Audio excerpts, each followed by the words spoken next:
You're listening to the audio production of Riverbend Gap by Denise Hunter, published by Thomas Nelson and read by Jessica Holton. Author note.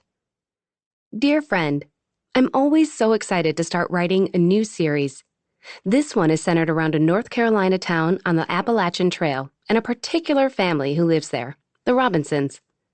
I first envisioned this series when I was in Georgia, researching the Blue Ridge series. Quite by accident, I found out that the Appalachian Trail started in a nearby town, so I decided to check it out. From there, I became more curious about the trail. I learned that the AT is over 2,000 miles long, and each year, 3 million people hike some portion of it. More than 4,000 of those are through hikers, walking from Georgia to Maine, but only 1 in 4 complete the journey due to injury, illness, weather, or lack of perseverance.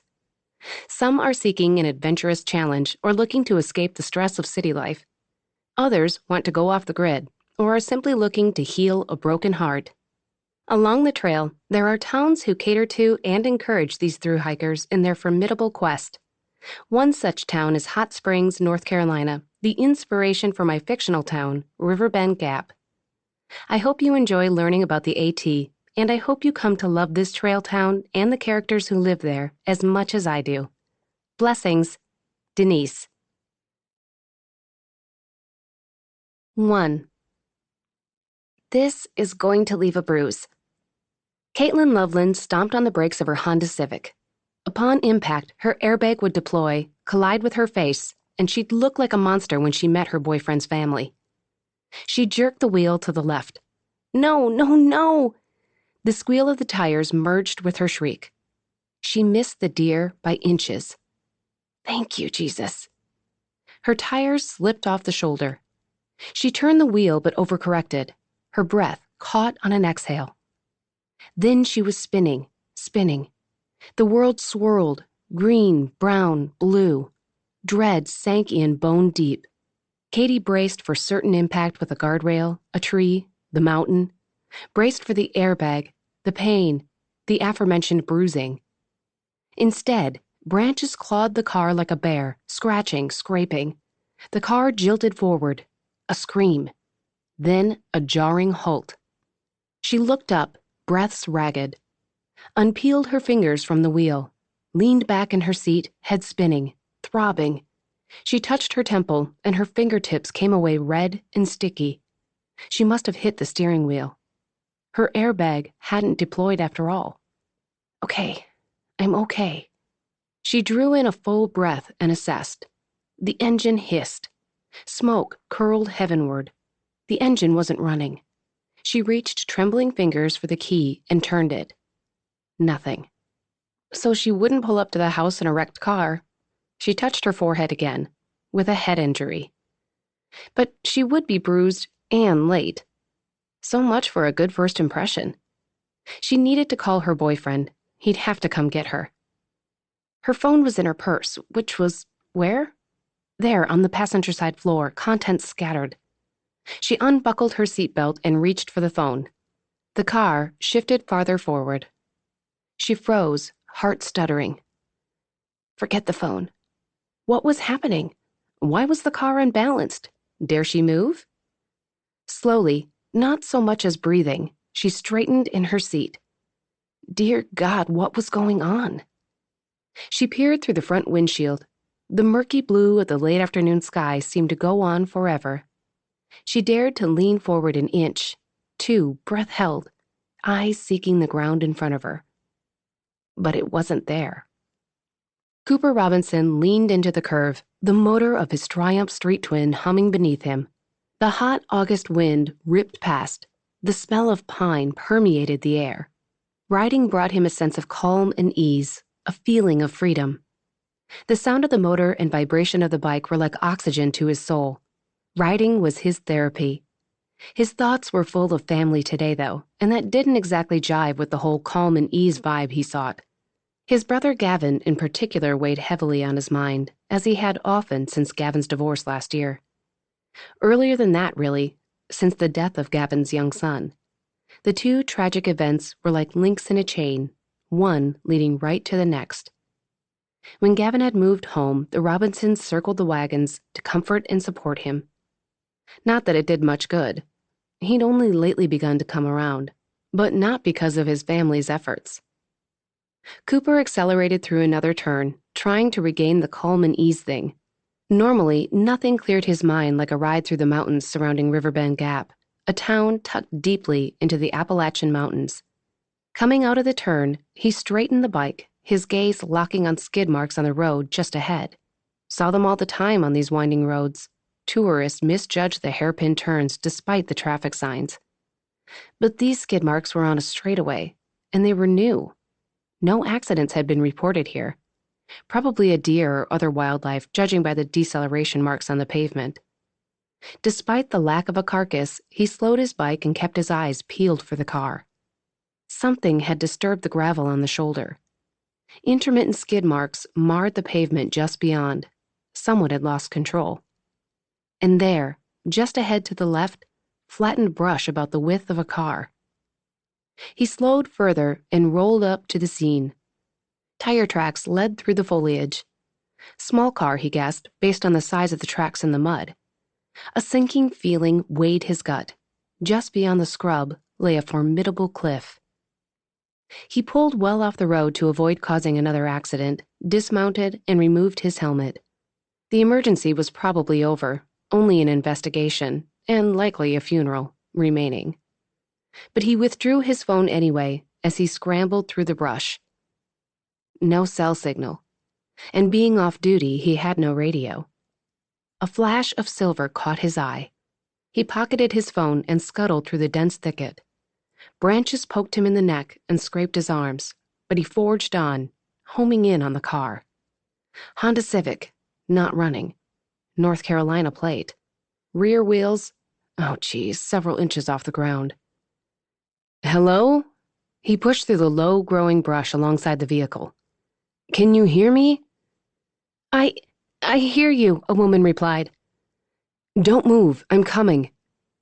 He shoved aside a branch and inched forward until he was beside the car. Then he knelt and assessed the situation. The front tires had cleared the edge of the cliff. The nose of the sedan pointed downward, the car balancing on its frame. The vehicle and its occupant would have plunged to the bottom of the ravine, some 50 feet, if not for a lone tree growing from the cliffside. The tree had broken off at some point and now stood about 5 feet tall. It hardly seemed sturdy enough to support the weight of the car. One little movement could send the thing crashing to the ravine below. Don't move. Cooper stood and approached the driver's side. He appraised her through the partly open window. Mid-20s, blonde, petite, small cut on forehead. She stared, stricken, out of the windshield. It's going to be okay. My name's Cooper. What's yours? Caitlin. Can you get me out? Her voice trembled. I can't open the door. I'm a sheriff's deputy, Caitlin. I'm going to get you out of here, but I might need your help. His gaze fell to the door where the car had wedged against a large rock, leaving a dent. This door's jammed. Do you have a phone? Yes, it's down there, on the floor. Sit tight, okay? I'll go around the other side and grab it. Hopefully it had a signal, though it was unlikely since his didn't. He made his way around the vehicle as quickly as possible. When he reached the other side, he found the door accessible. I'm going to open the door and fetch your phone. Cautiously, he reached for the handle and slowly pulled until it was open. So far, so good. He reached for the phone, careful not to put any weight on the car. Once he retrieved it, he checked for a signal. He looked back at Caitlin, who stared at him as if he was her last hope. No signal. He wasn't sure the car was stable enough for a safe evacuation, but he didn't have a chain or even a rope to secure it. He had to extract her before that tree gave way. Okay, here's what we're going to do. You're going to very slowly climb over the console.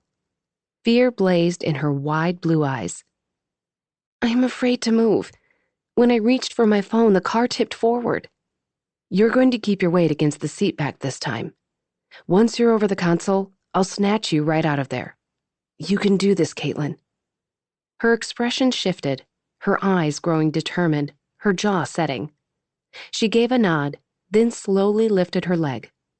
She swung it over the emergency brake, over the gear shift. On a steady exhale, she lowered her foot until it dangled on the other side. Her pulse leaped in her throat. Good job, Caitlin. You're doing great. Now, I need you to lift yourself up on the console. Keep your weight back. Oh, okay. She put a hand on the console, paused for a beat. Then she began lifting her weight, back pressed to the seat. That's it. You've got this. A few inches more, and he could reach her. He'd be quick about it, and even if the vehicle groaned, shifting forward. Caitlin screamed. Cooper flung his body onto the trunk. The back of the car sank a couple inches and stabilized. He expelled a breath. Sweat trickled down the back of his neck. Hello? Her voice quivered. Are you still there? I'm here. It's okay. Everything's going to be fine. He could have her evacuate while he waited at the rear, but even now the back wheels were suspended above the ground. He could feel the car wavering beneath him. The car was in too precarious a position for her to move around.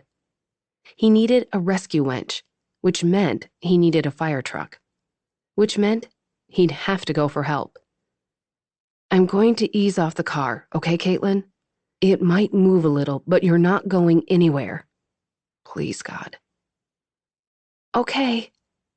Her whispered prayers carried on the wind. Cooper lowered his body until his feet touched the ground. Slowly, he removed his weight from the car. It bobbed beneath him, like a fishing float. Caitlin gasped. Please, God, he begged again, as he carefully withdrew the last of his weight. The vehicle tottered slightly, then settled like an equally balanced scale. He made his way back to the driver's side. Caitlin, you still with me? Yes. She was back in the driver's seat, pressed back as far as she could go, staring through the windshield. Are your windows automatic? Yes. Is now a good time to tell you I'm afraid of heights? You're not going to fall, Caitlin. How big a drop is it? Are we talking your basic ravine or half dome? Now, see, you gotta have more faith in me than that. You're hurting my feelings. She glanced at him, a flicker of humor in her eyes. We're going to fasten your seatbelt, okay? Let me do it. He reached inside the window and grabbed the buckle. Then he stretched it across her, leaning in. The scent of her enveloped him, oranges and sunshine. He focused on the task when what he really wanted to do was study her face. The buckle slid into place with a click. He leaned back, locking his gaze on hers. All right, there we go. Listen, Caitlin, I'm going to need you to sit tight while I go for help. No, don't go, please. We have no phone, he continued calmly, and I have no way of securing the car. The look she turned on him melted him into a puddle. Please don't leave me. I'll just go as far as the road, flag someone down and send them for help. I won't be far away, and I won't be gone long. The road got a decent amount of traffic, but the day was wearing on, and he hadn't heard a car pass yet. Her eyes closed, her dark lashes fanning the tops of her cheeks. Her chest rose and fell fast, and her hands clutched the sides of the seat, knuckles blanched. Caitlin? He leaned down until his face was inches from hers. I need you to listen to me. Her eyes opened, vulnerable and afraid, and clung to his. Let me do my job, okay? I happen to be pretty good at it. As soon as I flag someone down, I'll be right back. You'll keep me company, right? I'm not exactly going anywhere. Her lips wobbled in an attempted smile. That's the spirit. I'll be back soon. He gave her a confident nod and started back through the thicket. Think of all the things you're going to tell me. I want to know everything about you. Grisly details, skeletons in the closet, all the good stuff, okay? Okay, she called. But he could barely hear her now. He was past the car and moving as quickly as he could, all the while thinking that the car, and its sweet little occupant, could plunge to the valley floor at any second. 2. All right, God, it's like this, Katie whispered, unclenched her fists, careful to remain perfectly still otherwise. I'm at your complete and total mercy. I know that's always been true, but I'm quite literally hanging on the edge of a cliff here, God. The late afternoon heat had infiltrated the car, and sweat beaded on the back of her neck. There was no breeze, but she should probably be thankful for that. A stiff wind might just blow her right off the overhang. Her stomach turned at the thought. This was so much worse than the scary roller coasters her brother used to drag her on. She was going to be fine. The deputy would come back with help. How long had he been gone, anyway? Seemed like an hour, but it was probably only minutes. She closed her eyes, conscious of every breath. It might be her last, after all. No, she couldn't think like that. Happy thoughts, positive thoughts. The deputy's steady eyes, confident demeanor, capable hands. Yes, that was better. He'd be back soon. This was his job, right? Her head began to spin. She gasped for air. This was not a good time to hyperventilate. Get a grip, Caitlin Elizabeth Wallace. Of course, it was Loveland now. She'd changed her last name when she turned 18. But it was her foster mom's voice in her head, the familiar full name warning. The remembrance nearly brought a smile to her face as she worked to slow her breathing. In through the nose, out through the mouth. Once, twice, 3 times. Beyond the windshield, a hawk swooped into her line of vision, its red tail translucent in the sunlight. It soared, wings spread wide, lofted by the air, then swooped down, headed somewhere below. Possibly far, far below. Why was this happening now, when she was finally making a fresh start? When she'd found a new town, a new home, a job she loved, and a good man? Something trickled down her temple. Blood. But she was too afraid to wipe it away. Best she sat tight and hoped for a lifeline. Where was Superman when you needed him? A bird tweeted from a nearby branch. She would focus on sounds. She closed her eyes again, gladly blocking out the great abyss stretching out in front of her. The leaves overhead swished. A squirrel nattered nearby. A tree trunk creaked. Branches snapped and underbrush rustled. The sounds grew louder. Deputy? Is that you? It's me. Thanks for waiting. Relief coursed through her veins. I almost ditched you, but I'm not that kind of woman. Knew I was right about you. He appeared outside her window, eyes twinkling. Is help on the way? Please say yes. That's really the only acceptable answer. Lucky for me that I flagged a guy down then. He's headed toward the valley and he'll call for help as soon as he gets a signal. The valley was 20 minutes away. Her stomach plunged. What's wrong? Afraid I'll bore you with childhood stories? He sat on a rock just outside her door, elbows on his knees as if he were perched on a porch instead of the cliff's edge. The Riverbend Fire Department will be here before you know it. They're always ready to show off. We might not even have time to become properly acquainted. He was really handsome with that crooked grin. Dark brown hair, just long enough on top to be unruly, and littered with debris at the moment. Brown eyes set deeply beneath prominent brows, a square jawline, the amount of stubble riding the line between 5 o'clock shadow and beard. Well, she'd wanted a distraction. She thought of her boyfriend and winced. She was supposed to be there by now. She'd updated him on her progress only 15 minutes before the accident. He'd be worried, and she had no way to notify him. She just had to get her hair done, hadn't she? So, what do you have for me? Cooper asked. What? You were going to give me all the dirt, remember? I recall the conversation, but sad to say, I'm fresh out of dirt.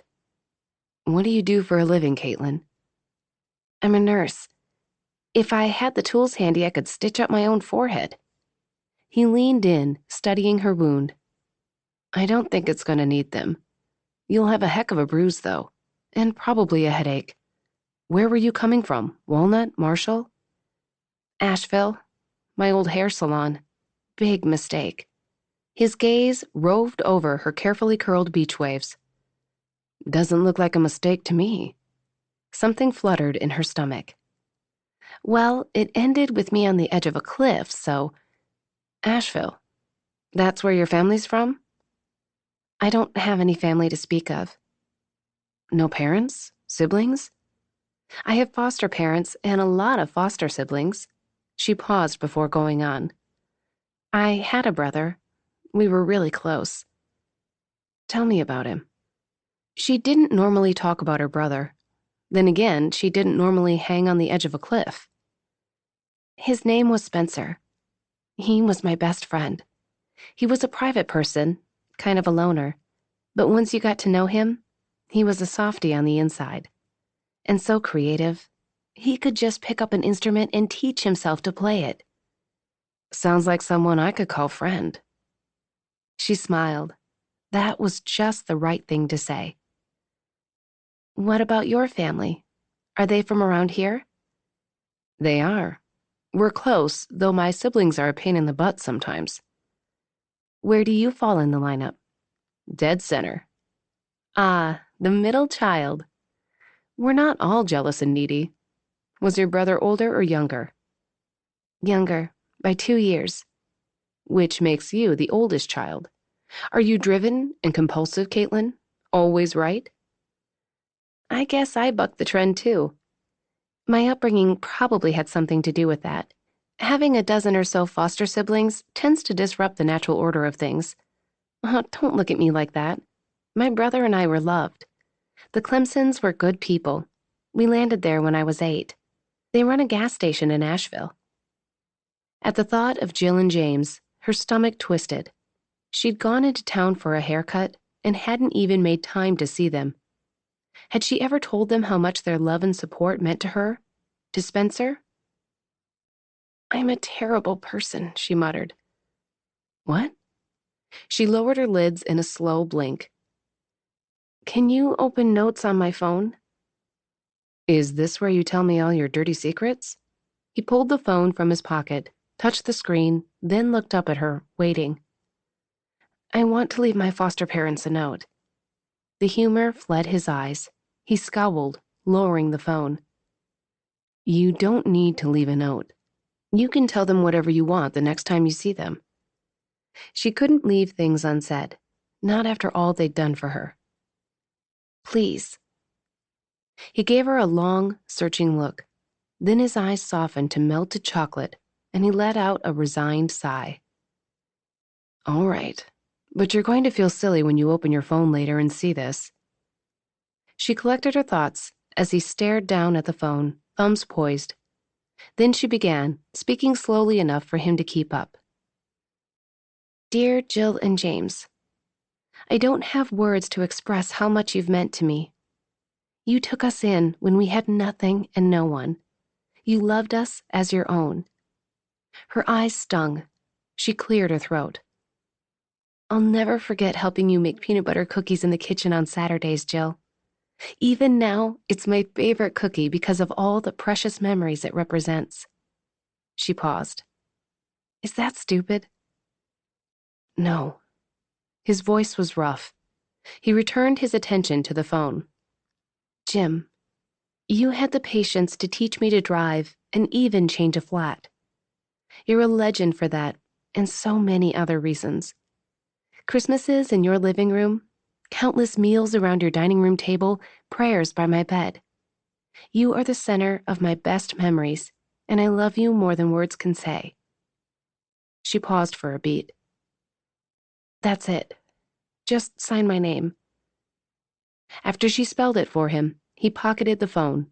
Then he held her gaze for a drawn-out moment. Something passed between them.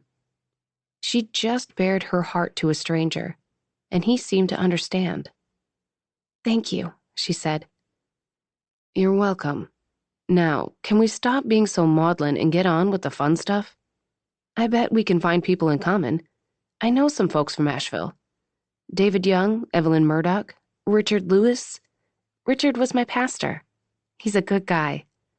I've never been to his church, but yeah, good guy. So you're a believer? I am. She studied his face, something softening inside. She'd known there was something special about him.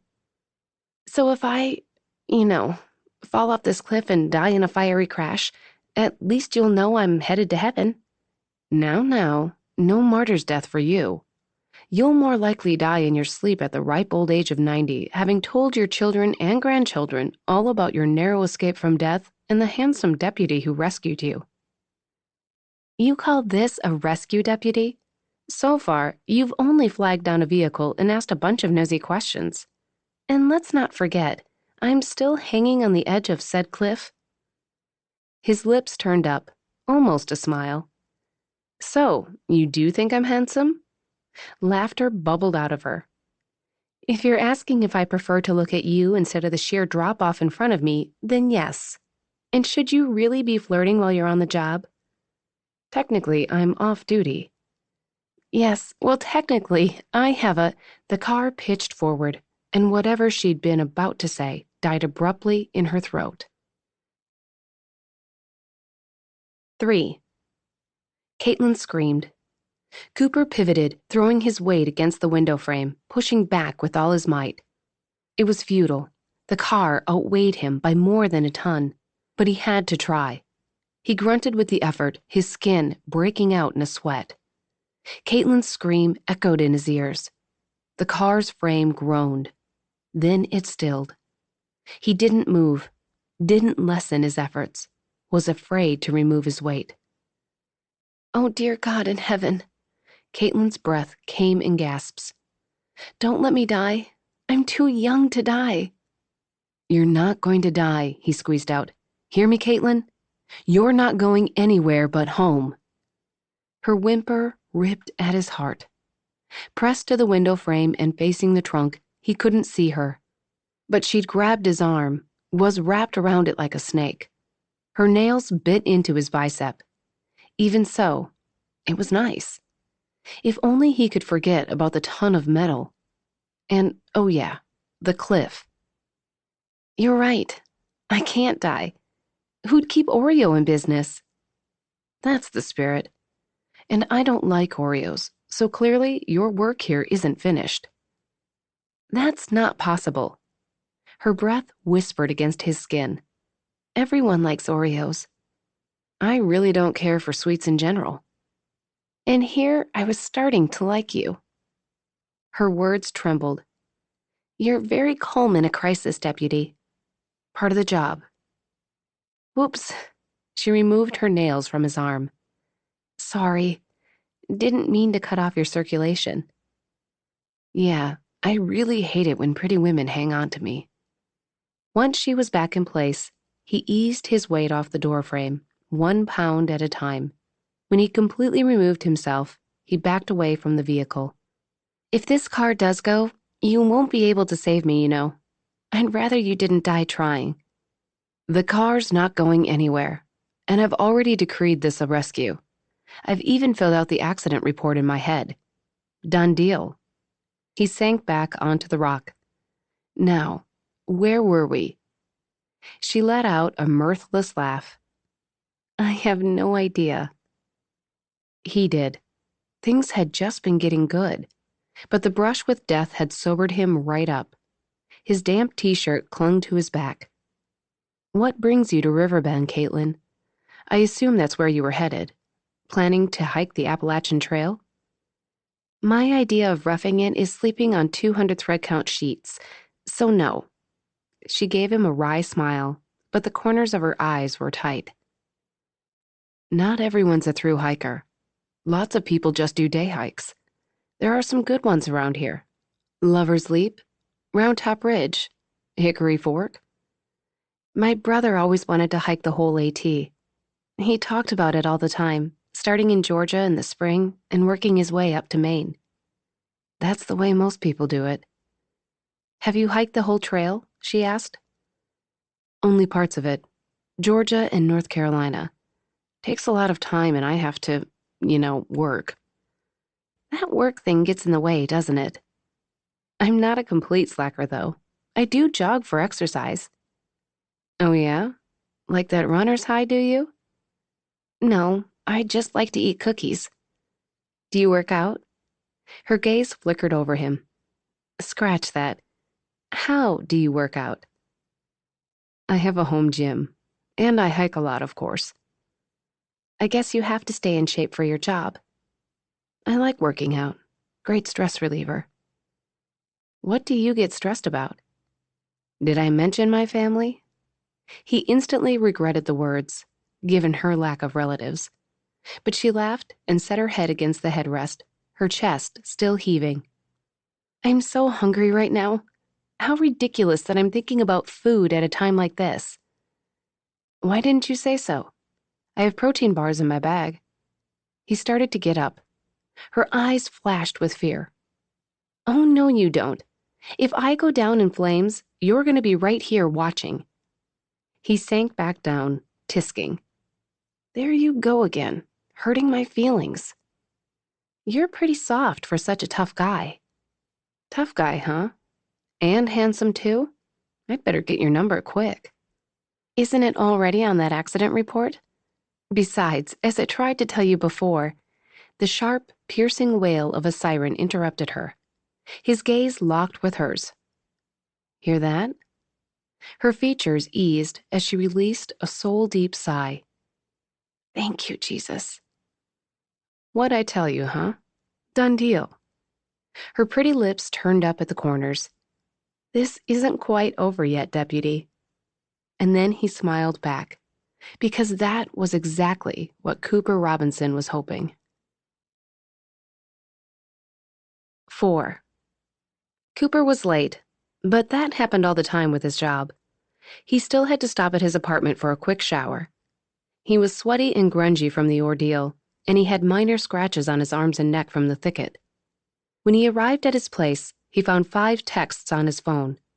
1 from Gavin, 1 from his sister Avery, and 2 from his mom, all asking where he was.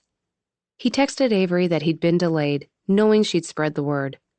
Amber Clark, a hairstylist from the beauty barn whom he'd gone out with twice, had also texted him. She couldn't be further from his mind right now. He could only think of wide blue eyes and a sprinkle of freckles across a pert little nose. That and the letter she'd written to her foster parents. Man, sometimes he forgot how blessed he was.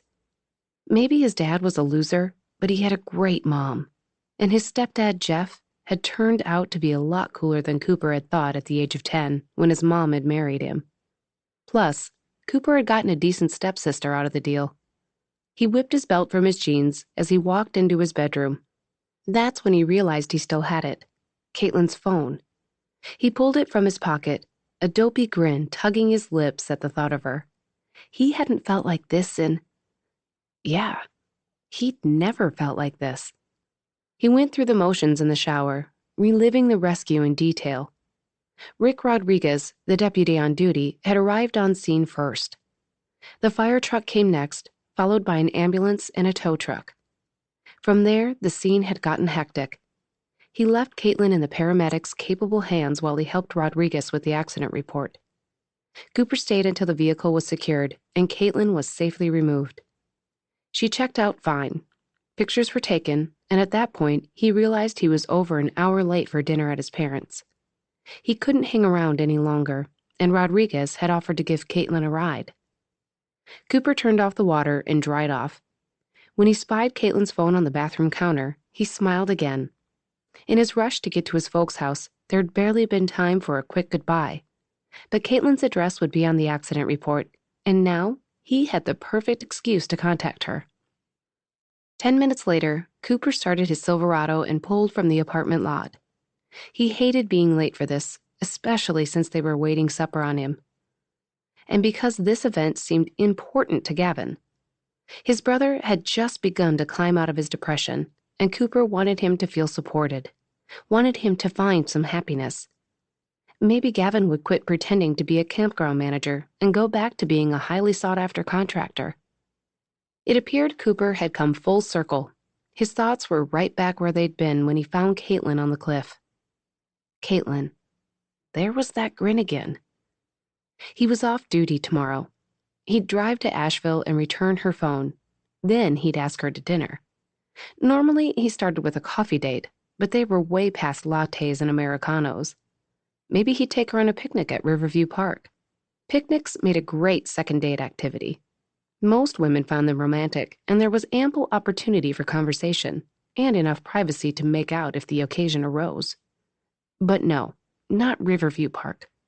He wanted to take Caitlin someplace new, someplace he'd never taken anyone else. Maybe they could drive down to Max Patch, have a picnic on the summit, and catch the sunset. All of this was contingent upon her agreement, of course, but, not to be arrogant, he couldn't remember the last time a woman had turned him down. And he'd gotten certain vibes on that cliffside. It took only 5 minutes to reach his folks' place. He pulled up to the white clapboard farmhouse situated on 3.5 acres, basically Gavin's and his childhood playground. His mom and Jeff had bought the property shortly after they'd married. A fresh start, they said. Cooper wasn't sure of anything at that point, much less his new stepfather and stepsister. Up till then, it had been Cooper and Gavin against the world, united by their love for their mother and disdain for their father, Craig Burton, otherwise known as the town drunk. Cooper pulled up to Avery's blue Jeep and shut off the ignition. Everyone was present and accounted for, car-wise. He exited the truck, the familiar sounds of cooing doves and rippling river taking him right back to childhood. Gravel crunched under his feet as he headed toward the front door. He tried to get into the right frame of mind. He would have to work at this tonight. He'd used an entire day's worth of words back on the cliff. Who was he kidding? An entire week's worth. He mounted the porch and, as was his habit, walked right into the house. From the entryway, he had an open view of the first floor. His mom, wearing jeans and a red shirt, stirred something on the stovetop. At the island, Jeff poured a drink, the pendant lights glaring off his high forehead.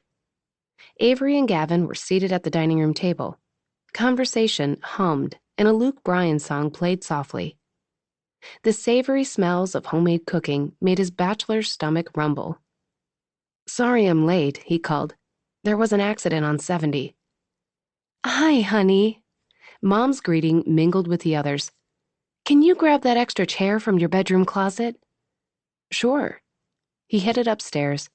His old room looked pretty much the same these days, except cleaner and with the bed made. The Corvette Z6 poster was gone, as were his Braves memorabilia and basketball hoop hamper. He found a folding chair in the closet and carried it downstairs, the steps creaking in all the familiar places. Old frame photos stair-stepped down the wall. His mom and Jeff on their wedding day. Photos of the kids opening gifts at Christmas. Cooper in his baseball uniform. Avery graduating high school. Gavin and his son. Jesse, frozen in time on his 3rd and final birthday. "You hear what happened, Coop?" Jeff called as Cooper took the last step. A knock sounded on the front door. "I'll get it." Cooper turned and grabbed the knob, then pulled open the door and stilled at the sight of the familiar woman on the porch. 5. You. Katie stared unblinking at the deputy. What was he doing here, at Gavin's house? Did she forget to fill out some form back at the accident site? But how did he find her here? Caitlin. His eyes softened and his lips lifted in a bemused smile. What are you doing here? She blinked. What are you? Katie. The voice came somewhere from the deputy's right. Thank God you're all right. You are all right, aren't you? She pulled her gaze away from the deputy and saw Gavin striding toward her. She glanced back to the deputy. Gavin's brother. It was all making sense now, but for some reason, her stomach bottomed out at the realization. Understanding also dawned on the familiar brown eyes that had offered her such comfort back on the cliff. The smile wilted from his lips. Gavin nudged his brother aside and pulled her into the house. He surprised her with an embrace. Yes, they'd shared 6 dates, 3 kisses, and 2 tubs of popcorn, but Gavin wasn't a particularly affectionate man. Then again, she had nearly died. It was his lack of physical aggression that had gotten him a second date. Not that he hadn't been a perfectly good date. A little sad, a little cautious, but given his fairly recent divorce, who could blame him? She gave him a hug. Gavin pulled back and gripped her arms. He stared at the bandage on her forehead. "Do you need to go to the hospital?" For some reason, her gaze slid automatically to his brother. Somehow, she felt closer to him at the moment than Gavin. They'd just been through a catastrophe together. Of course it had. Bonded them.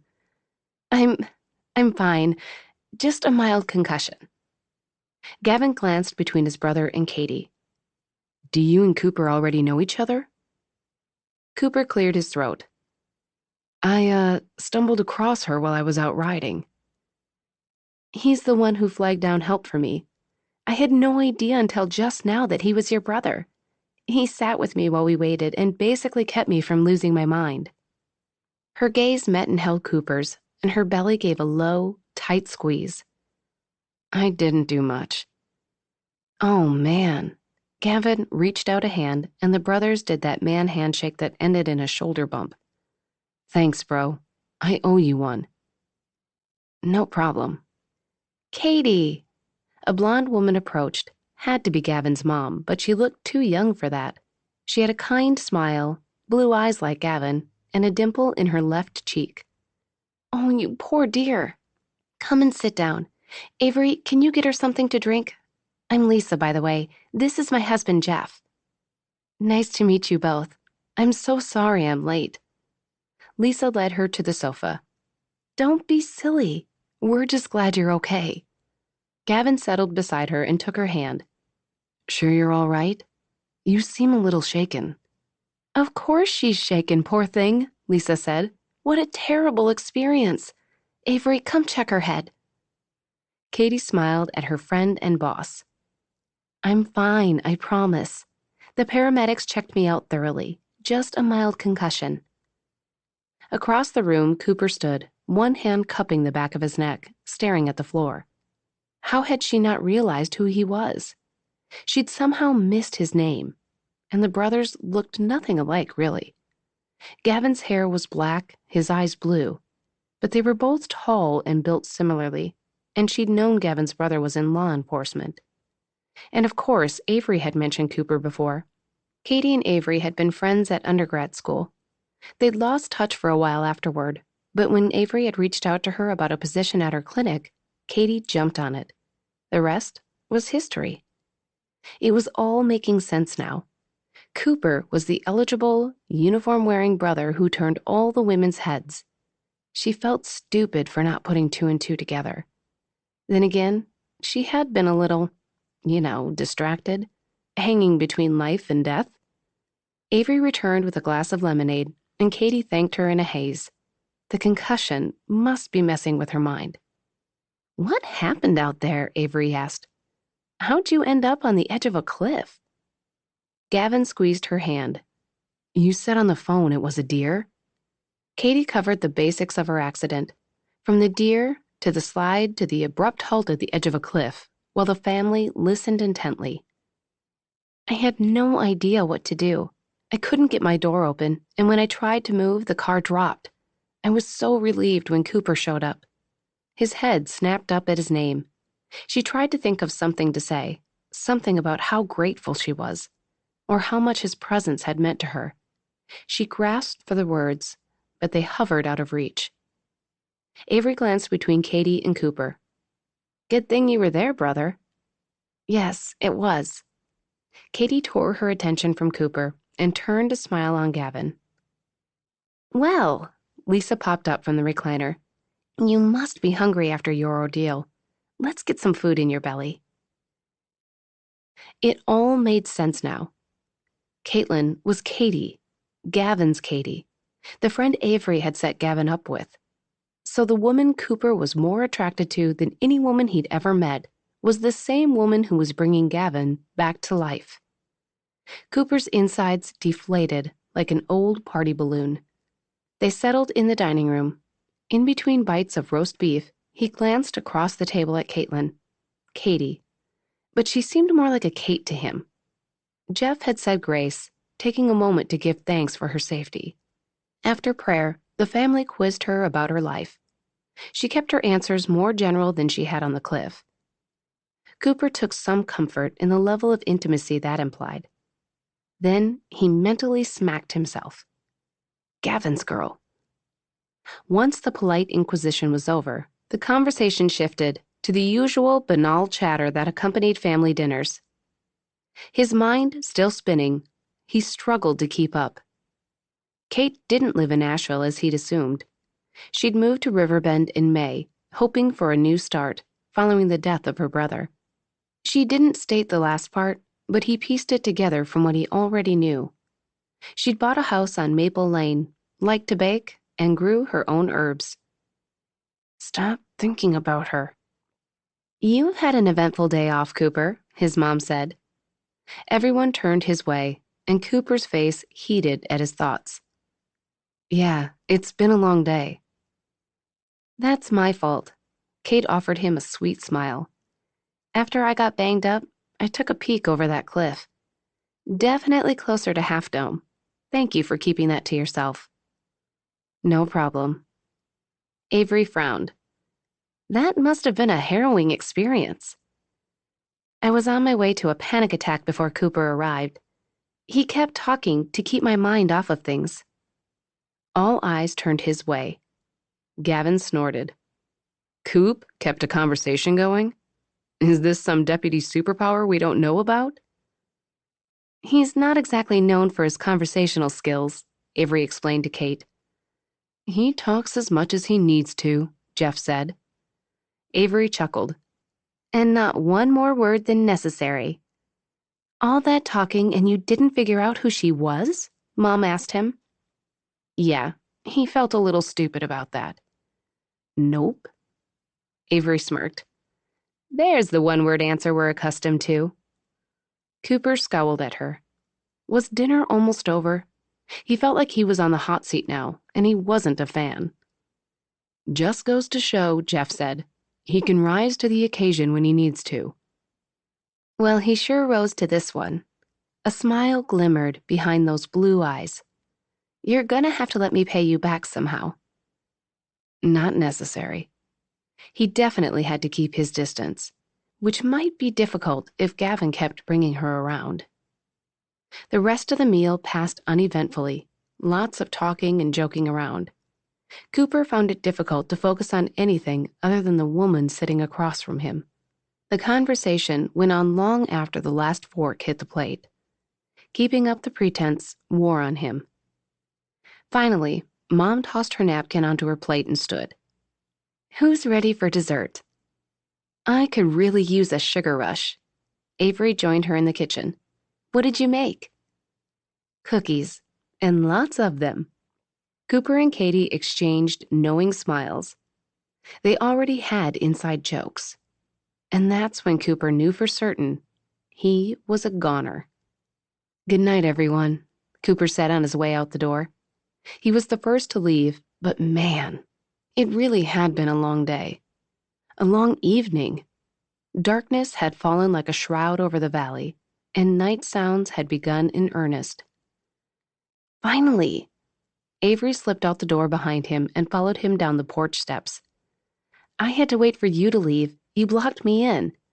I'm going to the early service tomorrow, and I still have to run home and grab a few things.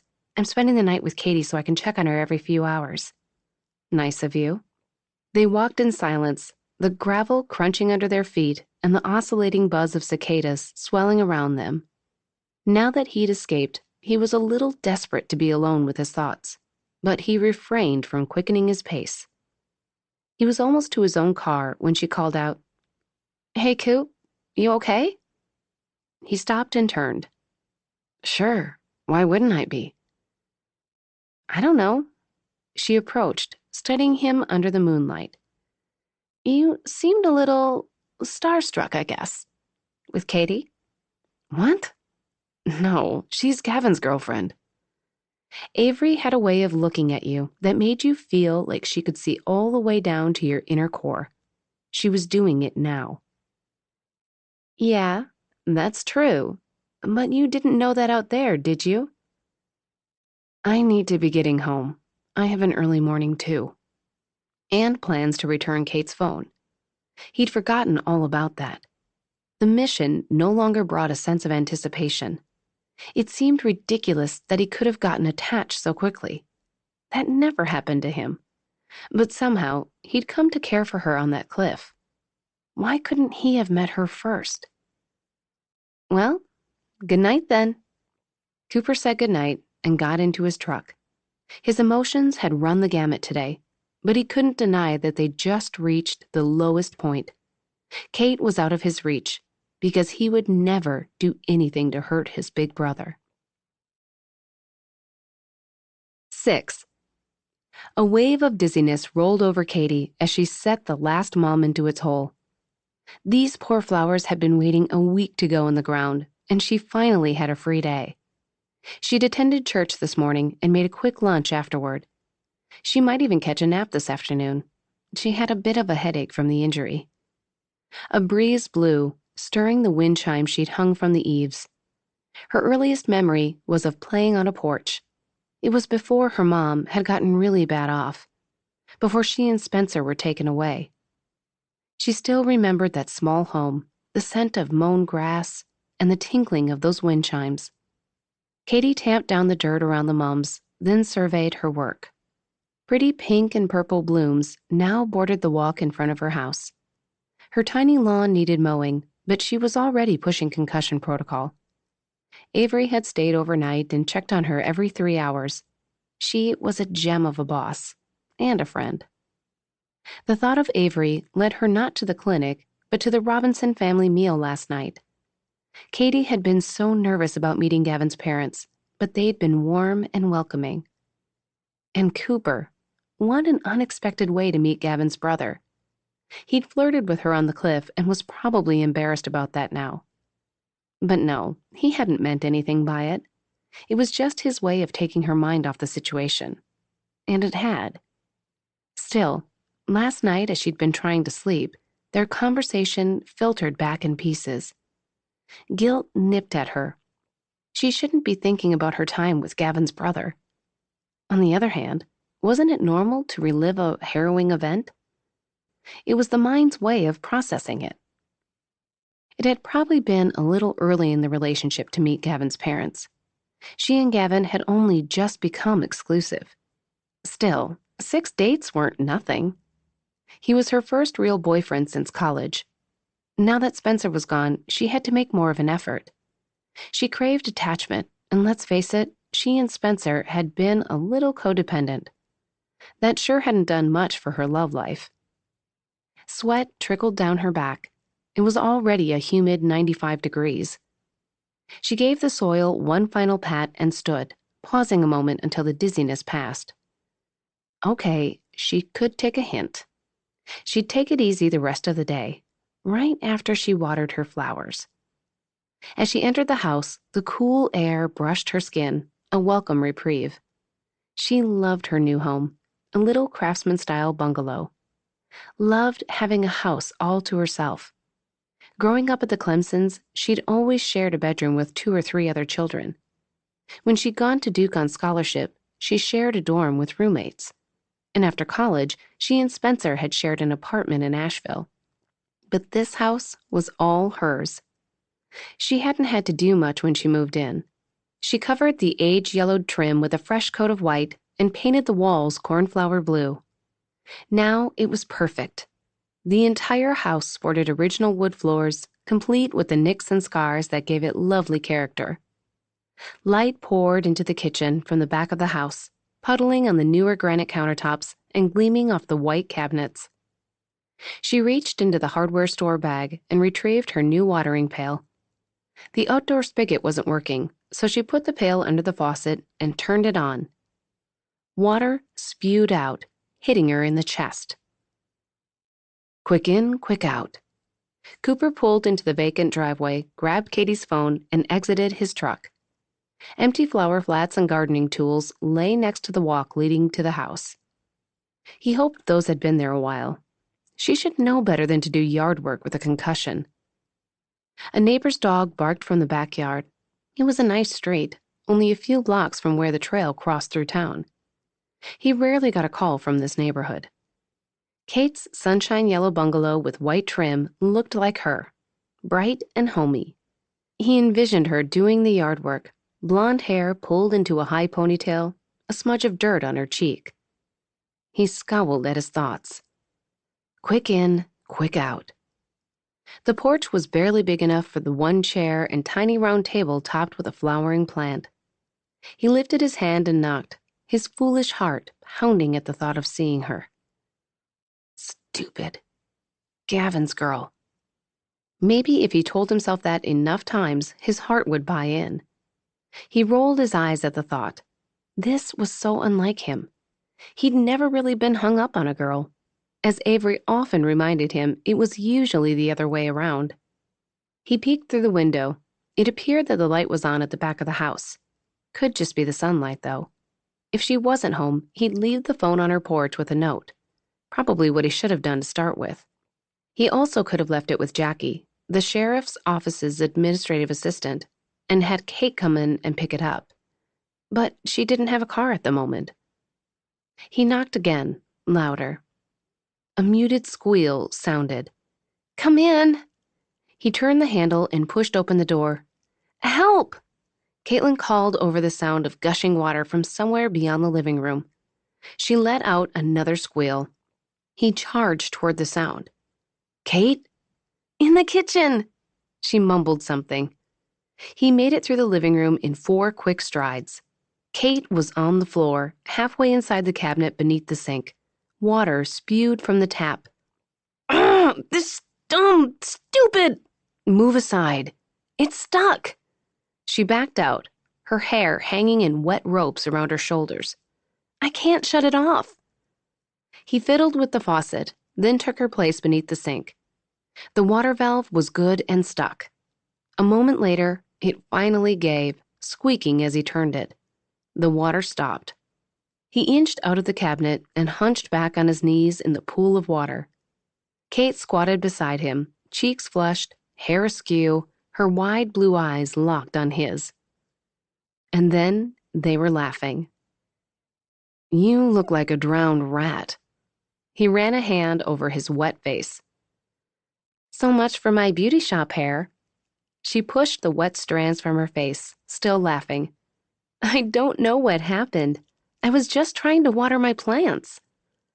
They grinned at each other, caught in the moment. At least he was. Drowned rat?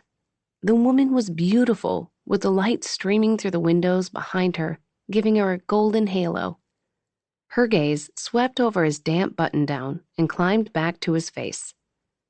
You'll have to stop coming to my rescue, Deputy Cooper. Part of the job. I think plumbing falls way outside the line of duty.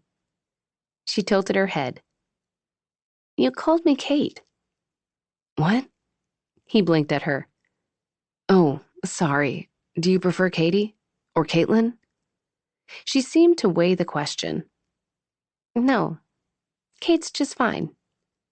He stood and offered her a hand, relishing how small and soft it felt in his.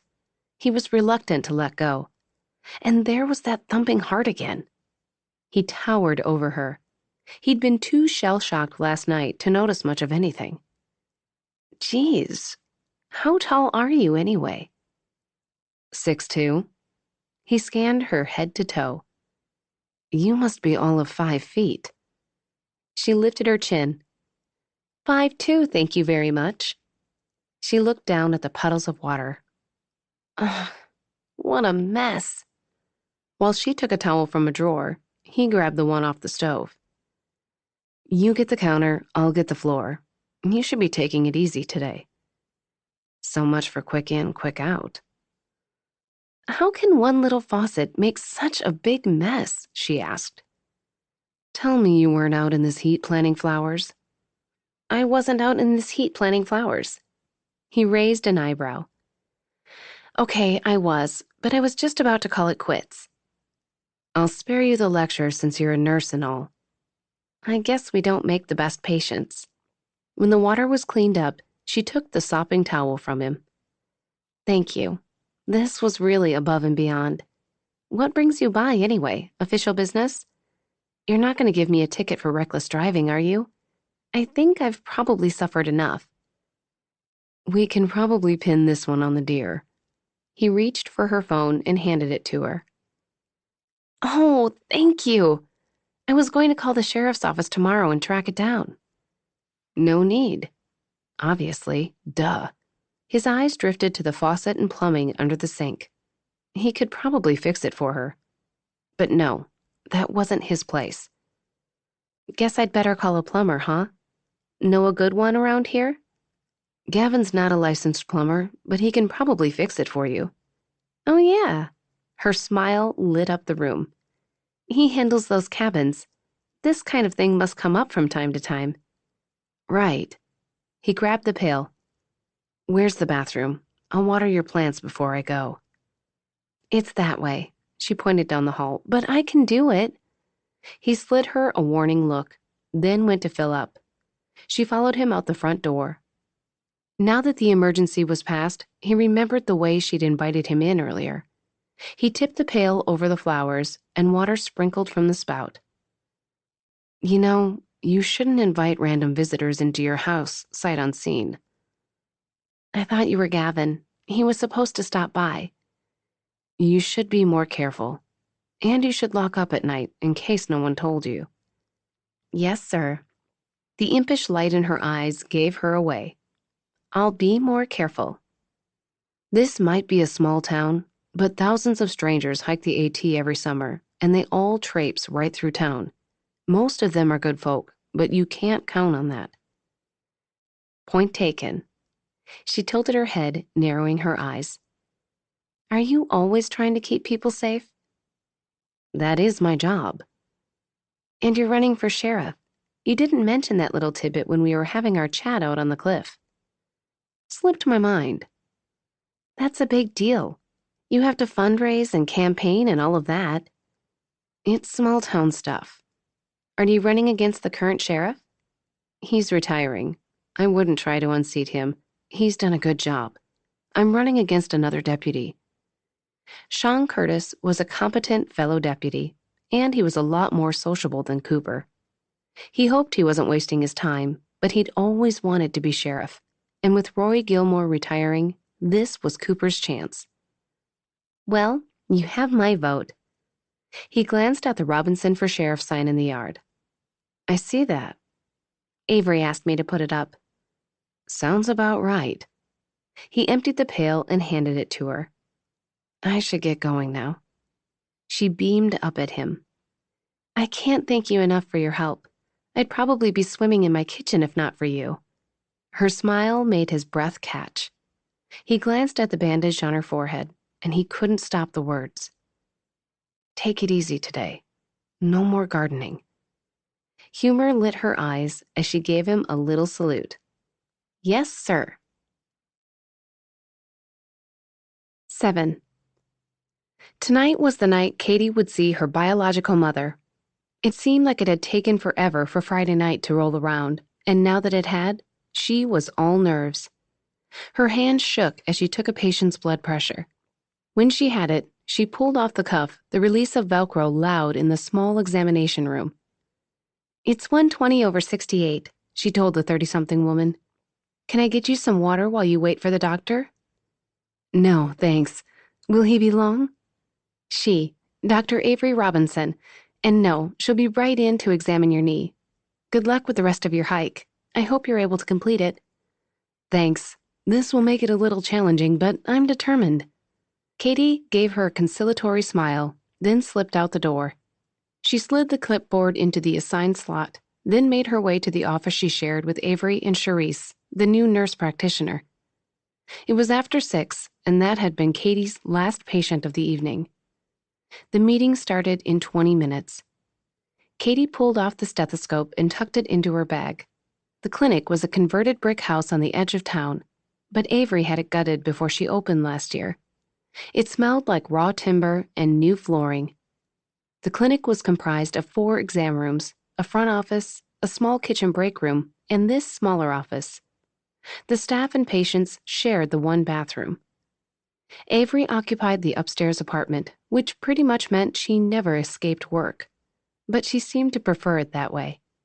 Katie was shrugging off her coat when the door opened. "Done for the day?" Avery swept into the office and grabbed a water bottle from the mini fridge. Her hair was up in its usual top knot, but a few mahogany tendrils had escaped, framing her face in a lovely way. Katie had always admired her wide-set green eyes and ivory complexion. "Unless there's something I don't know about." Katie kind of hoped there was, and hoped there wasn't, all at the same time.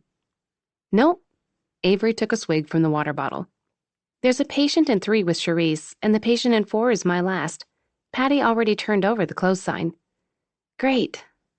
If you have a minute, I can recheck your wound. How's that concussion?" "No need. It's getting better by the day. No more headaches or dizziness."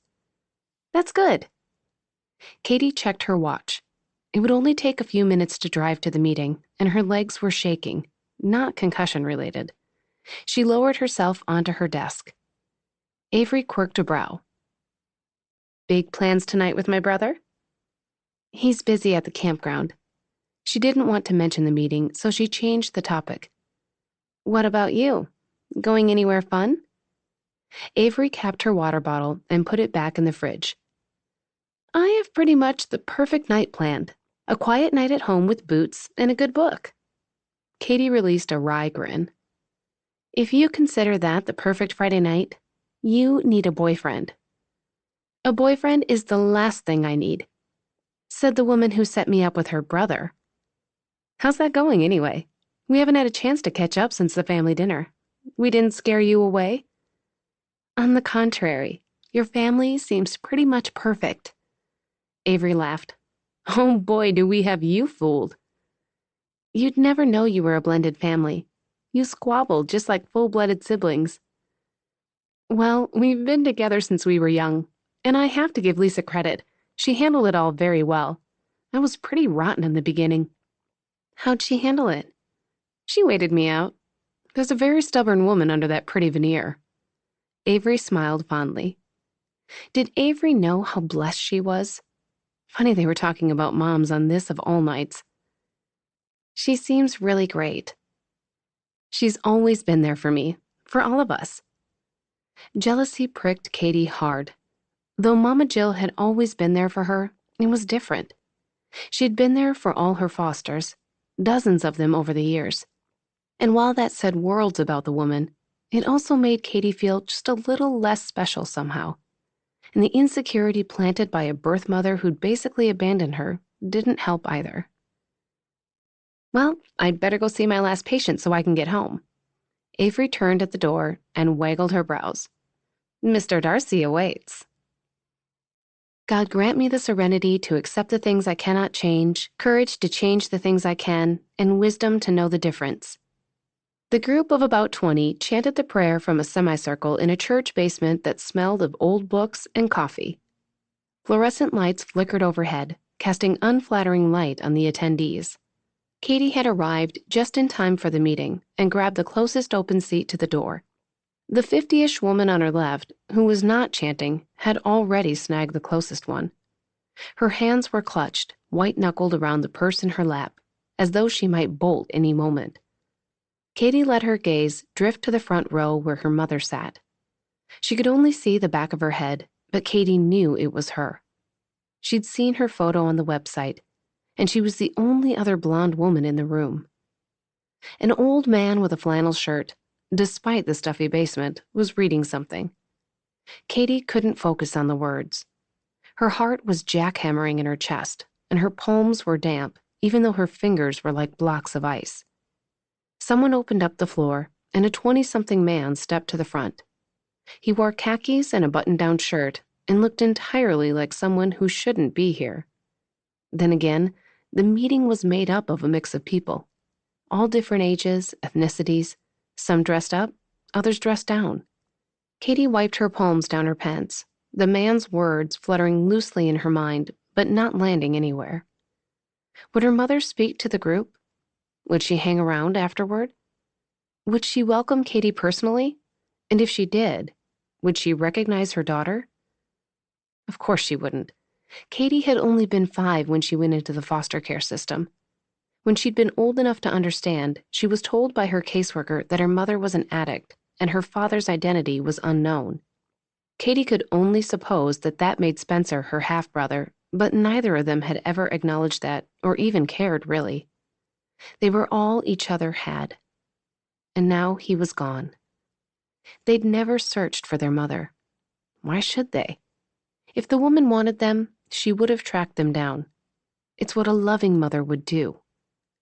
But one lonely night, 3 weeks after Spencer's death, Katie had searched for her mother on the internet. The woman wasn't on any social media sites, but someone with her name directed an Alcoholics Anonymous group in Riverbend Gap. There was a staff page with photos, and voila. There was the mother she barely remembered.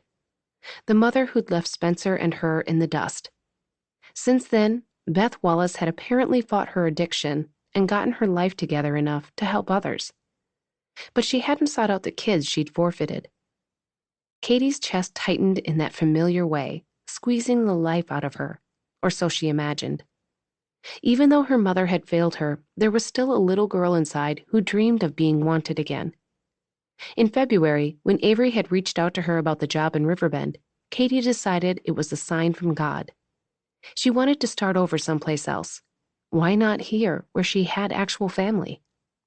It seemed like such a foolish notion right now, with her mother sitting 3 rows up, completely unaware that her daughter was in the same town, much less the same room. Another woman got up and spoke briefly about her life. Katie didn't hear a word. She fought the urge to flee. She'd waited months for this. She wanted to be settled with a stable job and a home.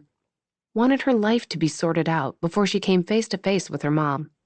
But hanging on the edge of that cliff had reminded her that life could change in an instant.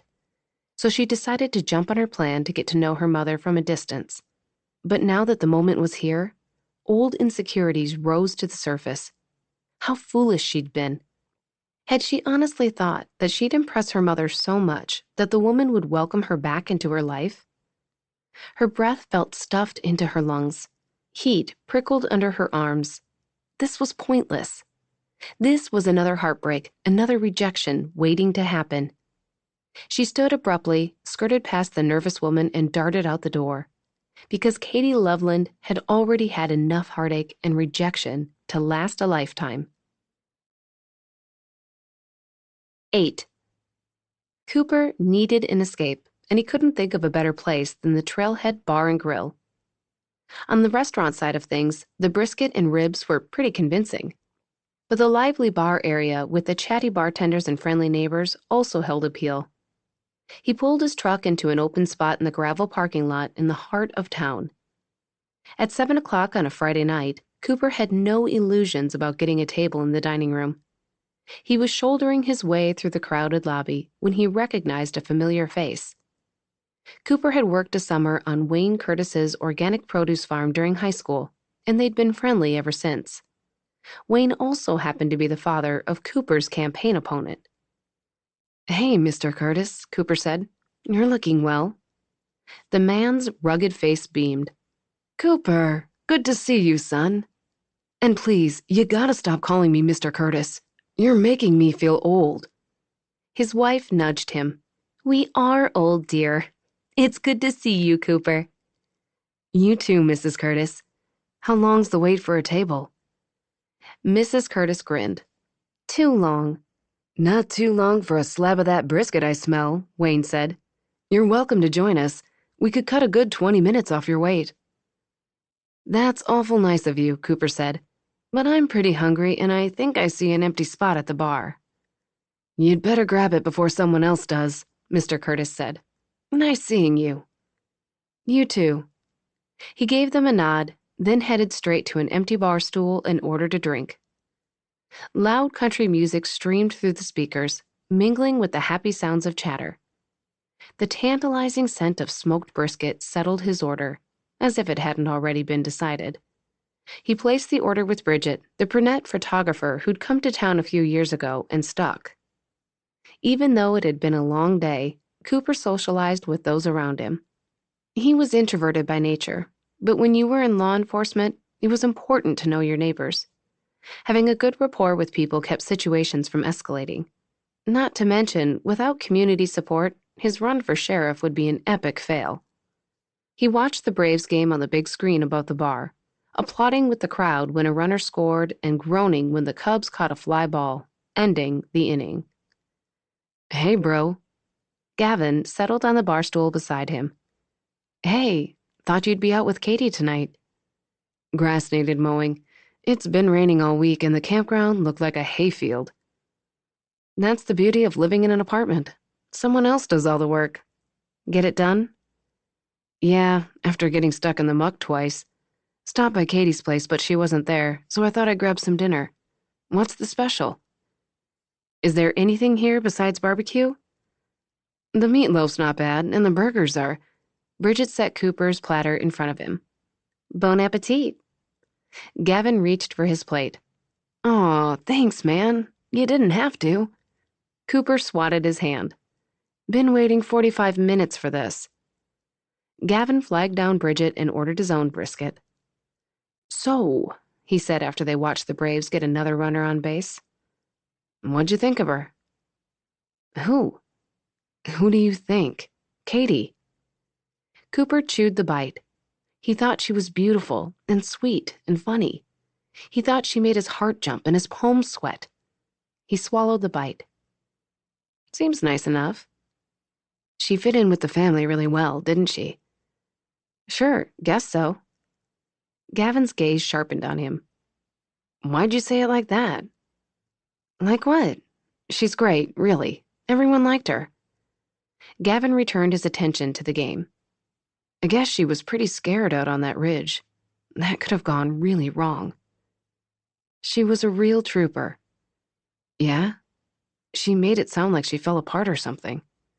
Nah, she handled it well. Most people would have been freaking out, their life hanging in the balance like that. She was real brave. Doesn't surprise me. She's been through a lot. She's strong. Cooper didn't disagree, but he sensed Kate was kind of vulnerable too. Did Gavin see that? So you really like her, huh? Sure. It's been nice having something good in my life again. Something to look forward to. It was about as close as Gavin ever came to mentioning Jessie, or his ex-wife for that matter. Can't blame you for that. How's it going with, Morgan? Actually, it had been Megan. She'd worked the front desk at the Shady Pine Motel, but had since moved on. That was weeks ago. We only went out a couple of times. That seems to be the case with every woman you talk to, Gavin said in a dry tone. What was wrong with her? I caught her in a lie, and things went downhill from there. You called her on it? I suspected it wasn't the first one. Yikes. They hadn't clicked anyway. Actually, he hadn't clicked with anyone in a while, and never with anyone like he had with Kate. He pushed the thought from his mind. She moved to Mars Hill shortly after that. Gotcha. Thought you were going to come over to the campground one night this week. You owe me a game of poker. Work got in the way. A Braves player hit a fly ball that sailed over the outfield fence. The bar whooped and hollered as the team pulled ahead. As soon as the noise died down, Gavin said, I'm thinking about getting back into the contractor business again. Cooper's head snapped around. His family had waited more than a year for this. You should. You totally should. Gavin's gaze flickered his way. Settle down, Sparky. I haven't made any decisions yet. Just mulling it over. So you'd what? Move back to Asheville? No. Gavin's tone implied he'd never go back there. Cooper couldn't blame him. Laurel was still there, as well as a lot of memories Gavin would probably just as soon bury. I'm thinking about opening up shop here. I could do it on the side for a while, see how it goes. Sounds like a good plan. And there are always out-of-towners building up in the mountains. It'd be handy to have a contractor right here in town. That's what I was thinking. Might be nice to be my own boss this time. Decide which projects I want to take on. Have some control over my hours. You built a good name for yourself. I'm sure you have great references. Let me know if I can help with anything. It's just a thought for now. Maybe you could keep it to yourself? I'm not ready for the family full-court press. Sure thing. That was enough for Cooper, miles ahead of where his brother had been mentally only a few months ago, and Cooper had a feeling this complete about-face had been single-handedly brought about by one Caitlin Loveland. 9. Katie shifted in the camp chair planted outside Gavin's camper, the memory of last night's dream hovering in her mind like a vulture over a carcass. The recurring dream happened all too often. She was outside a house and desperate to get in. The reason was never quite clear, but the fear and panic were palpable. She banged on the doors and windows, begging whoever was inside to be let in. She always woke, heart pounding, breaths heaving, eyes wet. The fire popped, startling her from her thoughts. She breathed in the smell of wood burning and resolved to enjoy her Saturday evening with Gavin. Muffled voices from nearby campsites joined the warbling trill of cicadas and the high-pitched chirp of crickets. Gavin added another log to the fire and settled back into the chair beside her. He lived in the small camper situated at the back of the campground on the loop. It was only temporary, he'd said. He used to work for a builder in Asheville and had moved back here after his divorce. He hadn't expounded much on his past, and Katie hadn't pressed. After all, she hadn't mentioned her mother living here in Riverbend. So they were taking things slow. Nothing wrong with that. He no doubt had baggage from his divorce, and she'd had enough therapy to know her childhood had left her with trust issues and a fear of rejection. Dinner was delicious, Gavin said. Best mac and cheese I've ever had. Thanks. The burgers were good too. We make a great team. She smiled at him, though the words made her uneasy. She wasn't sure why and didn't really want to unpack it tonight. Your mom stopped by the clinic this week. She brought peanut butter cookies for Avery and me. She loves to bake. She's so sweet. Katie loved how affectionate she was. Lisa had hugged her on first sight and touched her arm once while they were chatting in the front office. Don't let her fool you. She ran a tight ship when we were growing up. There was a chore chart and everything. Oh no, not a chore chart. You laugh, but it was brutal. To this day, I hate washing dishes. Poor baby. But seriously, it must have been hard blending a family like that. No doubt. Coop and I weren't too happy about getting a new sister and a man who thought he was our dad, especially since he was 9 years older than Mom. But he eventually earned our respect. He looks a little like that actor, the one from Designated Survivor. Kiefer Sutherland? Mom says that too, but I don't see it. Anyway, we eventually figured out he wasn't so bad, and Avery kind of grew on us too. Were you protective big brothers? At first, we just kind of ignored her, but then this punk started giving her trouble, and we set him straight. Seems like after that, things kind of changed. He stirred the fire with a stick. Jeff offered to adopt us when I was in 7th grade, and Coop and I took him up on it. You haven't said much about your childhood. She'd only told him she had foster parents. Cooper actually knew more about her past than Gavin did. But then, Cooper had been there for what she'd thought might be her last minutes. That had a way of making one divulge things one wouldn't ordinarily give up. My early childhood wasn't very stable, but I don't remember a lot of it. Then there were a few foster homes. Jill and James took Spencer and me in when I was 8 and treated us like their own. They have a biological son, and they took in a lot of other foster kids over the years. Sounds like terrific people. You haven't said much about your brother either, just that he passed in December. He had a bad heart. He had to take it easy a lot. Just thinking of Spencer made her heart twist painfully. You mentioned that you were going to hike up to Mac's patch and spread his ashes this summer? That's what he wanted, I'm doing it on his birthday. Hard to believe it's just a few weeks away now. A log shifted and sparks shot into the night sky. A rowdy group from a nearby campsite heckled one another under the glow of their tiki torches. A group of girls giggled as they disappeared into the restroom. Would you like some company? It's a long overnight hike, and I'd feel better if you weren't doing it alone. On the one hand, she might like some privacy. On the other, she didn't relish the idea of hiking in the wilderness alone. She wasn't particularly savvy about wildlife, and a woman hiking alone presented its own dangers.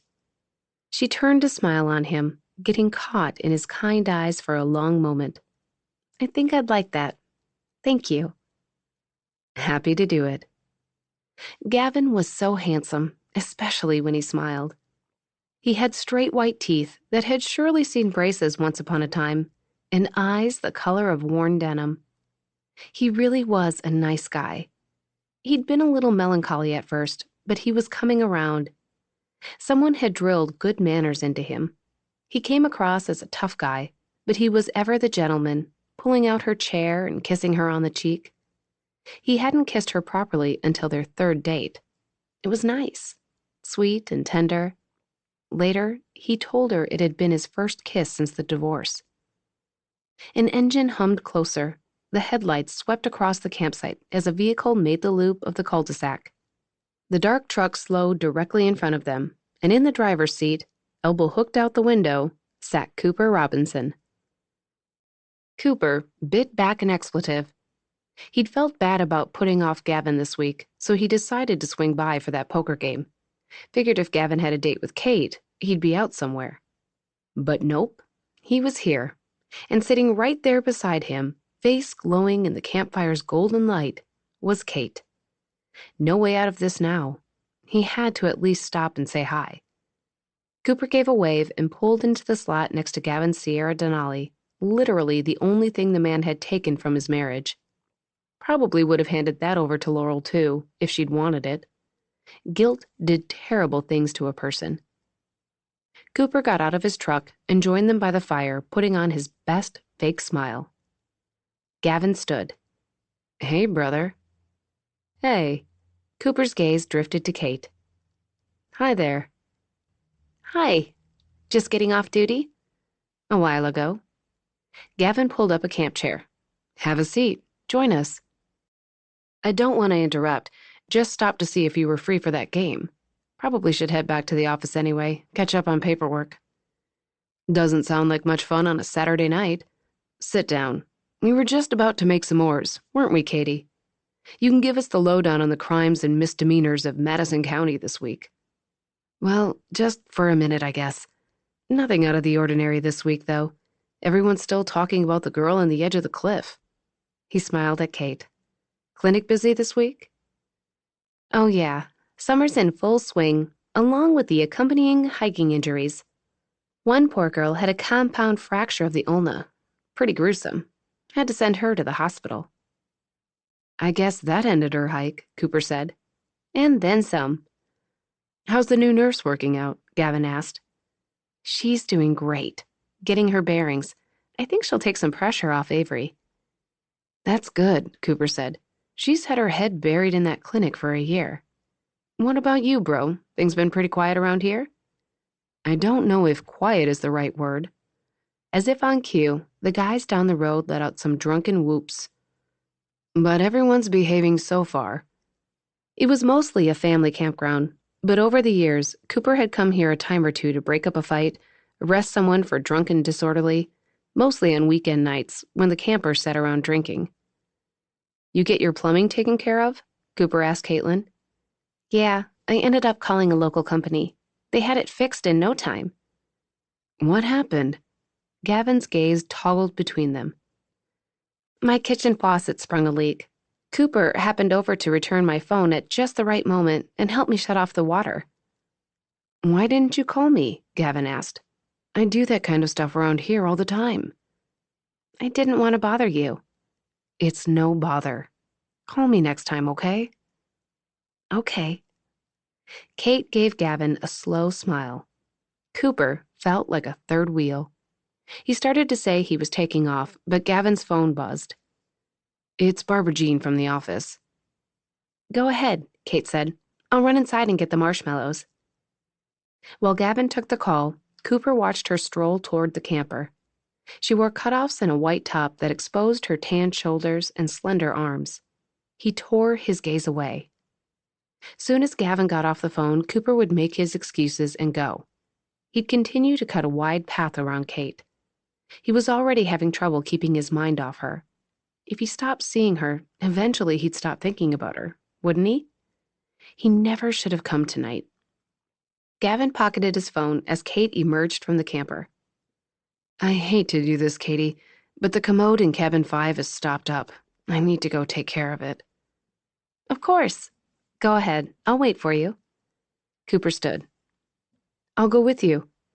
"No, I got it. Would you mind keeping Katie company, though? The guys down the way are a little rowdy, and they've been drinking a lot." No way out of this now. "Sure." Cooper sank back into his chair. "Be back soon." Gavin kissed Kate on the cheek. "Save me a marshmallow." "Will do." She sat down next to Cooper as Gavin got in his truck and drove away. The cabins were on the far side of the campground, backing up to the French Broad River. The crackling sound of gravel under Gavin's tires faded into the night, the rippling of the river and muffled sounds of nearby campers taking its place. Cooper's heart ticked off the minutes like a time bomb. "You want to make s'mores?" She gave him that sweet smile. "It's not Oreos, but it's something. I know you don't have much of a sweet tooth, but you can't let a girl s'more alone." His heartstrings gave a sharp tug at the reference to their conversation on the cliff. He ran a hand over the back of his neck. He returned her smile.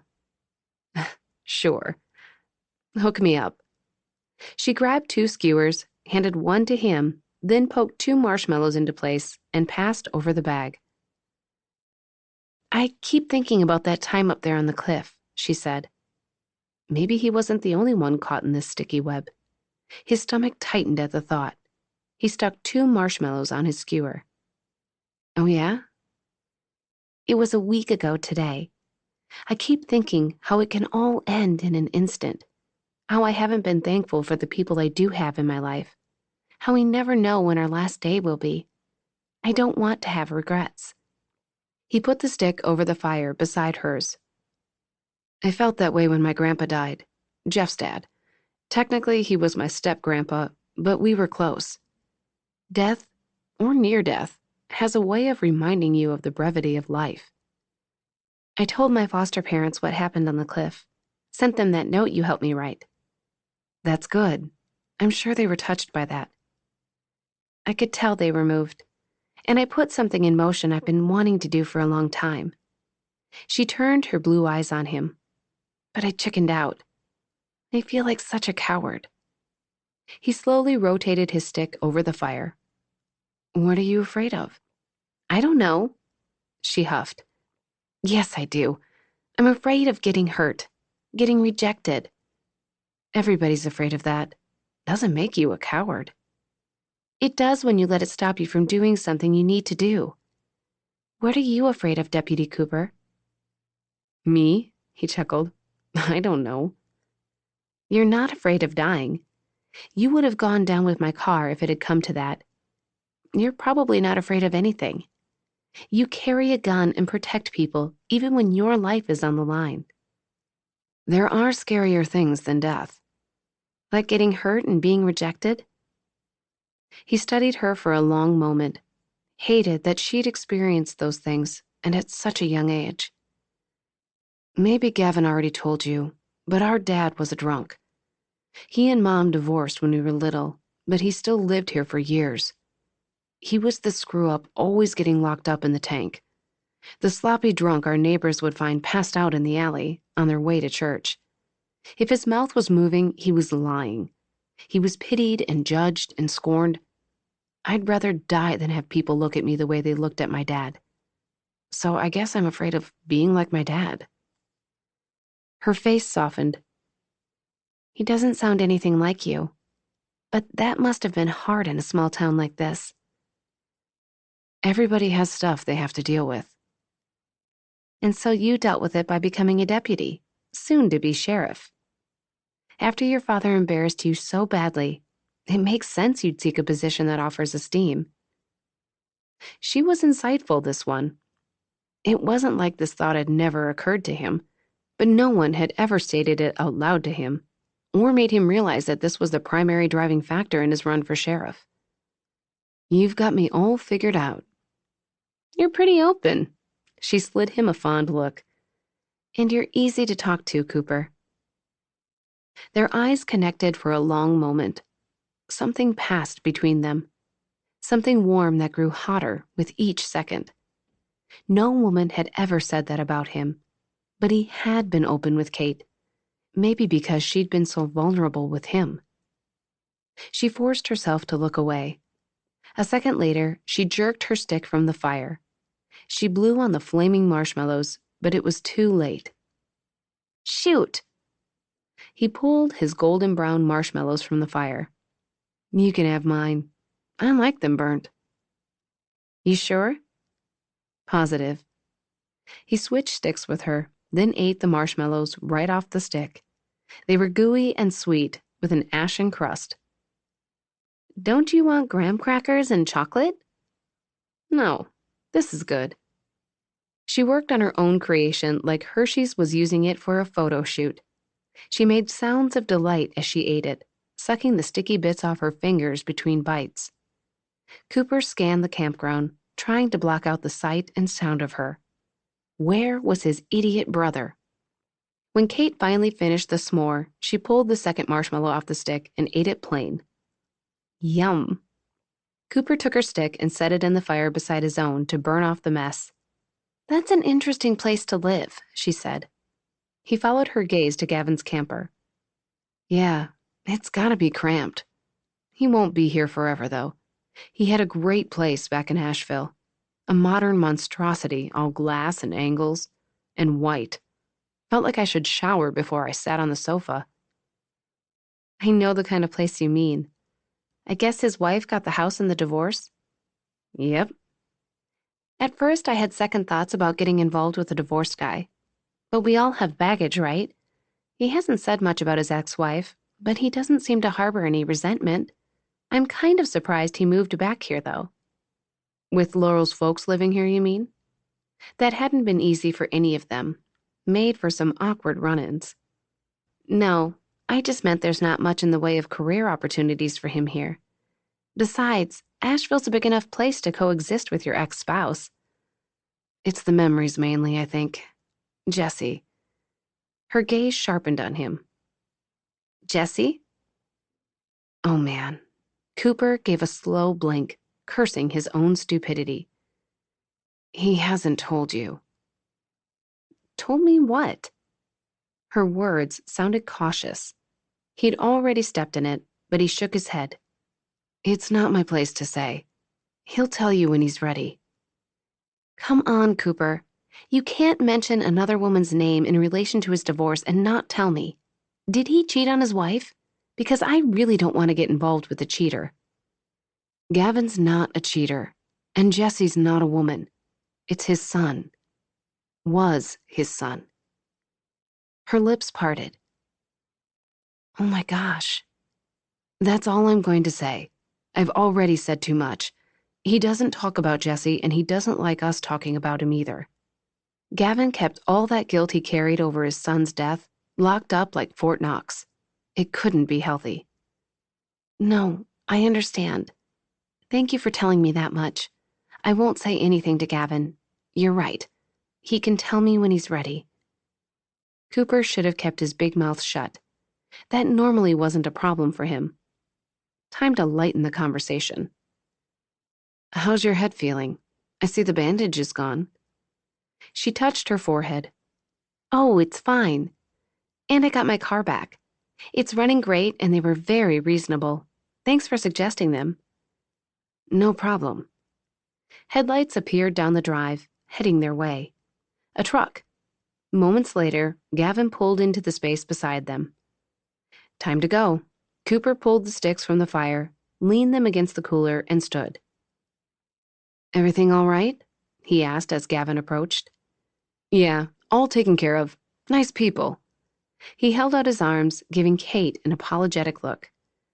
I'm afraid I need a quick shower, though. Sorry. She smiled. No worries, I'm fine. Cooper watched Gavin disappear into the camper, his stomach deflating.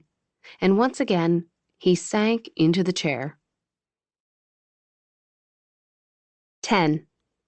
Cooper seemed a little twitchy tonight. Maybe it had something to do with the current that ran between them. They definitely had chemistry. Katie had been aware of it from the beginning. But let's face it, Cooper probably had chemistry with a mailbox. She obviously wasn't the only woman to feel it. Those eyes and that uniform. Are you in a hurry to get somewhere? She asked. Just the paperwork I mentioned before. Don't feel as if you have to stay. I can go inside the camper if you're worried about me. He eyed the tin can where Gavin was getting ready to step into the shower. That's all right. I don't mind. Silence settled in. The walls of the camper were so thin, she could hear the shower kick on. She hoped Gavin wouldn't be long. She really did like him. He treated her like gold, and he had a lovely family. Everything was great between them so far. Except she seemed to be a wee bit attracted to his brother. She winced. This wasn't like her at all. She kept telling herself it was just the connection of their shared experience on the cliff. But she was starting to wonder if it was something more. Cooper broke the silence. How do you like living in Riverbend so far? I like it a lot. I'm not used to living in such a small town, though. Recognizing people I know everywhere I go. After living here all your life, it must feel like you have a giant extended family. Complete with drama, disagreements, and general meddling. Not to mention the grapevine. Oh, yes, the grapevine.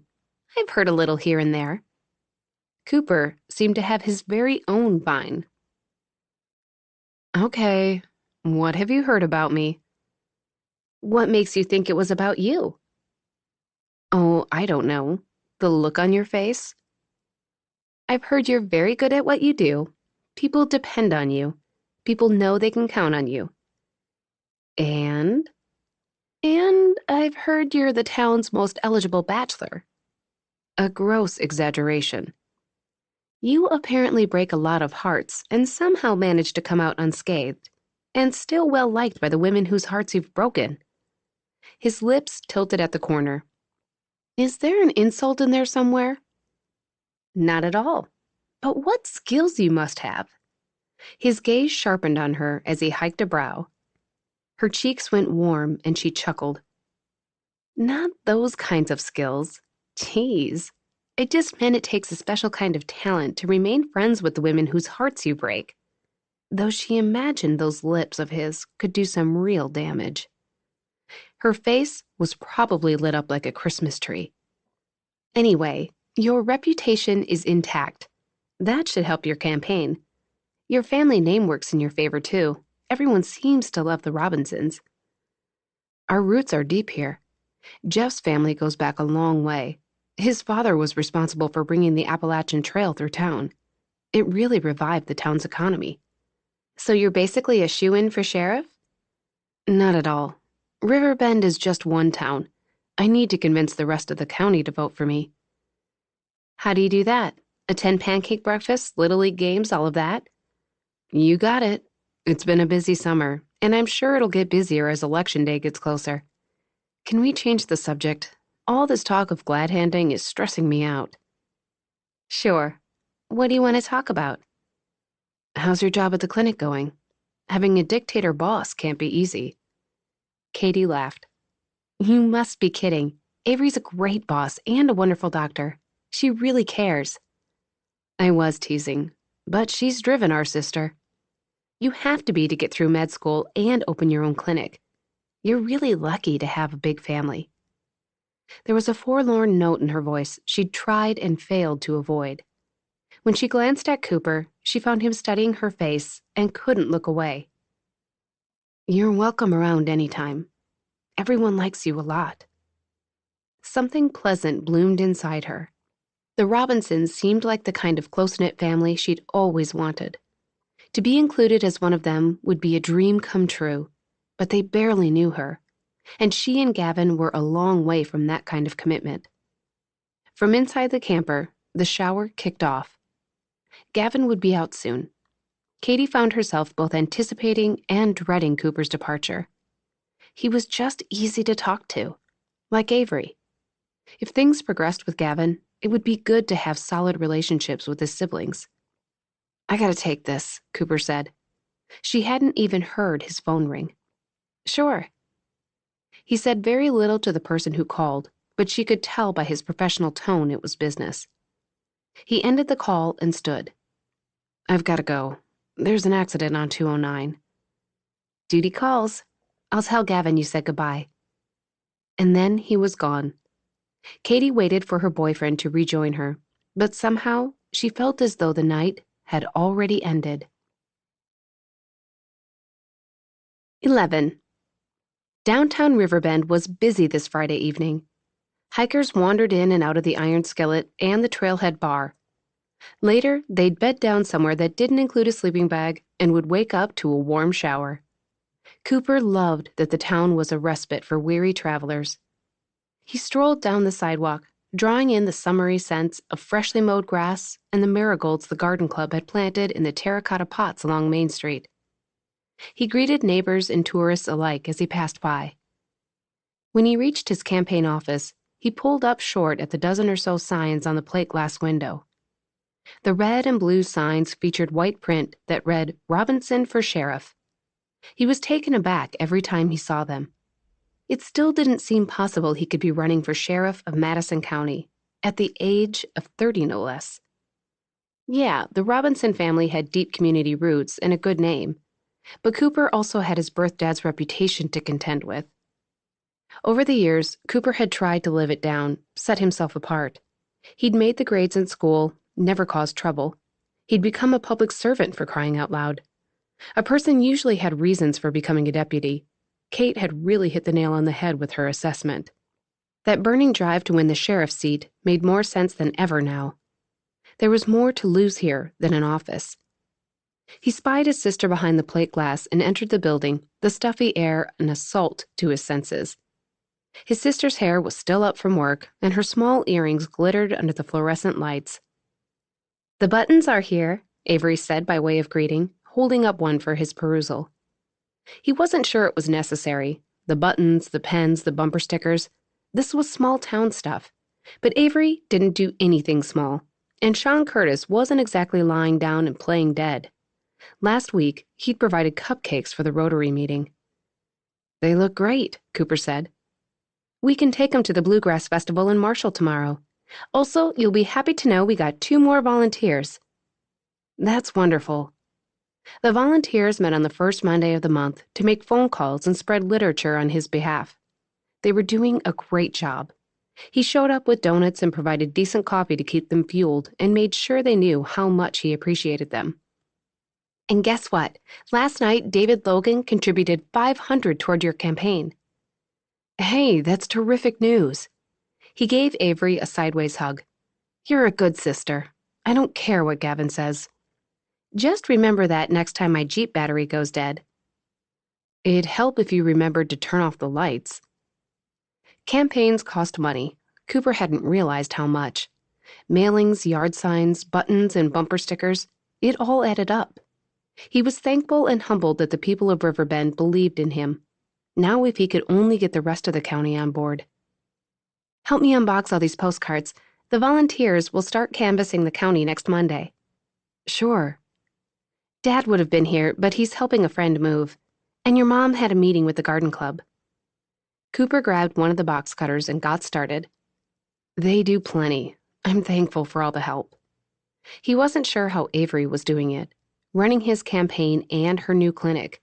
But then, she didn't have a social life to speak of. "I'm surprised you don't have a date tonight," Avery said. "You didn't forget it's a Friday night." "I don't have a date every weekend, you know." "Practically." "Well, you could take a lesson." He couldn't even remember the last time Avery had brought a guy around. "Rodriguez asks about you all the time.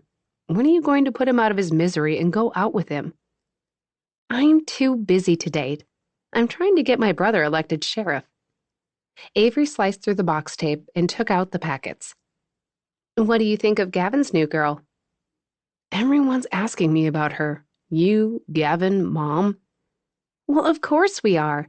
Gavin's finally coming out of his funk, and it doesn't take a genius to see why. We're hopeful. Sure, but this is pretty new. Relationships come and go. This one may not last forever. Gavin's not like you. Cooper scowled at Avery. That didn't come out right. I only meant Gavin tends to have long-term relationships. Well, he got married when he was 12, so 26 is not that young. Fine, but he was young when they started dating.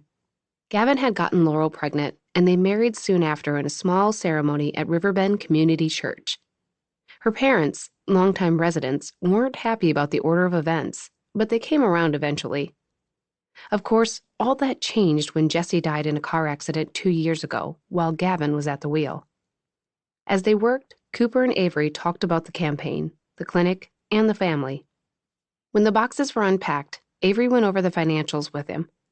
There were a lot of rules about campaign funding, and she was fastidious about knowing and following them. He was grateful, as spreadsheets weren't his cup of tea. The sun had set by the time they were finished. On their way out the door, Avery grabbed a box of buttons and shoved it at him. Run these by the church office on your way home. Mrs. Doolittle said she'd have her husband pass them out at the Better Business Bureau meeting. That'll be good exposure to other parts of the county. Sure. He didn't have anything better going on anyway. Avery was right. He was used to dating on the weekends when work allowed. But this was his second weekend without a date, and he didn't have to think too hard to figure out why. He locked up the building, said goodbye to Avery at her Jeep, and continued down the sidewalk toward the church.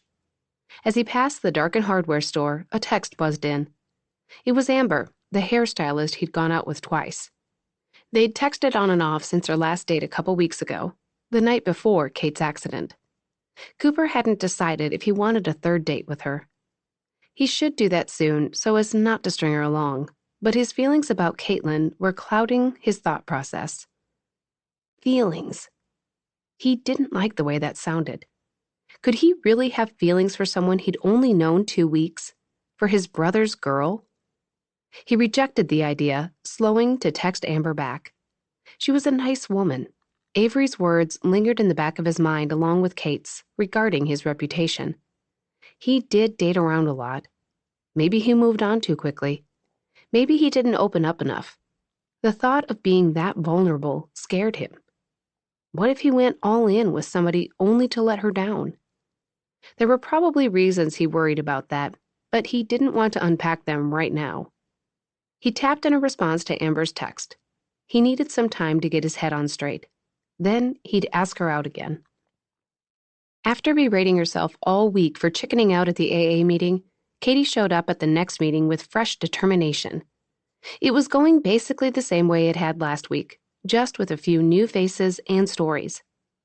She was still nervous about encountering her mother, but this time she also felt a pang of guilt. She was intruding on other people's pain for her own selfish reasons. She didn't belong here. This would be her last meeting. She would find another way to get to know her mother. But she'd nearly made it through the whole meeting, and there was no point in giving up now. Her mom sat in the front row again. Katie studied the graceful curve of her neck, so much like her own. Her heart pounded. She would hang around after the meeting, maybe even get up the courage to greet her mother. When the meeting finally ended, Katie took her time gathering her purse and standing. Her legs quaked beneath her. Several people had darted out the door right away, but others stayed in their seats and chatted with their neighbors. A few people, her mother included, approached a table containing a coffee urn and cookies, lined up like soldiers on cafeteria trays. Katie made her way over to the coffee. She filled a styrofoam cup and added a heaping teaspoon of powdered creamer, which hardly even lightened the brew. She lifted the cup to her lips. Careful! That stuff is hot as a tin roof. Katie glanced up to her mother's face, catching on eyes the same shade of blue as her own. Up close, she saw lines at the corners of the woman's eyes, and on her upper lip. Would Beth Wallace recognize the daughter she'd basically abandoned? Over the years, Katie had thought of all kinds of things she wanted to say to the woman, all the questions she wanted to ask, but the words were lost to her now. She'd waited too long to respond. The silence had turned awkward. She hoped her nerves would be attributed to the AA situation. The taste isn't so great either, the woman offered kindly, but at least it's caffeinated. Get it together, Katie. She cleared her throat. That's all that really matters, I guess. Her mother extended a hand. I'm Beth, director of the group. Katie. She shook her mother's slender hand. There was no recognition in the woman's eyes. Katie was both relieved and profoundly disappointed by that. You were here last week, I think. Katie didn't think Beth had noticed, the way she'd slunk in and out. I probably should have said something. It's not like that around here. Come and go as you like. No pressure at all. Okay. Katie didn't know what else to say. Her palms were sweaty, and her mind spun with things to say, none of them appropriate for the occasion. Instead, she took a sip of coffee, and yes, it burned her tongue. But she welcomed the distraction of pain. Beth checked her watch. I'm afraid I have to run. I'm late to meet someone. Well, it was nice to meet you, Katie said automatically. Her mother withdrew a card from her purse and held it out. I'd like to give you this. Feel free to call me anytime, day or night. Oh, Katie inched backward. I don't think... I'm not... Just take the card, Katie. Please. No pressure at all to use it. Katie did as she said. Thank you. I hope you come back next week. Katie didn't reply, and her mother scooted out the door as though she was, indeed, late for an appointment. Katie's hand was shaking so badly the coffee sloshed over the lip of her cup, burning her. She had to get out of there. A young woman who couldn't have been more than 20 frowned at her as she darted toward the door. But Katie couldn't bring herself to care. She was just trying to remember how to breathe. She exited the room and slammed into something hard. Oof! Katie looked up into Cooper's brown eyes. He was just inches away, steadying her with his big hands. Katie. I'm so sorry. I wasn't paying attention. He glanced down to her shirt. You spilled your coffee. Did it burn you? Only then did she realize that yes, she had spilled her coffee all over her chest. And yes, it did burn. The empty styrofoam cup was crushed in her hand.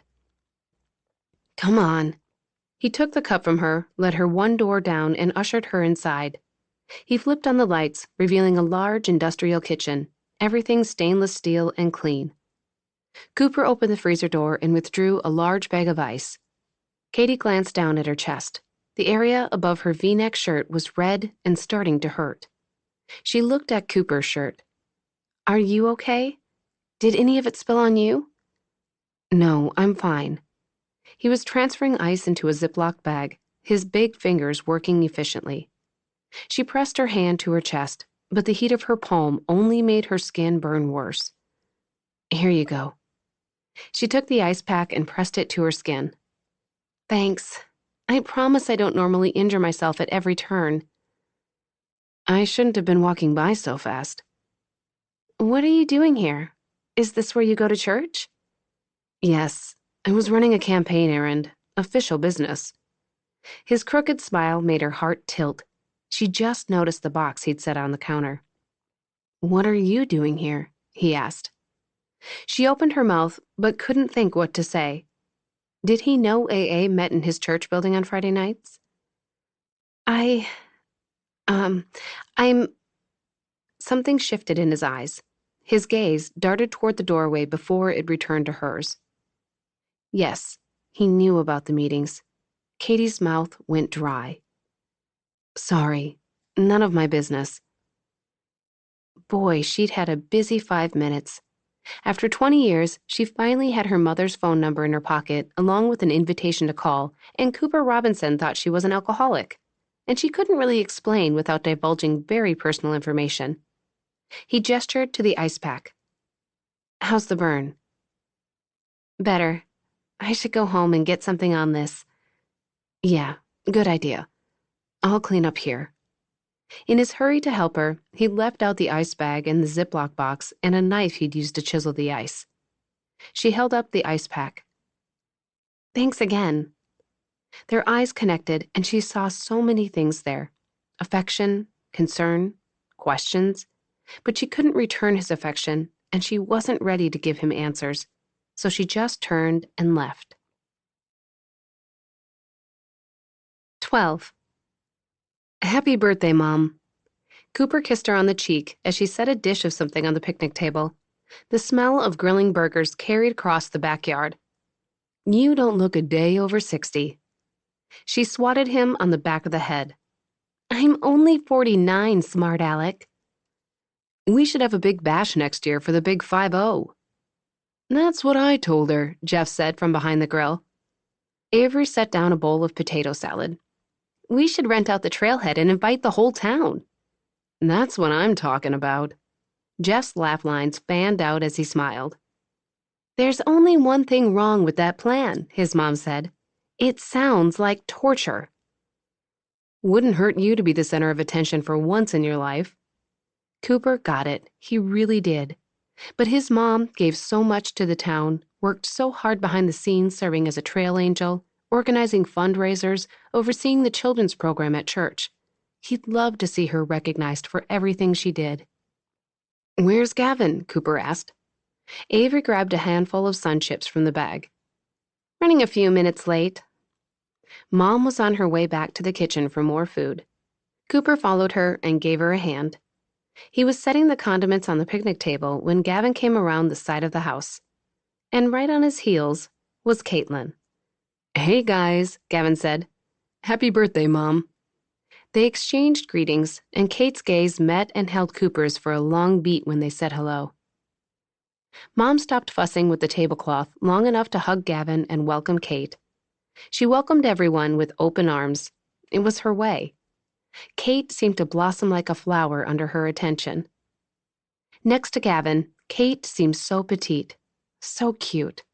Her hair swung from a ponytail today, her long neck exposed. Her sunny yellow top showed off tanned arms, and the denim shorts she'd paired it with made the most of her shapely legs. He pulled his gaze away. The unexpected sight of her was a sucker punch. He hadn't seen her since last week when he'd literally bumped into her at the church. He'd thought about that night a lot, about Caitlin being an alcoholic. He hated that for her. And he wished he didn't know because he wasn't sure she'd told Gavin, and it was kind of a big deal. Dinner is served. Jeff set a platter of thick burgers in the center of the table. Do we have great timing or what? Gavin said. Avery nudged Gavin. It's like you have a sixth sense or something. Every time he stops by my place, I'm just getting dinner out of the oven. You mean out of the takeout bag, Gavin said. She's a busy working woman, Kate said. She doesn't have time to cook every night. That's right, but I do cook on certain days, she pointed at Gavin, and I'm not telling you which ones. Aw, give a poor bachelor a break, Gavin said. Have you seen the size of my kitchen? Avery rolled her eyes. As if that's the problem.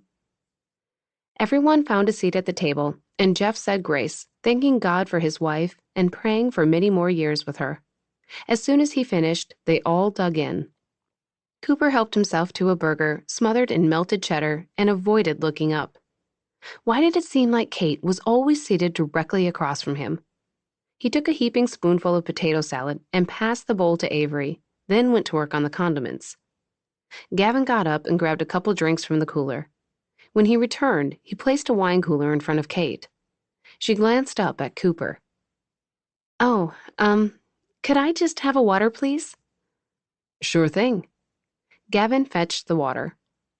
Clearly, she hadn't told his brother. And given their family history with alcoholism, that might be an issue for Gavin. None of your business. He blocked Kate from his mind and tuned into the conversation going on around him.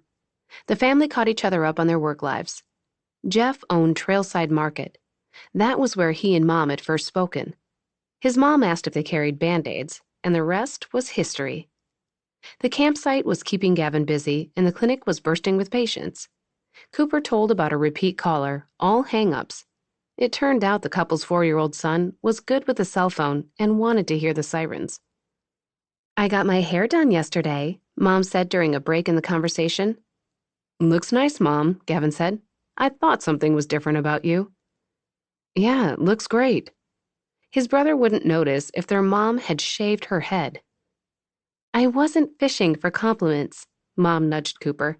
"I saw Amber Clark there, and she asked after you." "So?" "So she's clearly interested, honey, and she seems like a nice girl.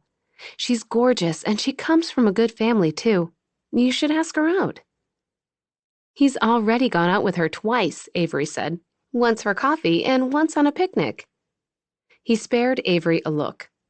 "I don't recall mentioning that." She shrugged and stuffed a spoonful of potato salad in her mouth.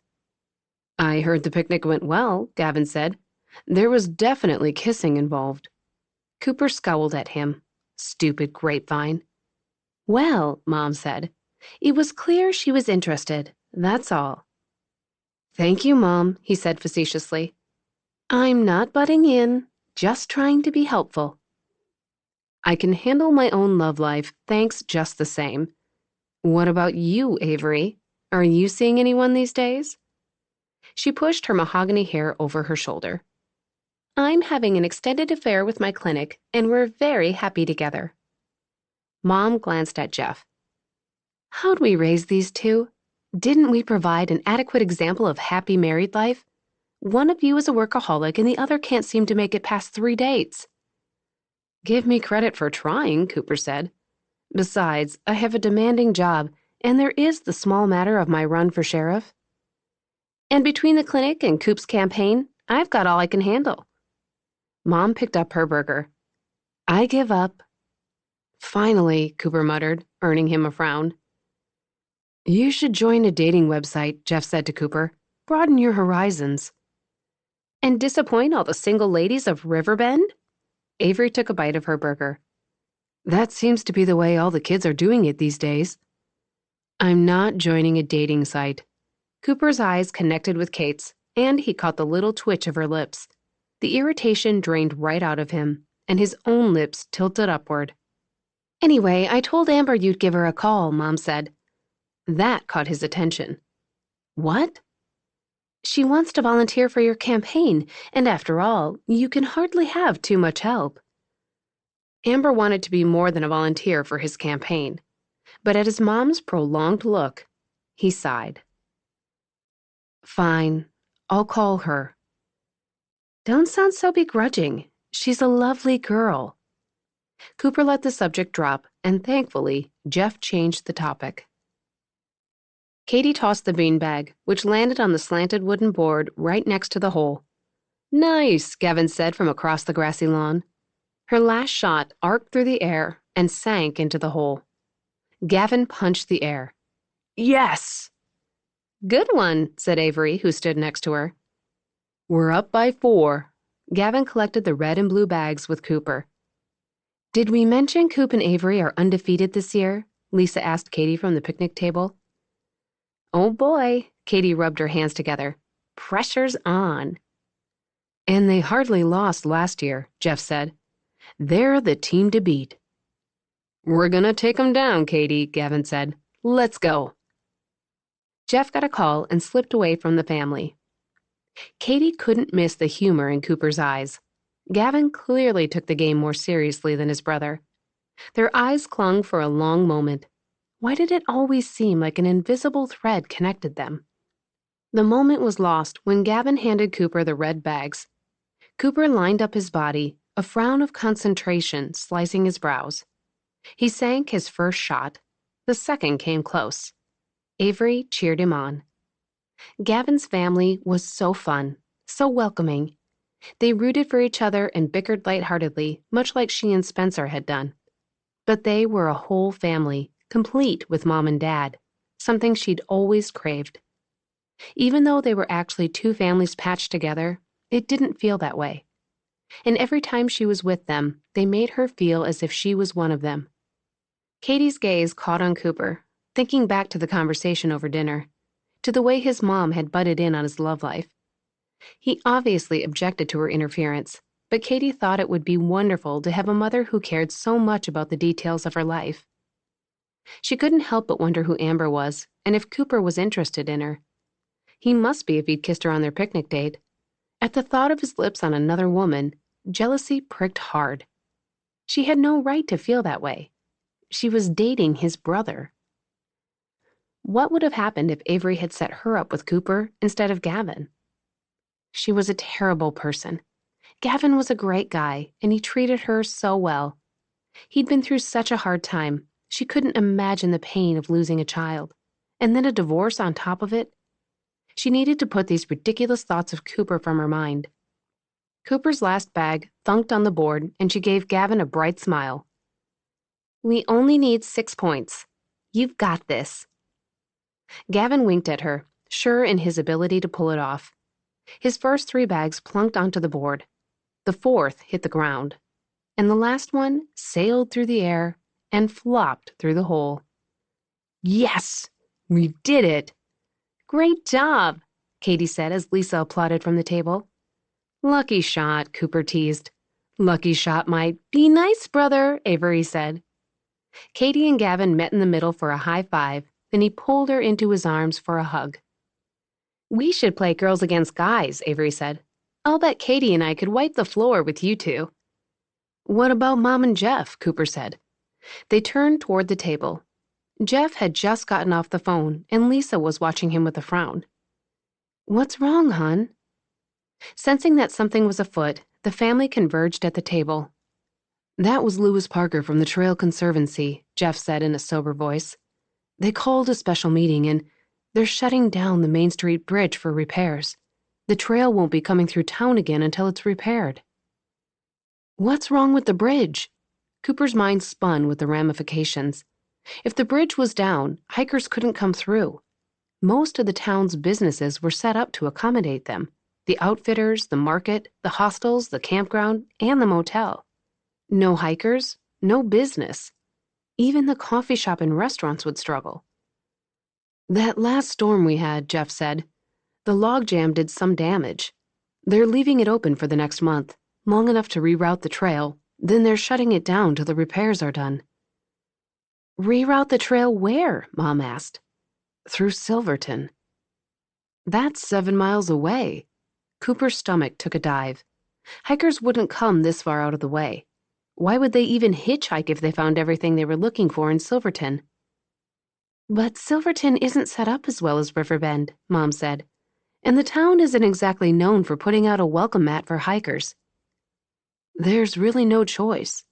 Anyway, Lewis thinks their attitude will change once business starts flooding in." "But clearing a new trail will cost a lot of money," Gavin said. Jeff shrugged, sinking onto the bench beside Mom. Cooper joined his parents at the table, and so did the others. Quiet descended as the news settled. This would not only mean economic hardship for the community, but also for Jeff's store, which had been around since the early 80s when his parents opened it. "But wait," Avery said. "They'd still have to get the hikers across the river, and there's no bridge in Silverton." "No, but they have that old railroad truss," Jeff said. "In the next month, they're planning to make it into a footbridge." "How long will our bridge repairs take?" Cooper asked. "Up to 6 months, they think." Cooper's shoulders sank. 6 months? That's the rest of the season. The winter months were hard enough without losing half the tourist season, too. It would be like a ghost town without the tourists. Would the businesses make it through this? "There has to be something we can do," Mom said. "Some way to bring business to the community." "What about an event of some kind?" Caitlin said. "A festival or something." Mom sat up straight. "That's a brilliant idea. It's too late for a summer festival, but we could do some kind of fall celebration. One last big hurrah before winter." "It's already the end of August, Ma," Gavin said. Avery leaned in. "If anyone can throw together an event in short order, it's Lisa. And she's on the city council." "They'll see the need for this," Mom said. I know I can get them on board, and the town will be eager to follow suit. If we're going to count on good weather, we should schedule it no later than Halloween." Jeff shook his head. "But that'll take us right up to the election. There's a lot for this family to contend with." "Cooper and I can keep our focus on the campaign, and the rest of you can put your heart into the festival," Avery said. "Maybe we could even use the festival to benefit Coop's campaign in some way." "Great idea," Cooper said. "And I've got plenty of volunteers, Mom. You don't need to worry about that." "Now we just need to figure out what kind of shindig we should have," Mom said. Gavin tilted his head to the side. "What about a harvest festival?" "Or maybe something related to the trails," Kate suggested. "I love that." Mom threw an arm around Kate. "You're a genius, sweetheart." Kate's cheeks bloomed with color. "We could call it Trail Days," Jeff said, "and it could celebrate the history and culture of the trail." Cooper nodded. "I love it." "It's perfect," Gavin said. The mood around the table had shifted from despair to excitement. Eyes sparkling with resolve, Mom leaned in. "We'll make Trail Days the best festival this area has ever seen. It'll bring the revenue this town needs to make it through." Catching the spirit, Cooper smiled. "We'll do whatever it takes to survive, and so will the rest of the town." 13. Just a few more hours and it would be the weekend. A hard one. Tomorrow morning, Katie would leave for Mac's Patch bright and early. She'd honor Spencer by making the journey he couldn't make himself and scatter his ashes at the summit. She was both anticipating the trip and dreading it. She was grateful to have Gavin accompanying her. She'd been nervous about making the trip alone, but she worried about involving him in such a private, emotional moment. She wasn't sure she wanted to share that with him. It felt too early in the relationship. Katie took a quick break between patients, slipping into the office for a sip of stale coffee. The week had passed quickly. Avery had been distracted by the news of the rerouted trail. The town alone wasn't big enough to sustain the clinic. It depended partly on the illnesses and injuries of hikers. Would the clinic survive the coming lean months? Avery was concerned business would suffer and she'd have to let Charisse go. Was Katie's job also in jeopardy? She winced at the selfish thought. The Robinsons, the whole town, had so much more to lose. Katie took another sip of coffee, grimacing at the taste, then headed to the next patient. When she reached the exam room, she tapped on the door and entered at the sound of a woman's voice. "Good afternoon. How are—" She stopped short at the sight of the older blonde woman seated in the plastic chair beside the desk. Beth Wallace beamed. "Well, hello. How nice to see you here." Katie's birth mother wore a bright pink top that gave her an airy, happy appearance. White capris and strappy sandals completed her youthful outfit. Pull it together. Katie stretched a fake smile across her face and took a seat in front of the computer. "Likewise. What brings you in today?" She glanced at the file. "Ms. Wallace?" "Beth, please. I did something to my wrist while I was gardening, of all things." Gardening. Katie must have gotten her green thumb from her mother. She forced herself to focus on the computer screen. "It hurts when I twist it to the right. It's probably just a sprain, but it's my dominant hand, so I wanted to be sure." "Of course." Katie went through the list of questions, somehow maintaining a professional demeanor. Her mother's only meds were vitamins and supplements. She seemed remarkably healthy for a 46-year-old recovering addict. "Do you like to garden?" Katie asked. "It's a hobby. Something to keep my hands busy, you know. I used to smoke and, well, do all kinds of things I shouldn't. I find I fare best if I stay busy. My yard looks like a botanical garden." Her laughter was melodious. "I like gardening too." "Well, I've been here enough seasons to know what grows well and what doesn't, so if you need any tips, let me know." Katie offered her a tremulous smile. She'd never considered that the woman might show up at her workplace. Her heart thumped. Next, she'd have to take the woman's vitals, and her hands were trembling. But she couldn't put it off any longer. She stood, grabbed the blood pressure cuff, and slid it onto Beth's arm. As Katie removed the stethoscope from her neck, she fumbled with the tubing, almost dropping it. Seriously, Katie? Finally, she put the diaphragm under the cuff and inflated it. How have you been, Katie? I haven't seen you lately. She hadn't been back to AA since Beth gave her the business card. Katie slid her gaze up into the eyes so like her own. How could her mother not recognize her own eyes staring right back at her? I've been pretty busy with work and getting settled into my new place. You're new in town, aren't you? Beth chuckled. I've been here long enough to recognize most everyone, even if I don't know them by name. I moved here in May. She didn't want to mention Asheville, so she removed the cuff a little early. The Velcro gave a loud rip. 110/70. Perfect. She placed the oximeter on her mother's finger, then put the stethoscope's ear tips in her ears and placed the diaphragm on her left lung. Katie went through the task, trying to keep her expression blank as her mind spun. This is my mother's heartbeat. I grew inside this body. This heartbeat was my lullaby. She blinked away the thoughts, hoping the woman couldn't tell that her hands were shaking or that her heart was about to thump out of her chest. She recognized the clean, citrusy scent of Beth from the time they'd spoken 2 weeks ago. It was pleasant and subtle, probably a body wash or shampoo instead of a perfume. Katie went about her work, taking the time to surreptitiously observe her mother. Crow's feet fanned from the corners of her eyes. Her lashes were short and light, her eyebrows nicely arched. Her nose was small and dainty, like Katie's, but her lips were thinner. Had Katie gotten full lips from her father? Katie had her mother's square shoulders and thin build, and the woman's skin tanned to a warm golden brown, the way Katie's did. What else had she inherited from this stranger, who was also her mother? Everything okay? Katie jumped. She hadn't moved the stethoscope for a while. Her face grew warm as she curled the instrument around her neck and backed away. Everything's fine. The doctor's running on schedule, so she should be in shortly. Eager for escape, she headed to the door. Katie. She turned and tried for a smile, but her lips wobbled, and the rest of her face felt mask-like. I was wondering if you might like to grab a coffee sometime. It can be difficult coming into a little town where everyone knows everyone. When I got here, I didn't know a soul, and it took me a while to find friends. Oh, Katie blinked. Beth must be trying to befriend her. Alcoholics Anonymous was a supportive group, and the woman did head it up after all. And a coffee date would give Katie a chance to find out just who her mother was. Find out if she might welcome her long-lost child back into her life before Katie risked rejection by telling her who she was. This was the chance she'd been waiting for, wasn't it?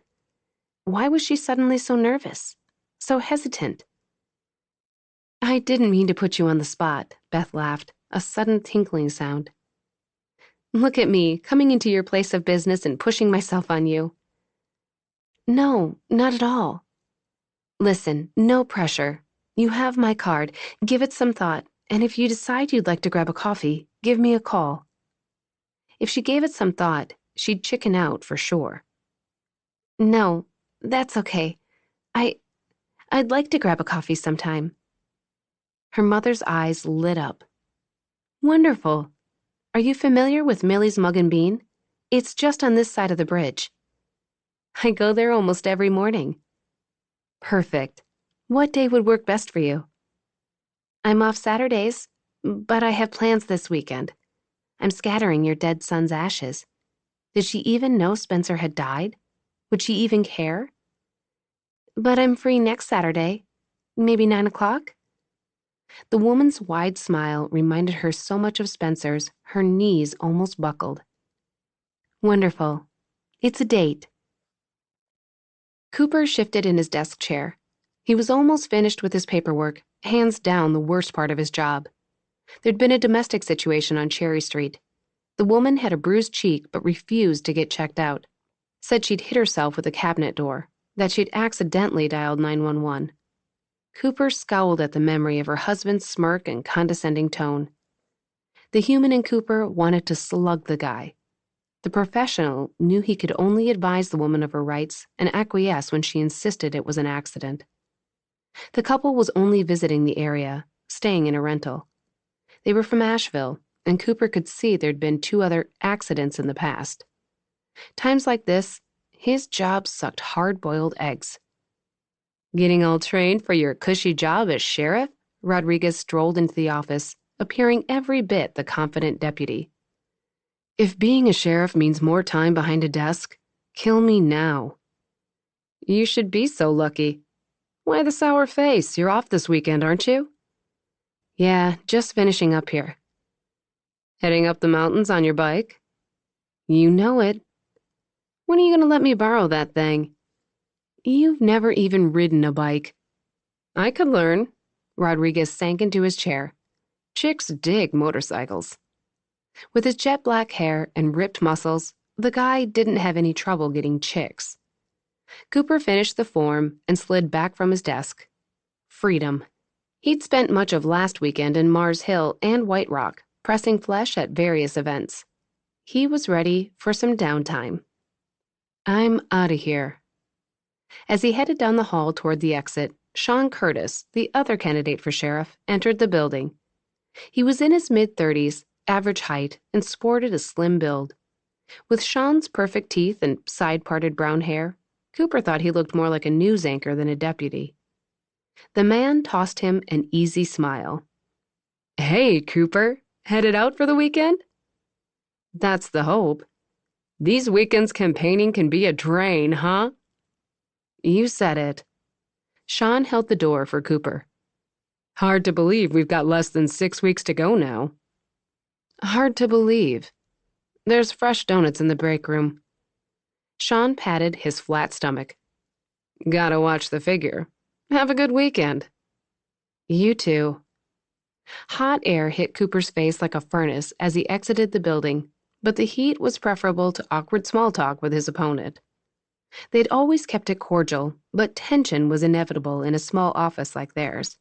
And it had only gotten worse a couple months ago when Roy Gilmore, the sitting sheriff, publicly endorsed Cooper. He shook away thoughts of his campaign. He was headed home where he'd order a pizza and enjoy the game. In the morning, he'd sleep in, then head up into the hills for some bike therapy. His cell rang as he slid into his truck. He started the engine, lowering the windows, then checked the screen. Gavin. Hey, brother, what's up? Hey, Coop. Have a good week? Not bad, just got off work. There was a beat of silence. Listen, you're off this weekend, right? Yeah?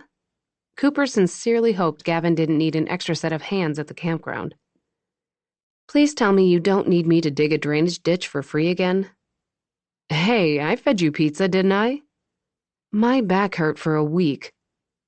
Nah, listen, it's nothing like that. There's definitely a problem at the campground, but nothing you can help with unless you have a plumber's license I don't know about. What's going on? The biggest cabin has issues.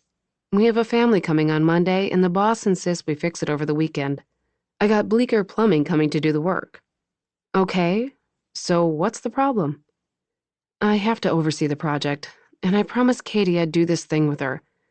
See, her brother passed away in December, and she has plans to scatter his ashes up on the trail. I don't want her going alone. Cooper's face fell. Oh no, this wasn't going to happen. Couldn't happen. Gavin, come on, that's a private thing. She's not a hiker, and I don't feel comfortable sending her out there alone. What about Avery? I'm sure that would be a lot more comfortable for Katie, and Avery's a capable hiker. She has to work, and with the upcoming bridge closure, she can hardly afford to turn away business now. Cooper bit back an expletive. He had to get out of this. He shouldn't be alone with Kate, not even for the few hours this hike would take. Not with the thoughts and, dare he say it, feelings he'd been having. Cooper scratched the back of his head. I don't know, man. She should probably just put it off a weekend, then you could go with her. Sunday's her brother's birthday, or would have been. She's been waiting months to do this. Cooper dropped his head into his hand. Come on, God. Throw me a bone here. I'm trying to do the right thing. I'm sure she'd be fine, Cooper said. She'd probably rather go it alone than have a virtual stranger along. He balked at those words. Kate hardly felt like a stranger to him, and he'd be willing to bet she felt the same way. Even more reason to get out of this. Can't Avery take off work this one time? Come on, Coop. I'd feel a lot better knowing she had a man along. The trail was generally safe, the hikers friendly and supportive, but a while back there'd been a stabbing. A man died and a woman was gravely injured. Then there were the bears, and the chance of injury. Gavin's fears weren't completely unfounded. Truth was, Cooper wanted to be with her, and that only proved what a bad idea this was. He'd be better off digging a drainage ditch. 10 drainage ditches. Gavin had no idea what he was asking, but there was nothing Cooper wouldn't do for his brother. He let out a long, deep sigh. All right. If she's okay with it, I guess I'll take along. Hey, that's great. Thank you. You're a lifesaver. I've already loaned her my overnight gear, so she's all set. You'll just have to pack a... Wait. Overnight gear? This is an overnight hike? All the way up to Max Patch. Max Patch. A wave of relief came over him. They could just drive to the mountain, take the short loop trail, scatter the ashes, and be done. Few hours tops. Oh, that's great. We could just drive there, then walk up. Coop, it's part of the journey. Her brother wanted to do that hike, Riverbend to Max Patch, and now he can't. Right. The journey. She's had this planned a long time. We already dropped her car up at Max Patch, so you'll be all set for the return home after. She scatters his ashes. Dread swamped him, even as guilt pierced his heart. Poor Kate. This had to be awful for her. He'd just have to gut his way through it. He could do that for her, for his brother. Couldn't he? All right. I guess I'll do it. Thanks, man. You're a good brother. Cooper hoped and prayed he was good enough. 14. Katie handed the server her menu and settled back in the wooden chair, her mind on that nerve-wracking meeting with her mother. The coffee date was 1 week away, and Katie was both eager and dreading it. What if that path only led to more disappointment and heartache? What if she discovered her mother was happy to leave her children in the past? Katie didn't think she could handle another rejection.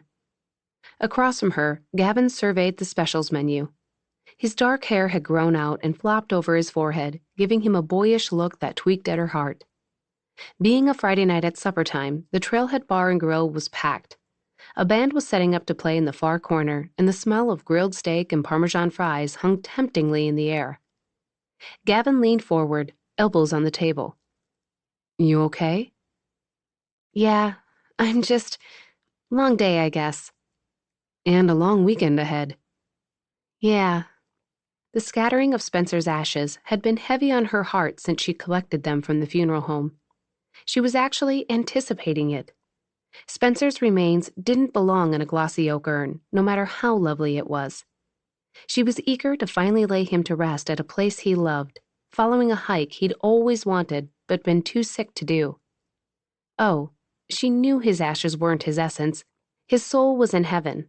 But she longed for the peace of having this last sacred rite done. So, hey, about this weekend. I'm afraid I have some bad news. She noted the flicker of regret on his face. What's up? There's been some major trouble with one of the cabins, plumbing issues. I have a large group coming on Monday, a family reunion, and my boss doesn't want to cancel the booking. He's out of town and insisting I stay and oversee the repairs. Oh, I see. I'm not leaving you hung out to dry, though. I don't want you doing this hike alone. He gave her a wary look. I hope you don't mind, but I asked Coop if he'd accompany you, and he'd be happy to go along. Coop? Katie's mind spun at the sudden shift of events. I know you don't know him very well, and maybe you wouldn't be comfortable with this, but I'm hoping you'll consider it. Gavin winced. I hope I haven't overstepped, but I was worried about you being out there alone. I know you can take care of yourself, but there's no cell coverage for much of the hike, and if you have an accident, I'd trust Coop to watch out for you. That's all. I'll just ask Avery. I'm sure she'd take the day off if I asked her to. It's your decision, of course, but I'd feel a lot better if you had the security of a man since you'll be gone overnight. Right. She envisioned 2 solid days with Cooper, overnight in the shelter, scattering her brother's ashes. Katie's heart fluttered, and she shifted her gaze away. She didn't hate the idea. He's also done this hike before, so he'll know what to do if you run into wildlife. She imagined how the 2 days would unfold, imagined having Cooper's company on what was admittedly a very private affair, and she felt okay with it. He had a calm, soothing presence, wasn't one to intrude where he wasn't welcome. He was intuitive. He'd give her space if she needed it, and she couldn't imagine anyone she'd feel safer with. Katie? Gavin's hand covered hers. Are you mad at me? Not at all. It's sweet that you're concerned, and I really didn't want to do this alone. A smile pulled the corners of his lips, even as his shoulders measurably sank. His blue eyes sharpened on hers. You're so great, Katie. I've never met a woman like you. Thanks. You're pretty great yourself. It was true. Gavin was handsome and attentive. He didn't have annoying habits she couldn't live with. He was close to his family, but he was also his own man. In short, he was husband material. His gaze grew intense. I feel like I can breathe for the first time in a long time. Her heart constricted at his words, and her eyes stung because she knew what he'd suffered, even if he hadn't told her himself. I'm really glad. You deserve good things, Gavin. He squeezed her hand and cleared his throat. The moment passed. Are you sure Cooper doesn't mind? It's an awful lot to ask. Cooper loves to hike. I know, but he's giving up his whole weekend. Doesn't he have campaign obligations? No. Like I said, this is right up his alley, and there's no one I trust more. I'll let him know to be at your house at 7 if that's all right. He has all the gear he'll need. You found the sleeping bag I left on your porch? Yeah, everything's packed and ready to go. He gave her a fond smile. Little misorganized. I hadn't packed a thing yet. I guess sometimes it pays to procrastinate. Usually it just stresses me out. He turned his attention to the stage, where Lonnie Purdy, the trailhead's owner, introduced the band. Was it strange that she was a little glad Cooper was coming instead of Gavin? Guilt stung at the thought. She couldn't quite put her finger on why she liked the idea. Perhaps it was only because he was a known entity. While she might know Gavin better in the day-to-day world, she'd already gone through a crisis with Cooper. She trusted him to handle a difficult situation. She wasn't sure how scattering Spencer's ashes might affect her. She'd lost a lot in her life, but nothing had been harder than losing her brother. She'd already done her share of grieving, of course, but one didn't get over such a loss quickly or easily. She still missed him every day, still had moments where she started to call him before she remembered she couldn't. She was relieved when the band struck up their first song, making conversation all but impossible. She had a lot to sort out and didn't want to do it under Gavin's watchful eyes. She was surprised he hadn't yet told her about his son. After all, they'd both lost somebody they loved. Wasn't this a commonality that could draw them closer? Didn't he want that?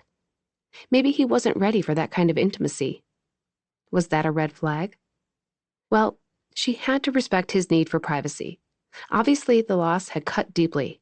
She'd never had a child, much less lost one. She should be patient with him. Her gaze drifted covertly over his features as he watched the band perform. There was a sadness in his eyes that never went away. Lisa had told her that Katie had brought happiness back into his life, and Gavin's own words seemed to corroborate that. She was glad for it. He deserved to be happy. She hated what he'd been through. She just wished he trusted her enough to open up about it. 15. The next morning, Katie put her hair in a ponytail and strung it through her Yankees cap. She wore lightweight hiking shorts and a white tank top. The first weekend of September would be a hot one. She'd filled her backpack with water bottles, snacks, a change of clothing, and of course the urn with Spencer's ashes. As she put on her favorite running shoes, the sound of popping gravel filtered through the walls of her house. Cooper was here. Her heart thudded in anticipation as she finished tying her shoes and gathered her belongings. She was eager to have this thing done, that was all. At least that's what she told herself as she exited the house and locked the door behind her. Cooper, similarly attired in a gray ball cap, athletic shirt, shorts, and hiking boots, shouldered his backpack. His biceps strained the sleeves of his shirt as he adjusted his pack. Upon sight of her, he stopped abruptly, his face falling. Oh boy, I guess I can't do this after all. Katie blinked. What? Why not? He threw a hand up. A Yankees fan? I don't think we can be friends. Relief surged through her, coming out as a laugh. You dog, I thought you were serious. Oh, I'm very serious about baseball. He belied the statement with a smile. People cheer for the Braves around here, you know. But maybe I can overlook your confusion this one time. My confusion, huh? She couldn't help returning his bright smile, excitement for the coming day winning out. What else can I blame it on? Maybe I can help you see the errors of your ways. He locked up his car.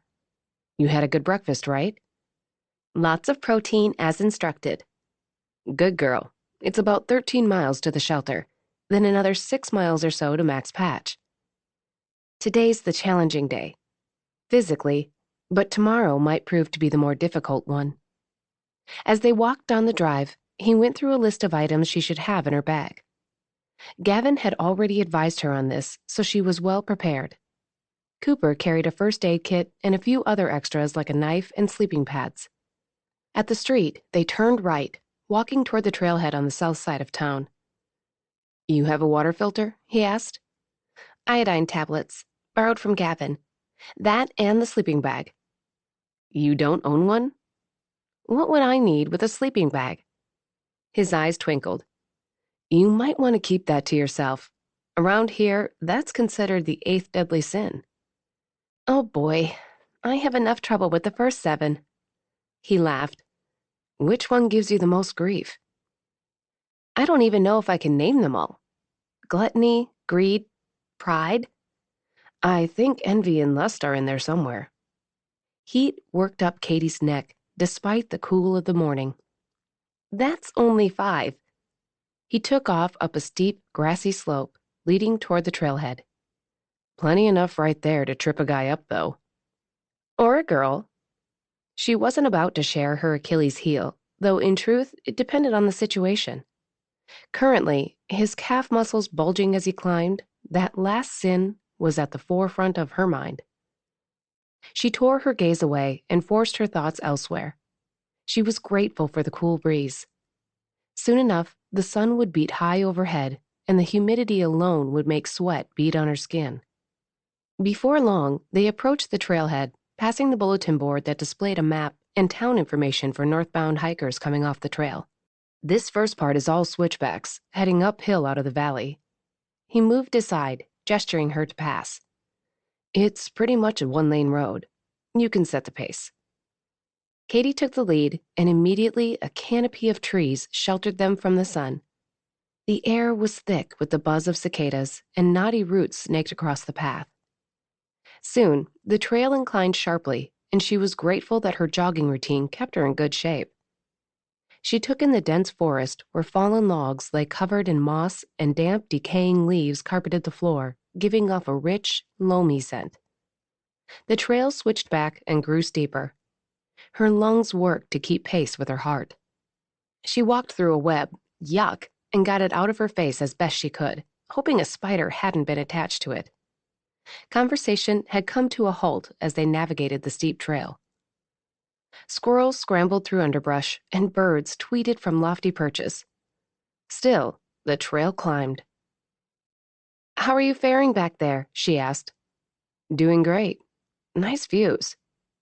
She peered off through the woods toward town and the mountains on the other side of it. We're getting up there. She ran through another web. This time, she paused to clear its sticky remnants from her face. Cooper came up behind her. Hold still. She peered over her shoulder. What? What is it? He picked something off her shoulder, a black spider, and flung it away. She shuddered. Ugh, disgusting. Want me to take the lead? Nobody told me there'd be spiders. He laughed and eased past her. Let me know if you want to slow down. They set off again, their conversation limited to the basics until the ground leveled off a bit. A slight rustle in the woods provoked a question. Have you ever seen a bear while hiking? Only once. If you make plenty of noise, they stay away. Where were you when you saw it? Was it a black bear? Yeah, at a shelter, actually. I was hanging out by the picnic tables with some thru hikers, and it just ambled right on by. Didn't even glance our way. Gavin said I wouldn't need bear spray. It weighs the pack down, and like I said, they mostly keep away. It's the mostly that has me concerned. He tossed her a smile over his shoulder. If it makes you feel better, I carry my Glock. Just a habit. I've never had to use one on a bear, and I don't plan to start now. That did make her feel a little better. I'm surprised we haven't passed anyone yet. It's early, and anyone coming this way would have spent the night at Deer Park Mountain Shelter. We'll probably be passing some folks soon. The sun had risen a bit, and the temperature was noticeably warmer than when they'd started. The afternoon would be uncomfortable, but the cooler temperatures tonight would be a welcome reward. How would that be, sleeping in the shelter beside Cooper? Would it be weird? No weirder than sleeping 6 inches from a stranger, and according to Gavin, that's how it was done. So, what are these shelters like exactly? Well, they vary. Walnut Mountain is a 3-sided log structure, sleeps 5 or so. It's right on the trail, and there's a fire pit and a picnic table, plus a privy and water source nearby. Will we have company? Most likely. Hopefully we'll get there early enough to get a space. And if we don't? We pitch the tent I brought, just in case. Oh. She hadn't realized they might be sharing a tent. That was smart thinking. Best to be prepared. People are pretty good about making room, especially if there's bad weather, but sometimes they fill up. Some people just hang a hammock, but that's no good in bad weather. The ground leveled out a bit, and the inclines grew shorter. The ridge was above the trail, so the views were infrequent. When they reached a spot with a large log just off the trail beside a trickling stream, Cooper slowed. Ready for a water break? Sure. Cooper sank to the log and adjusted the laces on his boots. She shrugged off her pack, pulled out a water bottle, and drank in sips. Nature carried on around them, squirrels nattering, birds tweeting, wind rustling the treetops. And still, the pervasive, anticipatory feeling Katie had awakened with persevered. What would tomorrow feel like? Would scattering her brother's ashes be the closure she needed? Or would the right only pick open the scab over her heart? Cooper grabbed a water bottle from his pack and quenched his thirst. Don't hold back on the water. You don't want to get dehydrated, and there are plenty of water sources between here and Max Patch. Okay. I'm grateful for the shade. It's going to get hot today. About 3 a.m, you'll wish for a little warmth. Cooper was enjoying the hike, enjoying the company. Kate was easy to talk to. She didn't complain or focus on the negative. Even though she'd had a difficult childhood, she remained optimistic. He admired that. He'd been glad to take the lead earlier. Her shapely form was a distraction he didn't need. And with her hair up and that long, graceful neck exposed, she was a tempting sight. What was it about her neck? And why did he feel like that Twilight dude all of a sudden? He looked away. She was Gavin's girl. He took another swig of water, his thoughts going back to the night he'd run into her coming from the AA meeting. As of a week ago, she hadn't yet told Gavin about her issue. It was a constant worry in the back of Cooper's mind. Maybe an addiction wasn't something you shared on a first or second date. But surely things were starting to get serious between Kate and Gavin. After all, he was bringing her around the family. Gavin had a right to know about her addiction, even if she did have it under control. He had a right to make a decision about the relationship before he was too deeply involved. Maybe it was time to ease his worry. And when would he have a better chance? Cooper took a quick slug of water as he formulated his thoughts. Listen, Kate, I know you might think this is none of my business, but I was wondering if you told Gavin about... He struggled with the wording, not wanting to sound overly harsh or judgmental. She gave him a quizzical look. What? He sighed. It's the drinking thing. It's a big deal. I mean, I'm sure you have a handle on it, and I'm glad you're going to meetings and everything, but... Kate let out a laugh, covering her mouth to hold the water in. He frowned at her. I don't see anything funny about this. It's a serious problem, and Gavin's already been through a lot. It's not fair to let him... She waved his words away. No, I'm not...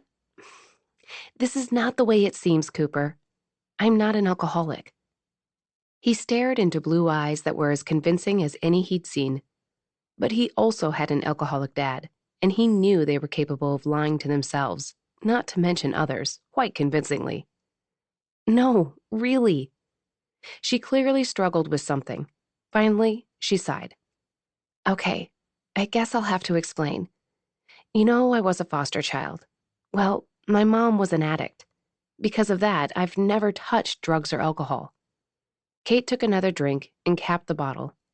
After Spencer died, I did some searching online and discovered our mother was living in Riverbend Gap. I found out she was a leader at the local AA group. Ah. He tipped his head back, relief rolling through him. You moved here because of her. Stupid, really. I mean, our mother never sought us out, even though we never left Asheville. We would have been easy enough to find. She obviously straightened out her life, but she still hadn't bothered to find us. You attend the meetings to see her? I went to 2 meetings, and I did meet her. Would I know her?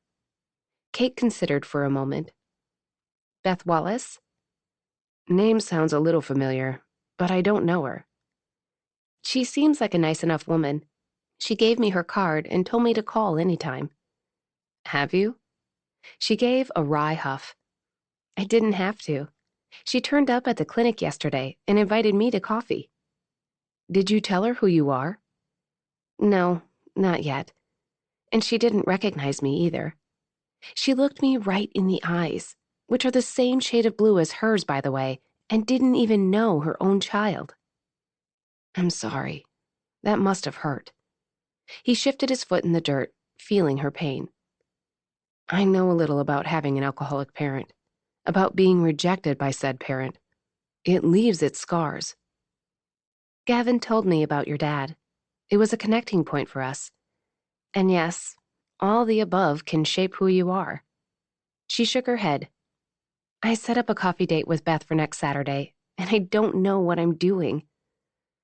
I suspect you're trying to get to know who she is before you risk heartache by telling her outright. Yes, that's it exactly. Is that stupid? I moved my life here on a whim, and if she rejects me, it's wise to get to know her a little first. She's given you no reason to trust her. But if she ultimately rejects you, it's no reflection on you, Caitlin. You're a terrific woman. You're beautiful and smart and kind. Look how far you've come from the mess your mother left you in. Her eyes caught on his, and Cooper felt the jolt down to the soles of his feet. Heat washed through him. Had he given himself away with those emphatic words? He broke eye contact and scratched the back of his neck. Thank you, Cooper. You're pretty wise yourself.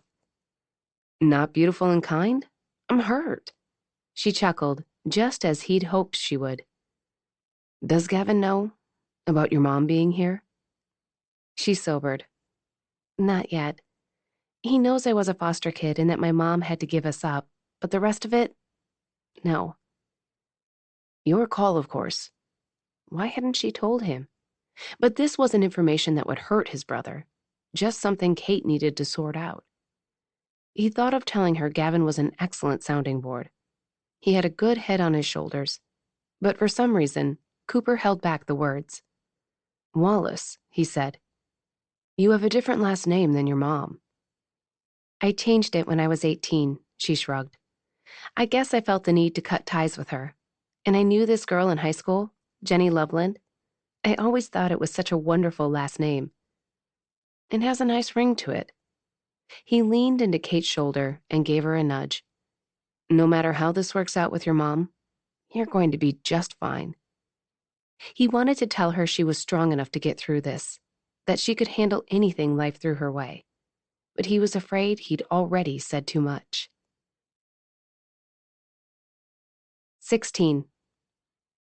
Sweat beaded on Katie's skin, but even as the sun rose higher in the sky and the air thickened with humidity, Katie found herself smiling. The morning had passed with surprising speed. Cooper was right. They'd passed a few hikers heading north on the trail. They'd stopped for a moment to chat with a couple from Kentucky who had been hiking one segment at a time. After 10 days on the trail, they were eager to reach Riverbend, where warm showers and comfy beds awaited them. Her conversations with Cooper were light and fun, their laughter frequently cutting through the thick forest.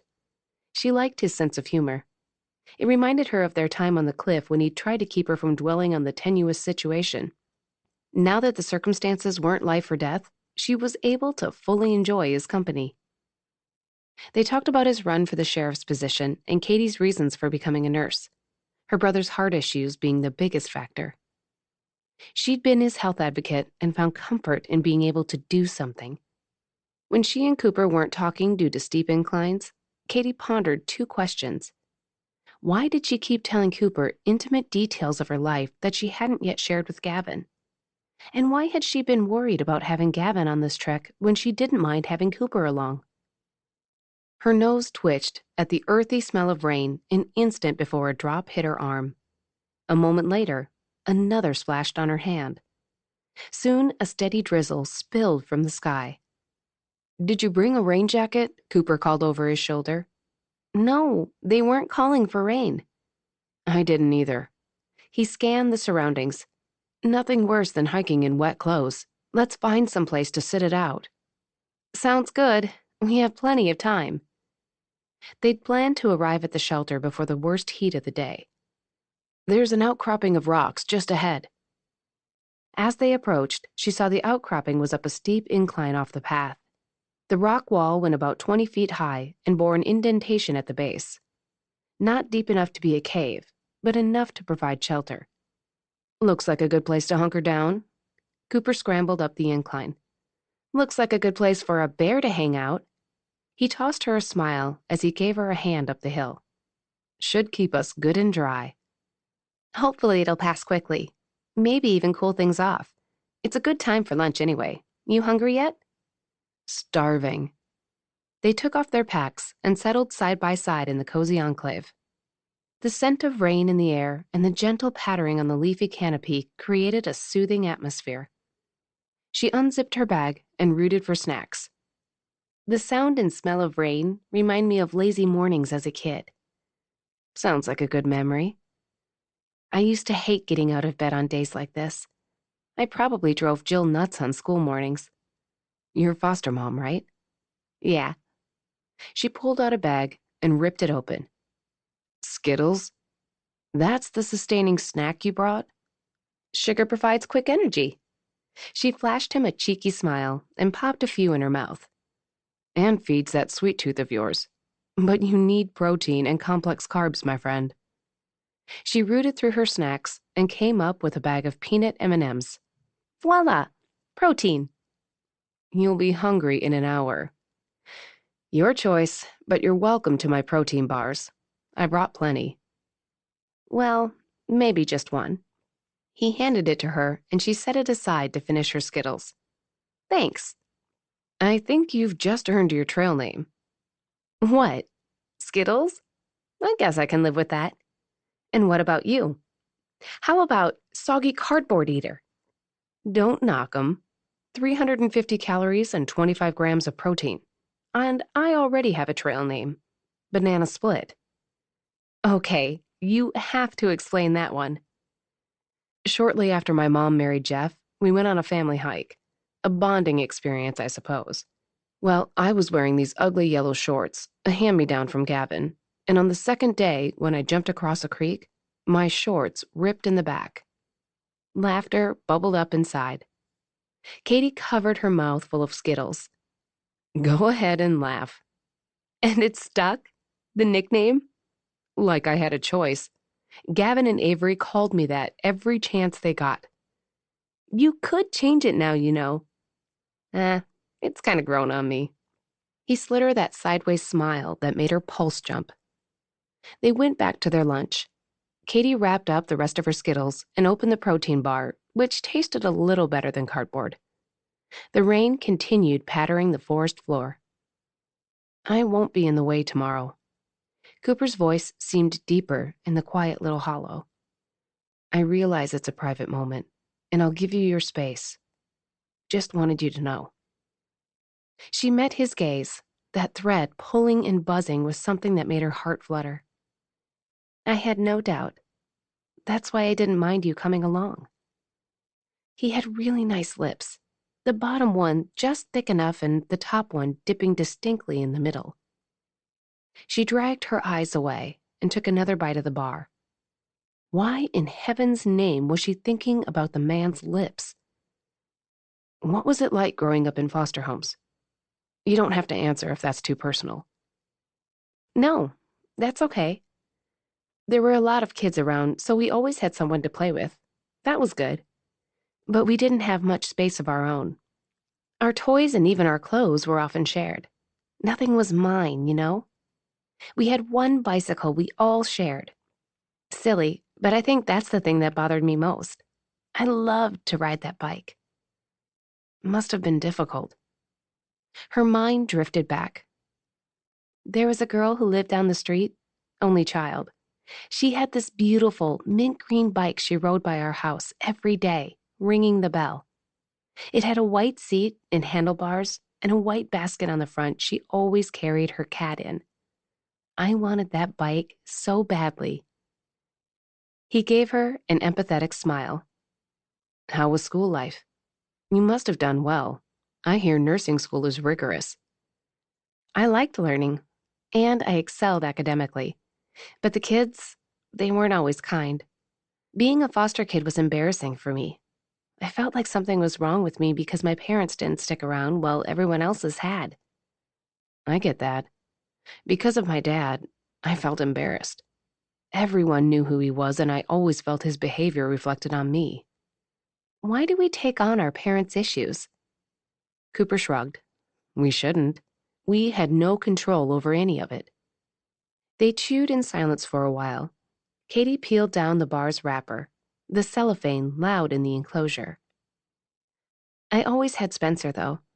Our caseworker was really good about keeping us together. He was lucky to have a big sister like you. You were all each other had. Losing him must have been hard. Still is. Looking out for him had become my life. Her throat thickened, making her laugh wobble. About the time he turned 18, he started getting pretty annoyed by that. You'd probably become like a parent to him. I was. And when he balked at that, I had to loosen the apron strings, balance out the relationship a little. Become his sister. That was hard, though, because of his health issues. At times, he needed me even if he didn't want to. He was always trying to do too much, and I was forever holding him back. I'll bet you were a great sister. She needed something from him in that moment. She didn't know what it was until she soaked in the certainty of those deep, brown eyes. He believed what he'd said, and maybe he was right. The knowledge loosened the knot in Katie's throat. Thanks. I feel bad that I sometimes tuned him out. He used to go on and on about certain things. Like what? Music, nature, hummingbirds. Hummingbirds. He loved them, was fascinated by them. I could sit here and bore you with all the tedious facts I learned over the years. When he was 12, he asked James and Jill for a hummingbird feeder for his birthday. He loved that thing, kept it filled with sugar water, and sat inside by the window, watching the birds whenever they came. Their hearts can beat 1,200 times a minute. Did you know that? Really? Maybe that's why he admired them so much. They have strong hearts. Cooper nodded. Makes sense. She considered telling him the rest. He was such a good listener, it was impossible not to. Since he died, hummingbirds have been kind of a thing with me. My first day back to work after his death, a patient of mine, a 12-year-old girl, found out my brother had died, and she drew me a picture. It was a hummingbird. She knew nothing about Spencer. That's really cool.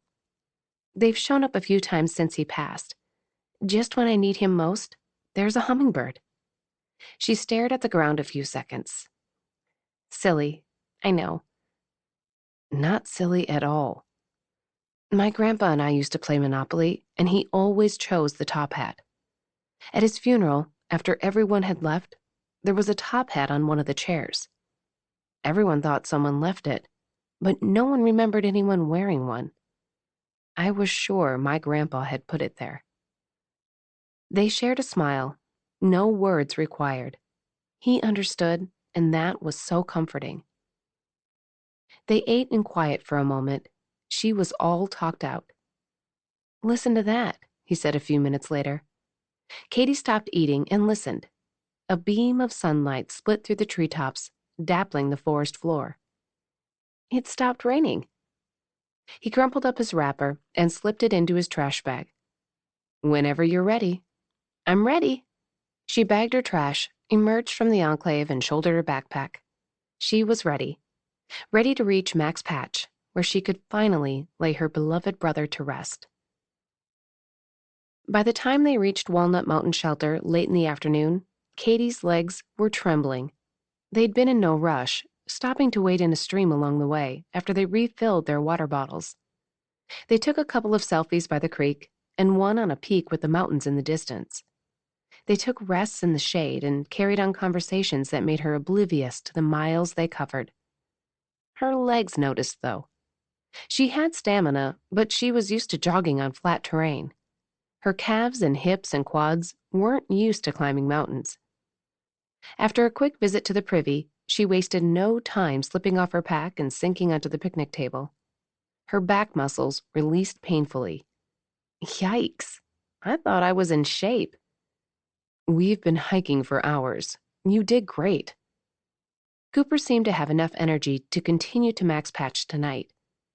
Even now, instead of resting, he was gathering kindling for the fire. You're going to have a real campfire supper tonight. And what, pray tell, does that consist of? Ramen noodles and beef jerky, among other things. She made a face. Sounds interesting? It's tasty enough. I wouldn't mind waiting till it's cooled off a bit before starting a fire. I'm fine for now. The shelter area appeared just as Cooper had described. The 3-sided log structure wasn't very big. It sported a raised wooden platform where, presumably, everyone would stretch out side by side. In front of the shelter, a sitting log rested by the fire pit and a picnic table set off to the side of it. The dirt paths, marked with the white blazes of the Appalachian Trail, branched out into the woods going both directions. It was only the two of them so far, but it was early yet. Would others join them soon, or would they have the shelter to themselves? Did she want them to? She shook the thought away and gestured toward the lines above the sleeping platform. What are those for? To hang wet clothes on? Yeah, and to keep, animals out of the food. Oh, right. The bears. Cooper let the assumption slip. They were actually mice lines, but he didn't want to worry Caitlin. Sometimes mice weren't a problem at the shelters. Other times, they scuttled over you in the night in search of food. Hopefully, they wouldn't be a problem tonight. By the time he finished setting up the fire, a family had come up the trail from the south. The cooks consisted of a mom, a dad, a 12-year-old daughter, and a 10-year-old boy. They were hiking from Mac's Patch to Riverbend, and peppered Kate and him with questions about where to stay and the best places to eat. As was tradition, they introduced themselves by their trail names: Daddy Bear, Mama Goodstuff, Topknot, and Dragon Slayer. They went about supper preparations, Cooper cooking up his beefy noodles alongside Daddy Bear. Kate chatted with Mama Goodstuff at the picnic table, while Topknot and Dragon Slayer played cards in the shelter. Cooper hoped no one else showed up. 6 would probably be the limit, and that was squeezing in pretty tight. He could always set up his tent, but it was pretty small. And while the idea of Kate nestled up against him was tempting, it was tempting. "You're a good brother." Gavin's words rang in his ears. He'd noticed the looks Kate gave him today. Was he only imagining the affection in her eyes as she laughed at his jokes? Did she really hang on to his hand an extra moment as he helped her over logs and streams, or was that only wishful thinking? He gave his head a sharp shake. "Knock it off, Robinson. You're feeding the fire." They were definitely sleeping in the shelter tonight.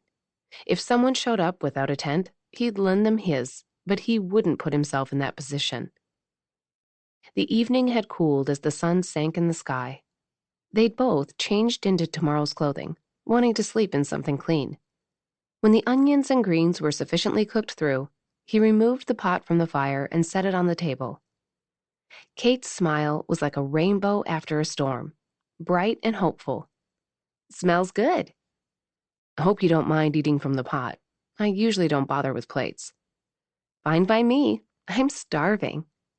She blew on a bite before she stuffed it into her mouth. Mmm, delicious." "Eat plenty. You earned it." The cooks joined them a few minutes later with their beef hash. Daddy Bear gave Cooper's dish an approving glance.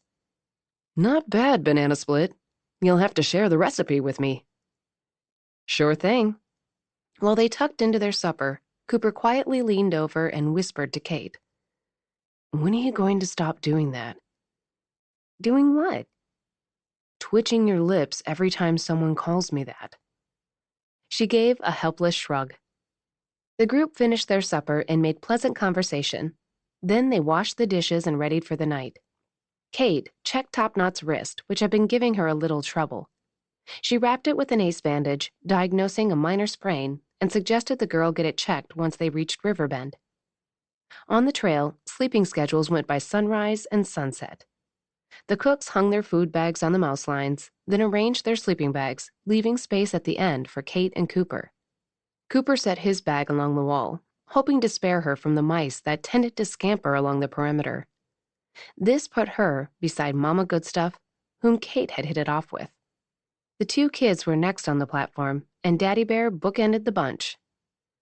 When it grew dark, the cooks doused themselves liberally with insect repellent, visited the privy one more time, and bedded down. Cooper and Kate sat at the picnic table a while. The glow of the campfire flickered on her pretty face as they talked about everything from religion to politics to all the places they wanted to visit someday. But as time wore on, and as much as he was enjoying their conversation, he could see the day had taken its toll. Her eyes grew heavy, and her chin rested on her fist. Tomorrow would be difficult for her, and she needed her rest. "You about ready for bed?" he asked. "I'm bushed." They quietly made their way up the platform and to their sleeping bags. Kate squirmed into hers, but Cooper left his open, enjoying the coolness of the evening. "Good night," he'd said once they'd settled. "Night."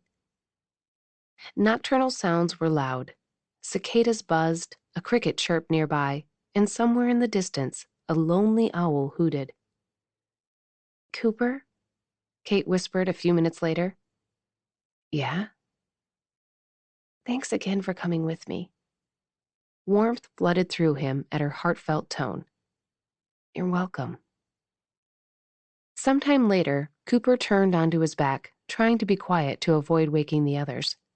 He wasn't used to going to bed at 9:30, but apparently the Cook family was. Though Kate had tossed and turned a bit, there hadn't been so much as a rustle down the row for the last half hour. The smell of burning wood hung in the air, and the oscillating call of insects filled the forest. The moon had risen above the treetops and glowed white beyond the shelter's opening. It had cooled considerably, but he still had no use for his sleeping bag. Kate, on the other hand, was snuggled up in hers. She rolled over, facing him. A quiet sigh escaped. "Doing okay, Skittles?" he whispered quietly enough not to wake her if she was asleep. "Just thinking about tomorrow." The moonlight kissed her face with a faint glow. "How are you feeling about it?" When a long pause followed, he said, "We don't have to talk about it. You're exhausted." "I don't mind. I can't sleep anyway. Mostly I'm looking forward to laying him to rest where he wanted to be. I've been thinking about this a long time." "Closure?" "Yeah, I think that's it." He waited for her to continue, but she didn't. She just sniffed quietly. Was she crying? And if she was, what should he do? Someone stirred a few sleeping bags down, then settled once again. Caitlin sniffled again. She was crying. His fingers tingled, aching to touch her. He gave in to the urge, just a feather touch on the shoulder in the darkness. "I'm sorry, Kate. This can't be easy." She didn't say anything, but the sniffles came closer together. His chest constricted. "You want me to leave you alone?" "No." The word escaped on the sob. Ah, geez. Without thought, he pulled her closer. She came willingly, rolling onto her side. His arm went around her. His other hand went to the curve of her neck, that beautiful neck he'd been eyeing all day. He shouldn't have done that, but since he already had, he moved his thumb, tentatively grazing her skin. It was soft and silky, and her pulse thrummed beneath it. Her hair smelled of oranges. A stray strand tickled his cheek, but he didn't brush it away. She was warm and soft in his arms, weeping softly. He wished he could change things for her, wished he could bring back her brother, or at least say something that would take the sting out of the loss. He'd only lost his grandparents and his nephew. Those had been difficult, but he still had family, whereas Kate was alone. His thumb continued its back and forth motion, his palm cupping the curve of her neck. "I'm sorry," she said between sniffles. "Don't be," he whispered into her hair. "You're fine." Fine. Such a banal word. Having Caitlin in his arms didn't feel fine. It felt right. It felt as if she belonged here. He should put distance between them, but instead he chased the unwanted thoughts from his mind. She was hurting, and he was comforting her. There was nothing wrong with that. "Do you want to tell me about him?" She was quiet so long, he wasn't sure she'd heard him. Then she drew a breath and began. There were so many things he wanted to do with his life. He wanted to travel and write music and learn everything he could about nature. He was so full of dreams and ambitions, and now all those hopes are gone. He'll never be as old as I am right now. He'll never marry and have children. He'll never meet our mother. His life was only just beginning. I don't know why I'm crying, now of all times. You're allowed to feel sad, Kate. You're still grieving the loss of all those things. She tilted her head to look up at him. Moonlight flickered in her eyes, gleamed off the tears dampening her cheeks. You always say just the right thing. Do I? He swept a thumb across her cheek, wishing he could eradicate her pain as easily as he did her tears. Yes. Could she hear his heart pounding? Did she sense that he longed to offer more than comfort with his touch? Did she know he wanted her for himself? He couldn't avoid that truth anymore. Not now that she was in his arms. He didn't want to let her go. He wanted to lower his head and kiss those sweet lips. Would she return the kiss? Maybe she'd take the comfort he offered, but it would be wrong on multiple levels. He wouldn't take advantage of her emotional state, even if she was finished weeping, her breath steadily rising and falling against his ribs. With the last vestiges of control, he forced himself to think of his brother. Kate was his girlfriend. Cooper had no right to hold her, no right to think of her this way, certainly no right to kiss her. We should get some rest. His words scraped like gravel across his throat. You're a good man, Cooper Robinson. With one last smile tilted up at him, she moved away, settling into her sleeping bag. Was he? Because right now, he just felt like a terrible person. 17. Something stirred Katie from slumber. She opened her eyes and surveyed her surroundings. All was quiet on the shelter's platform. The air held a chill, and sometime in the night she'd sought warmth. From Cooper. Last night surged back to mind. He'd been so sweet to listen, to comfort her. She hated to admit it, but she'd enjoyed being in his arms. Apparently, she'd liked it so much she'd come back for more. She was currently curled up to his side, arms slung around his waist, head resting on his chest. The delicious weight of his arm rested on her shoulders, and his hand cupped the back of her head. Judging by the slow, steady rising and falling of his chest, he was still asleep.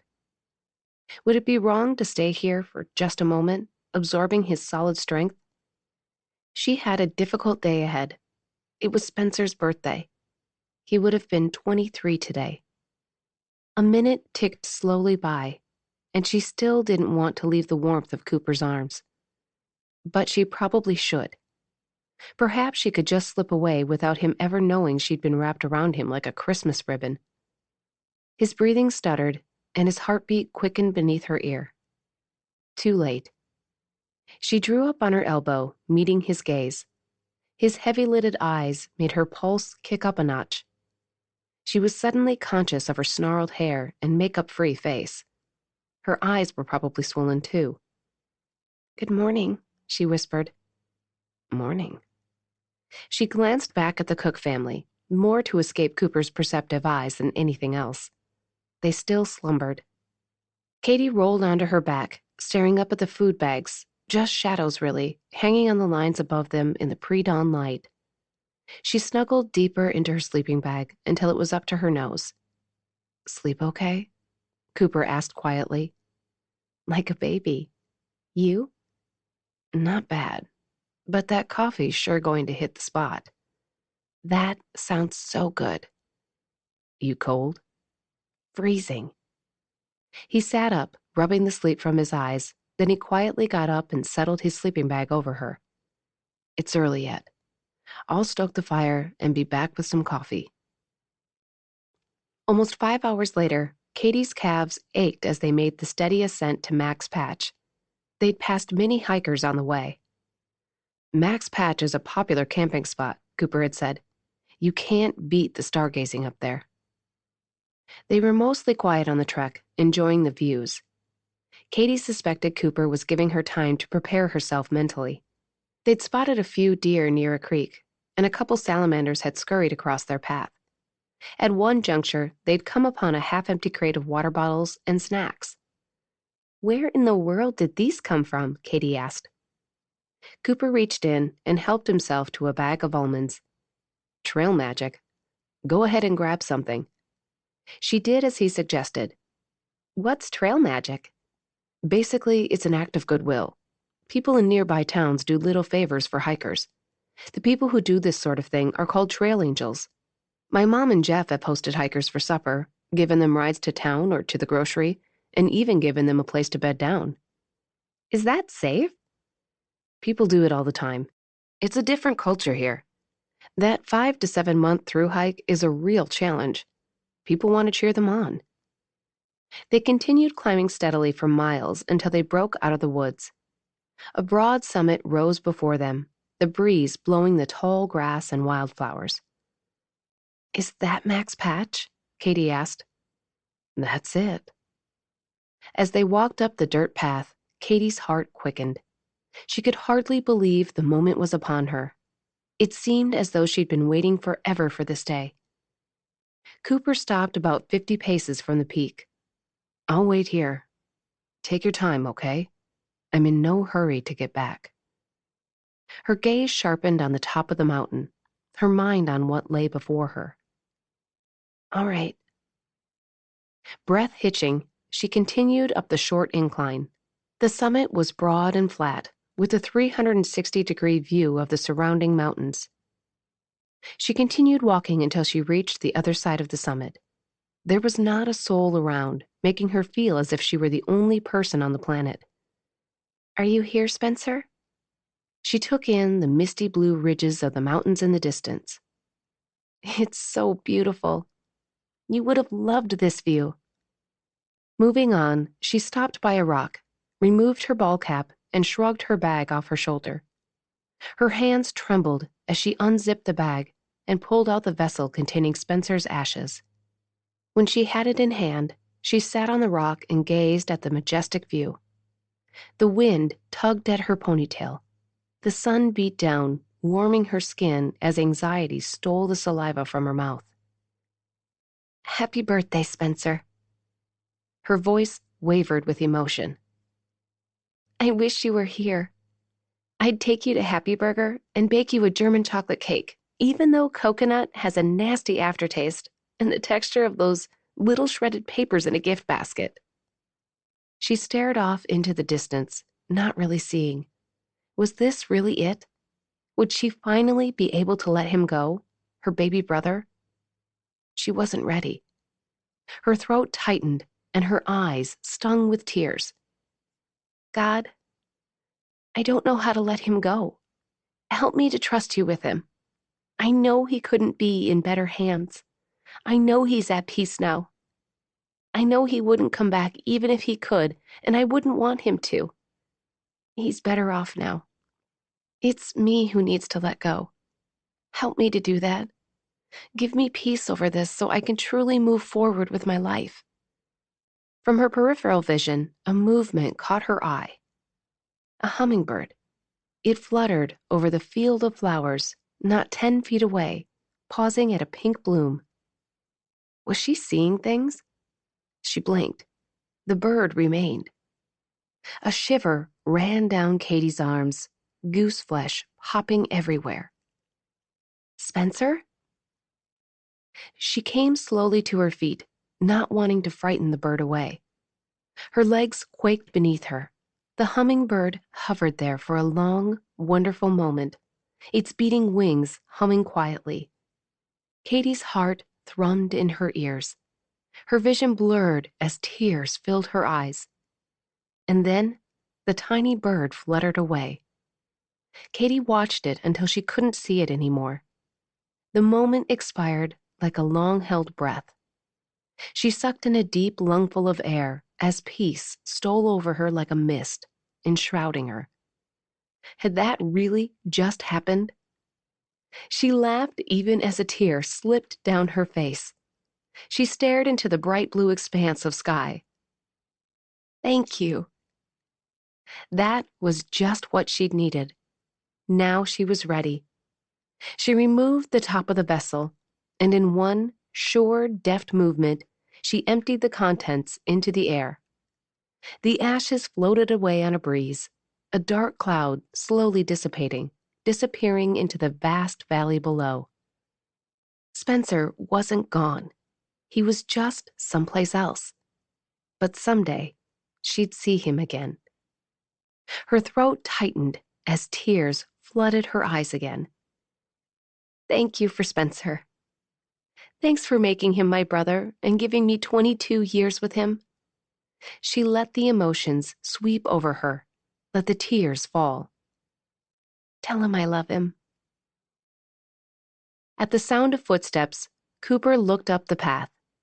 He'd been praying for Kate since she disappeared over the rise some half-hour ago. She approached. Silhouetted by the sunlight behind her, he couldn't read her expression. But there was a lightness to her step. He dropped the strand of grass he'd twisted until it was frayed and rose from the ground. As she grew closer, he could make out her features. Her face was flushed, her eyes swollen, her lashes wet. His chest tightened. Oh, geez. But just then, her lashes swept up, and catching sight of him, her lips split into a broad smile. His soul gave a heavy sigh. He opened his arms, and she stepped right into his embrace.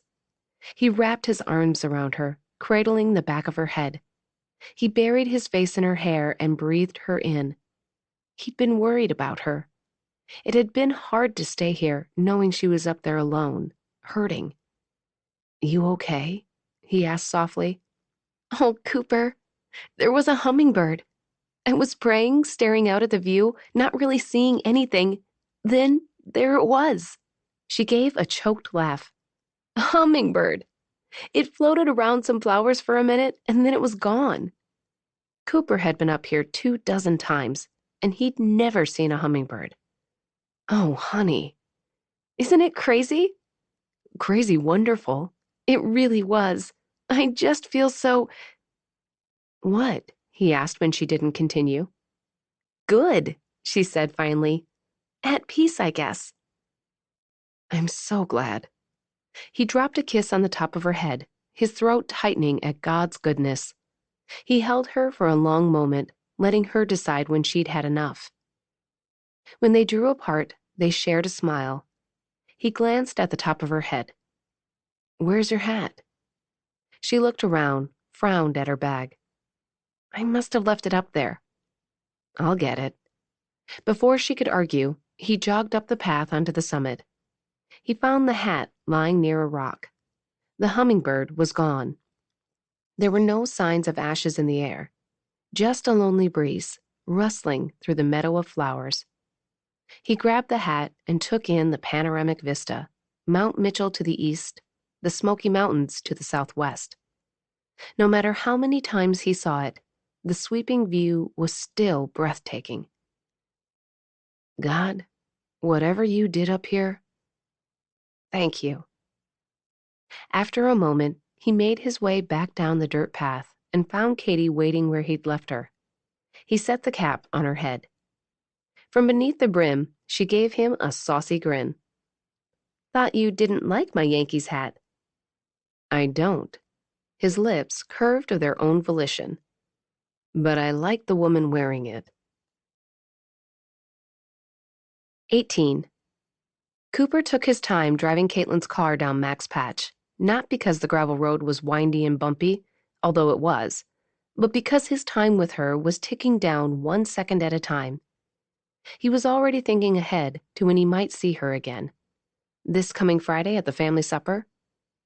When they finally reached the paved road, he increased his speed. She checked her phone and must have had a signal because she started typing, probably letting Gavin know they were on their way back. How are you doing over there? Cooper asked when she put her phone away. I feel really good. Today was just what I needed. She shifted to face him. Thank you again, Cooper. I mean it. You gave up your whole weekend for this, and I really appreciate it. It's nothing. It was good to get out and hike again. He glanced her way, just long enough to catch and hold her smile for an exhilarating moment. Quite a week for you. I'll be praying about your meeting with your mother Saturday. Thanks. I should see you before that, though. Family supper Friday? That seemed so far away. Right. Their relationship had deepened significantly over the past 2 days. Despite his best efforts, Kate had wormed her way even further into his heart. He didn't know what to do about that, but he didn't want to waste these last moments alone fretting about it. What's on tap for the rest of your day? He asked. I have no idea. I could hardly think beyond this morning. Maybe I'll do a little gardening. She stifled a yawn. Or maybe I'll take a nap. You could probably use one. The weekend took a lot out of you, physically and emotionally. She dropped her head back against the headrest. I'm so tired all of a sudden. We've still got a bit of a drive. Feel free to doze off if you want. As if weighted, her eyelids fluttered closed. You sure? I don't want to be bad company. You could never be bad company. He wasn't even sure she heard him. Her face relaxed and her lips parted as her breathing deepened. Silly, but it made him a little heady to think she was comfortable enough to fall asleep with him. She trusted him. She trusted him with more than her safety this weekend. She trusted him with private things she hadn't yet shared with anyone else, not even Gavin. 20 minutes later, Cooper pulled into Kate's drive. She must have been sleeping deeply because the popping gravel didn't wake her, and neither did the sudden quiet when he turned off the ignition. Poor thing was tuckered. He hated to wake her. Instead, he allowed his gaze to roam over her face. She'd knocked her baseball cap crooked, exposing one delicate eyebrow. Her arresting eyes closed, her other features cried out for notice. Her long eyelashes swept the tops of her cheeks. Her pert nose was perfectly proportioned atop lush, pink lips. Despite the cap, she'd gotten a bit of sun on her nose and cheeks. Her arms, folded over her chest, were golden brown against the white sleeves of her shirt. Her bare knees were shifted toward him and covered with chill bumps. She had a little scar on the side of her kneecap. His fingers tingled with the need to touch the old injury. But instead, he touched her arm. Caitlin. She didn't stir. Kate, we're here. Wake up, Skittles. She shifted, her eyelids fluttering open. She looked around, adorably lost until her gaze landed on him. Then she straightened and ran a hand over her face. Oh, man. I really conked out. Are we already home? I think you're officially beat. Gravel popped on the drive behind them. Cooper checked his rearview mirror. His stomach sank at the sight of the familiar truck. They were alone no longer. Gavin's here. I told him we were on our way. He wished she hadn't. Cooper and Kate got out of the car, and she met Gavin as he hopped from his truck. Behind his open door, Gavin pulled her close and lowered his head until his lips met Kate's. Cooper's breath froze in his lungs. His jaw clenched. The kiss probably lasted only a couple seconds, yet they seemed to drag on like the final minute of an agonizing workout. His hands twitched with the urge to shove Gavin away from her, but what right did Cooper have to do that? He removed his pack from the back seat and grabbed the empty water bottles from the cup holders. By the time he finished, Gavin was at his side wearing a grateful smile and extending a hand. Hey, bro. I can't thank you enough. Really. Cooper clasped his hand and allowed his brother to draw him in for a shoulder bump. Not a problem. When they parted, Gavin gave Cooper's shoulder a light shove. You're a good brother. I don't care what Avery says. But a few minutes later, when Cooper pulled from Kate's drive, leaving the two of them inside her house, he didn't feel like a good brother. Because he wanted to be the one Caitlin was winding down with. He wanted to be the soft shoulder she cried on, the rock she depended on. And what kind of brother did that really make him? 19. Katie anticipated this evening so much she wasn't even going home first to shower and change. She turned out of the clinic parking lot and toward Lisa and Jeff's place. The Robinsons would soon gather for supper. Lisa had asked her to come early to help with the food and brainstorm ideas for trail days. She'd already gotten council approval and a bit of funding from local businesses. Katie was eager to spend time with the woman, and if she was honest, eager to see Cooper again. She'd thought of him a lot since their return Sunday and had revisited the more poignant moments many times. The enigmatic looks he'd sometimes given her. The smile that seemed just for her. That comment he made after setting her cap on her head. I liked the woman wearing it. That one really resonated. She'd tried telling herself she felt connected to Cooper because they'd covered a lot of emotional ground together. The harrowing car accident, then the poignant scattering of her brother's ashes. Significant experiences. She'd tried to convince herself of that on Sunday and Monday, but by Tuesday, she gave up the excuse. Whether these intense moments had bonded her and Cooper or not, bottom line was, she felt something for him. something that was inappropriate when she was dating his brother.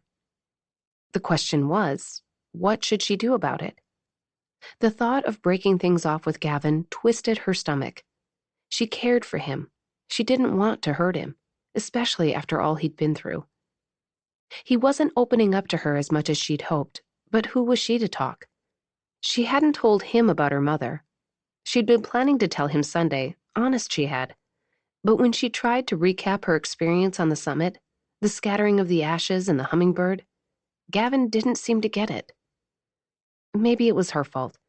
She hadn't told him about the significance of hummingbirds before then, and maybe she hadn't adequately explained how powerful that moment had been. His response fell flat. She kept comparing his reaction to Cooper's. Maybe that wasn't fair. Even Mama Jill's response hadn't measured up. She'd called right after Gavin left Sunday. But Jill was wrangling 6 kids, and the youngest was battling colic. The woman seemed moved by Katie's experience. She'd loved Spencer too, after all. But there were so many interruptions, and Jill had to rush off because of the baby. Now Katie pulled into the Robinsons' drive and stopped in front of the garage door, thankful to put an end to that line of thinking. Lisa met her at the front door with one of her warm hugs. "Thanks for coming early, sweetheart." "Thanks for having me." Katie followed her through the living room to the bright, airy kitchen at the back of the house. "Something smells good." Katie set her purse on a chair and met Lisa at the island where she was chopping a head of lettuce. Beans bubbled in a pot on the stove. "What can I do to help?" "Would you turn down those beans and give them a stir, please?" "Sure thing." When Katie was finished, Lisa gestured toward a few ripened tomatoes on the island. "How do you feel about chopping up those?" "I can handle that." Katie washed her hands, then grabbed a knife and went to work on the chopping block. Lisa worked across from her with smooth, efficient motions that bespoke many hours in the kitchen. They caught each other up on their weeks as they worked on the salad. The bridge was closing for repairs today, and that had been the talk of the town all week. Businesses were braced for change, but folks were hoping the coming festival would help to compensate. When Lisa and Katie finished setting the table, Lisa launched into the topic at hand. "As you know, we have to attract many people to trail days if we want to get this town through the lean months ahead. I'm making flyers to hang around the region, but I just don't know what else we can do to draw people, especially when we're on a tight budget. It'll be the last weekend in October, Friday through Sunday, and we'll have several food trucks as well as regional food for sale. Local artisans will sell their wares, but we'll still need a lot of activity and game ideas." Since I know so little about the trail, I'm probably the worst person to ask. Lisa waved away her remark. "Avery says you've had many great ideas for the clinic, and since you have no preconceived ideas, you might be just the right person to ask." "Well, tell me a little about the trail's history." Lisa shared the story of Harvard graduate Benton McKay, who was sitting in a tree in 1921 when the idea came to him of a trail running through the Appalachian Mountains from Maine to Georgia. The plan was put into action in 1925, but there were dramatic setbacks. It was maritime lawyer Myron Avery who finally completed the 2,200-mile trail in 1937. "That's a cool story," Katie said. "What about a skit telling how the trail came about?" "I love that. Maybe one of our churches could put something together." "Good idea. The kids especially would love that. And what about having hiking-themed contests for different age groups, and maybe throwback events and costumes celebrating the 1920s? Lisa jotted down the ideas. "You're so good at this. I think we'll attract hiking enthusiasts, of course, and there's a certain segment that'll probably come just for the food, and maybe others who will enjoy the small-town atmosphere and mountain getaway." "Are you just trying to attract people from nearby towns?" "Mostly, I think. I have a friend working on a website. We'll list the schedule of activities as soon as we have something concrete. I'm working on getting some local bands to perform. They're eager for exposure, so they're willing to play for free." "It's hard to argue with free." Katie scraped the chopped tomatoes into the salad bowl, then went to the sink to wash the board. Thanks so much. You've given me plenty to think about. I'm happy to help. As Katie gave the beans another stir, the conversation turned to Gavin. Katie bragged on him, telling Lisa how well he treated her. He's a good man. Lisa turned off the stovetop and placed a hand on Katie's arm. Honey, I can't tell you how happy I am that Gavin has you in his life. He's a new person since he started dating you. We've been so worried about him. I can't thank you enough. Katie dredged up a smile. Of course. I'm glad he's doing so much better. The front door opened and Jeff entered, followed by Avery and Gavin. We all arrived at once, Avery said after the greetings. Perfect timing, Lisa said. Everything's ready. Jeff pecked Lisa on the lips. Let's eat. Katie wondered about Cooper as they took their places at the table. Would it be giving away too much if she asked? She was being paranoid. Where's Coop? Avery finally asked after grace. He's attending some benefit dinner in Marshall, Jeff said. Avery frowned. And he didn't think to tell his campaign manager? I would have gone with him. He knows you've been busy with the clinic. Lisa passed the salad. He said he could handle this one on his own. Talk turned to Cooper's run for sheriff, but Katie's thoughts revolved around the staggering disappointment she felt at his absence. This was silly. She was dating Gavin, and they made a great couple. Even his mom thought so. Feeding these feelings for Cooper was pointless, because even if she broke up with Gavin, Cooper would never make a move on his brother's ex-girlfriend, even if he wanted to, and she wasn't sure he did. Sure, she caught some vibes, but he loved his brother, and he was a loyal man.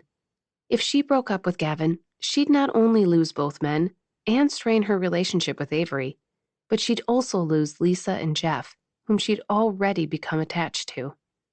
She needed to focus on and be grateful for what she already had. She caught Gavin's eyes and gave him a warm smile. He took her hand beneath the table and gave it a gentle squeeze. 20. Katie's heart kicked against her ribcage as she took a seat at the coffee shop table. She was early. Millie's Mug and Bean was busy this Saturday morning. Patrons sat in groups of 2 or 3, and the line was long with to-go orders. She inhaled the rich scent of freshly brewed coffee and let out a slow breath. The front door swept open again, making her nerves jangle, but it wasn't her mother. Katie sipped her decaf coffee, her mind going back to last night at the Robinsons. It had been a wonderful evening. Gavin's family was fun and delightful, so warm and caring. Did he know how lucky he was to have them? After a delicious supper and several rousing rounds of cornhole, Gavin had walked her out and given her a lingering goodnight kiss. By the time she got into her car and drove away, she was wondering what was wrong with her. Gavin was the ideal boyfriend. His family was a dream. So what if it was taking him a while to open up? That was probably normal for divorced people, right? She should be patient with him. She had to put this silly infatuation with Cooper from her mind. She could start by focusing on this morning's meeting with her mother. She didn't want to lie to the woman, but she had to be careful which details she revealed. She didn't want Beth guessing who Katie was before she decided if she wanted this woman in her life, or if Beth would want Katie in her life. It would be a fine line to walk. The coffee shop's door swung open, and Beth came through. Her gaze swept the room and settled on Katie. Katie's mouth went dry as they exchanged waves. Then Beth went to place an order. The line was non-existent now, so it wasn't long before Beth received her coffee and joined Katie at the table. You're early, Beth said. I've been up since 5. Beth slung her purse straps over the chair's back. Trouble sleeping? Not really. I'm just an early riser. Me too, usually. But I didn't get to bed till almost 1, so I slept in a bit. How's your wrist doing? All better. I was probably being overly cautious. We should never take our health for granted. Katie thought of Spencer's weak heart and wished she could mention it. But of course, that would give too much away. I haven't seen you at group for a couple weeks. I hope we didn't scare you away. Not at all. I've just been busy with work and stuff. The clinic's been busy? Katie was glad she'd dropped the subject. Pretty steady. I don't know if you heard about the bridge closure. That'll be bad for all the businesses, I guess. I heard. Word's gotten around and people are getting nervous. It's going to be a long 6 months. They're hoping the fall festival will make up for the loss in revenue. They're calling it Trail Days. I'm helping a bit with the planning. Beth's face brightened. That's a great idea. Let me know if I can pitch in somewhere. I'll keep that in mind. But Katie didn't like the idea of bringing her birth mother around the Robinsons. Too messy, especially since she hadn't even told Gavin about her. What kind of marketing are they doing for the event? It's pretty minimal, I think. Signs posted in nearby towns, newspaper ads, things like that. Newspaper ads aren't very cost-effective. Online is where it's at. They could target specific groups of people who'd be most interested in their event. Sounds as if you know a lot about this stuff. That's actually what I do for a living. I'm the director of marketing for a local radio station. Oh, wow. I'd love to bend your ear about this. We could really use some direction. I can do you one better. Let me handle the social media for Trail Days. If you have the funds, I can do some direct ads. I can get you a pretty good bang for your buck. That's awfully nice of you. As much as Katie didn't want to pull Beth into this, the offer was too good to pass up. I care about this town. If I can do something to help get us over this hump, sign me up. Maybe Katie could be a liaison between Beth and Lisa. Thank you. I'll talk to Lisa Robinson and see what she says. Sounds great. So, tell me a little about yourself, Beth. How'd you come to be in Riverbend Gap? The woman laughed, and there was that smile that reminded Katie of her brother. It was a man, wouldn't you know? He's long gone, but the town was a keeper. It was all for the best, really. I hit rock bottom and ended up finding a great support group here. Once I got myself together, I was able to get a job at WPBR and work my way up. She talked about her job while Katie listened. Though she was eager to know more personal details, she didn't want to push, especially when Katie wasn't ready to reveal her own history. Cooper had never been less eager for a date, but all week long he hadn't been able to get Caitlin out of his head, and his brother's words last Sunday buzzed like a pesky fly in his ears. He started his truck and headed toward town. If he really wanted to live up to Gavin's words, he needed to avoid Kate, which he'd done last night. He also needed to get his mind off of her. Enter Amber, or rather, re-enter. He'd sort of left her hanging for several weeks, and that wasn't really his style. But he hadn't known what to do about her. Amber was a nice woman with potential, but he'd been distracted by Kate. No more. He would starve this infatuation by avoiding her and filling his time and thoughts with Amber. She'd be good for him. He winced. Probably not good that he was thinking of her the same way he thought about Brussels sprouts. He usually picked up his dates, but this morning he would meet Amber because she'd had an early appointment at the beauty barn. He pulled his truck into an empty spot and made his way toward the coffee shop. He didn't see Amber's car, but she'd probably walked over. He strode toward the entry, resolved to give her a fair shot, to be attentive, to appreciate her company. No thinking about Kate, or comparing her to Kate, or wishing he were with Kate. He'd get to know Amber better. He tried to remember what she'd already revealed about herself. He didn't want to seem like one of those jerks who never listened. But for the life of him, he couldn't remember anything except her occupation and that she had a sister. He couldn't even remember if her sister lived in town. He probably should have suggested dinner instead of the easily escaped coffee date, but he'd thought it might be better to ease back into the relationship since he'd more or less ignored her the past few weeks. Maybe he really was a jerk. When he opened the door, the delicious aroma of Java filled his nose. He searched the room for Amber's Marilyn Monroe hairstyle. His gaze snagged on the back of a blonde head, but it wasn't Amber. He did a double take. Caitlin. Are you kidding me right now? He huffed. No matter how hard he tried, he just couldn't seem to escape her. She shared a table with a woman he didn't recognize, and their conversation from the trail came rushing back. The meeting with her birth mother. His pulse thrummed in his ears as he claimed the last empty spot, taking a seat that gave him full view of Kate's table, because he was a glutton for punishment like that. The woman laughed at something, and he could see her daughter in her smile. He could only imagine how nervous Kate must be. He said a quick prayer that the meeting would go well. Hey, stranger. Amber approached from behind and squeezed his shoulders. Hey, yourself. Cooper stood and embraced her. The woman's hair and makeup were expertly done as always, and she wore a cute sundress that made the most of her trim figure. You look nice. Thanks. Did you already order? No, I waited for you. She tilted a flirtatious grin. Such a gentleman. Truth was, he couldn't remember what she liked even though he'd had coffee with her twice. They moved to the register and ordered their drinks. Skinny chai latte. He drilled the order into his thick skull. They settled at the table while the baristas made their drinks. He glanced at Kate's table. The woman, Beth he remembered, was talking and seemed to be enjoying the conversation. So, Mr. Sheriff-to-be, how goes the campaigning? I've seen the yard signs up everywhere. I talked Cheryl into putting one in front of the salon. Thanks. It's going pretty well. A lot of events, a ton of glad-handing. That doesn't really seem like your thing.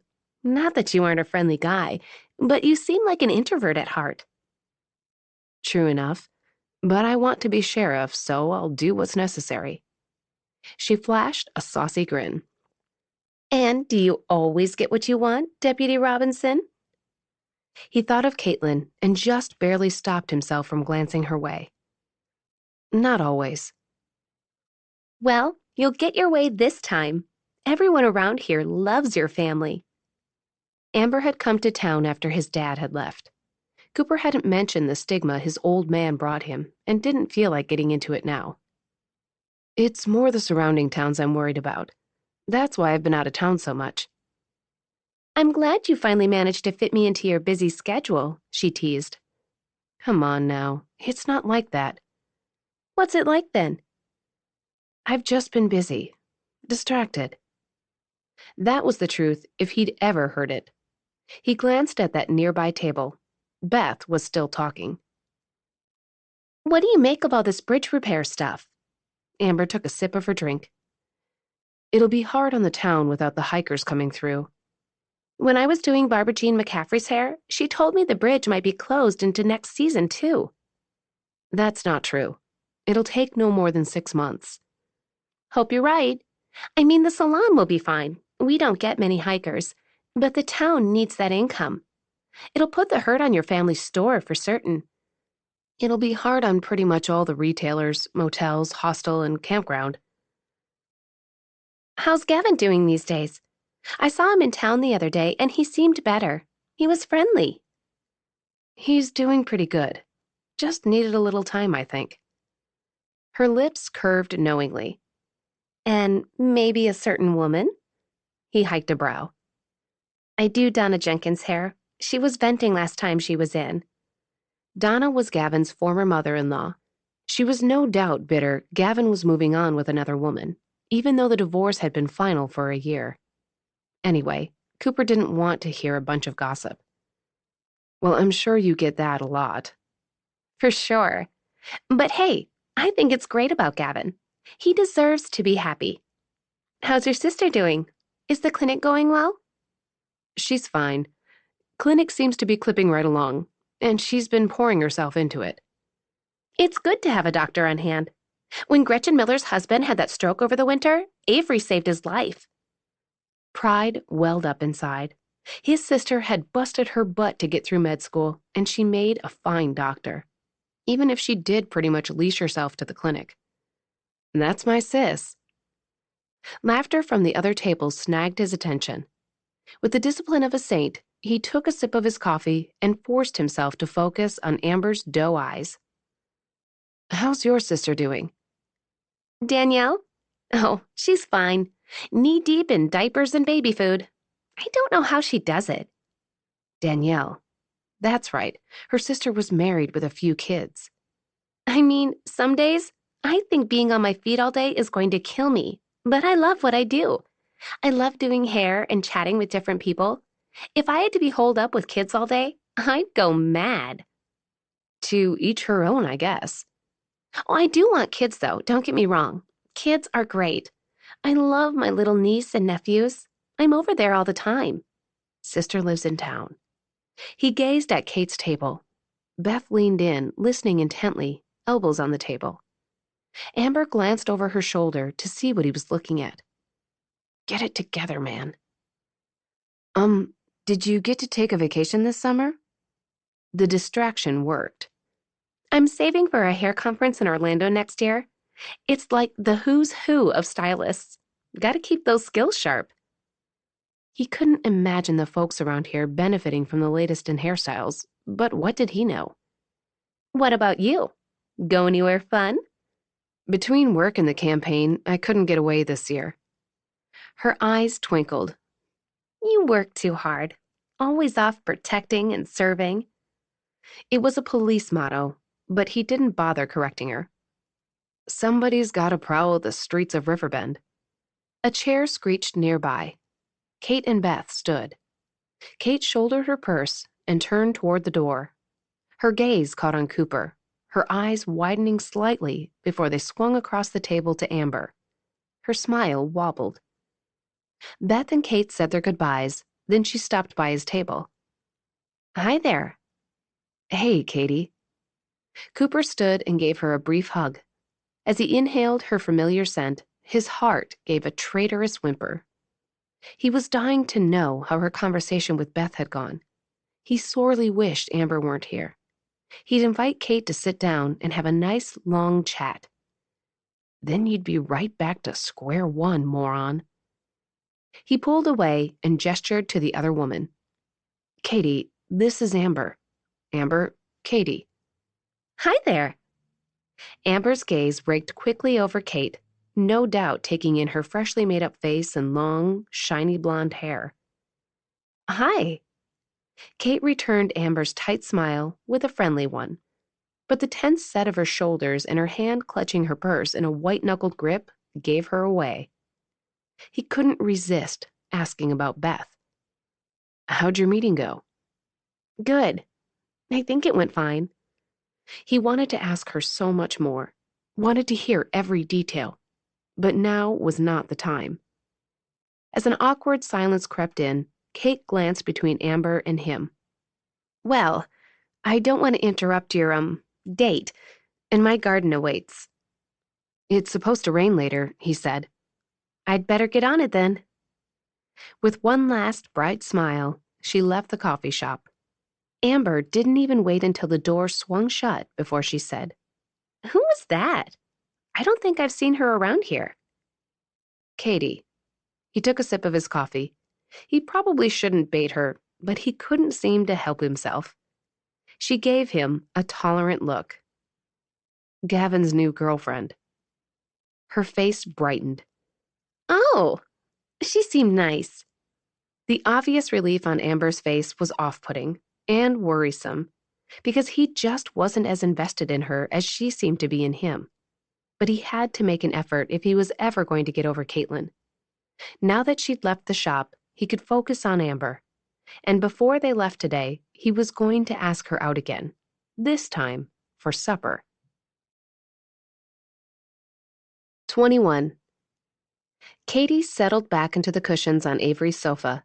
They'd just watched the newest Scarlett Johansson movie and were enjoying the homemade brownies Lisa had brought over. These are so good, Katie said. Must-have recipe. No need. Lisa makes them all the time. I like to bake, though. And you never know when you'll need a brownie fix. Plus, there's the batter. Excellent point, my friend. I need milk.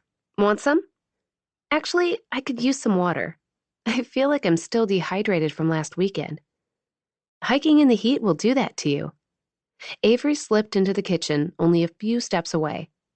Boots, Avery's black and white cat, jumped onto the sofa and curled up against Katie. Her fur was the softest thing Katie had ever touched. Avery's flat above the clinic was small and homey, decorated mostly in neutrals with a pop of color here and there. It suited her friend. It was neat and tidy, except the dining room table, which was cluttered with Robinson for Sheriff promotional materials. Katie's mind went back to this morning, as it had done all afternoon while she gardened and caught up on chores. It wasn't even the meeting with her mother that claimed her thoughts, though that had gone better than she'd expected. It was seeing Cooper with that woman, Amber. Katie remembered Lisa mentioning the hairstylist's interest. Cooper had apparently decided to take Lisa's advice and move things forward. But seeing him with Amber had gutted Katie. Even now, the memory of them together made her feel hollow inside. She had no right to be jealous, but that didn't negate the fact that she was. Amber was beautiful, and she practically radiated confidence. No wonder the woman had caught Cooper's eye. Katie had felt like a slouch even though she'd taken care with her appearance. She pulled Boots into her arms and cradled him against her stomach. "What's wrong?" Avery set a glass of ice water on the coffee table for her. Katie dredged up a smile and took the last bite of her brownie. "Nothing. Just getting tired, I guess." "It's not even 10. But I'm tired too. We must be getting old. Have another brownie." "I've already had 2. Remember how late we stayed up at college? We were just getting started at 10. Yeah, those all-night study sessions while everyone else partied. That's why you made it into med school, and I made it into the nursing program." Avery raised her milk in a toast. "To hard work, paying off." Katie clinked her glass. "Hear, hear." They reminisced about college a while, then the conversation turned to the clinic and some of the patients who had come in that week. "Can I ask you a question?" Avery said after they'd exhausted the topic. "Sure." "If a serious genetic disorder ran in your family, would you want to know if you carried the gene?" "I'm not sure. It's difficult to know something like that until you're faced with it." "Are you talking about one of your patients? I didn't come across anything like that in the files." She wants to keep it private for now." Fair enough. It was a small town, and Avery probably knew the patient personally. "Is it a serious condition?" Avery gave a nod. "Huntington's disease." That was serious. "Has she had genetic counseling?" "Yes." "Well, I don't think there's a pat answer for everyone. It's something each person has to decide for him or herself." Avery popped the last brownie into her mouth. "You're right. And further complicated if she has children to take into consideration. Children definitely complicate the issue." It was a heavy decision to make, and Katie was glad the woman had confided in Avery, especially if she didn't have anyone else to talk about it with. Huntington's disease was a fatal genetic disorder with an onset of symptoms in the 30s or 40s. The probability of offspring inheriting the disorder was 50%, and there was no cure. "It's me," Avery said. "What's you?" Her gaze locked on Avery's, and the meaning of her words hit Katie like a tidal wave. A sudden coldness swept through her. Avery's dad was almost 60, but her mom had died when Avery was a child. Katie couldn't remember Avery ever telling her how. Katie's breath tumbled out. "Your mom had Huntington's?" "Yes." Avery's hand was steady as she took a sip of milk. Katie couldn't wrap her mind around the fact that Avery might have this horrible disease. "Oh, Avery." "It's not like I haven't known this all my life. I just couldn't decide what to do about it. I thought the counseling would help. I went through that after undergrad, but the pros and cons of knowing the truth seem equally balanced." "I can't even imagine what I'd do. On the one hand, if you did the test and found out you hadn't inherited the gene, you'd be free and clear. But if I found out I did have it, I'd know exactly what's in store for me. I watched my mom go through it. the depression and personality changes, the involuntary movements and inability to care for herself. Avery swallowed. Then her gaze met Katie's. In the last year, I've finally come to a conclusion. I don't want to know if I have it. It feels a little cowardly. Not at all. I can completely understand that. It would be hard not to spend your life dreading its onset. What does your family think? We don't really talk about it. They don't want me to feel pressured to make a decision. I haven't told anyone else I'm not taking the test, so I'd appreciate it if you wouldn't mention it to Gavin. I'll tell them when I'm ready. Of course. And Avery, I'm here for you whenever you need to talk. Thanks. Katie met her friend's smile with one of her own, but inside, her heart felt as if it had been crushed. 22. It had not been a good day. Cooper hunched over the report on the cheap metal desk, scrawling as quickly as he could. The aroma of popcorn and stale coffee permeated the space, and the window air conditioner hummed over the intermittent calls coming in to Jackie's office down the hall. 6 deputies shared 2 desks and 2 computers in the tight 10 by 12 space, but he was the only one in the office at the moment. This afternoon's traffic accident was still fresh in his mind.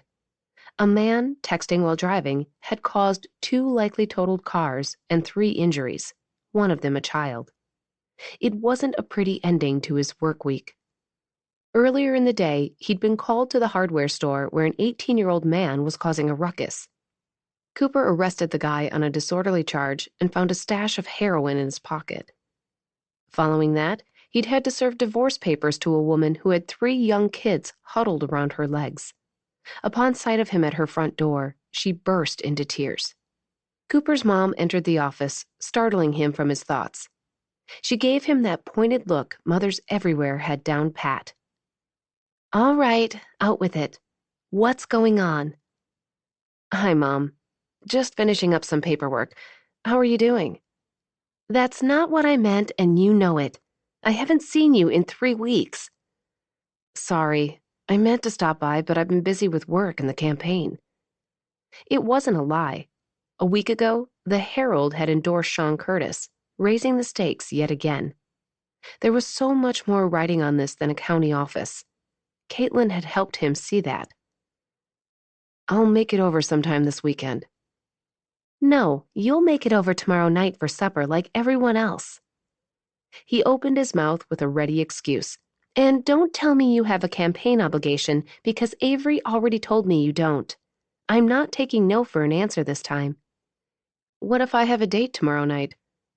You're going out with Amber on Sunday, so that's highly unlikely. Darn that grapevine. Why hadn't he made a preemptive stop to see his mom and Jeff before now? Now he had no choice but to see Kate again. Not that avoiding her had done much good. She was constantly on his mind. Maybe she wouldn't come. He signed the report and set it aside. All right, I'll be there. What is it with you? Why have you been avoiding us? I'm not avoiding you. Her gaze sharpened on him. Is there something going on between you and Gavin? Why? Did he say something? No, but something must be up. You never miss the chance for a home-cooked meal, and now you've missed supper 3 weeks in a row. Gavin won't even be there if that makes a difference. It made all the difference. If Gavin wasn't there, Kate wouldn't be there either. It's not that. There's just a lot involved in running a campaign. He held eye contact. He was pretty good at being unreadable. It came with the job. But when it came to her sons, his mom had some kind of superhero radar. If you need more help, you know the family's here for you. I know you guys are busy with trail days. Anyway, Avery and I have it covered. Rodriguez entered the office, his eyes going straight to Lisa, his lips lifting in a cheeky smile. Hello, Mrs. Robinson. You sure are a sight for sore eyes. Oh, you're too sweet, Ricky. Is there a serious girlfriend on the horizon yet? If not, you should let me set you up. I'm pretty good at it, despite what Cooper might think. Aw, I'm still too broken-hearted that you're taken. Why'd you have to go and get married before I grew up? Cooper rolled his eyes at Rodriguez's familiar antics. His mom laughed and patted his shoulder. I'm practically old enough to be your mother. You don't look a day over 25. Listen to the lies coming out of your mouth, young man. I should tell your mother. If you ever change your mind, did you come here to work or flirt? Cooper asked. I don't see why a man can't do both. You're too much, Ricky. His mother hitched her purse higher on her shoulder and gave Cooper another pointed look. I have to run now. I'll see you tomorrow night. Yes, Mother. It's a carry-in this time, so bring a side dish. She smiled at Rodriguez. You're welcome to come too, Ricky. That is, if you don't have a hot date. He's busy, Cooper said. As soon as Mom left, Cooper grabbed the stress ball off his desk and hurled it at Rodriguez, who was watching her walk down the hallway. The ball whacked the deputy on the shoulder. Hey! Stop hitting on my mom. Katie's heart gave a start when the knock came at the door. Would you mind getting that, honey? Lisa called from the kitchen, where she was pouring iced tea into glasses. Not at all. Katie's legs trembled as she stood from the armchair and approached the front door. For 3 weeks, she'd managed to keep Beth and Lisa apart. But Lisa more or less insisted on meeting the woman who was heading up the online marketing for Trail Days, and resisting would have seemed odd. So here she was, about to introduce Lisa to her birth mother. Only no one, except Cooper, knew who she really was. How did she get herself into these messes? Katie arranged her features into a welcoming expression and pulled open the door. Hello, Beth. The woman's lips split into a warm smile. Hi, Katie. I hope I'm not late. You're right on time. Come on in. Beth swept past her, that citrusy scent now familiar in a pleasant way. They'd met up last week to go over the social media plan Beth had put into place. Katie had tried to explain it to Lisa, and that's where she'd gone wrong. Marketing wasn't her forte, and she'd done nothing but confuse Lisa. As soon as Beth and Katie took seats in the living room, Lisa swept into the room with a tray of drinks, ice clinking in the glasses with each step. The women exchanged pleasantries as Lisa handed each woman a glass. Then they got down to business. It's so nice of you to pitch in like this, Lisa said. I've already seen an uptick in visits to the Trail Days website. I'm glad to hear that. There's been a lot of interest in the posts. You won't regret diverting your advertising budget to online ads. Newspaper ads are something we refer to as spray and pray, meaning that you're targeting a lot of people, but no one in particular. Online ads allow us to target people with specific interests like hiking, the Appalachian Trail, or festivals in general. I've also narrowed down the target audience geographically, and all those people who visit your website, I'm retargeting them with ads.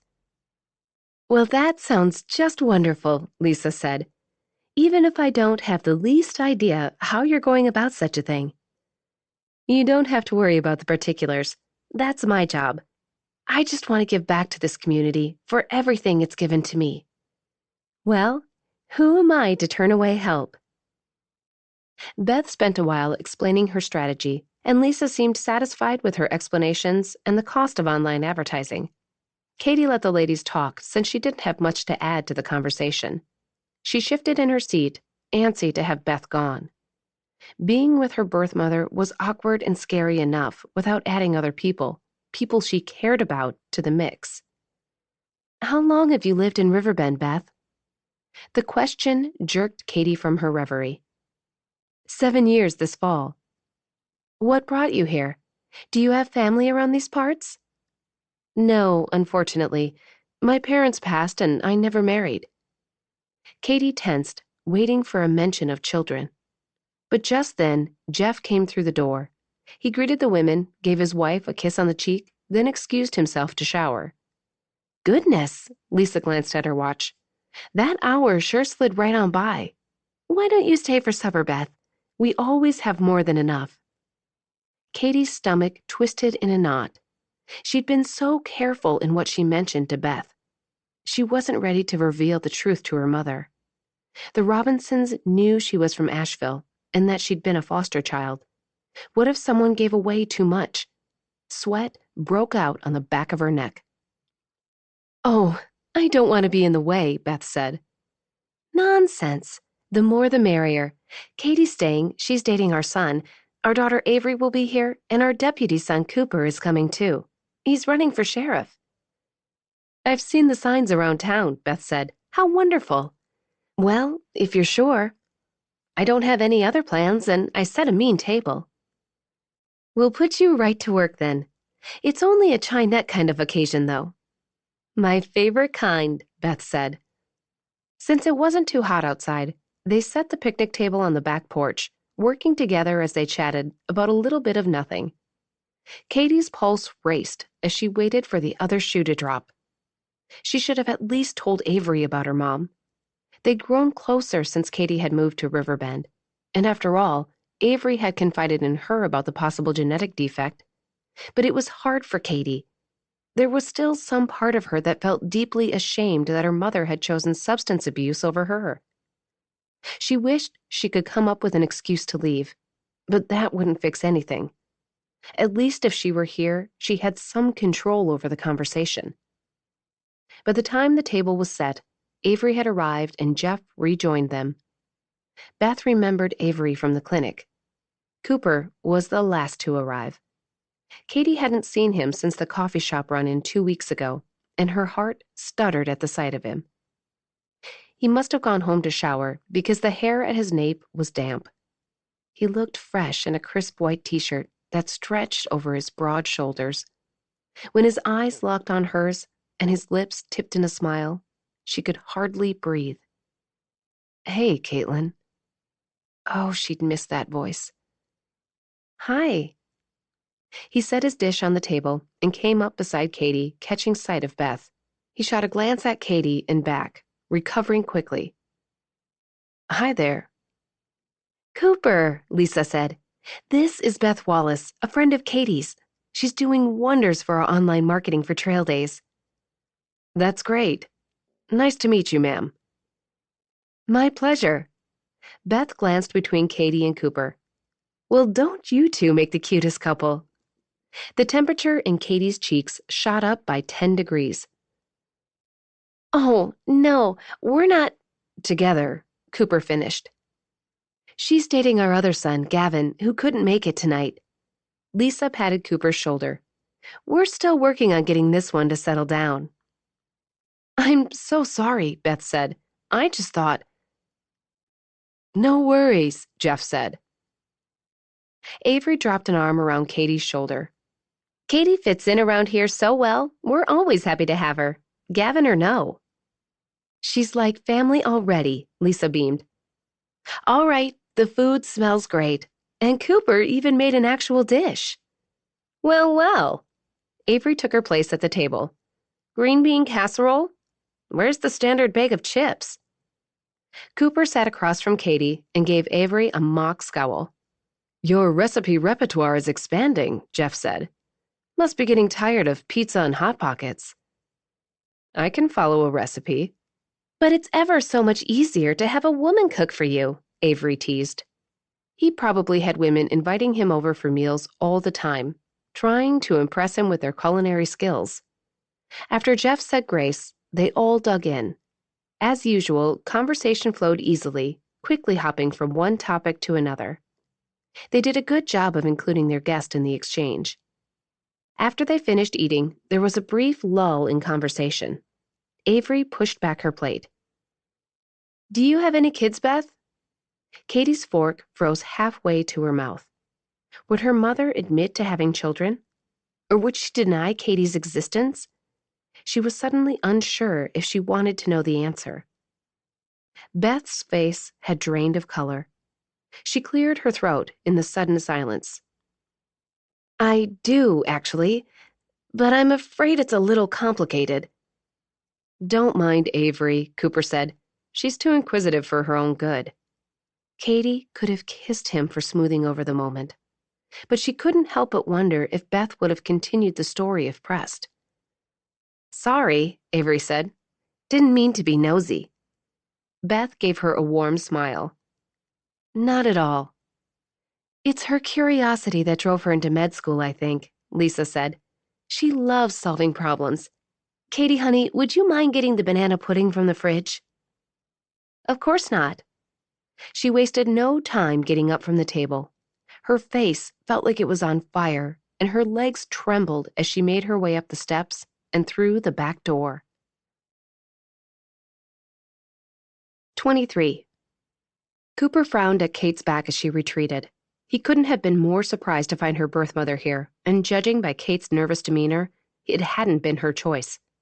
Conversation at the table resumed, but he could only think about what Caitlin must be dealing with. His mom fetched another water bottle. Oh, Cooper, could you run inside and get the dessert cups?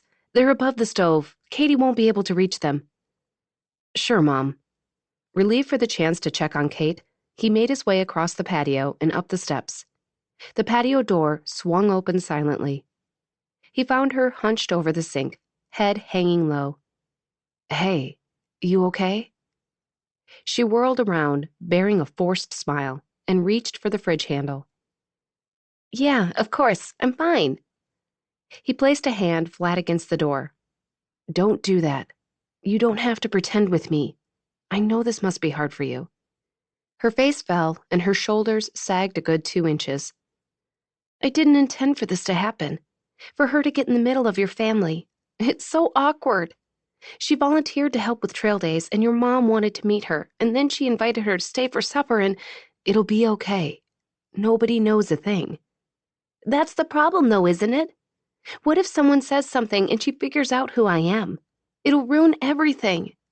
Kate's eyes grew glassy. He slid his hand over hers. Come on now. That's not going to happen. Let's just get through the meal. It's almost over, and I'll help out where I can. But what about next time? She'll be working on trail days for the next month, and Lisa will want updates. This is getting so messy. Let's not borrow trouble. Mom doesn't know anything about you that would give you away. I should have at least told Avery about her. She's going to be hurt when she finds out I kept this from her. This is your private business. It's up to you when to share it, not anyone else. I haven't told Gavin yet either. Well, he hasn't told you about Jessie yet, has he? Relief washed over her features. No. He loved that he could read her so well. She wore her feelings like a neon sign. Try not to take that personally, by the way. He doesn't talk about Jessie with anyone. He's still dealing with a lot of guilt. He was still holding Kate's hand. He should probably let go, but he couldn't seem to make his muscles cooperate. Your relationship with your mom is intensely personal. I can see that. Childhood wounds go deep. She broke your trust in the worst way, and you have a right to get to know her at your own pace. If you find she's worthy of your trust, you can tell her who you are. If not, you don't owe her anything, Caitlin. A weight seemed to fall away from her. Yeah, thanks. I seem to keep forgetting that. For what it's worth, she seems pretty nice. Not at all like a woman who would abandon her kids and never look back, huh? Drugs do terrible things to people. Unfortunately, he saw it all the time on his job. But she's off them now. She admitted she had kids.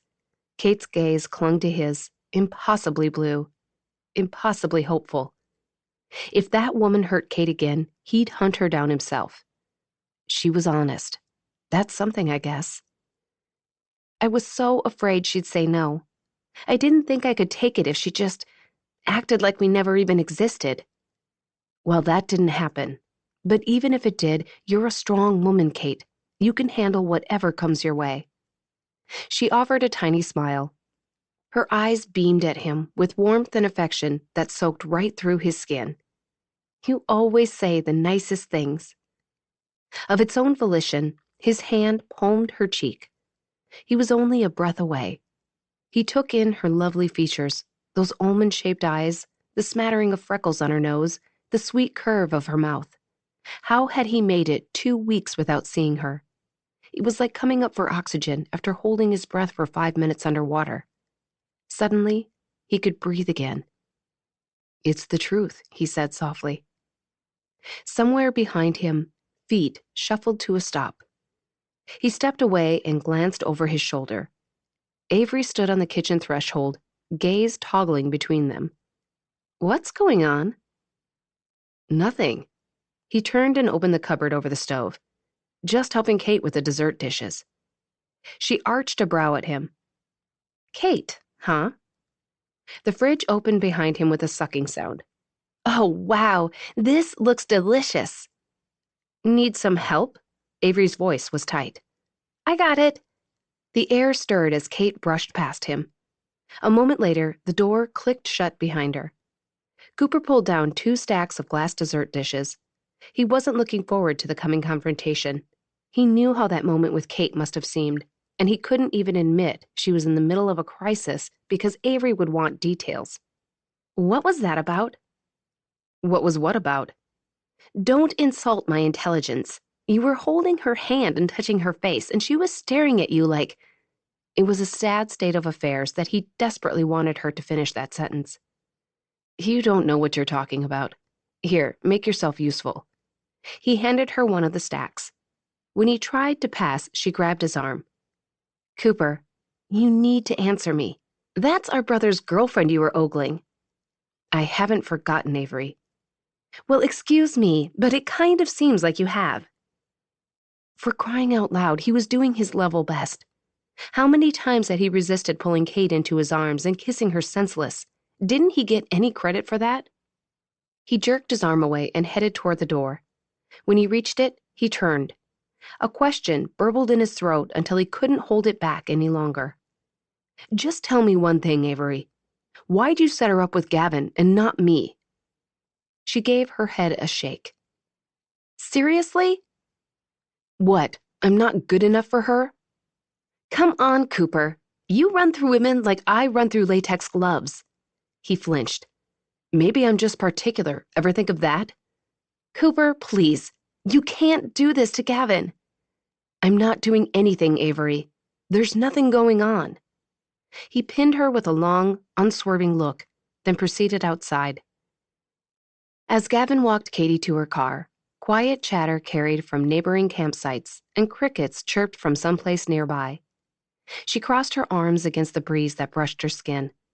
She felt bad staying only an hour, but she was tired. At the car, she turned, yawning. Sorry. I promise I'll be more lively tomorrow night. You've had a long day. How'd that meeting go with Mom and the marketing lady? You never said. It went well, I think. This would be a great time to mention that Beth was actually her mother, but it was late, and she didn't want to get into it tonight. She seems to be drumming up a lot of interest in trail days. Your mom's pretty excited about it. I appreciate everything you're doing to help her. Your mom's a doll. I might just be willing to walk through fire for her. Gavin chuckled as he set his hands on Katie's waist. She has that effect on people. Look out. We Robinsons are pretty addictive. I noticed that. She gave him a cheeky smile, but found herself thinking of Cooper instead. You did, huh? Gavin leaned in close and gave her a sweet, lingering kiss. As usual, it was technically perfect. Soft and slow, never sloppy or rushed, altogether pleasant. He eased away. Go home and get some rest. I'll see you tomorrow night. On the way home, Katie reflected on her fireside chat with Gavin.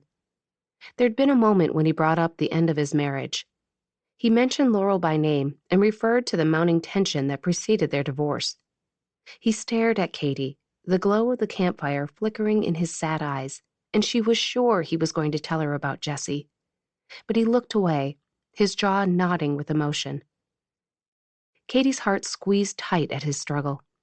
Poor guy. He was trying. She kissed the back of his hand and said a little prayer that God would give him peace. Even as Katie turned into her driveway, the melancholy lingered in her mind. Once inside, she checked her phone. A text from Avery had come in while she was at the campground. Can I swing by tonight? Gravel popped in Katie's driveway, rattling her nerves. It didn't take a genius to figure out what this impromptu visit was about. A moment later, she opened the door as Avery ascended the porch steps. Her friend's tepid greeting was less than encouraging. "Come on in." She moved aside as Avery brushed past. Katie decided to cut to the chase. "I can guess why you're here, but let me assure you there's nothing to worry about." "I know it's none of my business, but I can't seem to help myself." "Have a seat. Want something to drink?" "No, I want you to put me out of my misery." They settled on the sofa. "All I can think about is Gavin getting his heart broken again, and you, my best friend, right in the middle of it all." "That's the last thing I want."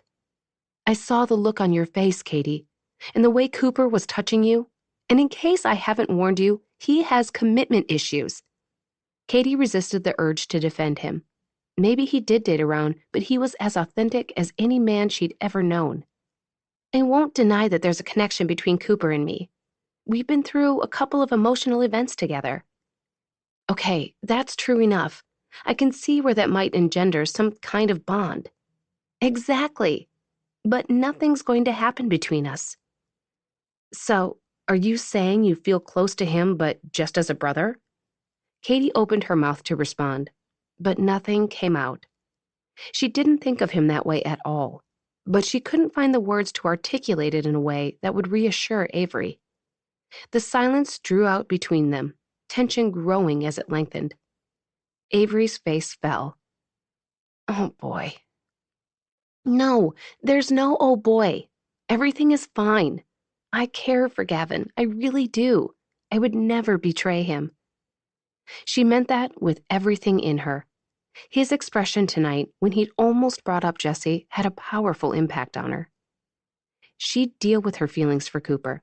She'd avoid family gatherings a while, suffocate these futile feelings simmering for Cooper until there was nothing left but cold ash. "It's just that he's been through so much, Katie." "I know that. You don't have to worry about this. Really." Avery held her gaze steadily for a long moment, then let out a breath. "Okay." I'm so relieved. Ever since I walked into that kitchen tonight, I've been worried sick our family was about to implode. "I would never do that. I love your family, and you have plenty on your plate right now without dreaming up concerns." "You're right. Sorry, I should have trusted you more. I know you'd never cheat on Gavin, or anyone else for that matter." Katie smiled, but guilt pinched hard, because even though she hadn't actually cheated on Gavin, her mind had already gone places that made her unfaithful. 24. The Trailhead Bar and Grill buzzed with conversation and excitement tonight. Silverware clinked and clattered against plates, and the scent of grilling burgers made Katie's stomach growl. Music pumped through the speakers, but a local band was almost finished setting up. They were playing to a packed house tonight. Gavin leaned over the foretop. "Know what you want yet?" "It's definitely the campfire burger for me." Gavin glanced around for their server, but she was scurrying back to the kitchen as fast as her legs would carry her. "They're understaffed tonight," Gavin said, "but that's okay. We'll be here a while. Let's get an appetizer. I'm starving." "Sounds good." Gavin waved at someone across the room. The Robinsons seemed to know everyone. Since she'd started dating Gavin, she met so many people, and she loved feeling like part of the community. It seemed when you were accepted by the Robinsons, everyone else accepted you too. More people flooded into the restaurant's foyer. It was already standing room only, and the band hadn't even started yet. "Seems like half the town turned out tonight," she called across the table. "Silver Spurs is a favorite. They always draw a crowd. What's Avery doing tonight?" "I don't know. Probably getting some paperwork done." "She never goes out anymore. She used to love this band." "She's busy with the clinic and campaign," Katie said, even though she had the same concerns about her friend, especially now that she knew more of Avery's struggles. "We should set her up with someone. I'm worried about her. When she's not working or campaigning, she holes up in her apartment. And as far as I know, she hasn't had a boyfriend since college." Katie gave him a pointed look. Not that she needs a boyfriend to be happy. Of course not, he winked at her. But having someone you care about sure doesn't hurt. Fair enough. But Avery doesn't seem interested in dating right now. She's busy building her business. She could do both at once. You know your sister. She's focused and driven. Maybe you're right. Gavin glanced around the room. I don't see our server anywhere. I'm going to run up to the bar and grab us some drinks. Katie watched him weave through the tables, then glanced around the packed restaurant, the busy bar, and the teeming lobby. Her eyes doubled back to a familiar face in the crowd. Cooper. And right at his side, because the universe just couldn't resist sending happy little surprises her way, was Amber Clark. This night was not going his way. Cooper frowned at the crowd in the lobby. It would be at least an hour before he and Amber got a table, if that, since everyone would hang around for the band. He couldn't even locate the hostess to put their name in. And something was going on with his date tonight. Amber had seemed distant since he picked her up 15 minutes ago. He asked if she was okay, and she said she was fine. On the way over, he tried to make small talk, tried to draw her out. But all he knew so far was that she wasn't fine, and that he had no clue what the problem was. Coop! A voice called out.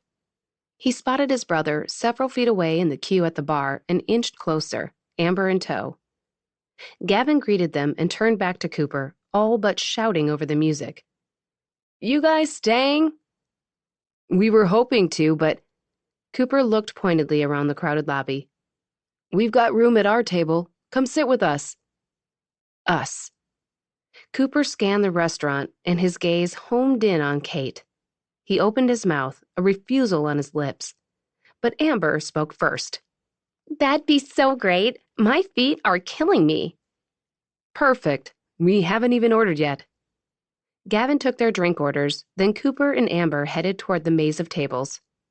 On the way, they passed groups of people he knew, and he paused briefly by each table to chat a minute, introducing Amber, who actually did seem fine when she was talking to other people. By the time they reached their table, Gavin was already seated. When Kate spotted him, her smile didn't quite reach her eyes. Hey. Cooper glanced between the couple.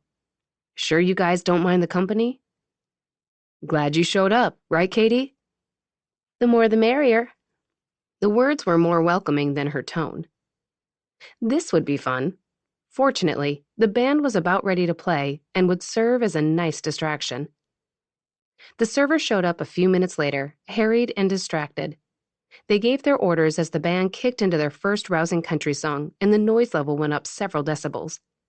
He was all kinds of grateful that conversation would be almost impossible. Gavin and Kate pulled their chairs together and turned them to better see the stage. He slipped an arm around her, cupping her bare shoulder, and his thumb stroked her neck. Cooper clenched his teeth. They listened to the band a while, Cooper attempting to keep a tight rein on his attention. Otherwise, it drifted automatically to Caitlin.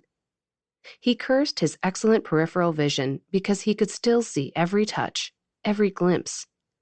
Sitting at their table had been a mistake. He should have taken Amber someplace else. But then he'd be suffering through this cold shoulder business without any distractions. When the band segued into a slow song, Gavin pulled Kate to her feet. They headed toward the dance floor where he drew her close. Gavin slid his arm around her waist, settled his hand low on her back, and positioned his foot between hers. As the lead singer crooned about a broken heart, Kate rested her head on Gavin's shoulder. Cooper forced his gaze away from the couple, but he couldn't unsee that cozy picture, couldn't stop the jealousy twisting his gut. For about 2 seconds, he entertained the idea of asking Amber to dance, but given her current mood, he didn't think she'd consent. He did, however, need to get to the bottom of this. He scooted his chair closer and leaned in. Are you going to tell me what's bothering you? She ignored him for several long seconds. Was she just going to pretend she hadn't heard him? If so, this would be their last date. He didn't care for the silent treatment, much less outright disregard. But a few beats later, she spoke, her eyes still fixed on the band. Megan Taylor came into the salon this afternoon. Her tone was conversational. Okay. He'd gone out with Megan a couple times in April, and as he told Gavin, it had ended badly. I thought she moved to Mars Hill. She did. He wasn't sure where Amber was going with this. She couldn't be jealous, could she? When he'd gone out with Megan, he didn't even know Amber. Maybe Megan knew he and Amber were talking now and had baited her somehow. It was possible she was that spiteful. Finally, Amber turned to him, but her sunny smile was nowhere to be seen. When were you going to tell me, Cooper? Tell you what? She gave him a withering look. I know about the baby. For heaven's sake, she's showing. Cooper blinked. What? Amber rolled her eyes. Save the innocent act. I know we only just barely started dating, but this isn't a small thing. I don't even know why I came out with you tonight. She started to get up. He grabbed her. Wait. She sank back onto the chair and stared pointedly at his hand. He loosened his grip. First of all, I don't have any idea what you're talking about. If Megan's pregnant, I didn't know anything about it. I haven't spoken to her since she moved away. And why would you just assume the baby's mine? We went out 2 times. We sure didn't sleep together. She leaned forward, pinning him with an accusatory glare. I know the baby's yours, Cooper. She said so. Everyone in the salon heard her. Cooper fell back in his chair. Coldness swept through him even as sweat broke out on the back of his neck. What? Her eyes glittered. You're seriously going to sit here and deny it? Because it's not true. Wow. I thought you'd at least man up. I knew you had a problem with committing, but I thought deep down you were a good guy. Are you serious right now? I was willing to hang in there. I mean, mistakes happen, and I really thought we might have something here. Anger blazed inside him. He leaned toward her. I did not sleep with Megan. I never took you for a liar, Cooper. Amber jerked her arm from his grip and stood. I can find my own way home. He watched Amber storm off, his head spinning. Had Megan really told Amber he'd gotten her pregnant? Could she be that dishonest, that spiteful? Or was it possible Amber had misunderstood somehow? Everyone in the salon heard her? Cooper's gut clenched at the ramifications. He ran a hand over his face. If Amber was telling the truth, and he had no reason to disbelieve her, the rumor would be all over town in days. His reputation would suffer. Not that it was a crime to get a woman pregnant out of wedlock, but folks around here were a little old-fashioned. Shoot, he was old-fashioned. He couldn't imagine getting a woman pregnant out of wedlock. But if he did, he'd sure enough own up to it. But he hadn't done anything. Heat swamped him from the inside out. Sweat trickled down his spine. The server appeared and began unloading her tray. But when she set his rib platter in front of him, the tangy scent of barbecue sauce only made his stomach turn. 25. As the last strains of the ballad drew out, Gavin pressed a kiss to the top of Katie's head. Beyond his shoulder, she had a clear view of Cooper. He hunched over the table, brow furrowed, jaw clenched. His date had just stormed off. What had upset Amber so much? Food's at the table. Gavin led her through the throng of people on the dance floor. Once they reached the table, Katie paused. I have to use the restroom. Don't wait for me.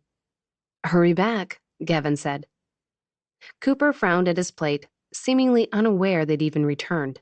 She skirted the people and tables, heading toward the short hall on the other side of the room. Where had Amber gone, and why? Had she and Cooper broken things off? And why was Katie so buoyed by the other woman's departure?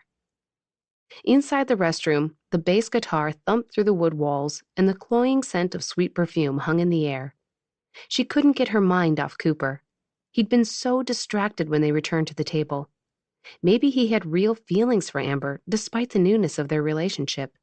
Otherwise, why would he be so upset by her departure? The thought rankled. As she washed her hands, she found herself wishing Gavin wasn't there so she could talk to Cooper. She glanced at her reflection in the mirror, noting her flushed cheeks and sparkling eyes. Stop thinking about him. He'd probably had the server box up his food so he could leave. He was probably on his way out the door right this minute.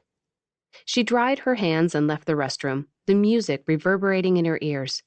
She stopped short at the sight of Cooper standing in the hall a few feet away, frowning at his phone. "What's wrong?"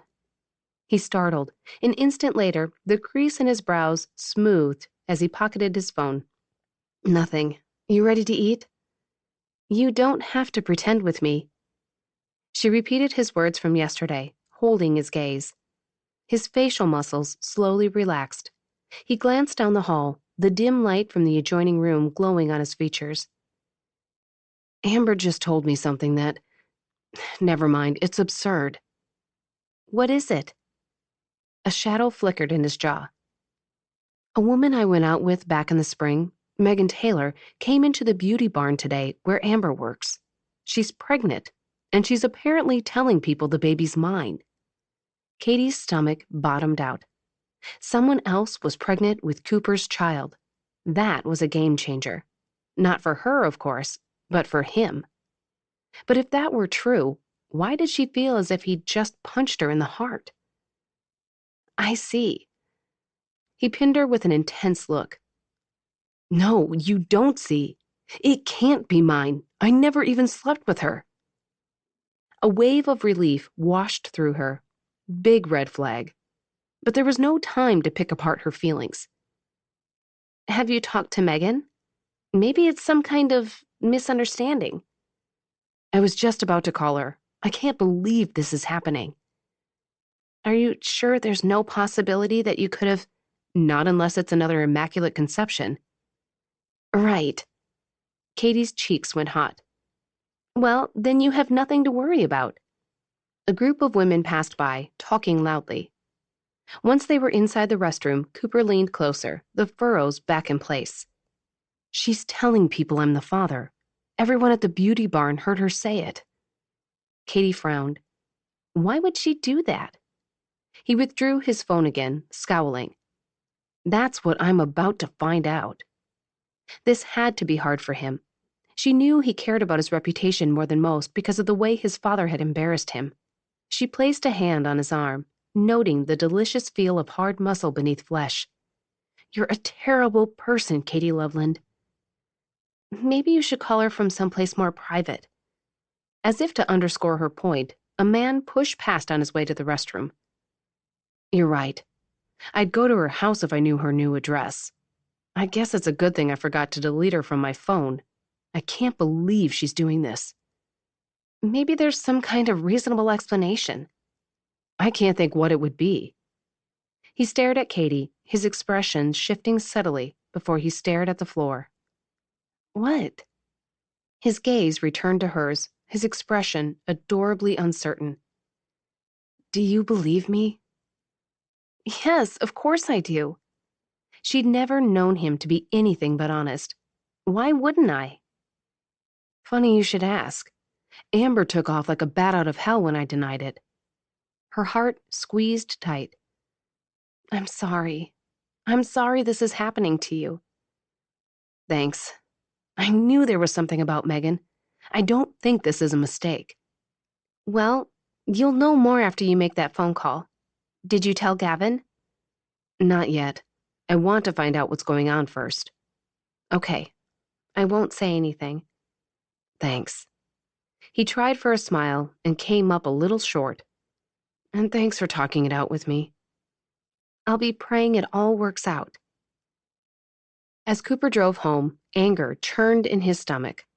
He took several deep breaths. He had to calm down, keep his head when he talked to Megan. He tried to give Megan the benefit of the doubt. Maybe Amber had misheard Megan. Maybe she was desperate for a baby daddy. Maybe she was mentally ill and actually believed he was the father. Maybe Amber was mentally ill and made the whole thing up. Maybe it hadn't been Megan at the salon at all, but her long-lost twin sister out for revenge. He gave his head a shake. He'd wandered into soap opera territory with that one. He recalled the moment Caitlin had found him in the hallway. He almost didn't tell her. He only now realized why that was. He was terrified she wouldn't believe him. Amber's disbelief had made him angry, but Kate's disbelief? That would gut him. But she did believe him. The thought soothed him, and the anger that had flared up burned a little dimmer. But a few minutes later, when he got home and called Megan, his fury ignited again. The woman's number had been disconnected. 26. Katie was dying to know how Cooper's phone call had gone. She changed into her pajamas and slid into bed, her thoughts spinning. It had been so hard sitting at the trailhead, trying to be a good date, when she wanted nothing more than to reach out to Cooper. But Gavin wanted to stay until the band played 2 sets, and now it was almost 11:30. Probably too late to call Cooper or even text. She grabbed her phone off the nightstand, propped her pillows, and stared at the home screen. A photo of Spencer and her. Should she text Cooper? She only had his number because she'd called him once about returning a shirt she'd borrowed on their hike. She'd ended up dropping it off on his porch. Her fingers hovered over the texting app. She was worried about him. He'd been understandably upset. She opened the app, clicked on his name, and began typing. "Hi, it's Katie. How did it go?" He was probably asleep. After all, it was a work night, and he had to be up early. Yet, so did she, and here she was. 3 dots appeared in the text box.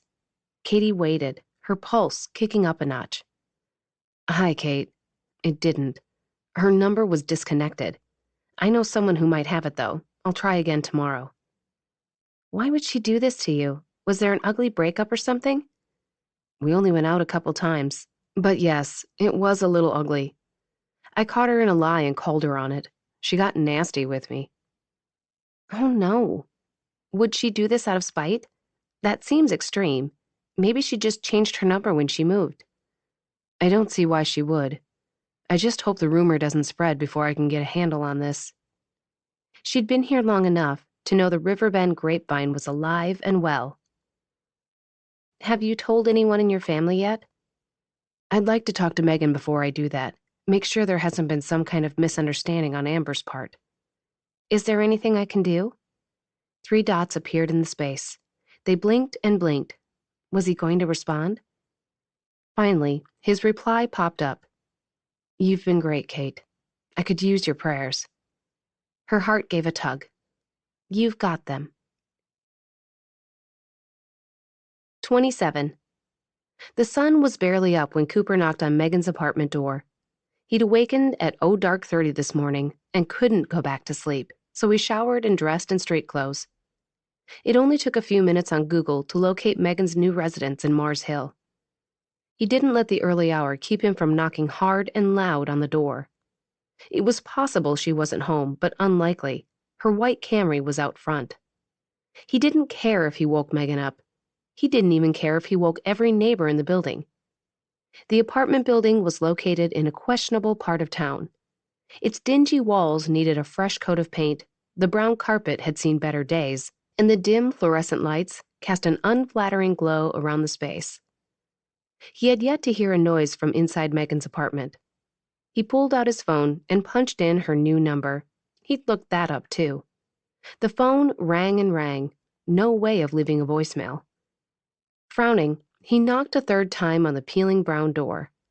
A dog barked from inside the apartment behind him, and still not a peep from Megan's. He hadn't driven all the way over here for nothing. He pounded again. He briefly considered shouting out his credentials, but he wasn't on duty and this wasn't official business. The door behind him cracked open, chain still attached. An old lady peered through the gap. A dog yapped at her feet, and its wet nose protruded through the crack in the door. "Sorry about the noise, ma'am. I need to speak with the woman who lives here. Do you know if she's home?" "I don't know." She didn't move from her spot. The dog continued to yap. He continued to stare at the woman, hoping the prolonged silence would compel her to fill the void. "She doesn't always come home at night," she said. "Does she work the night shift?" "Don't think so. Maybe she has a boyfriend or something." "Any idea when she might come home?" "Nope." He'd gotten about all the information he would get from the nosy neighbor. He dug for a card and extended it. "I'd appreciate if you could give me a call when she returns." The woman took the card, saying nothing. He didn't expect to hear from her. Megan was a woman living alone, and he was just some stranger knocking on her door. "Thank you. Have a good one." Cooper turned and left. When he exited the building, he made a right and continued around the building. Megan's apartment faced the backyard, if you could call it that. But when he got there, her drapes were pulled tight. He still had an hour before he needed to be at work. Time for a stakeout. He headed back to his truck and moved it to the side lot where he could keep an eye on the building's only door without being spotted. He hoped he could catch her this morning. If Amber had been honest about what had happened, he needed to find out so he could help squelch the rumor. His stomach turned sour at the embarrassment and humiliation that would result. It reminded him of how he'd felt when his dad was the town drunk. Cooper had managed to live that down, to become someone people respected, and now some woman he barely knew was going to send him right back to that place he hated. Not only that, but a rumor like this could have an impact on the election. If Megan had done this out of spite, that might have even been her intention. She knew he needed every Riverbend vote he could get. He couldn't even think about that right now. He glanced at Megan's Camry. It was possible a boyfriend had picked Megan up, and she'd spent the night with him. It was more likely she was in her apartment and had ignored his knocking the same way she'd ignored his call. Hopefully, she'd make an appearance before he had to leave for work. In the meantime, he'd see if he could get information elsewhere. He knew Cheryl Davies, who owned the beauty barn. She cut his hair sometimes when he couldn't get in at the barber shop. She might be more forthcoming about what had gone down yesterday. The salon wouldn't be open yet, but Cheryl might be there. He looked up the number and called it, keeping watch on the apartment building. 4 rings later, Cheryl answered. "Beauty barn, how can I help you?" "Hi, Cheryl. This is Cooper Robinson. How are you?" "Hey, Cooper. You need an appointment, honey? I'm afraid we're pretty booked up today, but I could probably fit you in tomorrow." "That's not why I'm calling. I was wondering if you could help me with something. I heard Megan Taylor was in the salon yesterday. I heard she said some things about me." "Well, that's true enough." "I don't mean to put you in an awkward position, but I was told she was telling people she's pregnant." He forced out the words. "And that I'm the father of the baby. Is that true? Did she say that?" "That's what she said. Heard it with my own ears. And I want to assure you I haven't repeated a word of it to anyone. I respect your family too much for that. I can't speak for the others who are here, though." "I appreciate that, Cheryl. I really do. And I want you to know what she said isn't true. I've been trying to reach her, but she's avoiding me. Are you sure she was pregnant?" "Well, sure enough. She had a little baby bump. About 5 months along, I'd say." He did the calculation and flinched. Perfect. That was exactly how long ago they'd dated. "Did she say anything else? Anything at all?" "Mostly she whined and complained. Said you were denying the child, that you weren't there for her." He grated his teeth. "Because it's not my baby. I didn't even know she was pregnant." "I wondered. I don't know the woman, never darkened our doorstep while she lived here, mind you, but it didn't sound like something you'd do." "I appreciate your faith in me, Cheryl. And the information. I'd be grateful if you continued to keep the rumor to yourself." "Of course, honey. What's going on, you think? Why is she saying these things about you?" "I don't know, but I intend to find out."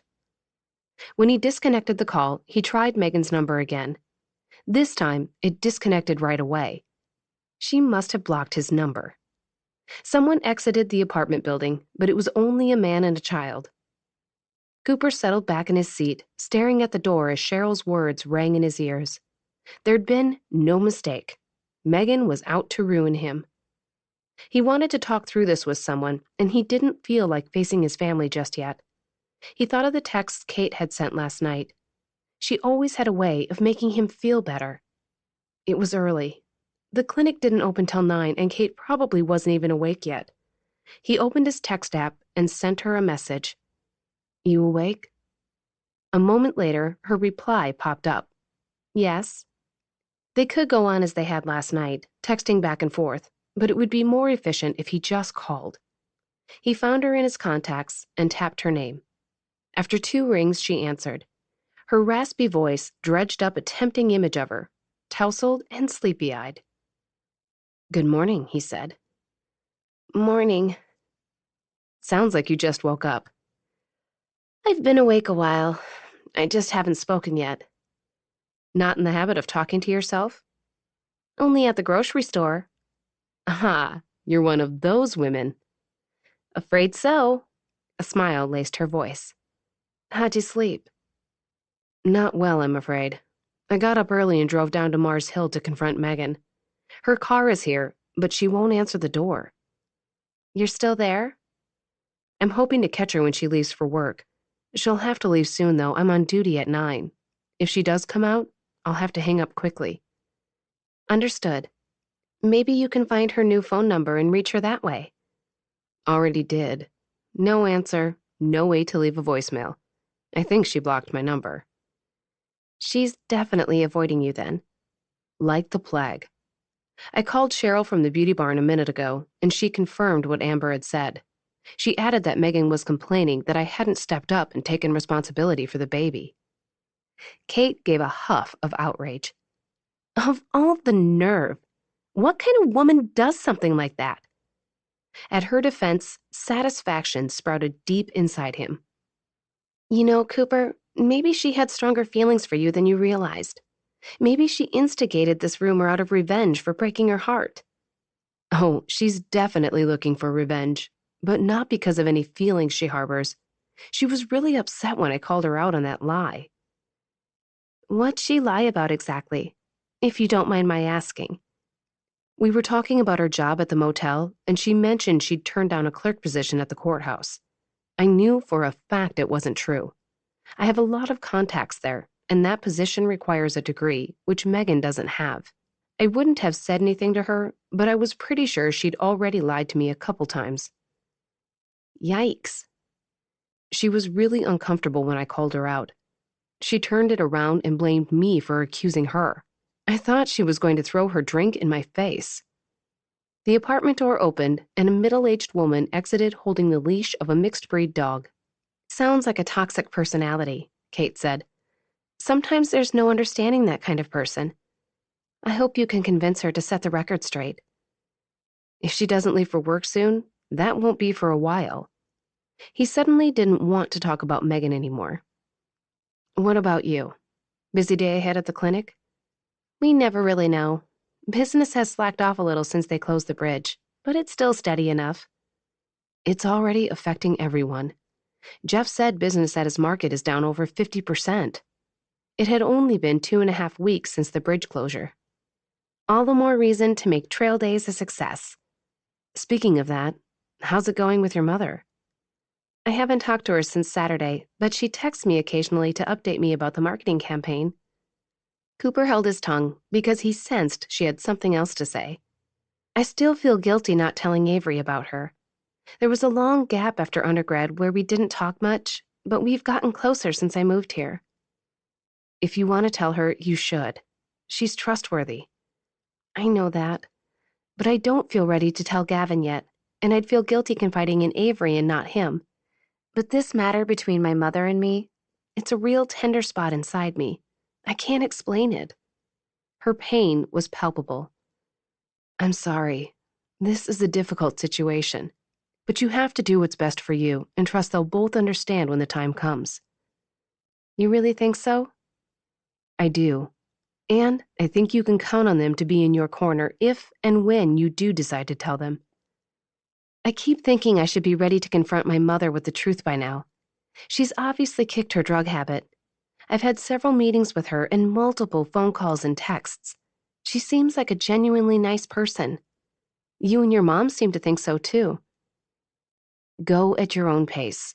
You're the one bearing all the risk here. The ultimate risk for her," he believed. Rejection. "Thanks." She gave a wry laugh. "You always make me feel so much better." A warm wave flushed through him, and his lips melted into a smile. "Right back at you, Skittles." He checked the clock. "Unfortunately, I'm out of time. I'll have to head to work now." I'll be praying all of this works out, Cooper. He started his truck. Thanks. I appreciate that. They said goodbye, and with one last glance at the apartment door, Cooper pulled from the parking lot. He only hoped the rumor didn't spread far and wide before he could get Megan to set it straight. 28. Cooper was sliding into his cruiser when his phone buzzed for an incoming text. He'd been called out to a Poppy's Pizza, which had alarmed. Turned out the manager was getting forgetful and couldn't recall the password. Cooper's ears were still ringing from the piercing alarm, but the security company had finally helped him shut it off. The manager, Helen, had been upset and disoriented at first. He stayed, offering comfort and reassurance until Poppy showed up. Cooper started his cruiser, jacked up the air, and checked in with the office. When he was all caught up, he checked the text that had come in. Mom. I need to talk to you. Can you stop by or meet me for lunch? Dread rippled through him. The pregnancy rumor had definitely gotten back to Mom, and before he'd had the chance to warn her. He slammed a palm against the steering wheel. He should have known it wouldn't take long, not for something this juicy. He didn't want to talk about this at the station, and he sure didn't want to discuss it at the diner, surrounded by prying ears. I can grab lunch and meet you at the house about 12:30? Sounds good. He scowled as he pulled from the parking lot. So much for getting on top of the rumor. Cooper held no grand hopes that his mom's favorite chicken salad sandwich would soothe her ruffled feathers, but that hadn't stopped him from waiting in the deli line for 15 minutes. The speculative stares from the deli workers and a stilted conversation in line with Gus Ferguson confirmed Cooper's suspicion that the rumor had circulated. The minutes ticked by slowly as he waited for his food. His face flushed and his skin prickled. The air seemed thick and stuffy. By the time his order was in hand, he was relieved to leave the crowded shop behind. The drive to his mother's house was short. She met him at the door, uncharacteristic frown lines drawing her brows together. Hi, honey. Come on in. I already have the table set. He kissed her cheek as he passed, then headed to the kitchen, where he set the bags on the table. They sank into chairs on opposite sides of the table, unbagged their lunches, then Cooper offered a quick prayer. I heard a rumor when I was in town this morning, Mom said. Cooper held up both hands, palms out. I'm sorry. I should have called you earlier, but I got busy, and I didn't think it would spread that fast. I already know about the rumor, and it's not true. You're my son. I already know that. Now start from the beginning.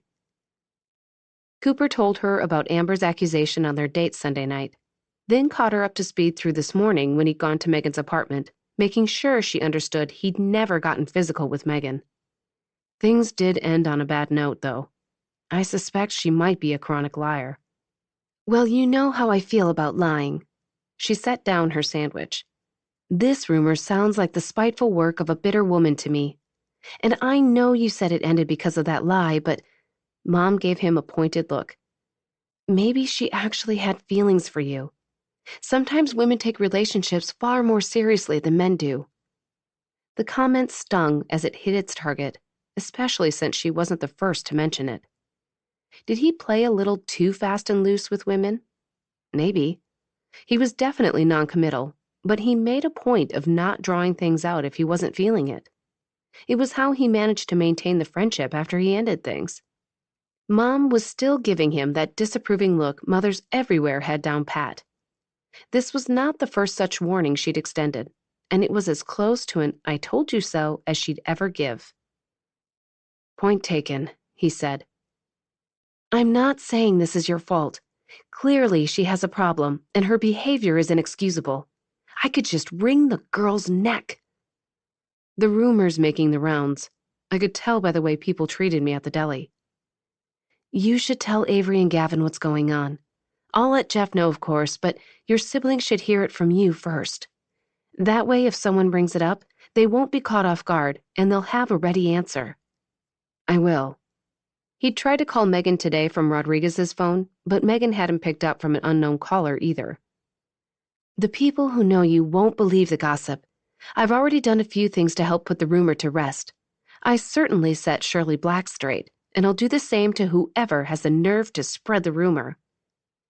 Thanks, but plenty of people will believe it, or at least they'll question it, and I don't like having my integrity questioned. Of course you don't. You have to find Megan and get her to make this right. I found out where she works now. She's a sales rep for the Herald. I'll go over there after work. Maybe you shouldn't wait that long. Why don't you just call her at the paper and straighten this out? Cooper's neck muscles tightened at the thought of what the woman had done. I want her to look me in the eye and explain why she's doing this. I have a feeling that convincing her to retract her statement won't be easy. Fair enough, but you need to nip this in the bud. I'd hate to see a false rumor impact your campaign. You've worked so hard to make this happen. I don't plan to let it go that far. The rumor might spread around town, but the locals were likely to support him, weren't they? In other towns, though, he was largely unknown outside the people he'd met briefly at events, but the rumor wasn't likely to travel that far. They ate in silence a while. The whole Megan debacle weighed him down so much he hardly tasted his club sandwich. He bagged his chips for later, when his stomach wasn't twisting with worry. He needed something else to think about. How's the planning for trail days going? Pretty well. I was going to see if you and Avery wanted to hang flyers in a couple of the towns we haven't hit yet, but you have enough on your plate right now. No, I'd rather stay busy. Maybe Saturday after the clinic closes? Besides, it's always beneficial to show my face and shake a few hands. That's what I was thinking. I'll try and find another volunteer or two to go along. The more people you have, the less time it'll take. Sounds good. Thanks. They finished lunch, then she loaded him up with a box of flyers and gave him a big hug at the front door. This too shall pass, honey. Let me know how it goes with Megan. I will. Thanks, Mom. Later, after a day that seemed to drag on and on, he sent Kate a text. Headed to Megan's work to confront her. Prayers, please. Her response came a moment later. You got it. 29. Katie was patting the dirt around a new hydrangea plant when Lisa Robinson's Tahoe pulled into the driveway. Sitting back on her haunches, Katie swept the back of her gloved hand across her forehead. She'd put her hair up in a messy knot and dressed in her gardening clothes. But when Lisa gave a hearty wave, Katie felt a rush of delight at the woman's beaming smile. Hey, sweetie. I was going to call, but I was in the neighborhood, so I just decided to pop by. Hope that's okay. More than okay. You're welcome anytime. I'd get up and give you a hug, but I'm covered with grime and sweat. Lisa's gaze drifted over the other two hydrangea plants sitting off to the side. Need some help? I'm no plant whisperer, but I know how to get one in the ground. If you don't mind getting dirty. The game comes on at 7, and I'd like to get these planted before that. Jeff's already got the chips and dip out. Cooper and Gavin are coming over. Lisa squatted and grabbed one of the plants. Where were you thinking of putting it? Katie pointed. Right about there, I think. Good choice. Lisa grabbed the spade and went to work on the hole, and Katie moved to her other side where the last hydrangea would go. Your new picket fence looks great. Really makes for a nice curb appeal. Thanks. Honestly, it was more of a project than I'd anticipated. I was planning to fence the whole yard, but after spending an entire afternoon on this one stretch, I decided a section of decorative fencing would be just fine. It's the perfect touch. You should have had Gavin put it up for you. He's very handy. I'm too independent for my own good. Well, there's nothing wrong with that either. When Lisa had finished with the spade, she handed it to Katie. I just love hydrangeas, the blue ones especially. Mine are white, though. The pH of the soil determines the color of the bloom. Hydrangeas grow purple in acidic soil. At least they should. Well, aren't you clever? I had no idea. Katie warmed under the woman's praise. Well, we'll have to see if it actually works.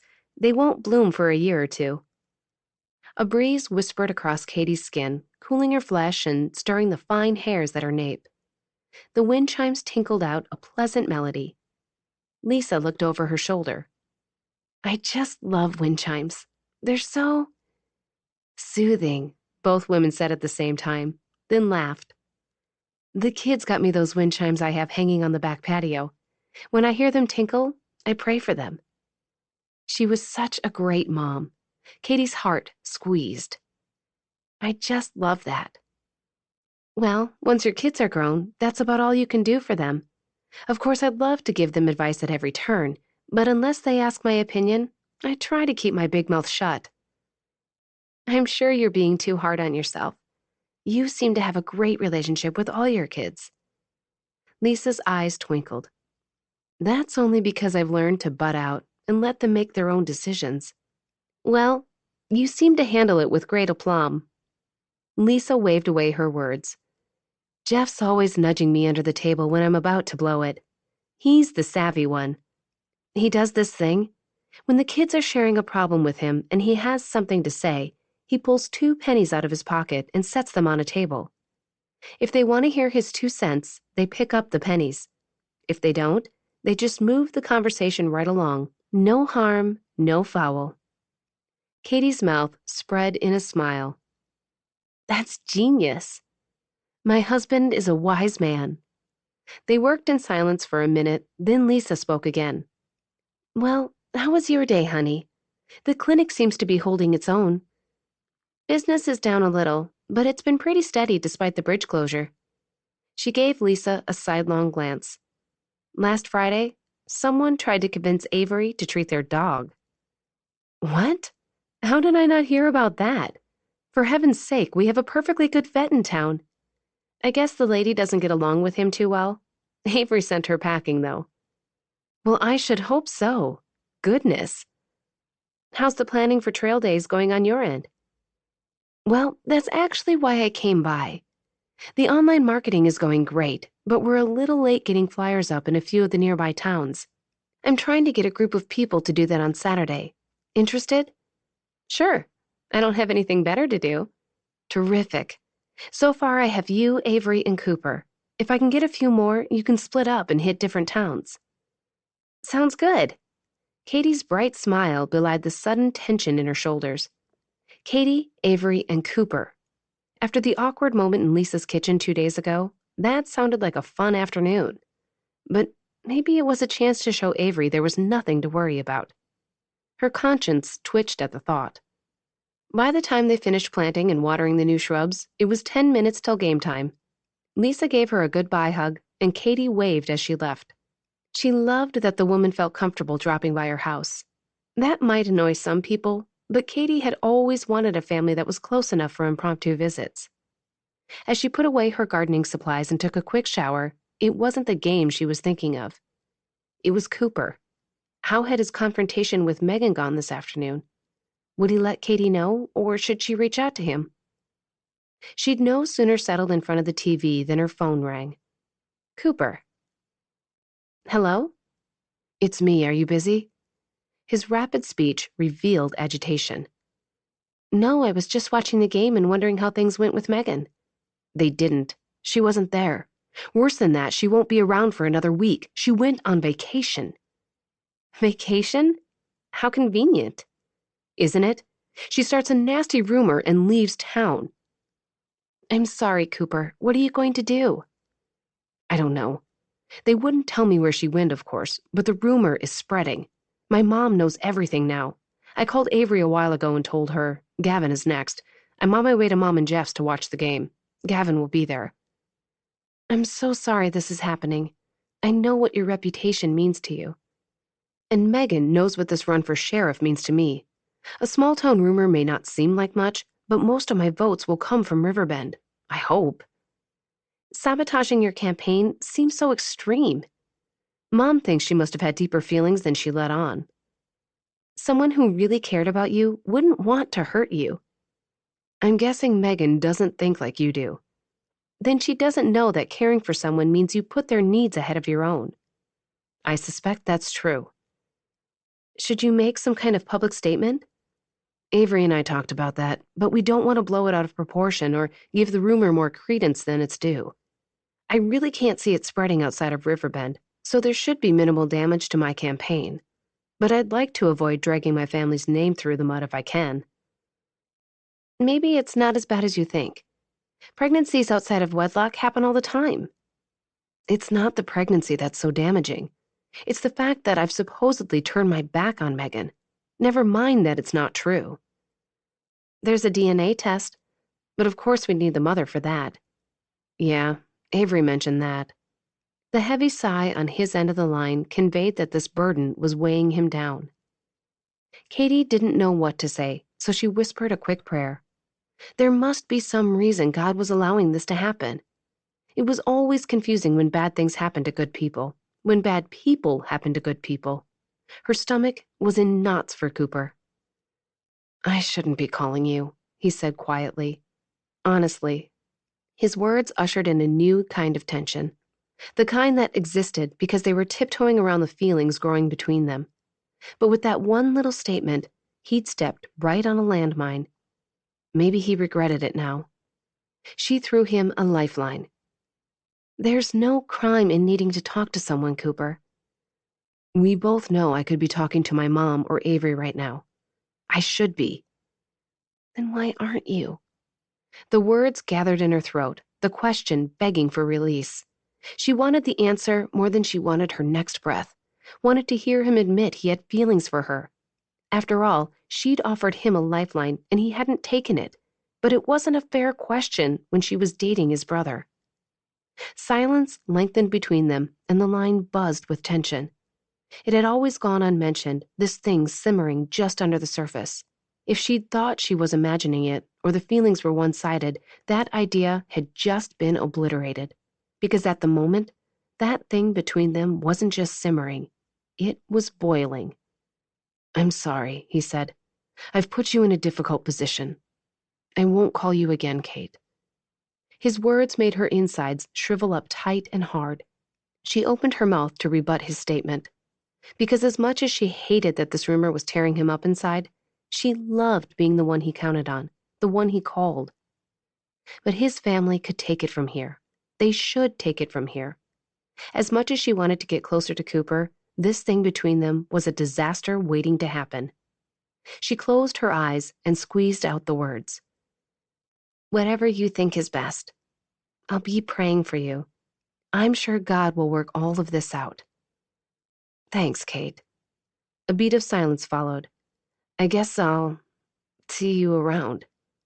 Her chest tightened at the despair in his voice. She pressed a palm to her heart. See you, Cooper. 30. The call came well after 10 on Wednesday night, just after Cooper had dozed off. He rolled over in bed and snatched his buzzing phone off the nightstand. Hello? Is this Cooper Robinson? Yes. This is Brandon Reed from the Herald. I'm following up on a story and wondered if you could answer a few questions. It was hardly his first interview with the paper, although they were normally scheduled in advance and at a reasonable hour. He sat up in bed and ran a hand over his face. Sure. How can I help you? Mr. Robinson, we have a source who claims you've gotten a young woman pregnant and are denying paternity. Can you confirm if that's true? Cooper's mind spun, even as his tongue stuck to the roof of his mouth. Mr. Robinson, can you corroborate that? That is a false rumor. What kind of paper are you running over there? This is a personal matter. You're running for public office, sir. That makes it the public's business. Is my source correct? Do you deny you're the father of the baby? No comment. Cooper punched the disconnect button, barely resisting the temptation to throw his phone across the room. He wished he could grab the guy's collar and lift him off his feet. This was bad. If a journalist was asking questions, it meant the newspaper that serviced the entire county was planning to print this story. So much for keeping the rumor under wraps. The bad publicity would be devastating to his reputation, to his campaign. He had to call Avery. As he dialed, he scrambled from bed. Adrenaline flooded his system, and he needed to move. His sister answered on the fourth ring. This better be good. The Herald got wind of the rumor. They just called me for a statement. Oh no. Shuffling sounds came across the line. What did you say? I denied it. What do you think I said? Don't jump down my throat. It wasn't me who tipped them off. He scrubbed a hand over his face. Sorry, I can't believe they'd print a rumor. A false rumor. What are they, the National Enquirer? I guess we should have put out a statement after all. We still can. Of course we can, and we will. But they'll go to press with this tonight, and the story will be on the porches all over Madison County before folks have finished their first cups of coffee. She was right. He stopped pacing, a fist tightening in his gut. Anything we say now will only sound offensive. The best we can do is hope the article is buried somewhere under the reader letters. Still, a statement might help. I have a right to tell people my side of the story. Can you meet in the morning before work? We'll have the paper by then, and we'll know what we're dealing with. I'll have Alice meet us there, too. She can put out a press release, and I'll get the statement on all your socials. All right. He took a deep breath, feeling a modicum better just having a plan in place. It would sure help if you could locate Megan. I'll be working on that. He'd start with Megan's neighbors, try and get the name of her boyfriend. Someone had to know something. Silence lengthened between them. Cooper, maybe you need someone with more experience to handle your campaign. This is just a sheriff's race, for crying out loud. I shouldn't need a professional campaign manager. I know, but I feel like we're getting in over our heads here. Hiring some fancy manager at this point would only make me seem guilty. Besides, some city slicker isn't going to believe in me like you do. Maybe you're right. I do believe in you, and so does everyone who knows you. We're going to get through this. I'm going to clear this up if it's the last thing I do. His shoulder muscles loosened at her reassurance, at her conviction. If only everyone who read tomorrow's paper would have the same faith in him. Cooper sank into the chair at the circular table in campaign headquarters. Avery and Alice, their publicity volunteer, looked like they needed some caffeine. He'd already had 3 cups, and his nerves jangled uncomfortably. Avery pulled today's newspaper closer, reading aloud. This is a personal matter. No comment. She gave Cooper a grim look. He completely left out my denial of the rumor. This isn't good, Avery said. Someone please tell me how a false rumor makes page 1 in a reputable newspaper. Cooper had been up at 4:30, waiting for the paper to hit his porch. Both the location of the article and the headline, local sheriff candidate caught up in personal scandal, tied his stomach in knots. At least it's below the fold? Alice, a former publicity whiz, pushed back her bleach blonde hair and offered a hopeful smile. Cooper was in no mood for her Pollyanna personality this morning, but at least the woman had the ability and connections that would hopefully get this train back on the track. Avery frowned. He didn't give Megan's name. I wish he would have. She's got a lot to answer for. Well, what's done is done. It's getting late. Let's start to work on a statement. They worked for an hour on a single paragraph. It was a delicate message. Cooper was no writer, but he knew what he wanted to say. Alice helped wrangle the words into concise and confident sentences that seemed genuine and heartfelt. After the woman made one last tweak, Cooper read it out loud and nodded. I think this is it. Nice job, Alice. Avery slid the marked-up paper back to the woman. All right, do your thing. Let's spread it far and wide. As Cooper left the office, the morning was just getting underway. Daylight crept over the mountains, the birds tweeted, and all across the county, his private life was destined to become today's water cooler fodder. 31. Katie had mixed feelings about her afternoon plans. She strode up the walkway toward her front door, Gavin on her heels. They'd just had a filling breakfast at the Iron Skillet, which was packed this Saturday morning. At the door, she turned to him. Want to come in for a bit? I have a little time before I have to meet Avery and Cooper. I'd like to, but I'm needed back at the campground. He settled his hands at her waist. Let's go somewhere quiet tomorrow night. Someplace out of town where we won't be interrupted. Is everything okay? He gave her a warm smile and kissed her nose. Everything's fine. Stop worrying. Katie watched him go, waving as he pulled from her drive. Would he tell her about Jessie tomorrow night? If he did, she'd have to act as if she didn't already know. Or maybe that wasn't it at all. Maybe he was planning to tell her he loved her. Instead of feeling excited at the notion, the thought only tied her stomach in knots. 45 minutes later, Katie pulled into a slot in front of the clinic where she was meeting Avery and Cooper. Since the building was already closed for the day, Katie had to unlock the door before she slipped inside. A welcome rush of cool air washed over her skin. Avery? Since her boss hadn't gotten around to it yet, she went to turn off the lights. Avery came up the hallway. Hey, I'm afraid I've still got a patient in the back, family friend. She's got the flu. I'll have to bail on you and Cooper. She's pretty dehydrated, and I need to set her up with an IV. Katie ditched her purse on the counter. I can help. No, I've got it covered. Lisa would kill me if both of us had to bow out. She's been trying to get these flyers hung for weeks. Cooper entered the clinic, stopping short at the sight of Katie. Oh, hi. I didn't think you worked Saturdays. I don't. Lisa roped her into passing out flyers with us. Unfortunately, I'll have to bail on you two. Cooper scratched his neck. Oh. Avery's gaze shifted between the two of them, her brow furrowing. Or I could go with Cooper and Katie could stay with the patient. No, I can tell you're worried about her. We'll be fine, won't we, Cooper? Of course. We won't come back until both towns are covered in flyers, he said, as if that were the real concern here. Katie looked back to Avery. Call me if anything comes up. I will. Let's hit the road, Cooper said to Katie. They said goodbye to Avery and headed outside. In the last week, fall had arrived in Riverbend, bringing cooler nighttime temperatures. The trees in the upper mountains were starting to turn beautiful shades of red and gold, which would soon sweep down into the valley. Katie loved the cool, crisp weather of autumn. But today, clouds had rolled in, and rain seemed imminent. Okay if we take your car, Cooper said. I've got a bunch of stuff in mind, and I don't mind driving since I know my way around. Sure.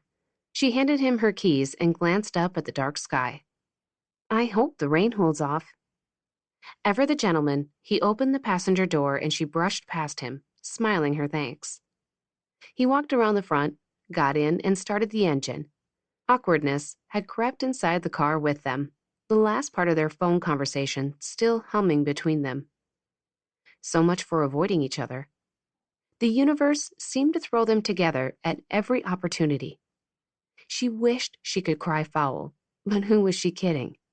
A big part of her was looking forward to an afternoon alone with Cooper. Did he feel the same? I think you have a headlamp out. She could tell from the reflection on the car in front of them that he was right. I'll get it replaced soon.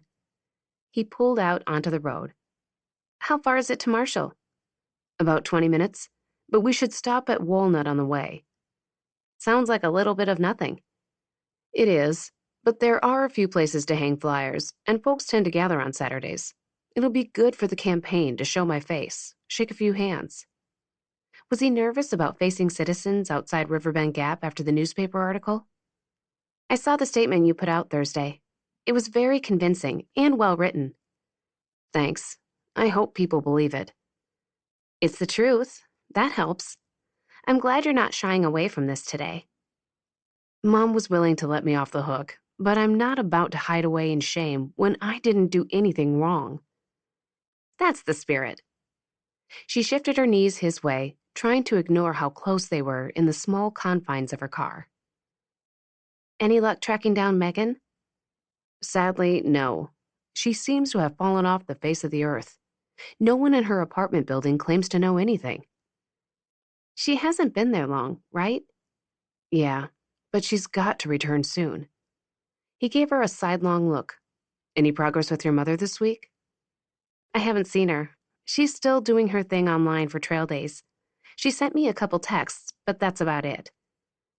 A beat of silence ensued as he navigated a sharp turn. I think Avery was a little reluctant to send us out into the wild alone. At his observation, tension thickened in the space. Katie's pulse kicked into a higher gear. Yeah, I got that feeling too. His hands tightened on the steering wheel. They were nice, manly hands with long, tapered fingers squared off at the ends. The memory of that hand holding hers in Lisa's kitchen surged into her mind. The slight roughness of his palm brushing hers. The magnetic sweep of his thumb across her skin. The thought of never again receiving his touch hollowed her stomach. She has nothing to worry about. His low voice scraped across the chords of her heart. Of course not. But if that were true, why did it take every ounce of her resolve not to look his way? 3 hours later, the mood had lightened considerably. They'd hung around Walnut longer than Katie had expected. Though there were few places to hang flyers, those establishments clearly did a robust business. Cooper chatted with quite a few people, and he introduced Katie as a friend, not his brother's girlfriend as she'd expected. It meant nothing, but she couldn't stop from hoping that it did. Stupid. Cooper knew some of the townsfolk, and those he'd just met seemed genuinely pleased to make his acquaintance. A couple people seemed guarded, but she was thankful no one brought up the scandal. Having a bit of success in his back pocket seemed to invigorate him. They hit the bigger town of Marshall with renewed energy. There were considerably more stores and offices in this town, and it took hours to hang flyers and canvass the area. That went pretty well, Cooper said as they exited the last store and started back toward the car. An understatement. You're very well liked, Mr. Robinson. Scandal or no? That's got more to do with my last name than anything. Is there any place we missed? We have flyers left over. I think we got them all. And stop being so humble. You're a good guy, and they know that. No one believes that tabloid gossip the paper put out. I hope you're right. His features warmed as he slid her a grateful look. Thanks. I have to admit, I feel a lot better than I have all week. She'd been wondering about something since their last phone call. She strove for a carefree tone. So, did you ever square things with Amber? Not really. And I don't think I want to be with someone who so easily believes the worst about me. The realization it was over between them shouldn't have buoyed her spirits so much, but it did. I don't blame you. You deserve better. Campaign aside, I shouldn't care so much what people think. You grew up in the shadow of a father who was a constant source of embarrassment.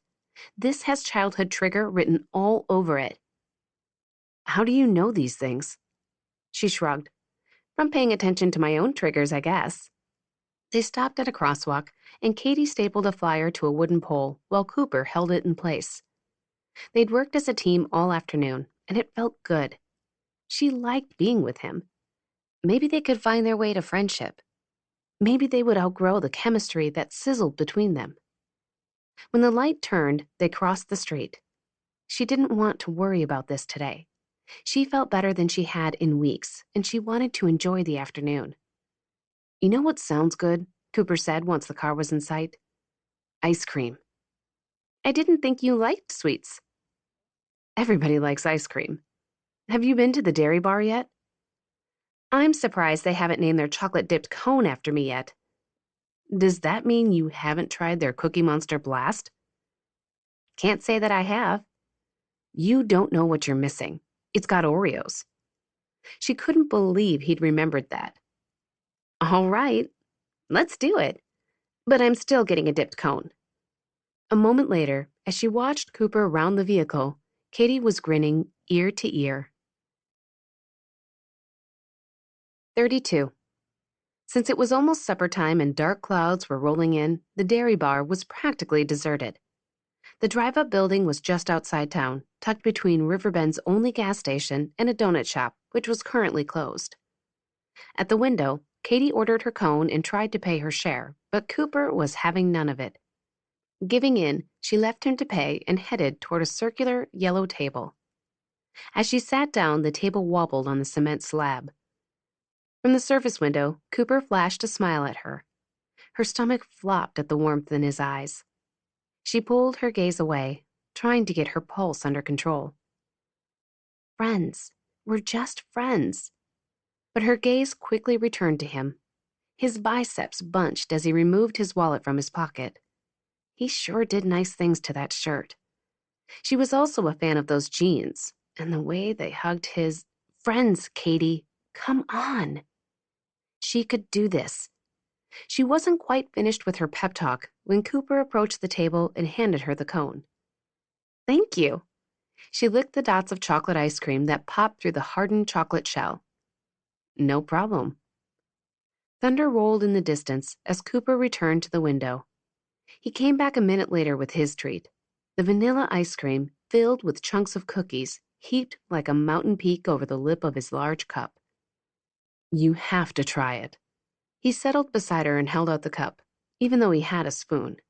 She leaned in for a bite, but as she closed in, he lifted the cup, dabbing her on the nose with the ice cream. Hey! She wiped the ice cream away as he laughed. Sorry, couldn't resist. He held up the ice cream again. Really, have a taste. You'll like it. I am not falling for that a second time. I won't do it again. I have trust issues now. He chuckled. Fine, here. He handed her the spoon. Narrowing her eyes at him, she took the spoon and tried a bite. The cool vanilla melted on her tongue, and the soft cookies mingled with the chocolate and peanut butter flavors. That is good.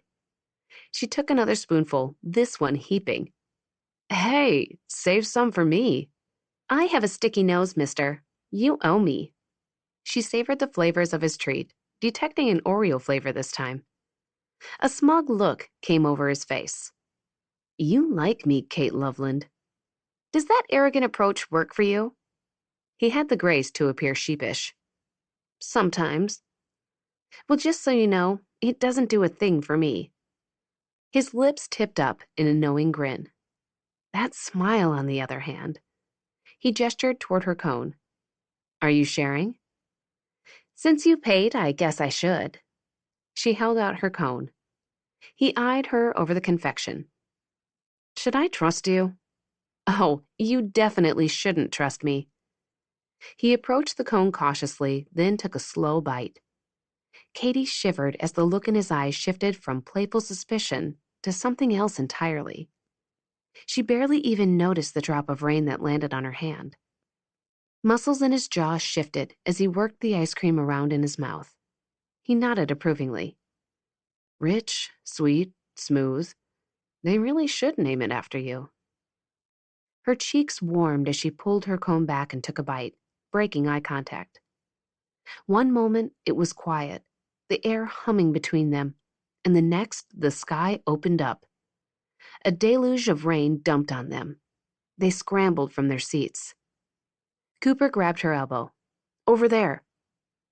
Navigating tables, they dashed toward an overhang on the shop side. When they were under the roof, their gazes met. Cooper's hair lay flat against his head, and water dripped off his chin and nose. His breath came rapidly, and his features held the same stricken expression hers probably did. Unable to help herself, Katie burst out laughing. That look on your face! His lips slowly morphed into a smile. Then he was laughing too. Mine? You should see yours. Your hair's plastered to your head. He ran his fingers through it, leaving it in messy spikes. How did that happen so fast? I guess we should have taken that thunder more seriously. She leaned against the block wall and saluted him with her cone. At least we still have our ice cream. His head snapped back toward their table. Cooper's cup still sat on the table in the downpour. His face fell. Katie nudged him.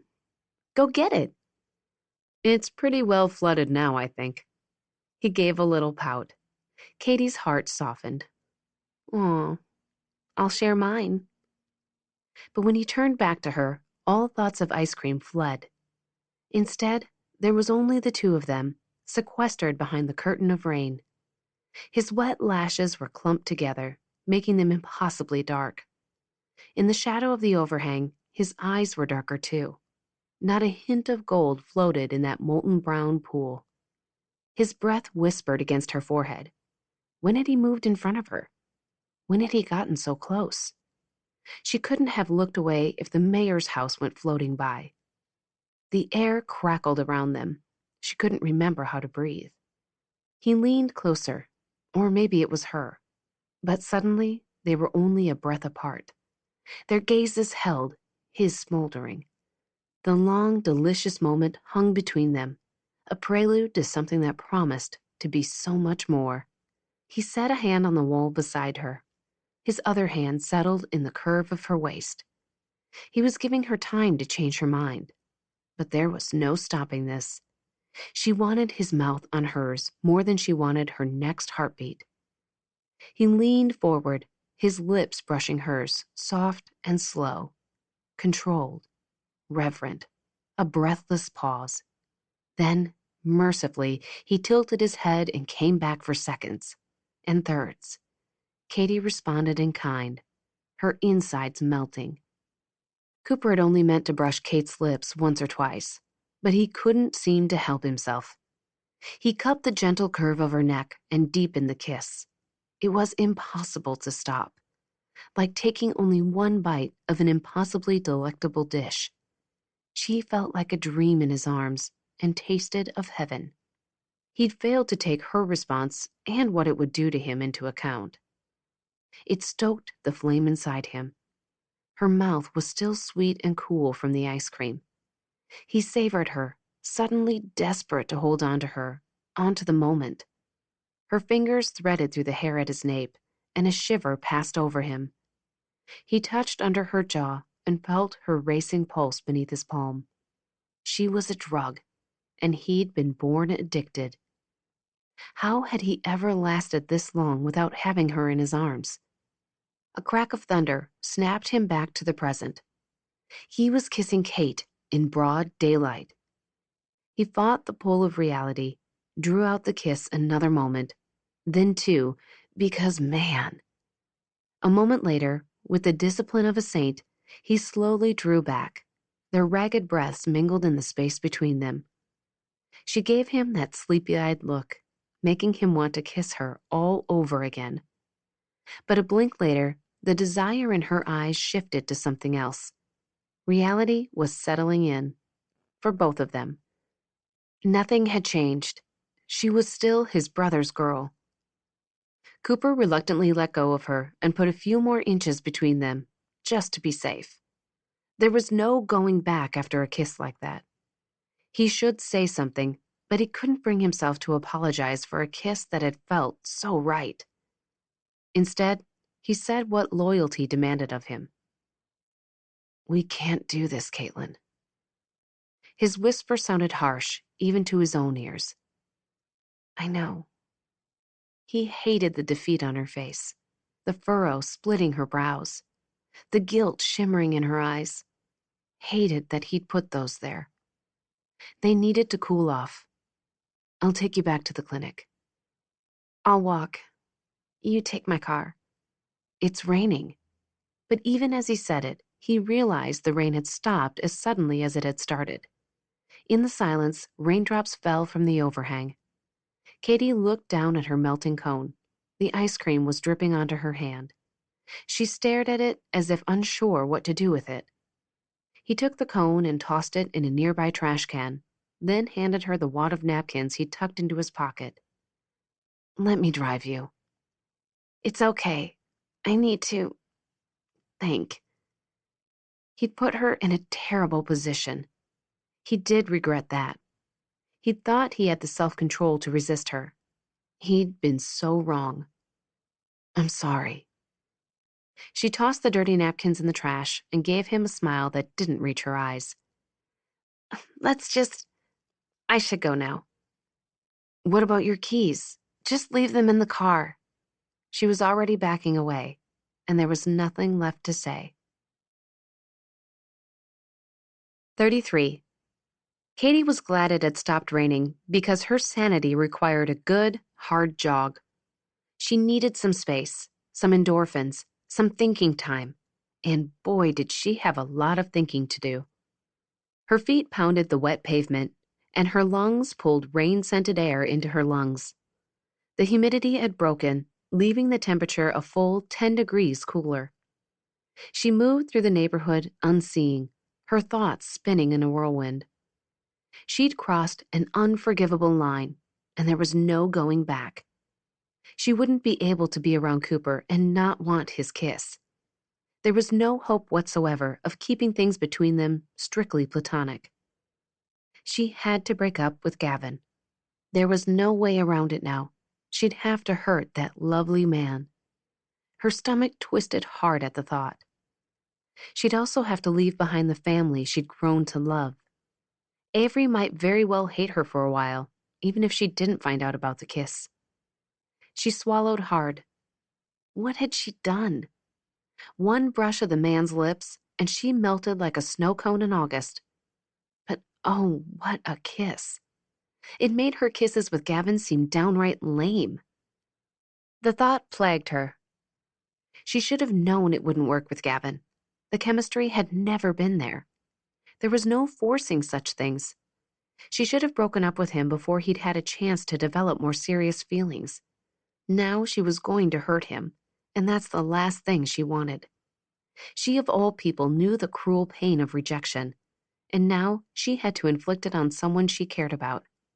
Furthermore, she wouldn't be seeing Cooper anymore. He would never date his brother's ex-girlfriend. That thought settled like a leaden weight in her stomach.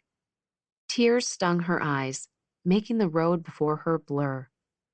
She could hardly stand the thought. How could she live in this little town, run into him, and pretend she didn't... What? Love him? She gave a slow blink as reality settled in, clear and palpable. Yes, she loved him.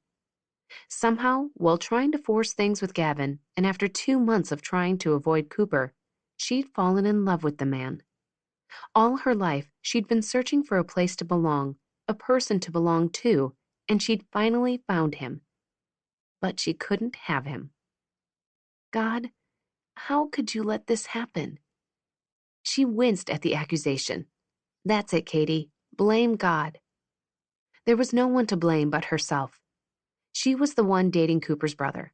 She was the one who should have handled this much differently. She'd let this go on too long, but she'd been so enamored with the Robinsons, she hadn't been willing to risk losing them. How sad was that? How selfish. Now, in one fell swoop, she'd lost Lisa, Jeff, Gavin, Cooper, and possibly Avery, her boss, and most importantly, her friend. Everything in Katie's life seemed to overlap now. How had this gotten so complicated? So much for clearing his head. Cooper's long ride through the mountains hadn't helped. His thoughts were still as tangled as last year's Christmas lights.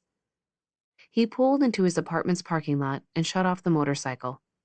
Twilight closed in around him as he removed his helmet and made his way into the building. How was Kate doing? What was she thinking right now? Would she break up with Gavin? He hated the way his heart lifted at the thought. And to what end? Nothing could happen between them now. He hated himself for being disloyal to his brother, and he'd never repeat the mistake. His thoughts snagged on the last word. How could something that felt so right be a mistake? Once inside his apartment, he kicked off his boots and checked his phone, some small part of him hoping to hear from Kate. He'd missed 2 calls, a voicemail, and a text, all from Avery. Surely Kate hadn't told his sister what happened between them. That wouldn't end well. But he could hardly blame her for needing to talk it out with her best friend. Avery's text simply demanded that he call her back. The voicemail reiterated the message in a blunt, measured tone. Oh boy. Kate had definitely told her about the kiss. Cooper took a minute to gather himself before he dialed Avery's number. She answered on the first ring. Oh, you've caused a real mess this time, Cooper Holland Robinson. How could you? She's Gavin's girlfriend, for crying out loud. You said there was nothing going on, but obviously that's not the case. I didn't lie to you. There wasn't anything going on, not physically at least. I don't know what Kate told you, but Katie didn't tell me anything. The photo pretty much said it all. His blood froze. What photo? Oh, the one someone plastered to the wall of your campaign page. What? Little piece of advice, Coop. Next time you make out with your brother's girlfriend, you might want to find someplace more private than the dairy barn. Who posted that? Take it down. I did, genius, but not before it was noticed and shared to the tune of 28 times. This was out there now. Gavin. Cooper closed his eyes, his breath escaping in one long, defeated sigh. This was bad. So bad. But wait a minute. Avery managed his campaign page. How can someone even post things on my page without your approval? Are you really trying to blame this on me right now? The clipped words cut right through him. He ran a hand over his face. I'm sorry. This isn't your fault, obviously. Was it a clear picture? Could you tell who it was? Oh, yeah. You can see for yourself. I'll send it to you now. She went quiet, presumably doing as she said. Cooper's mind spun at the possible implications. Was it possible Avery only recognized Kate because she'd already had suspicions about the two of them? He whispered a desperate prayer, crossed his fingers, wished on a star. Where was a dandelion when you needed one? Who took that photo? No one was around. I don't know. The profile that posted it seemed fake, so I reported it. There, I sent the picture. A moment later, his phone buzzed. He opened the text and tapped on the photo. It had been taken from the side, perhaps from the sidewalk, though the photographer had zoomed in. Cooper's hand was on the wall beside Caitlin as he leaned in. Their identities were obvious, and the kiss appeared every bit as passionate as it had been. His last flicker of hope was snuffed out in an instant. This isn't good. You think? He gritted his teeth. He could really do without her sarcasm right now. And I have to say, the caption didn't help matters much either. Let me read it for you, so I don't misquote. Could this be Deputy Robinson's mysterious baby mama? He reared back. What? Yes, Cooper. The general public is now wondering if Katie's the pregnant woman whose baby you're denying. No, this could not be happening. He paced his living room. Does Kate know? I don't know. Haven't been able to reach her. I assumed she was still busy making out with you. It may seem unlikely, he said in a biting tone, but that was actually our first and only kiss. I've been out riding around trying to sort out this mess.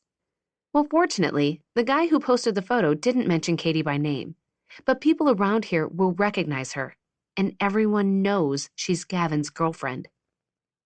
She was right. In one fell swoop, Cooper had somehow managed to publicly humiliate all three of them. The list of people he owed an apology to was growing by the minute, and it started with his brother. You've got some massive damage control ahead of you, starting with Gavin. I recommend you go see him before he gets wind of this. He deserves to hear it from you. Cooper checked the time. It had only been 2 hours since the kiss. Gavin wasn't on social media. Still, Cooper should get over there. His stomach knotted at the thought of hurting his brother. What was he even going to say? I'll go now. Do that. Can you keep trying to get a hold of Kate? She needs to know what was said about her, and I think it would be best if I kept my distance. Fine. We'll talk later about how we're going to handle the publicity part of this. He couldn't care less about the campaign right now. His family was falling apart, and it was all his fault. 34. Cooper drove down the campground's winding gravel road. Evening was closing in, and being a Saturday night, the property was full. Fires flickered at most of the sites, and families gathered nearby, eating dinner at picnic tables or roasting marshmallows. Cooper pulled in beside his brother's Sierra Denali and shut off the engine. His feet were like lead as he exited his truck and made his way toward the camper. The lights were on, so at least he'd caught Gavin at home. Relief and dread battled for the lead in his mind. Cooper had rehearsed what he'd say on the short drive over, but everything sounded so lame. Bottom line, there was no excuse for what he'd done. As he neared the camper, the door burst open. Gavin flew down the steps. You pig! I trusted you! Cooper barely had time to brace his feet before Gavin's meaty fist came flying. Light flashed behind Cooper's eyes. Pain exploded in his head. He stumbled backward, reeling, disoriented. My own brother. Gavin's face was a hardened mask. His brows drawn, his jaw flexing. He seemed a little unhinged. Cooper shook his head to settle the loose marbles and blinked to clear his vision. His ears rang. His brother packed a punch, literally. Cooper held out his hands, palms forward. All right, I deserved that. You think? I'm sorry, Gavin. It was all my fault. How many women do you need, Cooper? Every woman in town wants you, but that's not enough? You had to steal mine? He grimaced. It's not like that. Kate cares about you. Kate? He gave a mirthless laugh and shook his head. You took advantage of her. You made a play for her like she was another one of your fans. Harsh. Cooper pressed his lips together. What's wrong? Couldn't stand that there was one woman who could resist your charms? Just had to prove you could get her too, never mind that she's my girlfriend? No, it wasn't like... The left hook came out of nowhere. Pain burst through his jaw and cheek. His head jerked back with the force of the blow. He caught his balance and struggled to reorient himself. Something red and hot rose in his chest. He gritted his teeth and sent Gavin a flinty look. That's your last free punch, man. Gavin got up in Cooper's face. You're nothing but a dog. You knew I cared about her, and you went after her anyway. I never meant to hurt you, he grated out. What'd you think would happen? Spittle flew. You're cheating with my girl behind my back. How long's it been going on, huh? How long? It hasn't. Today was the first time I kissed her. Gavin fisted Cooper's shirt, pulling him face to face. Sure it was. It's the truth. Gavin pushed him away, as if he couldn't stand to be close another minute. He was all but snarling, blue eyes blazing. You wouldn't know the truth if it hit you square between the eyes. It was the cool, measured tone of Gavin's voice that sent fear spreading through Cooper's veins like poison. They'd had many arguments over the years. They'd even come to blows a time or two as teenagers, but Gavin had never regarded him with so much hatred. Fear compressed Cooper's chest. Gavin's wall of anger protected a gaping wound, a wound Cooper was responsible for. His brother may never forgive him for this, and Cooper couldn't blame him. The red-hot anger dissipated, leaving something much worse in its place. I'm truly sorry. It was a terrible mistake, and if I could take it back, I would. He meant those words from the depth of his soul. Gavin's shoulders slowly sank even as his chest heaved. Well, you can't take it back, can you? Cooper stared into his brother's desolate eyes. He'd done the unforgivable. Wished he had words to fix this, but Gavin was right. What Cooper had done could never be undone. It was just as he'd suspected all along. He really was a terrible person, his father's son, after all. Katie had no sooner emerged from the shower and slipped into sleep shorts and a t-shirt than a knock sounded at her door. Cooper. She hated the traitorous way her heart leaped in response.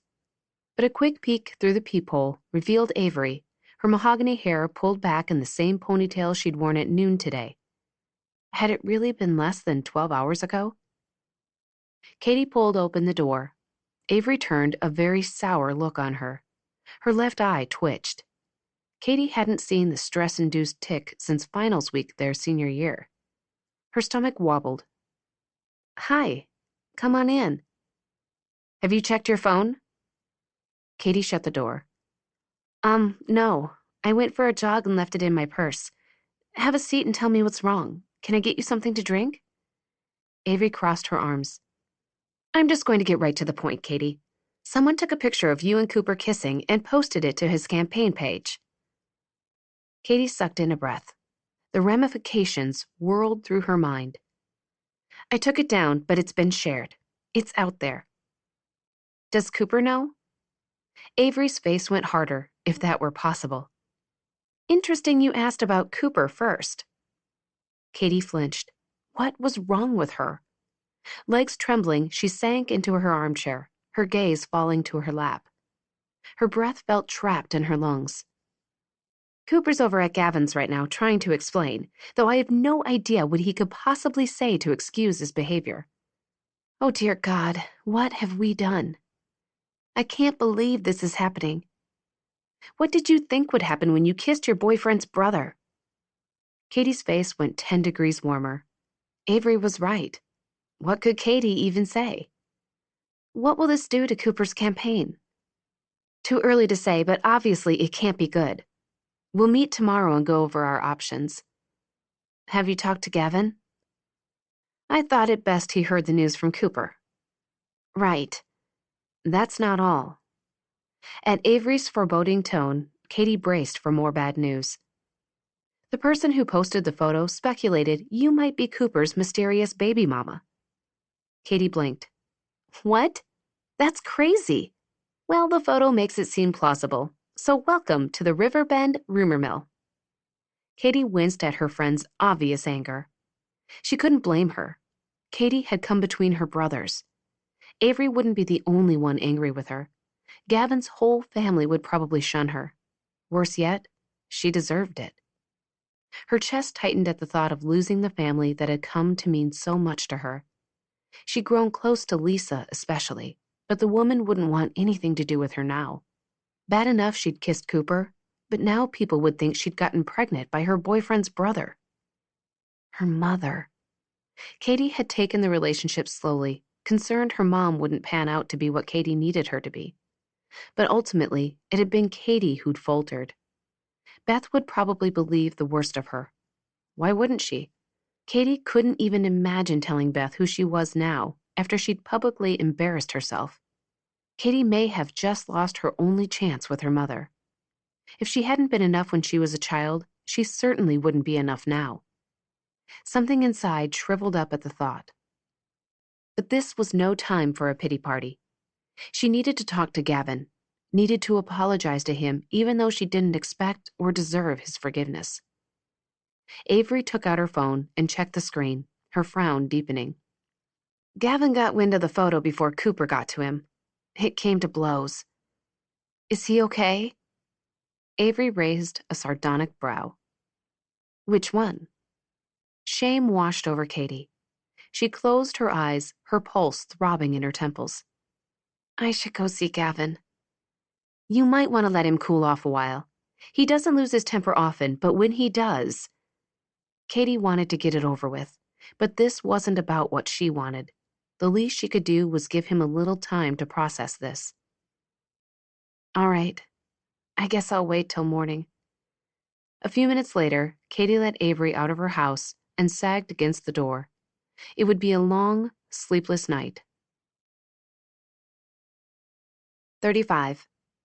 Cooper pressed a bag of frozen vegetables to tomorrow's black eye. Great look for a sheriff candidate.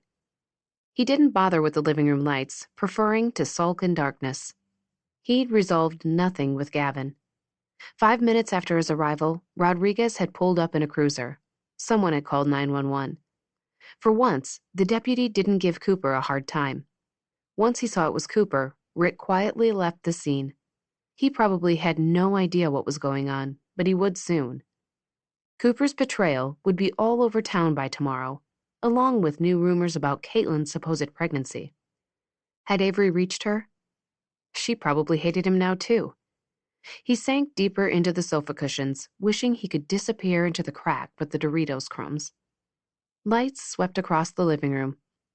It could be a neighbor returning home, but he couldn't be that lucky. He reluctantly peered through the curtains and spotted his mom's Tahoe. Would this night ever end? A minute later, 3 sharp raps came on his door. It was futile to ignore her. His vehicles were out front, and Mom wasn't one to give up. He pulled himself off the sofa and ditched the bag of frozen peas. He'd been punched a time or two in the line of duty, but not like this. His ears still rang. His head throbbed. He welcomed the pain as due penance. He only wished it were enough to absolve him from the guilt gnawing away at his gut. He pulled open the door. His mother took in his battered face, no sign of sympathy in her stern look. She pushed past him into the apartment. He closed the door and flipped on the lamp, feeling vaguely spacey. Their gazes clashed across the small space. There was nothing he could say in his own defense. He'd pulled a pin from the grenade, and some idiot had thrown it right into the middle of their family. I already talked to Gavin. Mom crossed her arms. I can see that, but now I want you to talk to me. I want you to explain to me how you thought it was okay to steal your brother's girlfriend. Your brother, whom I might add recently lost his only son and went through a difficult divorce. How does one excuse that? Guilt pinched hard. I can't, Mom. Her shoulders stiffened and she narrowed her eyes. Try. A wave of dizziness passed over him. He blinked against his blurry vision. Have a seat, please.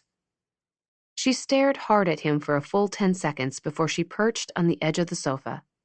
He lowered his weight into the recliner. Listen, I didn't intend for this to happen, Ma. When I met her that day out on the cliff, I didn't know who she was. While I helped her through the crisis, there was just some kind of attraction. Strong attraction. Once I realized who she was, I tried to put her from my mind. Tried to fight it. Tried to stay away. And then Gavin asked me to go on that hike with her, and don't you dare blame this on your brother. I'm not. I take full responsibility. You asked what happened, and I'm trying to tell you. You're saying that's why you avoided the family? Because you were attracted to her? It was so much more than attraction, but no way was he throwing that out there. Yes. His mom gave an angry huff. I can't believe you've done this. I can't believe she's done this. How could she come between two brothers like that? His heart gave a hard squeeze. It was my fault, Mom. Please don't hold this against Caitlin. Her gaze sharpened on him, a frown furrowing her brows. How can I not? There were two people in that lip lock, Cooper. And what a lip lock it had been. He winced at the errant thought. He was a terrible person. I let things go too far. I thought I could just be friends with her.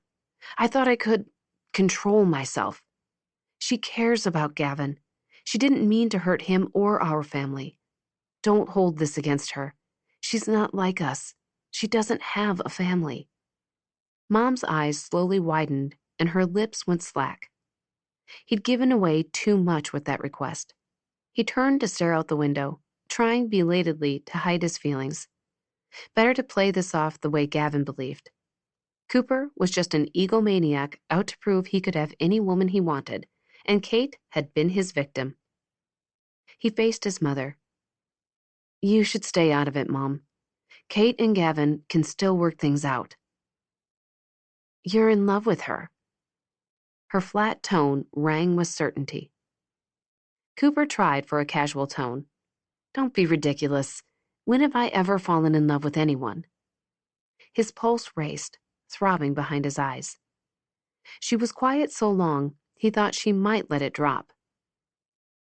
I should have known. You'd never hurt your brother for some passing fancy. Don't blow this out of proportion.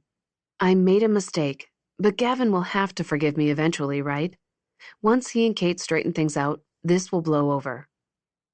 He hollowed out at the thought of it. Would Kate stay with Gavin? And if she did, would he ever be able to come around his family without this crushing feeling in his chest? I'm sorry I caused a ruckus in the family, Mom. That was never my intention. I won't rest until I fix it. Some things can't be fixed, Cooper. And you're not fooling anyone here, least of all me. He pressed his lips together. She wasn't getting a confession from him. That wouldn't do anyone any good. Let it go, Ma. Please. She studied him for a long, painful moment before she gave a resigned nod. She rose slowly to her feet, defeat in her stooped posture. As she walked toward the door, he wished for Angry Mom back, because the distress coming off her in waves was so much worse. 36. How could one little kiss cause so many problems? Katie balked at the word little because there'd been nothing small or insignificant about that kiss. It had been the best one of her life, and if it hadn't completely turned her world upside down, she'd be savoring it over and over. But there was no point in doing that, unless self-torture counted, because that kiss had cost her everyone she cared about. Katie turned onto her back and pushed off the covers. As much as she dreaded facing Gavin, she hated being in this state of flux. Once she broke up with him, there would be no going back. She'd lose him and the Robinsons for good. But there was no help for it now. She grabbed her phone from the nightstand and checked the time, well after 11 at night, and she was wide awake. As if irresistibly drawn to the forbidden, she opened her photos and flipped through them until she came to the ones she was searching for. She and Cooper on the trails. One of him filling his water container at a creek. A selfie of them in front of the shelter. One of him standing on a ledge that overlooked a beautiful vista. And one of her after he swiped her hat. She was reaching for it, laughing, as he snapped the shot with her phone. Then there was his collection of goofy selfies, taken when she left her phone unattended. She couldn't help but smile, even as her eyes stung with tears. She should get rid of these. They represented something she could never have. Looking at them would only bring heartache. Her thumb hovered over the delete button, her heart kicking against her ribs. The phone buzzed in her hand, startling her. A notification appeared on the screen. Gavin. Are you awake? Her pulse found a new gear. It was time to face up to what she'd done. She thumbed in her reply. Yes. His response came a few seconds later. I'm outside your door. Oh boy. She tossed her phone aside, jumped from bed, and threw on a robe. In a matter of seconds, she was at the door. She paused to compose herself and caught a glimpse of her reflection in the mirror beside the door. Her eyes were red-rimmed, her hair snarled. She looked almost as bad as she felt. After taking a deep breath, she pulled open the door. Gavin stood under the golden porch light in a rumpled t-shirt, his black hair tousled, his eyes bloodshot. He wasn't sporting a black eye or any other signs of the fistfight that had apparently happened earlier. But his eyes were sad, his shoulders stooped. Her heart gave a tight squeeze. This was all her fault. She should have broken up with him long ago. Why was that so clear only now? Oh God, give me words that won't hurt him even more. But those words didn't exist. She'd made her choice the moment she returned Cooper's kiss. Maybe before that, in hundreds of smaller decisions she'd made on the way to that defining moment. He blurred as tears filled her eyes. Gavin, I don't know what to say. I'm so sorry. He seemed to take measure of her for a long moment. Can I come in? Of course. She opened the door. He brushed past her and turned as she pushed the door shut. Katie dabbed her leaking eyes, then turned on the light. Gavin surveyed her from across the small space. She swallowed against the lump in her throat. Do you want to sit down? Not really. I wanted to talk to you earlier, but Avery suggested I wait a bit. He shoved his hands into his front pockets. Probably good advice. I was pretty angry earlier. I'm so sorry about this. I feel just wretched. I never meant for this to happen. I never meant to hurt you. I believe you. I mean, I'm angry at you, but mostly I'm hurt. I'm sorry. He scrubbed a hand over his face. I can't get that picture out of my head. It seemed so. Did you at least push him away? He gazed at her with such hope. She wanted so badly to say yes. She opened her mouth. But no, that would be a lie, and she'd done enough of that, especially to herself. He gave a wry laugh. That's a no, then. Gavin. He's good. I'll give him that. Must be all that practice. Her mouth worked for a moment. Words, none of them right, formed at the back of her throat. I don't know what to say, Gavin. I made a terrible mistake. Look, as far as Cooper goes, I shouldn't be surprised. Women chase after him, so he's used to getting what he wants. Maybe you were just a challenge." Katie flinched. Was she an idiot for thinking she might be different? "I'm just surprised you fell for him. I thought we had something special, and I never would have thought. Well, that's beside the point. You're not very experienced with romantic relationships, and I can see how he might have been able to take advantage of your naivete." Katie blinked. Take advantage of her? He said it was the first and only time he kissed you. That true? Finally, something she could get behind. "Yes, it's true. I promise." "All right, then. What's done is done, I guess. I mean, if I'm honest, it sucks rotten eggs. But I'll deal. Relationships have hurdles, and I'm not incapable of understanding and forgiving with time. Eventually, I'll even forgive Cooper because he's my brother and I have no choice." The last was said through gritted teeth. But she was too busy decoding the first part to lament his bitterness toward Cooper. Gavin still wanted to be with her.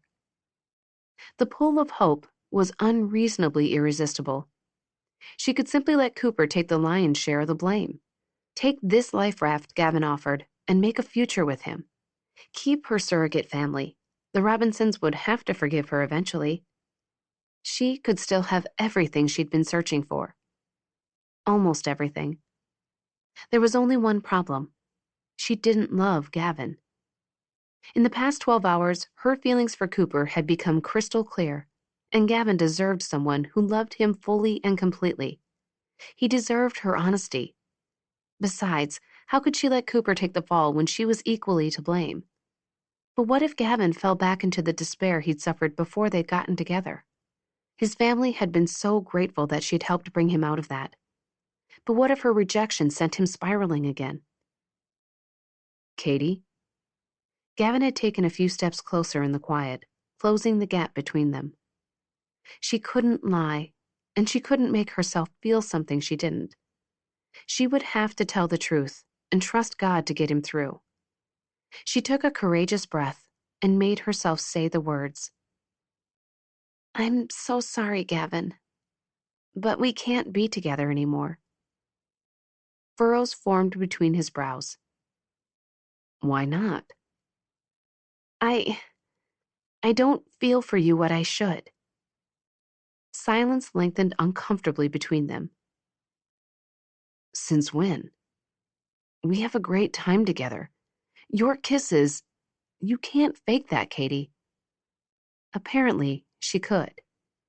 I wasn't. She fought for the right words, but came up empty. How could she tell him his kisses felt platonic without insulting him? She couldn't. "Don't let Cooper take this away from us." He took 2 steps closer. "I can forgive this. Give me some credit." She let out a shaky breath and took his hand. "I give you all the credit in the world, Gavin. You're such a great guy, and you deserve someone who loves you. I don't think I'm ever going to get there. I don't think of you that way." His lips twisted, and he pulled his hand from hers. "Boy, he's really gotten under your skin, hasn't he?" "I can't let you blame Cooper for this. Not entirely, regardless of any feelings I might have for him. Feelings? This thing between you and me could never have gone anywhere. I kept waiting to feel more, but it just never happened. I'm sorry. I really am." A shadow flickered in his eyes as his jaw nodded. "If that's true, why didn't you just break up with me before now? It's been months." "You're absolutely right. I'm so sorry. I should have said something weeks ago. That was selfish of me. But I just kept hoping. I didn't want to hurt you after everything you'd been through. The divorce and losing your son." She bit her lip. Her gaze darted to his, hoping he didn't realize what she'd nearly said. He narrowed his eyes. "My son? Is that what you were going to say?" Katie wished she could reel the words back, but it was too late. "How long have you known? And why didn't you say something?" I wanted you to be the one to tell me. Well, clearly I was too late. Who told you? Some busybody in town? Avery? Something shifted in his eyes. He gave a harsh laugh. Cooper. Katie looked away. She hadn't thought it was possible, but she'd just managed to make things even worse between the brothers. It was Cooper. Say it. It wasn't intentional. He thought you'd already told me. He felt terrible about. Stop defending him. The words were clipped. He's got you all messed up, and you don't even know it. Katie pressed her lips together. Nothing she said right now would help. That was my story to tell, not his. I agree. I'm sorry. I kept hoping you'd. What? Tell you? I was planning to do that tomorrow night, actually. Remember our out-of-town date? Right. I'm sorry, Gavin. You keep saying that, but you know what? It doesn't help. Doesn't change a thing. He shook his head. You stayed with me out of pity. No. But wasn't that the truth? She was drowning in regret. She'd messed things up so badly. Her eyes filled again. So, what? You think you're going to be with him now? Good luck making it past date 3. He didn't give Cooper enough credit, but that was his anger talking. I'm not going to date Cooper. I wouldn't do that to your family. No offense, but I'm finding that hard to believe just now. He palmed the back of his neck. An awkward pause stretched between them. Katie longed to fill it with assurances, but he wouldn't believe her anyway. Words were cheap, especially now. She'd have to show him she meant what she'd said, and that would require time. His laughter held an edge. I feel like an absolute idiot. Right under my nose. Please don't feel that way. There was nothing going on. Nobody else even knew we. She cut off when she realized that wasn't entirely true. And Gavin was too astute to miss it. His eyes sharpened on her. What? Did somebody else know about this? There was nothing to know. We never did anything. But you had feelings. His nostrils flared. And somebody knew about them. She held his stormy gaze for a long moment, then released a resigned breath. Avery walked in once during a moment. Avery. Great. Just great. Nothing happened, and we told her that. She believed us. We. Us. Are you hearing yourself, Katie? His eyes snapped with fire. Wow. Great family I have. Really looking out for me. Her stomach hardened at his words. They do look out for you. You have no idea how lucky you are to have them. Their gazes clashed. There was so much in his expression. His brows furrowed, his jaw clenched, but it was the despair in his eyes that crushed her. There was so much she wanted to say. She wanted to comfort him, help put his family back together. But it was a little hard when she'd been the one who'd torn them apart. Know what? We really don't have anything else to say. I'm just going to leave now. He strode toward the door, his face a mask of anger. Sensing his need for distance, she stood back as he let himself out. A minute later, his tires squealed as he pulled from her driveway. Feeling like something a cat coughed up, she locked the door and turned off the light. Her chest was heavy with the crushing weight of Gavin's pain, the hollow ache of guilt. She wiped her face as she made her way to the bedroom and crawled under the covers. She'd done this. She made this enormous mess. She'd been so desperate for love, anybody's love, that she'd broken an entire family. How selfish and pathetic was she? Her eyes burned again, but with the resolve of a warrior, she held back the flood of tears. She felt for her phone in the bed beside her. Once her hand closed around it, she opened the photos again. In several quick motions, she located the photos of Cooper and deleted every last one of them. Only then did she allow herself to give in to the raw grief. 37. Cooper hunched over his desk as he filled out paperwork on a fender bender. It was barely 9 o'clock in the morning, and he'd rather be out on the streets. But they had a drunk guy in lockup, and it was his turn to babysit. Then again, being shut away had its upside, too. For one, he could escape the rumors still swirling about town, half of them true. For 2 weeks, he'd endured the speculative stares and outright glares. In other news, Megan had no doubt returned from vacation, but he hadn't made it back to Mars Hill to confront her. He had tried to call her at work twice, but no luck. And in light of the new rumors, his hands were too full to worry about Megan and her false accusation. Cooper touched the still tender spot below his eye. The color had morphed to a sickly yellow, but the bruise was almost gone. His mortification was only outdone by his self-disgust. His family still hated him. Not that he blamed them. He hadn't seen Gavin since the fight.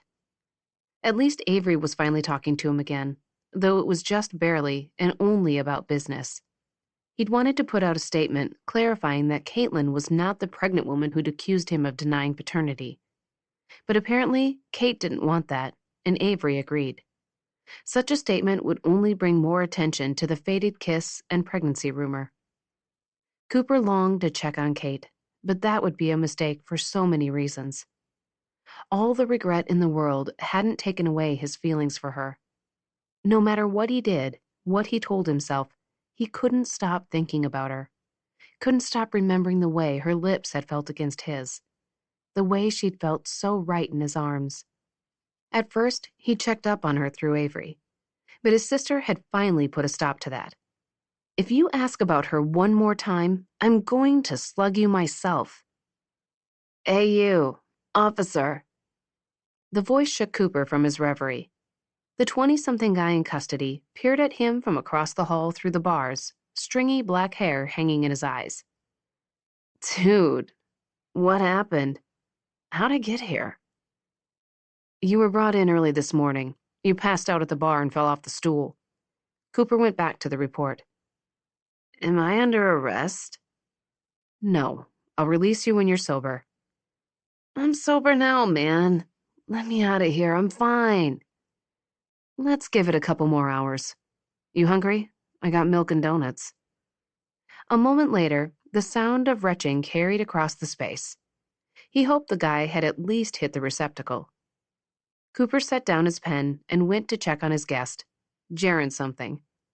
He found the man hunched over the stainless steel commode, dry heaving. A sweat had broken out on his forehead. Holding his breath against the stench, Cooper unlocked the cell door and handed the guy a water bottle. Jaron moaned as he flushed the toilet and took the water. Small sips. Cooper felt a moment's pity for the guy. Nothing's worth feeling like this, buddy. Remember that the next time you're ordering shots by the dozen. Cooper left Jaron huddled on the bench seat, eyes closed in misery, muttering something about his mama and daddy. He was almost finished with the forms when he heard the station door open down the hall. A moment later, his mom swept into the office in a light blue top and jeans, her hair up in a messy do. Her eyes looked tired, and no amount of makeup could disguise the dark circles beneath them. Cooper took that one on the chin. Twice in 1 month. This is getting to be a habit, Ma. Rodriguez strode into the room and caught sight of Cooper's mom. A dopey grin formed on his face, and he grew 2 inches in stature. Well, hello there, Mrs. Robinson. Aren't you a sight for sore eyes? Deja vu, Cooper muttered. Mom patted Rodriguez on the arm. Hi there, honey. How are you? Better by the second. Rodriguez held out the box of donuts. What's your pleasure, ma'am? Thank you, but I already had breakfast. Suit yourself. The deputy snatched a sprinkled donut. I hope that's not your breakfast, Ricky. You need to start your day off with some protein. Aw, you do care about me. Cooper gave the deputy a withering look. You mind? We were about to have a discussion here. Rodriguez winked at Cooper's mom. I'll be in the break room if you need me. We won't, Cooper said. You shouldn't be rude, Mom said after the man slipped out of the office. He's a nice boy. A moan sounded from the jail cell. Mom glanced that direction. Is that man okay? Just a hangover. What's up? The concern on her face shifted to something less sympathetic and infinitely more stubborn. Jeff and I are calling a family meeting tomorrow night, and you're coming. He gave a slow shake of his head. Listen, I'm really busy. Well, get unbusy. I have an appointment with. This is your family, Cooper Robinson. Nothing is more important than that. She's right, man, Jaron whined from his cell. Family's all that really matters. Cooper set down his pen, giving a hard sigh. Look, Ma, I'm not sure this is a good idea. It's too soon. Gavin's still pretty upset and, how would you know? You haven't seen him since your brawl. Hardly a brawl. I didn't even fight back. You want a trophy? He pressed his lips together. She had a sharp tongue, his mom. It's been 2 weeks, and I'm not letting you guys steep in this hogwash any longer. It's not healthy. It happened. We need to get it out on the table and deal with it. What else is there to say? Well, gee, I don't know. You could apologize for starters. I did. Maybe this comes as a shock, but you kissed your brother's girlfriend. It might take more than one apology. Dude, Jaron muttered. You poached your brother's girl. Cooper frowned at him. Do you mind? Mom hitched her purse onto her shoulder. I'm not taking no for an answer. I'll see you tomorrow at 6. Bring a dish. From across the hall came a weak laugh. And you were giving me advice? Cooper had intended to arrive early, but the stupid dish had taken longer to cook than he'd expected. When he rounded the corner of his parents' house, everyone was already there. Jeff flipped burgers on the grill.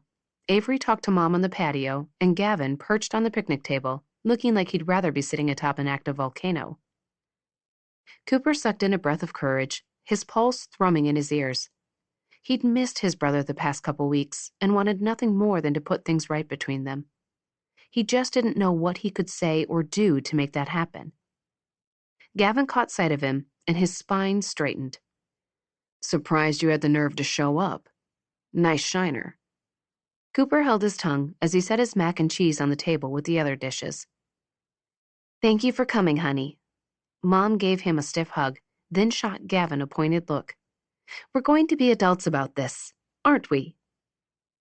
Gavin's gaze remained locked on Cooper. Whatever you say, Mom.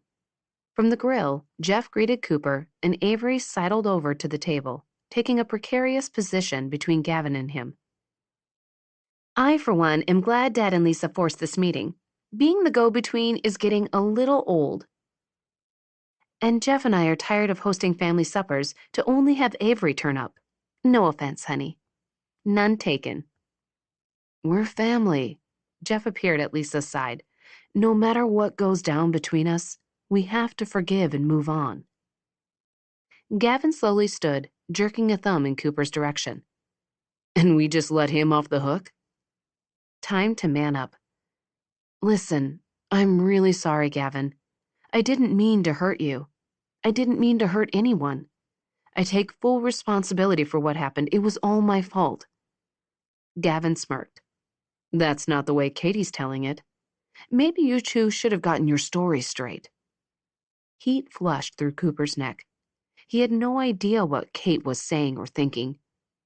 I haven't even seen or talked, sure you haven't, to Katie since that day. Since you kissed her, you mean? All right, Gavin, Avery said. Stop provoking him. That's not productive. Gavin glared at her. And keeping this from me was? I haven't forgotten you betrayed me too. I did not betray. You could have warned me. He turned his glower on Cooper. And you have a big mouth. You had no right to tell Katie about my son. Jessie. Cooper grimaced. I thought you'd already told her about. Shut up. I don't want to hear your excuses. Mom stepped closer. All right, you guys, that's enough. Did you know about them too? Gavin's tone was accusing. You and Jeff? Was I the last one to find out? Of course we didn't know, and I don't care for your tone. There was nothing to know. We hadn't even done anything. Until you made out at the dairy bar in broad daylight. Mom shoved her hands on her hips. Can we please just have a calm... Come on, sweetheart. Jeff eased Mom away. Let them figure it out. What do you want from me? Cooper asked Gavin. I can't exactly turn back time and make a different decision. I said I'm sorry, and I am. I was betrayed by my brother and the woman I was falling for. And my sister knew what was going on and didn't tell me. So excuse me if forgiveness isn't the first thing that comes to mind. Then we're at a dead end because there's nothing else I can do at this point. And you can stop blaming Avery. I convinced her she had nothing to worry about. Aren't you a big man, taking all the blame? And you lied to her because obviously there was something to worry about. I thought I had it under control. I tried not to kiss my girlfriend. Cooper threw his hands in the air. This was hopeless. There was nothing he could say right now to appease his brother. It was just like Cooper had told his mom. 2 weeks hadn't been long enough. By all appearances, Gavin needed more like 2 years. Do you actually have feelings for her, or were you just toying with her? The words seemed grated from Gavin's throat, but they obviously came from someplace raw and real. Cooper searched his brother's features for some hint of which answer would be the right one. His brother's eyes were tight at the corners, his breath heaving, but something less tangible flickered in his eyes. Desperation? A need to know, to understand. And suddenly, Cooper knew that the right answer was the truthful one. It would hurt his brother, but Cooper was done lying, done trying to hide his feelings. Look where that had gotten him, gotten them all. I have feelings for her. Their gazes held for a long, uncomfortable moment. Tension thickened the air in the space between them. Cooper resisted the urge to take back his answer. To Gavin, the words must have felt like a knife piercing his heart. Gavin's nostrils flared. Terrific. I hope you guys will be very happy together. Then he stalked away. Gavin, wait, Lisa called. Jeff whispered something in her ear, then took off after Gavin, leaving her behind. Cooper stood helplessly, feet rooted to the ground. There was no point in chasing his brother. There was nothing he could say to fix this. Avery crossed her arms. Bravo, brother. That went just great. 38. Katie awakened in a sweat. In the early morning light, her heart pounded against her ribs, and she shoved away the suffocating covers. Her recurring dream was officially back. She'd had it 3 times in the past month. As usual, she'd been outside a house and was desperate for entry. The wind blew and the wind chimes tinkled in the distance. Then it was pouring rain. She pounded frantically on the door. When nobody answered, she peered through a window. Soft lighting brightened the interior. A large paper cup sat on the circular dining table. Suddenly, it was raining inside now, too, and the cup was filling with water. There was Cooper. She called to him through the torrential downpour, and he turned her away. But as soon as their gazes connected, the window was gone, somehow bricked over. Cooper, let me in. Please, let me in. Rain poured down her face. Or were they tears? And then she awakened. She rolled onto her back, letting her breath settle in her chest, letting go of the last vestiges of the disturbing dream. The month of October had been long and grueling. She didn't hear from any of the Robinsons, except Avery, who couldn't possibly avoid her. She wrote a letter of apology to Lisa and Jeff, but there was no response. Not that she blamed them. The rumor of Cooper and Katie had spread throughout Riverbend. She'd caused trouble between the beloved Robinsons and had been cast as the villain in the unfortunate drama. After being snubbed at the grab-and-go deli and shunned at Millie's Mug and Bean, Katie decided to stick closer to home. But even at work, things had changed. Her relationship with Avery was stilted at best. Katie couldn't blame her. She'd broken her friend's trust and wreaked havoc on her family. Avery must regret ever bringing her to Riverbend. Katie had never meant to heap more problems on her already burdened friend. She rubbed her eyes and sat up in bed. Today was the last day of trail days. She would go and support the event, even though she was officially out of the loop. Technically, that had been her choice. The day after the photo of the kiss had materialized, Katie texted Beth Wallace. She sweated bullets over the wording. Beth, I'm stepping out of the marketing for trail days. From now on, please report directly to Lisa. Thank you for all your work on the event. A while later, Beth responded, Will do. Happy to help. Katie hadn't heard from her mother since. That pretty much said it all.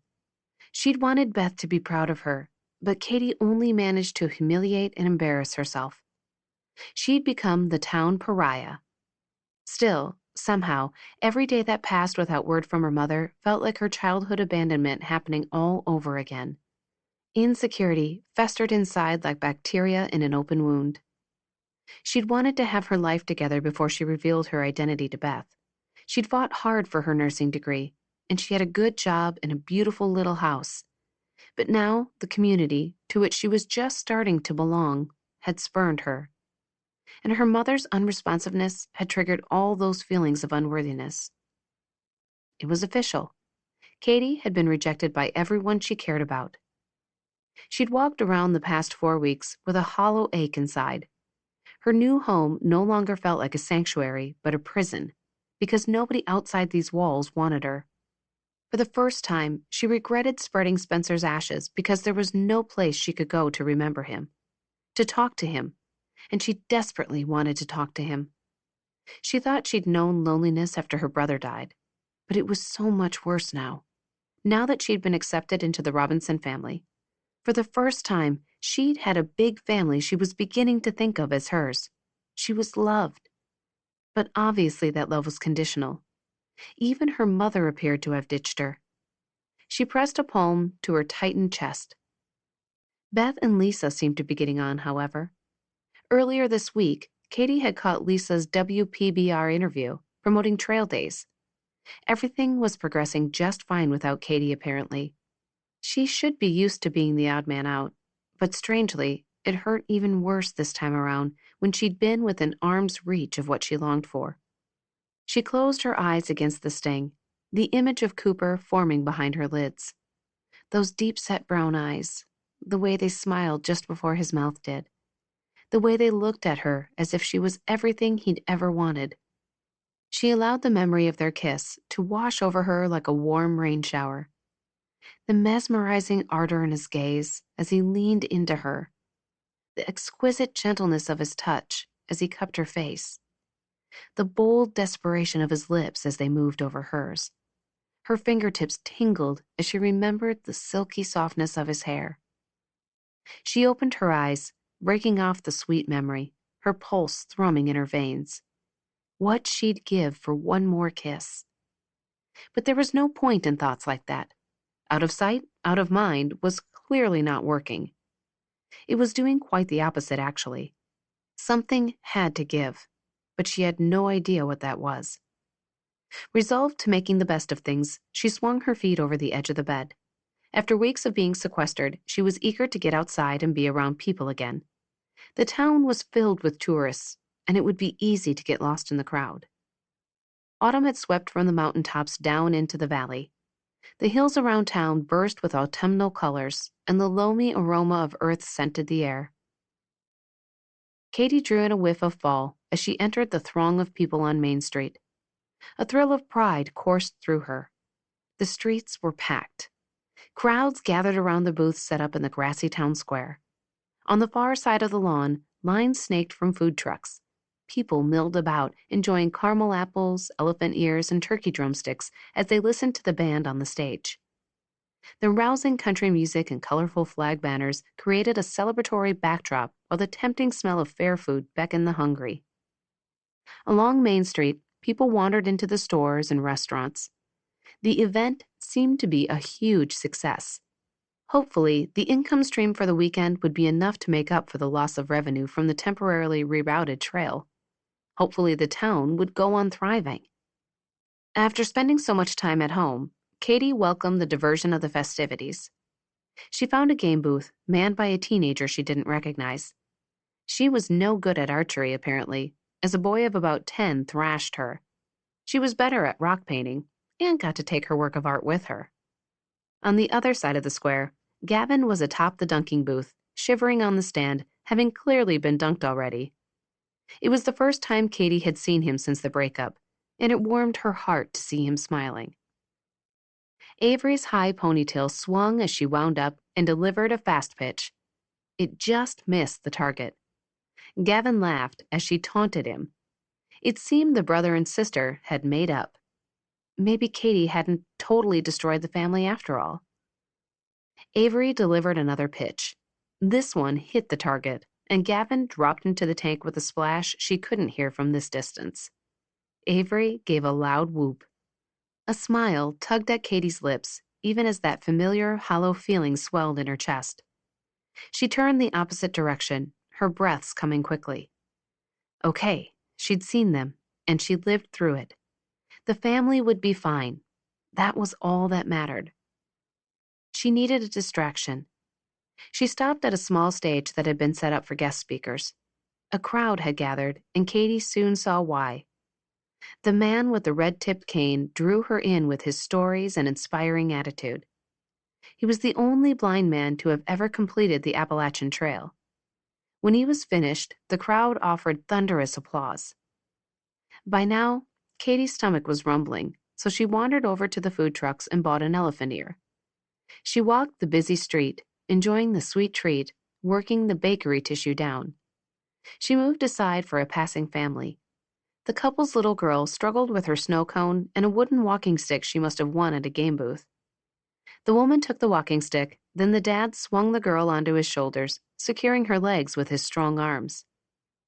Katie glanced around, suddenly conscious of families everywhere. A retired couple chatting at a booth. A family with 3 boys at the wheelbarrow races.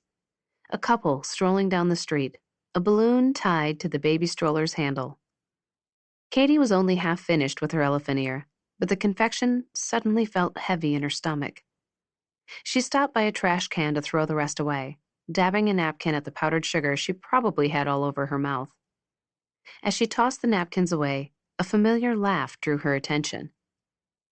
Just across the way, Lisa worked a booth, assisting an author with a book signing.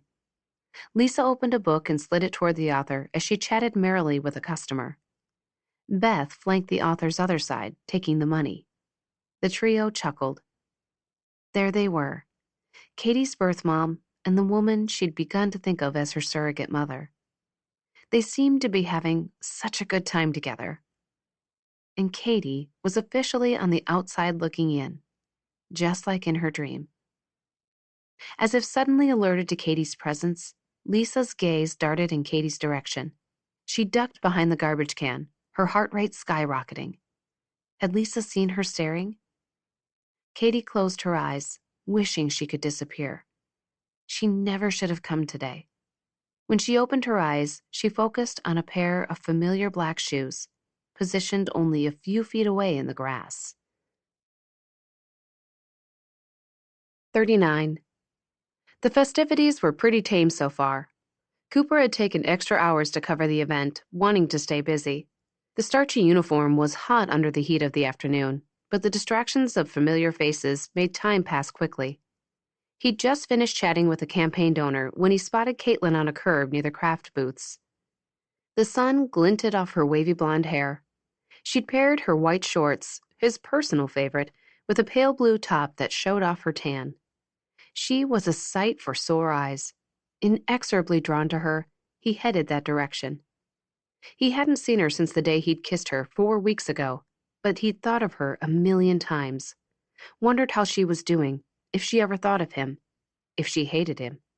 Because while the locals seemed to have exonerated him for betraying his brother, he wasn't sure they'd absolved Kate. He'd hoped that keeping his distance would rectify that, but he was beginning to wonder if it was enough. As he neared, she ducked behind the garbage can. He stopped, glancing the direction she'd been staring. Across the way, his mom and Beth worked a booth together. His gaze returned to Kate, still squatting, hiding really, behind the garbage can. A vice tightened around his heart. She'd lost everyone she cared about, and it was all his fault. If only he'd been able to control his feelings. If only he hadn't kissed her. But he had, and now his whole family had spurned her. Cooper had hardly spoken with Gavin since their argument at their parents' house, but according to Avery, his brother hadn't spoken with Kate since the breakup. His mom and Jeff also seemed to be holding a grudge. Even Avery was still upset with her friend, though she claimed to be behaving at work. But how bad must things be for Kate if she felt the need to hide? Her head came up, her lashes lifting as she followed the line of his legs all the way up to his face. She shielded her eyes from the sun and rose slowly to her feet. A pretty blush bloomed in her cheeks, and she bit her lip. A wisp of hair blew across her face. His fingers twitched with the need to tuck it back into place. When those blue eyes fixed on him, his heart flopped in his chest. "Hi, Kate." I was just... Her gaze fell to the ground, and she squatted to pick up a napkin. "I dropped this." She tossed the trash in the can. "How have you been?" he asked. "Fine. Great. I'm great. How are you?" Pain unfurled in his chest at her forced enthusiasm. "I've been better." Her smile faltered. "It's almost election day. How are the polls looking?" His campaign had taken a hit from the rumors. "Not great, I'm afraid. But Avery scheduled me for the closing speech tomorrow since half the county's here. I guess she's hoping the last-ditch effort will be enough to save the campaign." Her eyes filled with something more real. Sorrow. "I'm so sorry, Cooper." "Come on now, it's not your fault." "Only it is. A little bit." He shook his head. "I don't see it that way, Kate.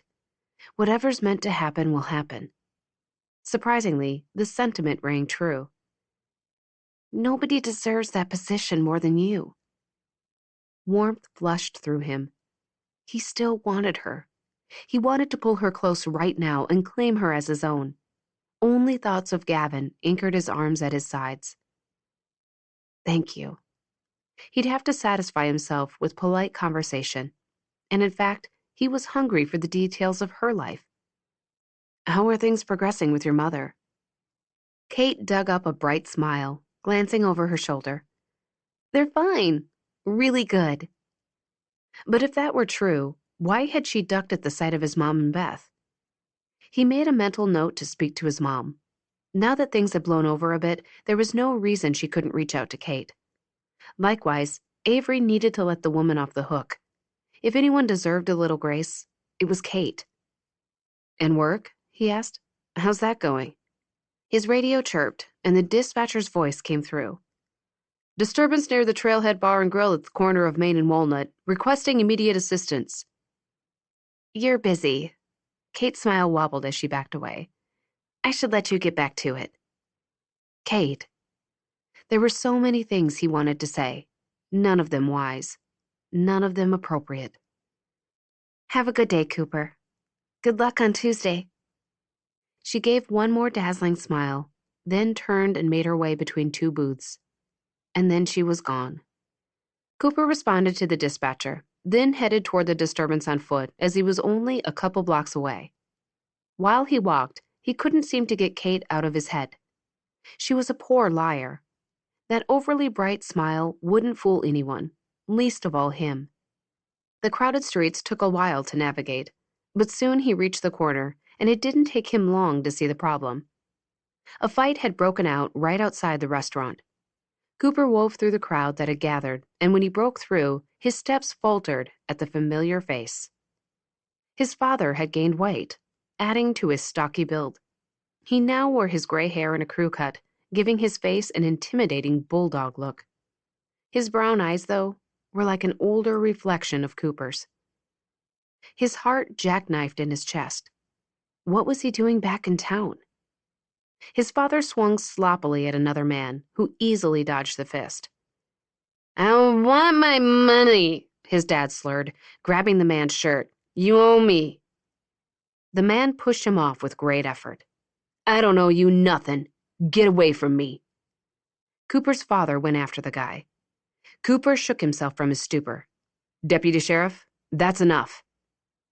He leaped forward and grabbed his dad by the back of the shirt. His father fought for release. "I said that's enough." Cooper gripped his dad in a hold. "It's me, Dad. Settle it down." Lonnie, the owner of Trailhead Bar and Grill, approached with a frown, pulling his brows tight. "Your dad wrecked my bar. I'm pressing charges." "I'm sorry. We'll get it sorted out." The man looked less than impressed with his assurance. "You'd better. There's at least $2,000 worth of damage in there." "I said we'll sort it out." With one last scowl at Cooper's dad, Lonnie stalked back into the restaurant. His father struggled against him. "Let me go. I want to go." "Cool it," Cooper said firmly. "I mean it." "He owes me money. I won that bet." Cooper took in the crowd gathered around. "All right, folks. Excitement's over. Move along now." "I won that bet fair and square. He ripped me off." The crowd started to disperse. "We'll figure it out. Now, will you settle down, or do you want to do this the hard way?" His father stopped struggling, his breaths heaving against Cooper's chest.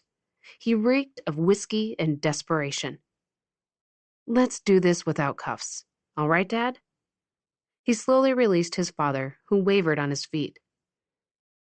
"Where are you taking me?" Dad yelled. "Am I under arrest?" "We're just going to take a little breather. Let you sober up a little." "I'm not drunk." "Don't lie to me." "It wasn't my fault. He wouldn't pay me. He owes me money." Cooper regretted not driving his cruiser because now he had to walk 2 blocks with his drunk, loud-mouthed father. The judgmental stares took him right back to childhood. They were only tourists, but he recognized plenty of faces. Cooper wasn't responsible for his father's actions. He was just a deputy doing his job. He loved this town, his town. But people could be fickle, their feelings and opinions manipulated by rumors and falsehoods. He didn't have anything to prove to them. He was square with God, if not with Gavin, or the county at large. It was enough that he tried to do the right thing. He devoted his life to upholding the law, for crying out loud. How much more esteemed did he need to be? If being a deputy didn't mute the internal whisper telling him he was unworthy of respect, becoming a sheriff wouldn't either. Cooper stopped at a crosswalk, a firm grip on his dad's arm. The man wavered, pointing. "I know that guy. Hey, I know that guy." Cooper glanced in the direction he pointed. A sea of faces, only one of them familiar. The light changed and Cooper tugged his father along. "Come on, we're almost there." By the end of the day, word would be all over Riverbend that Craig Burton was back in town. Maybe it would remind everyone exactly where sheriff candidate Cooper Robinson had really come from. But Cooper knew who he was now, and he was not his father. "Is it true?" Gavin said as he entered the sheriff's office. He wore the same frown he'd sported last time Cooper had seen him. "He's in lockup, sobering up." Gavin's expression went a shade darker. "What's he doing back in town?" "Who knows? Lonnie Purdy's going to press charges, though. Dad caused a fight at the trailhead, and there are damages." "Great." Cooper pushed back from his desk. "Don't worry about it. You can go back to the festival. I'll handle Dad." Gavin pinned Cooper with a long, unswerving look. Cooper squirmed under his brother's perusal. He was almost afraid to ask. "What?" "You've had quite the month." Cooper gritted his teeth. He really didn't need this today. Gavin wasn't wrong, though. How much bad luck could one guy have, and all of it leading right up to Election Day? The thought gave him pause. Was it all just a coincidence? Megan coming to town, accusing him of impregnating her only to disappear again. Someone catching him kissing Kate and posting the photo on his campaign site. His troublemaking dad turning up in town, only days before the big vote. Too many coincidences, and he couldn't see Megan instigating all this. But he could see someone else doing it, someone who stood to gain plenty from trashing Cooper's reputation. And the very person who could help Cooper verify his suspicions was currently in the tank. Cooper's whole body tensed. He pushed back the chair, strode out of his office, and crossed the hall. His dad was slumped on the bench, drifting off. Cooper scowled at him. "Why did you come here?" Dad squinted up at him. You brought me here, didn't you?" "Not to jail. Back here to Riverbend. You've been gone a long time. Why come back now?" Cooper tried to bury the part of himself that hoped the answer might have something to do with missing his sons. But there it was, lingering just under the surface. Gavin shuffled to a stop beside him. "What's going on?"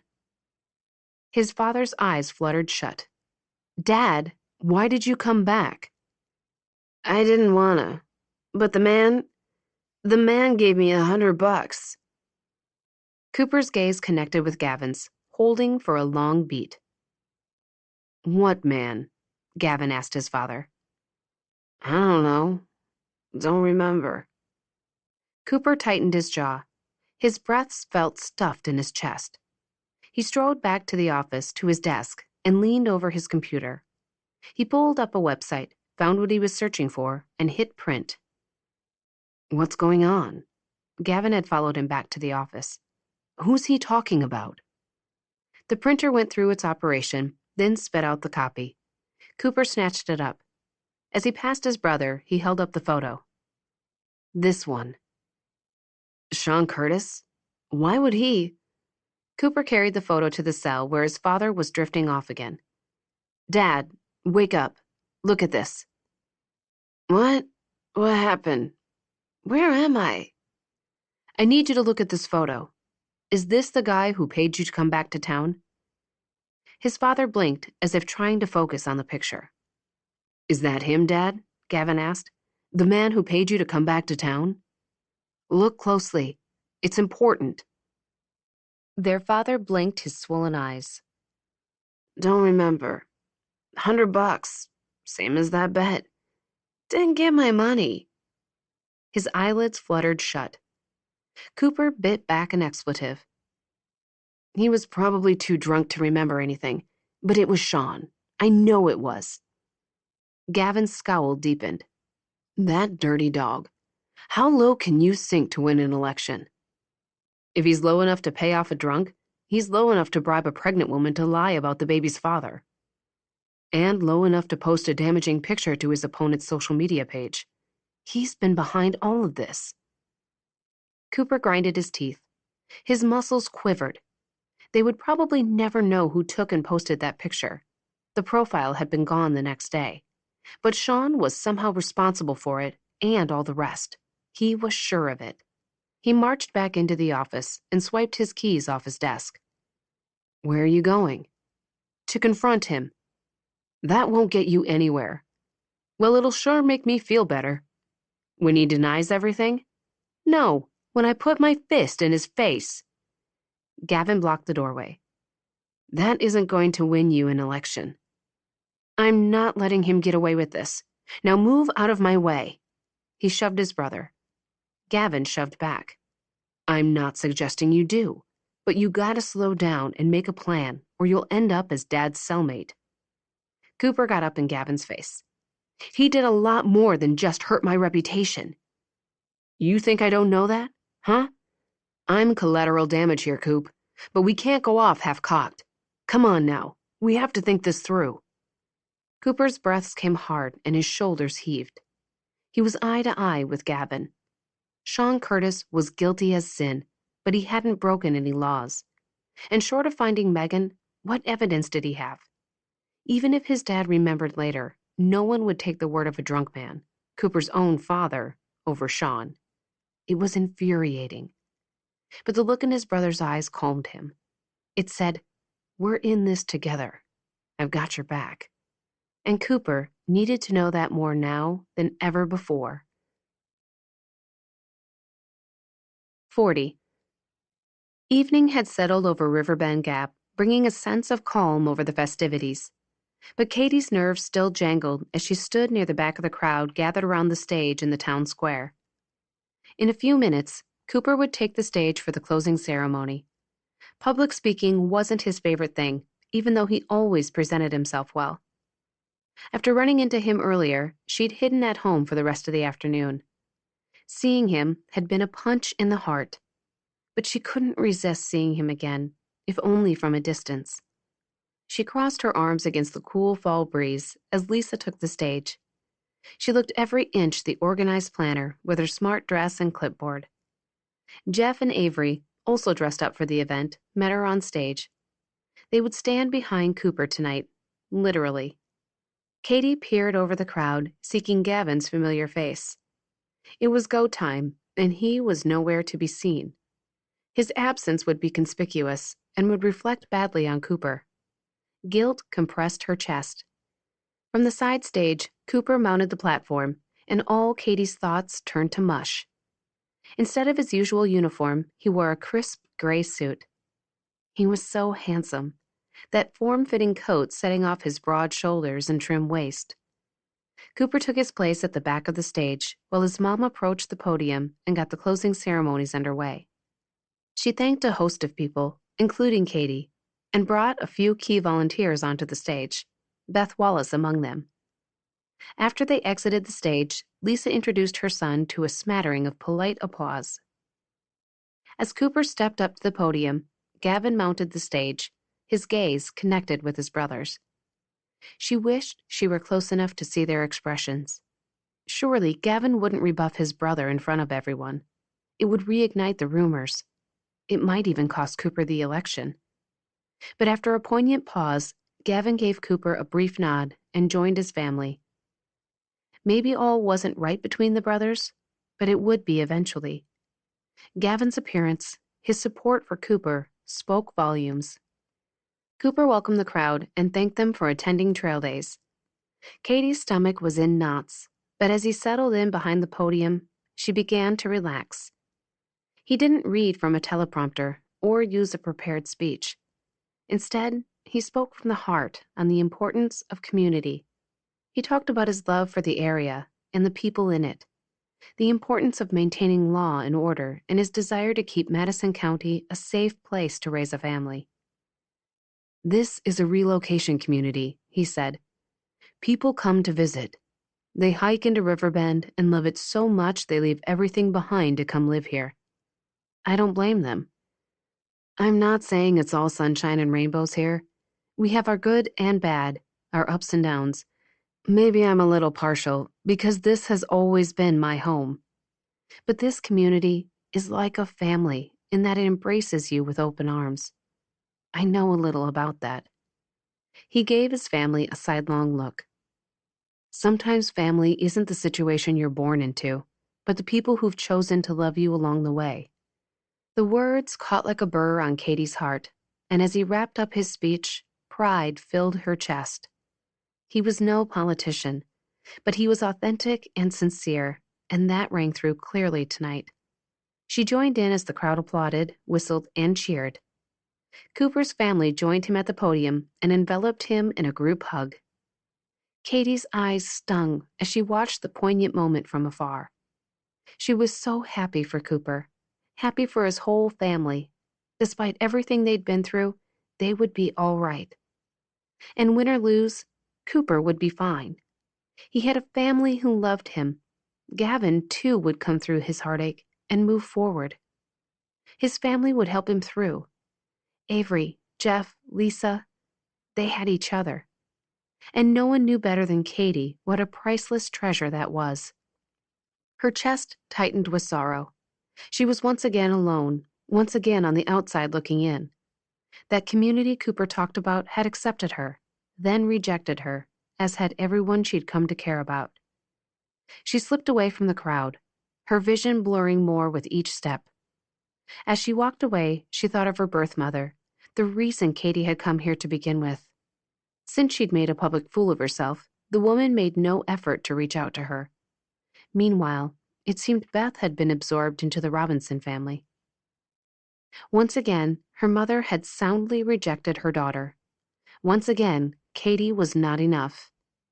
The thought left her sucker punched. She hurried through the streets, barely seeing her surroundings. When she finally reached her house, she was struggling to make her lungs function properly. She pushed the door closed behind her and gulped back tears that had gathered in the back of her throat. Sometime during the walk back, she'd reached a decision. She withdrew her phone and found the contact she sought. It rang only twice before the greeting came. "Hi, Mama Jill. It's Katie. I'm just calling to let you know I'm coming home." 41. Katie took the file before she entered the exam room, and Avery swept past, heading toward the front desk. "Avery?" Katie's heart faltered as her boss turned with a placid smile. "I left something for you on your desk."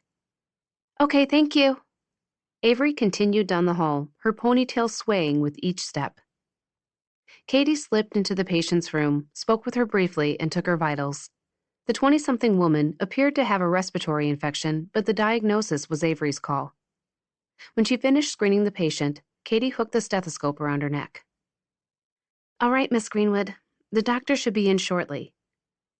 When Katie exited the room, Avery was waiting outside the door. "Can I speak with you in the office, please?" "Of course." Katie's feet were heavy as she made the short walk. She gave Charisse a wan smile as she passed. The woman was a good nurse practitioner. She'd be a great asset for the clinic, a big help to Avery. Katie stepped into the office, nerves making her hands tremble. The only thing that gave her courage was the knowledge that she was doing the right thing. With her out of the way, Cooper and Gavin's relationship could heal completely. And maybe, if she wasn't running into Cooper everywhere, she could finally get over him. Avery closed the door, giving Katie a hangdog look. "I owe you an apology." "No, you don't. That's not what this is." Avery held up her hand. "Let me finish. I've been a real jerk. Worse, I've been a terrible friend. You made a mistake. You acted on your feelings, and I've been treating you like you have a case of leprosy."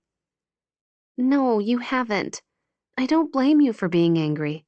I came between your brothers and made a mess of everything." "Don't make excuses for me. This was every bit as much Cooper's fault, and I forgave him." She gave a wry smile. "After I let him squirm a while." "You're important to me, Katie, and you're a good person. One mistake doesn't define you."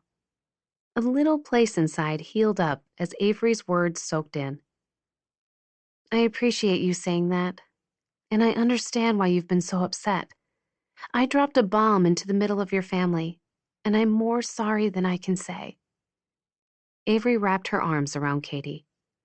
"My family will be fine, and I forgive you." Katie gave herself over to the embrace, tears prickling her eyes. A moment later, Avery pulled away. "Now please say I can tear up that resignation letter on my desk and we can go out tonight and celebrate." Katie wilted. She was grateful for her friend's forgiveness, but she'd made up her mind. She had to move on. "Oh, Katie, please stay. You'll be fine. You have Charisse now, and you won't have to worry about having to let her go.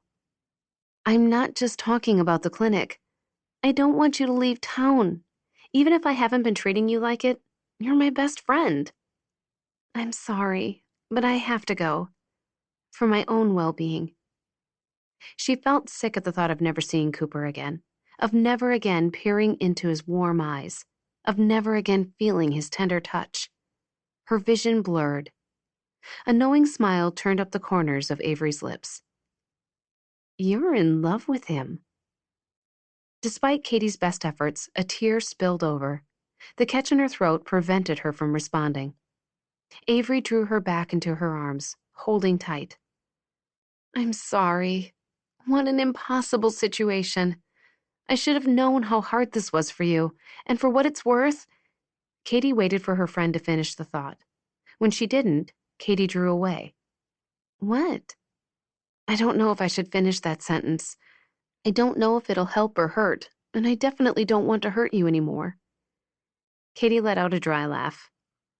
I don't think I could hurt any worse. Oh, Katie, this is so unfair to all of you. At first, when I caught you guys together, I thought Cooper was just being Cooper. But I was wrong. You're different.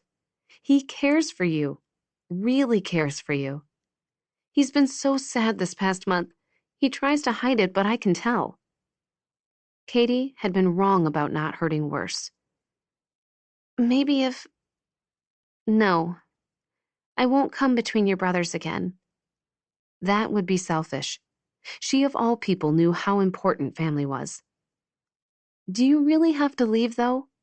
I love having you here. Who's going to watch movies and eat brownies with me and tease me about my book boyfriends? We can stay in touch. Asheville's only 45 minutes away. And there's always texting and phone calls. We don't have to drift apart like we did after college. Remembering Avery's potential condition, she added, and I'll always be here for you if you ever need to talk. Thank you. Avery gave her a pointed look. And drifting apart is not an option. We're so much closer now. Katie sniffled and dredged up a smile. We are, and we'll stay that way, I promise. When are you leaving? I can give you 2 weeks if you really want me to, but I'd like to leave as soon as possible, while I still have the nerve. We both know the clinic will be just fine without me. Avery's face fell. I guess I have to agree to your terms, seeing as how I've been such a rotten friend. Katie took her hand. I'd like today to be my last day. I hate this, but I understand. I really do. Katie was relieved to have her friend back. It felt good, setting things to right before she left. If only she could figure out how to put her broken heart back together again. 42. Today had been the longest day of Cooper's life, not to mention the most unproductive. He shifted in his truck, eyes locked on Megan's apartment door. He'd taken the day off work, hoping to finally confront her about her false accusation.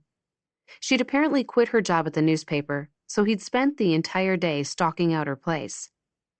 It was now the eve of Election Day, and he was running out of time. But at this point, the campaign wasn't really the driving factor. He just wanted to set the record straight. Getting to the bottom of an injustice wasn't just part of his job. It was in his blood. A flash of red snagged his attention. Across the parking lot, Megan exited her car and strode toward her apartment building. Her long brown hair waved behind her like a flag in the autumn breeze. Finally. Cooper jumped from his truck and followed her into the building. She was unlocking the door when he caught up with her. He had to be careful not to scare her away. All she had to do was slip inside her apartment and refuse to answer the door. Megan. She whirled around. Her lips parted and her pallor went ashen. Her face was a little fuller than when he'd last seen her. His gaze dropped to the considerable bump of her belly. Go away. Megan scrambled with the lock. Megan, wait. I just want to talk. I don't want to talk. I'll call the... Panic flickered in her eyes as she no doubt remembered he was the law. Her fumbling finally paid off. She twisted the knob and pushed open the door. Please, Megan, I'm not angry. I just want to understand. Her eyes locked with his and she hesitated. He held up his hands, palms out. You know me. You know I won't hurt you. I'm not that guy. Just give me 5 minutes, please. Her eyes teared up. I'm sorry. I'm sorry I ever did it. Why did you then? Her attention dropped to the frayed carpet at the threshold. A moment later, she stepped back and opened the door. The apartment was warm from the heat of the day. She opened a window, and the breeze fluttered the thin curtains. Might as well have a seat. She lowered her weight into an armchair. A gray-striped cat jumped into her lap. He sat across from her on the sofa and measured his words. What happened? Why did you tell people the baby was mine? Her cheeks flushed as she stroked the cat. I don't know where to start. Try the beginning. She stared down at the cat, seemingly lost in the past. Soon after we had that disagreement, I lost my job, the one I'd moved here for. I was feeling pretty low. I went to a bar and ended up going home with some guy. I don't even remember his name. He was just visiting the area. She gave him a wry look. I guess you can see what happened after that. I got a job at the paper, but it was a severe pay cut. I wanted the baby, but I didn't know how I'd take care of it. What about your family? She scowled at him. I don't have any, remember? He really had been a jerk. Sorry, I forgot. Back in September, some man approached me when I was out with a friend. He said he'd pay me if I'd go into Riverbend Gap and spread the word that you'd fathered my baby and were denying it. He somehow knew we'd had a dispute and that I was upset about it. He told me I could pay you back for being so awful to me. I said no at first, but then he told me how much he was willing to pay me, and I was still mad at you for calling me a liar. Cooper clenched his jaw. She was a liar. So you took the money. I was afraid I couldn't support my baby, and I'd never had that much money. You started a false rumor that ruined my reputation. I'm sorry. I know it was wrong, but Who was it? Who gave you that money? Fear flashed in her eyes. If I tell you, he'll make me give it back, and I already spent some of it. By the time I'm finished with him, he won't be in any position to ask for it. I already know who it is. I just need you to confirm it. Her face fell as his words sank in, and her eyes went glossy again. It was Wayne Curtis. Cooper rocked back in the seat. You mean Sean Curtis? She shook her head. His father, the guy who owns that organic produce farm out on... I know who he is. Cooper had spent an entire summer taking orders from him. He liked the man, considered him a friend. He flinched from the sting of betrayal. That Wayne Curtis would trash Cooper's reputation over this election soured his stomach. Did Sean know about all this? She lifted a shoulder. I don't know. I don't think so. Cooper wasn't so sure. And the article in the Herald? She looked sheepish. The journalist has family in Riverbend. He heard my name attached to the pregnancy rumor and started asking me questions at work. He said he wouldn't use my name if I'd corroborate the rumor. Cooper pressed his lips together so he wouldn't say something he'd regret. Tears spilled down her flushed cheeks. I know it was wrong. It was an impulsive decision, and then things just spiraled out of control. I'm sorry I ever agreed to take Wayne's money.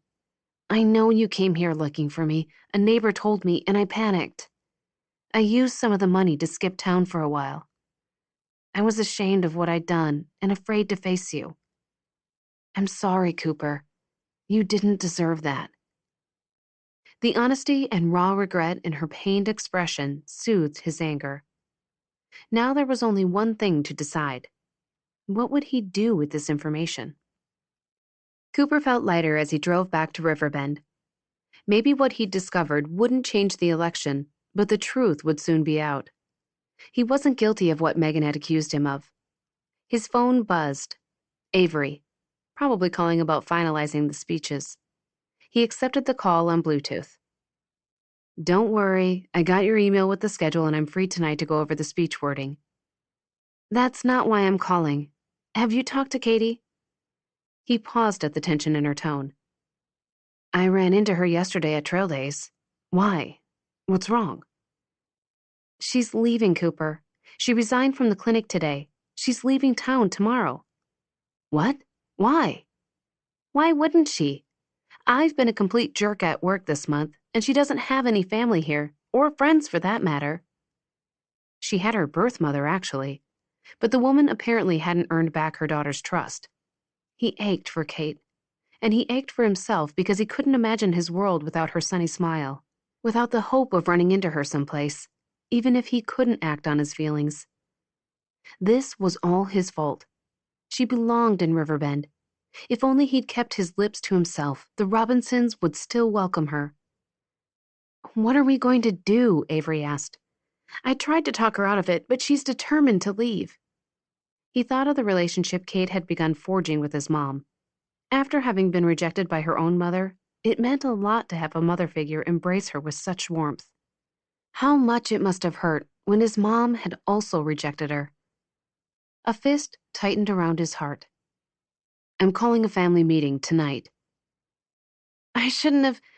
You should probably stay out of this, Coop. The family's just now starting to heal." "This isn't fair to Kate. Why should she have to lose everything and everyone she cares about?" "I get what you're saying. I feel that way too. It's just, I'm doing this, Avery. You can show up or not." She released a hard sigh. "I'll be there. But we have a million things to do before the polls open tomorrow." "None of it is more important than this." He glanced at the time. 7 o'clock at Mom and Jeff's. I'll call the rest of the family. See you then. 43. What's this all about? His mother's dimple was nowhere to be seen tonight. Cooper couldn't blame her. He wasn't feeling very cheerful himself. "Is this about the election?" Jeff asked. Gavin shifted in the dining room chair. "This better be good. Barbara Jean's off sick, so the campground office is closed." "This won't take long." Cooper met Avery's gaze across the table.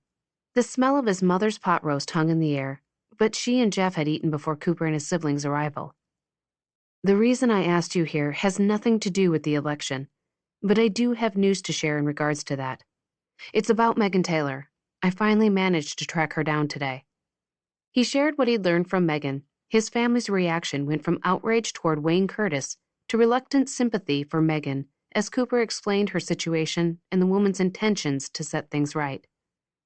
"I'm glad you got to the bottom of it," Jeff said. "But it's the eve of the election, Cooper." "It might be too late to turn it around," Gavin added. "I know that. Whatever will be, will be. I want to be sheriff of Madison County. That hasn't changed. But I've also learned some things are more important than my career ambitions." "I take it we're here because of one of those things," his mom said. He met her gaze. She was key to this problem. Mom was the one who'd forged a close relationship with Caitlin. If his mother wouldn't accept Kate, then this was over before it even began. And there was a decent chance of that. Mom was fiercely loyal to her family, and it was her loyalty to Gavin that held her back. Cooper stared at his brother for a long beat. "It's about Caitlin." Gavin's lips flattened and his brows drew tight. "Here we go. I knew this was coming." "It's not what you think," Avery said. "Oh, really?" He speared Cooper with a look. "You don't want Katie for yourself." Mom set her hand on Gavin's arm. "Let's hear him out." This wasn't starting off the way he'd hoped. "I'm not with Kate, and I never will be. I may have made an impulsive mistake, but I would never ask that of you." Gavin crossed his arms over his chest. "What then?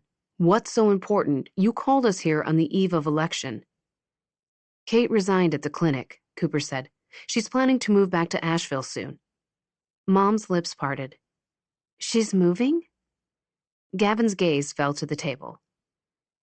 "I don't intend to be cruel," Jeff said, "but maybe that would be for the best." Cooper's heart attempted to escape the prison of his ribs. "You don't understand. Kate's not like us. She doesn't have anyone." "Doesn't her foster family live in Asheville?" Mom asked. "I assume that's why she's going back there." "Sure they do. And they have a house full of foster kids and about 40 who've come and gone through their house over the years." He shook his head. "I don't mean to dismiss what they do, what they've done.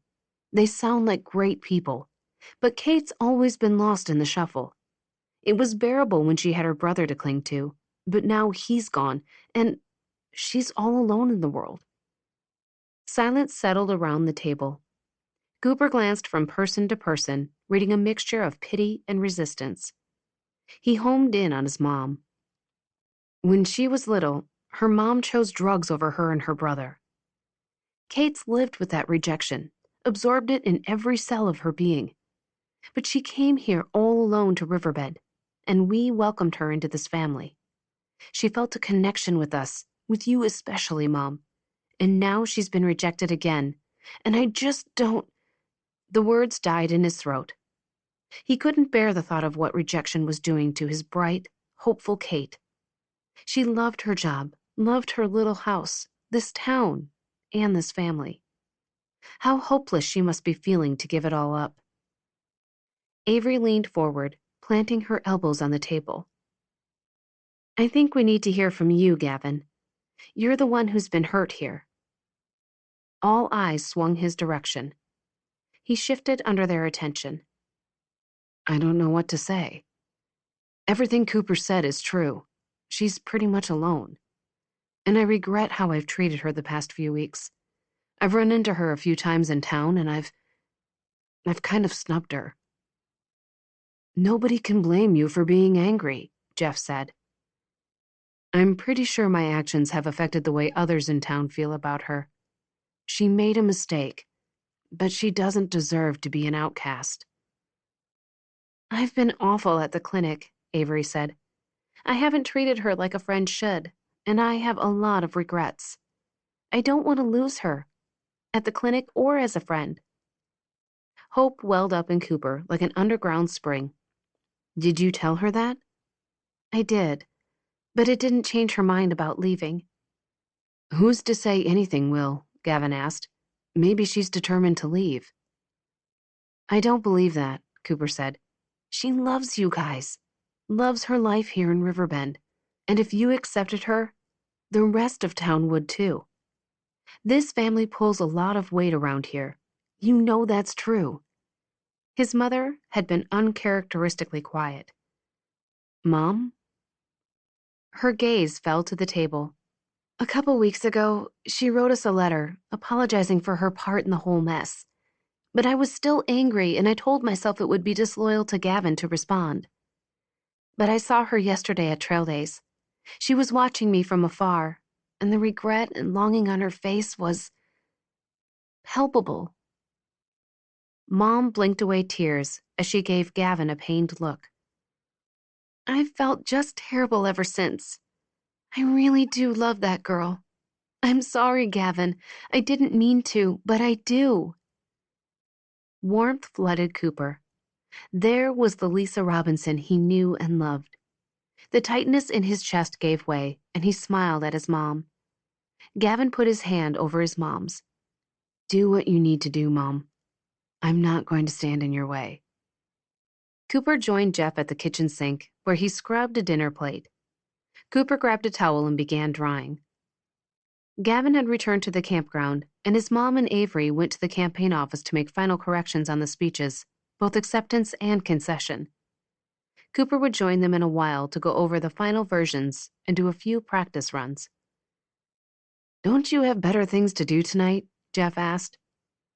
I'll get to it later. Mom hates dirty dishes in the sink. Don't I know it? They worked in silence for a minute before Jeff spoke again.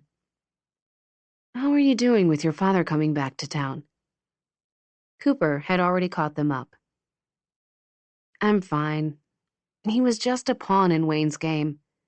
But Lonnie dropped the charges, so I'm sure he already went back to wherever he came from and is doing whatever he does. I'm sorry. Compassion filled Jeff's expression. Katie's not the only one who deserves better, you know. Thanks. But I've become acutely aware that I'm pretty darn fortunate in the family department. Maybe Dad abandoned us, but God turned it into a blessing.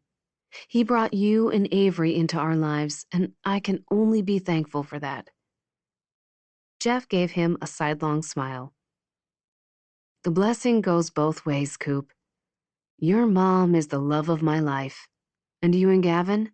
The sons I never had. I couldn't love you more. Love you too, man. Cooper grabbed the dirty crock pot off the counter and handed it to Jeff. You think Mom will go see Kate tomorrow? If she doesn't, I don't know your mother. You think it'll change Katie's mind about leaving? I don't know, but I had to try. I couldn't just let her leave thinking nobody cared about her. Jeff went to work on the crock pot. Know what I think is interesting?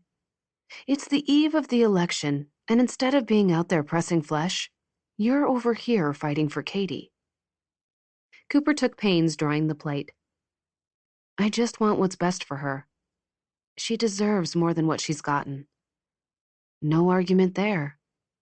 Cooper tried for an offhand tone. Besides, this thing between us, it'll pass. It always does. He almost choked on the cavalier words. Maybe if he told himself that enough, he'd believe it.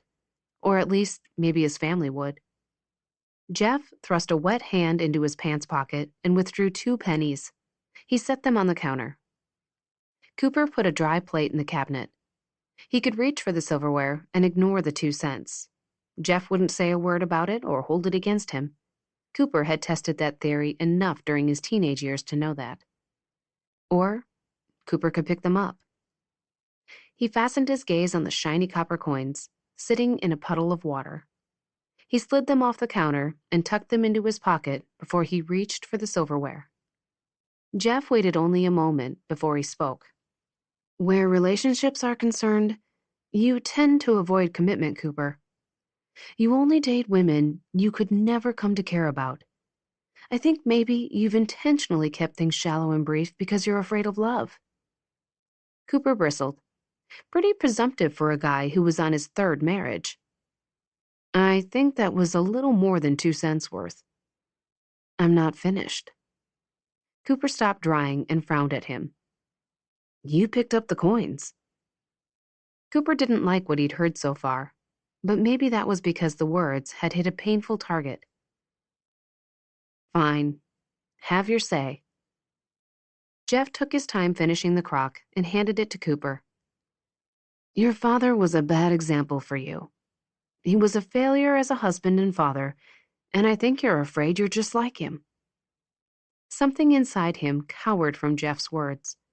Cooper had already recognized his dad's impact on his career, but this was more personal. Cooper raised his defenses like a shield. He wanted to deny Jeff's words. He wanted to spit out that he was nothing like his father. Nothing. But the truth of Jeff's words penetrated deeper into that soft, aching target. Jeff dried his hands and faced Cooper. For the record, you are nothing like your father. You're a good man, Coop. A loyal man. Someday when you figure out you're deserving of it, you're going to be a great husband and father. Cooper clenched his jaw. I'm not loyal. Look what I did to Gavin. And yet, out of concern for your brother, you've denied yourself the woman you've fallen in love with. If that's not loyalty, what is? Not before I helped myself to her. You made a mistake. Happens to the best of us.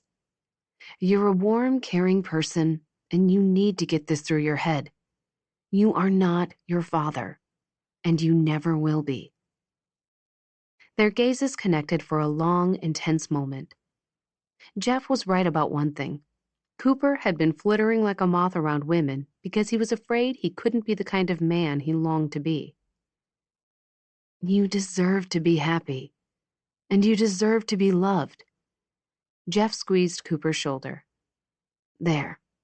That's all the sense I have for you. Now get down to the campaign office and get that acceptance speech nailed down. Cooper gave a wry grin. I should probably focus on the concession speech. Either way, it doesn't matter to your mom and me. We couldn't be prouder of you, son. 44. Allegations against Sheriff Candidate Robinson are false. The article was on page 1 of the Herald, just below the fold. Katie hunched over the table, reading every word, her heart pulsating in her chest.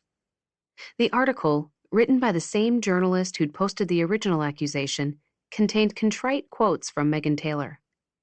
She claimed that the father of Cooper's opponent had bribed her to make the false accusation. Wayne Curtis had refused to comment on the accusation, but Sean insisted he knew nothing about the things his father had allegedly done. A weight fell from her shoulders. This was good news. Great news. She was elated for Cooper. Surely the article would earn Cooper the community's support. But even if it didn't, his reputation would surely be restored, and that would go a long way toward healing him. He needed to know he was a good man, and that the people around here esteemed him. She whispered a quick prayer for him, for the outcome of the election. This morning, she'd awakened jittery and nervous for him, but now that the truth was out, hope surged once again to the surface. She gulped the last of her coffee and set the paper aside. She had a lot of cleaning and packing to do today, but first, she had a very important vote to cast. Katie's house had never been so immaculate. She stood, wet sponge in hand, and surveyed the sparkling kitchen floor. The clean scent of pine hung in the air, mingling with the lemony fragrance of furniture polish. The house looked like a model home, the colorful throw pillows placed just so, all evidence of her personal life packed into boxes. She'd leave the furnishings for now. The house would show better staged. Once it sold, she'd hire a moving company, and then someone else would move into her sweet little home. Her gaze flittered around the house she'd made her own. The pretty blue walls and the curtains she'd painstakingly chosen, the light fixtures she'd hung and the faucet she'd replaced. She thought of the leak that had sprouted and the way Cooper had rushed to her rescue, remembered how he emerged from the cabinet, wet and flustered. She tipped her lips in a wistful smile, and her chest gave a tight squeeze. Oh, how she missed him. She wrapped her arms around her middle, the thought of leaving him, of putting so many miles between them, almost unbearable. A knock sounded on the door. Cooper? She gave her head a hard shake at the wishful thinking. He was no doubt busy with his campaign today. Anyway, he had no reason to seek her out. She headed for the door, wishing she wasn't wearing her grubbiest t-shirt and leggings. The mirror next to the door revealed a hairstyle that gave new meaning to the words messy bun. Oh well, whoever was knocking would only be a distant memory soon. She pulled open the door and blinked at the sight of the woman on her stoop. Lisa, what are you doing here? I wasn't expecting you. Lisa gave a contrite smile. You told me once I was welcome here anytime. I was hoping you hadn't changed your mind. Of course not. Katie opened the door wider. Come on in. Lisa brushed past her, taking in the living room, her focus finally settling on the boxes stacked near the hall. I see you've been cleaning and packing. Avery probably told you I'm putting the house on the market. Would you like something to drink?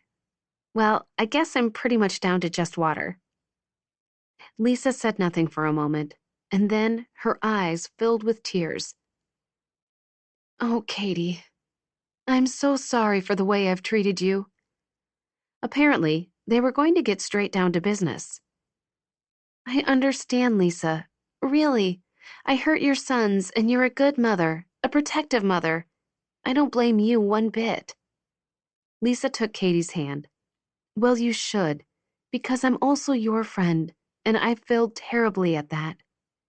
I've done nothing but avoid you for weeks, and if I were such a great mother, I would have been demonstrating forgiveness and mercy instead of holding one mistake over your head.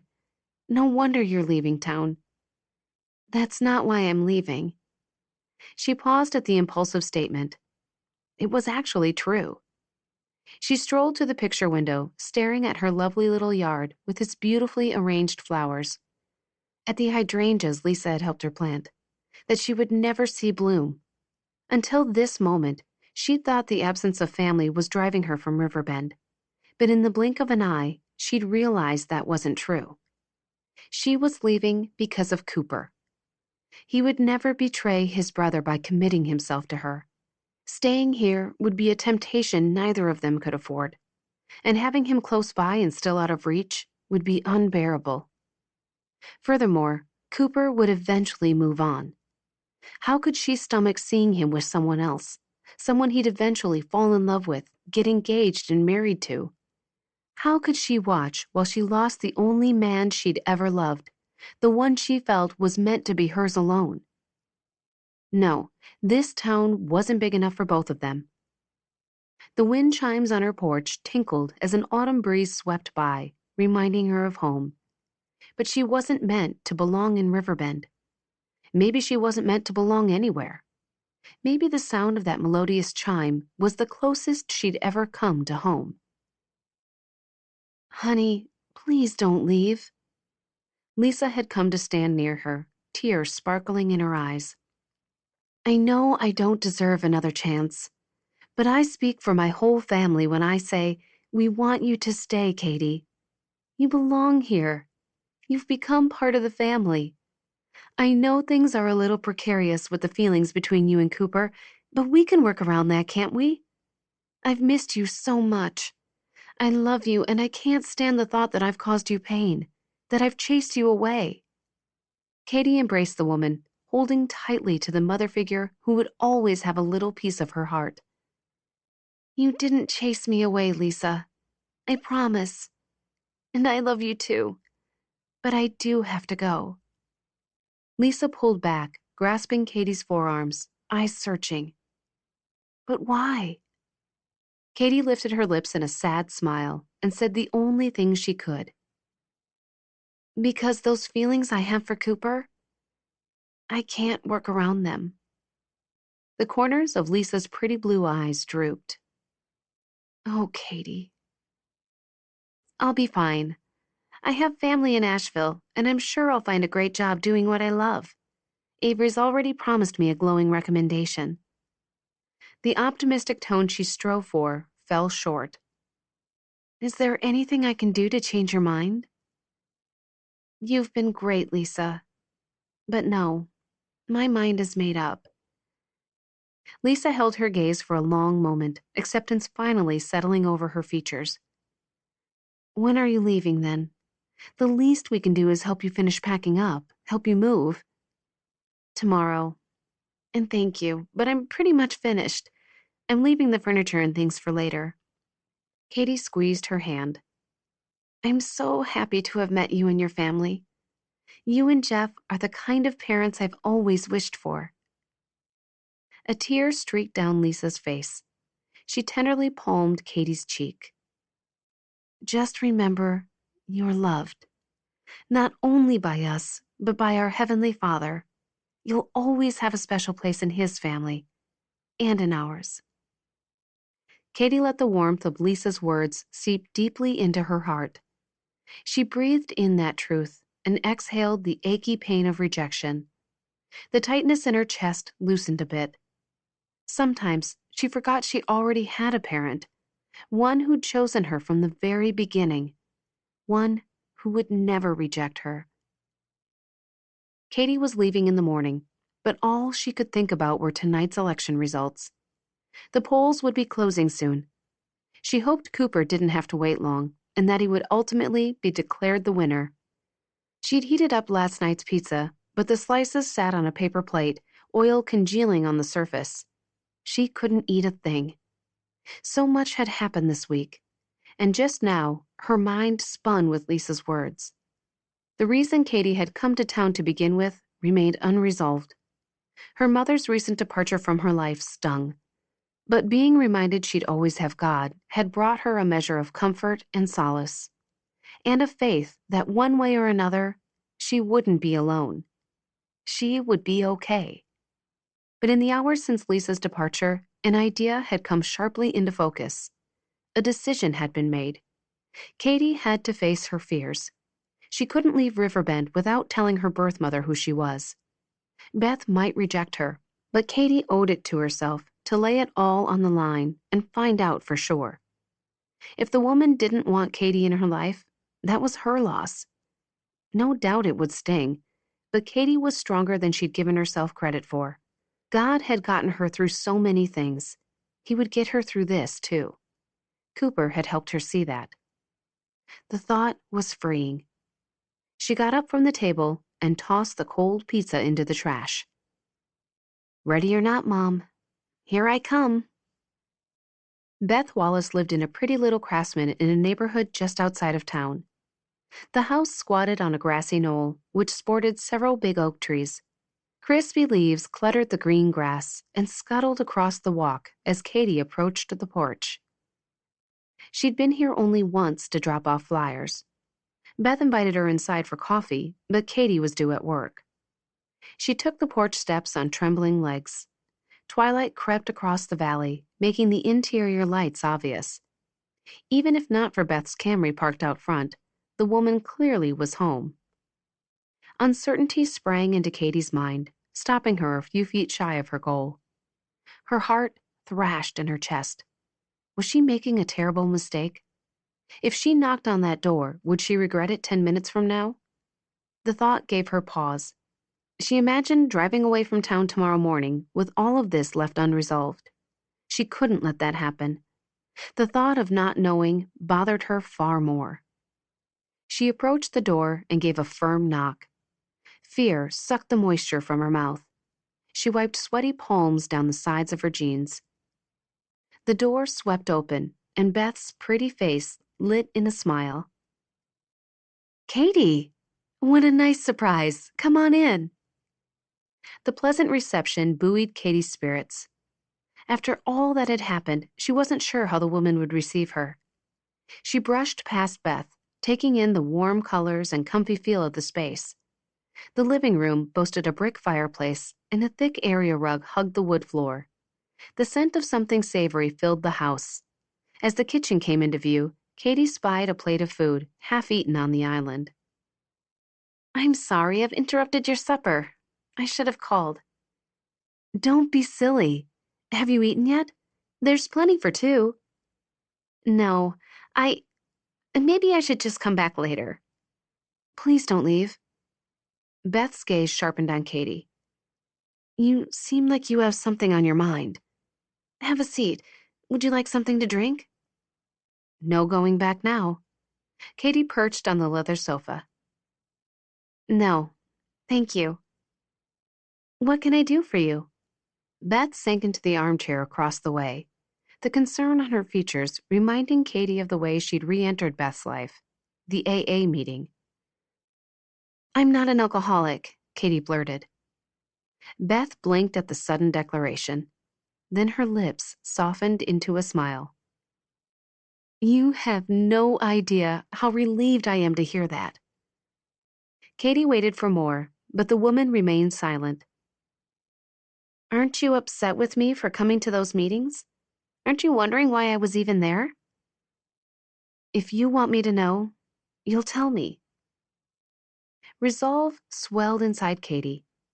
For better or worse, she did want Beth to know. She opened her mouth, and the words spilled out. I'm your daughter. Beth blinked. Tension stretched between them like a long electric line. An interminable moment later, Beth's eyes grew glassy. The woman opened her mouth, but nothing came out. Katie's breath seemed locked in her lungs. She wanted to fill the awful silence, but she had no idea what to say. Beth swallowed. A tear trickled down her cheek. Say something, Katie begged. She desperately needed the truth, whatever it was. What are you thinking? That I don't deserve this. The words were as broken as the woman they spilled out of. That I don't deserve you. Katie gulped in a breath. Her own eyes stung. They stared at each other, the moment drawing out between them. I knew who you were, Katie. I knew why you came to that meeting. Katie reared back. And I'm sorry for the deception. But I didn't want to rush you into something you weren't ready for. And yet, I couldn't resist getting to know you. And I really was afraid you'd inherited my genetic tendency for addiction. How did you know? Katie squeezed out. After I got sober, I found you on Facebook. You'd changed your last name, of course, but I took one look at your face, and I saw myself 20 years ago, before I'd made a terrible mess of my life. So when you showed up at the meeting, I knew who you were. Katie thought back to those first words they'd exchanged. You must have the best poker face on the planet. I was so afraid I'd scare you away, so hopeful that you'd come to Riverbend searching for me, that you were somehow willing to give me another chance. Might as well lay it all on the line. That's exactly why I came. A fresh batch of tears appeared in Beth's eyes. Katie, I'm so terribly sorry for the hurt I've caused you. I chose drugs over my children, and as a result, you lost your mother. Your childhood was filled with uncertainty because of me, and I regret that with all my heart. I wouldn't blame you for keeping your distance. I would respect that if that's what you want. Katie's eyes stung with tears. Thank you. But I forgave you a long time ago, and I'd like to get to know you better, if that's something you'd be interested in. I want that more than anything in the world. But how can you not hate me for what I did? How can you even want to know me now? I was angry with you for a long time. And when Spencer died, she bit her lip. Did her mother even know she'd lost her son? It's okay. I learned about Spencer on Facebook. When he passed, I was devastated, and I wanted so badly to contact you. I knew you were hurting too, but I was afraid my appearance would only make things harder for you. Katie thought back to that time. She'd been neck-deep in grief. Her mother might be right. Katie gave her head a shake. She couldn't absorb all of this. Beth had known whom she was communicating with all along. Katie thought of all their time together since she'd come to town. The coffee shop, the trail days meetings, the numerous texts. But then that rumor about Cooper and her had spread through town, and when Katie dropped out of trail days, Beth abruptly fell out of her life. Why haven't you contacted me since the rumor spread through town? Are you ashamed of me? Ashamed? Of course not. Why would I be ashamed? Those rumors didn't exactly cast me in the best light, and they were partially true. Katie, after what I did to you and Spencer, that was nothing. All you did was follow your heart. I came between brothers, two men I cared deeply about. There's nothing admirable about that. I thought when you saw what kind of person I'd turned out to be, you didn't want anything to do with me. Oh, Katie, I could never feel that way about you. If anyone understands the need for grace, it's someone who's been on the receiving end of it more times than she can count. I didn't contact you because of that last text you sent. I thought you were breaking ties with me. I thought you'd decided you didn't want a relationship with me. That grieved me terribly, but I didn't feel I had the right to push. Katie's vision went blurry again, and she expelled a puff of laughter. She'd been so hurt at what she thought was a dismissal. She regarded her mother with a solemn expression. I have a lot of questions about what happened when I was a kid. I'll tell you anything you want to know, but let's start with this, Caitlin Elizabeth Loveland. I love you more than I can possibly express, and I want nothing more than an opportunity to prove that to you. 45. Despite the hubbub in the campaign office, Cooper couldn't take his eyes off the large TV screen as the local election results trickled in. It was going on 10 o'clock, and he and Sean were neck and neck with 82% of the precincts reporting. 50 or so volunteers, financial supporters, and fellow deputies surrounded him. More people stopped by long enough to wish him luck. Even Amber Clark had stopped to offer support, and to apologize for believing the pregnancy rumor.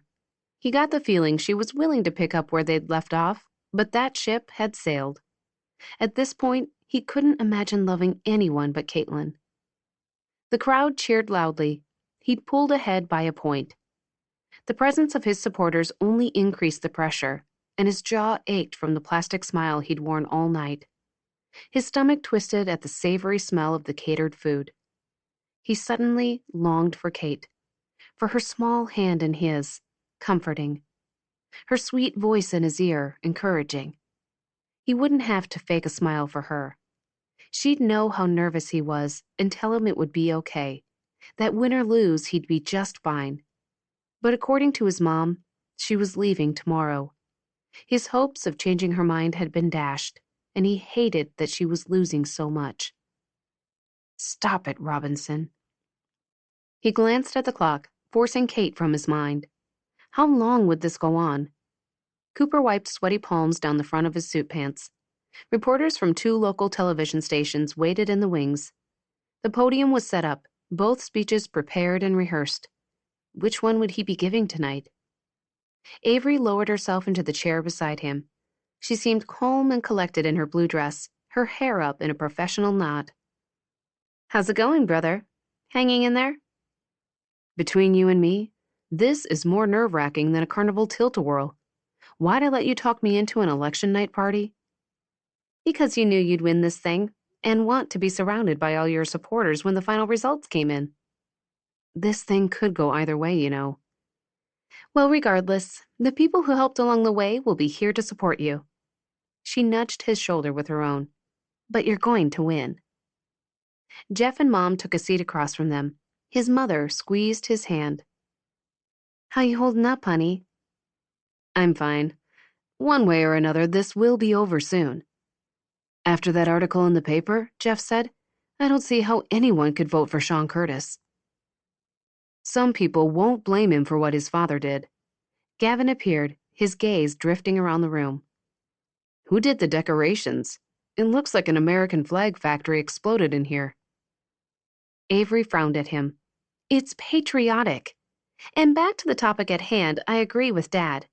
The article was a game changer, whether Sean knew it or not. But Gavin was right, too. Though Avery had done her best to spread the word today via social media and local TV interviews. It might be a case of too little too late, Cooper said. Stop being a Debbie Downer, Avery said. You might have a case for his dismissal if it turns out he knew what his father was up to, Jeff said. It's not easy getting a sheriff fired once he's elected, Cooper said. Anyway, I'm not going to be that guy. I'll abide by the will of the... Shh, Avery said. It's coming up. A hush fell over the crowd. A moment later, the numbers for the sheriff's race appeared on the screen. Robinson, 51%. Curtis, 49%, with 100% of precincts reporting. A cheer rose from the group. Cooper blinked as the words, final results, splayed across the screen. Avery grabbed his arm. You did it! You won! And then everyone was there, shaking his hand and congratulating him. A load of heavy bricks fell from his shoulders. He'd be in the position to protect this little town he loved so much. The next hour flew by in a rush of interviews. In between, he shook hands and thanked each person for their support. Cooper was running on adrenaline. Even though it was a work night, everyone hung around the office waiting for Curtis's concession. Only then could Cooper give his acceptance speech. But Sean hadn't even called to concede yet. After his father had dragged Cooper's name through the mud, he wasn't looking forward to that awkward call. Avery wove her way through the crowd and extricated him from a group of reporters. I just got word from a friend at Sean's headquarters. He's bitter and isn't planning to call you. What does that mean? Is he going to demand a recount or something? He'd be crazy to do that at this point. Well, what do I do about the acceptance speech? It would be bad form to make it before he publicly concedes. But it's getting late, and the party's starting to fizzle. And we only have one television network still hanging around. I think you should hold off till morning. Give Sean a chance to concede. I'll make some calls to the networks and let them know to be here. If you think that's best. I do. And Cooper? She squeezed his arm. Congratulations. You deserve this. He drew her into an embrace. Thanks, sis. I couldn't have done it without you. One by one, Cooper's supporters drifted away. It was well after midnight, and the place was all cleaned up by the time Mom and Jeff left for home. They'd be back at 7 in the morning for the acceptance speech. Only Avery and Gavin remained. Cooper's adrenaline had drained away, leaving him happy but wilted. Clusters of helium-filled balloons still floated from colorful ribbons, and the smell of grilled burgers hung in the air. Loosening his tie, Cooper strolled over to the buffet where a dozen burgers still sat in a foil pan over a flame. Cooper poked at a burger. "You think these are still good?" "I was just getting ready to pitch them," Avery said. "Well, I'm starving," Gavin said, "and I'm out of groceries at home, so—" "I was too nervous to eat, but I'm ravenous now." "Well, you two help yourselves. I need to get some beauty sleep." She addressed Cooper. "Meet you here at 6:30? "I'll be here." He gave Avery another hug. "Thanks again, sis. You're the best. I don't care what everyone else says." After she left, he and Gavin filled their plates with food and sat at one of the circular tables, now devoid of tablecloths and centerpieces. "Glad to have all of that over?" Gavin asked a while later when he came up for air. "Definitely. But the real work is still ahead. I'm eager to dive into my new position." His predecessor had done a bang-up job for 12 years, and many before him had worked hard to build a solid department. But Cooper had a few things he wanted to do differently. All in good time. "You'll make a good sheriff," Gavin graded out. Cooper took in the compliment that had probably not been easy to say, everything considered. "I really appreciate you being here for me this week. I haven't been much of a brother lately, and still, when it counted, you showed up. So thanks."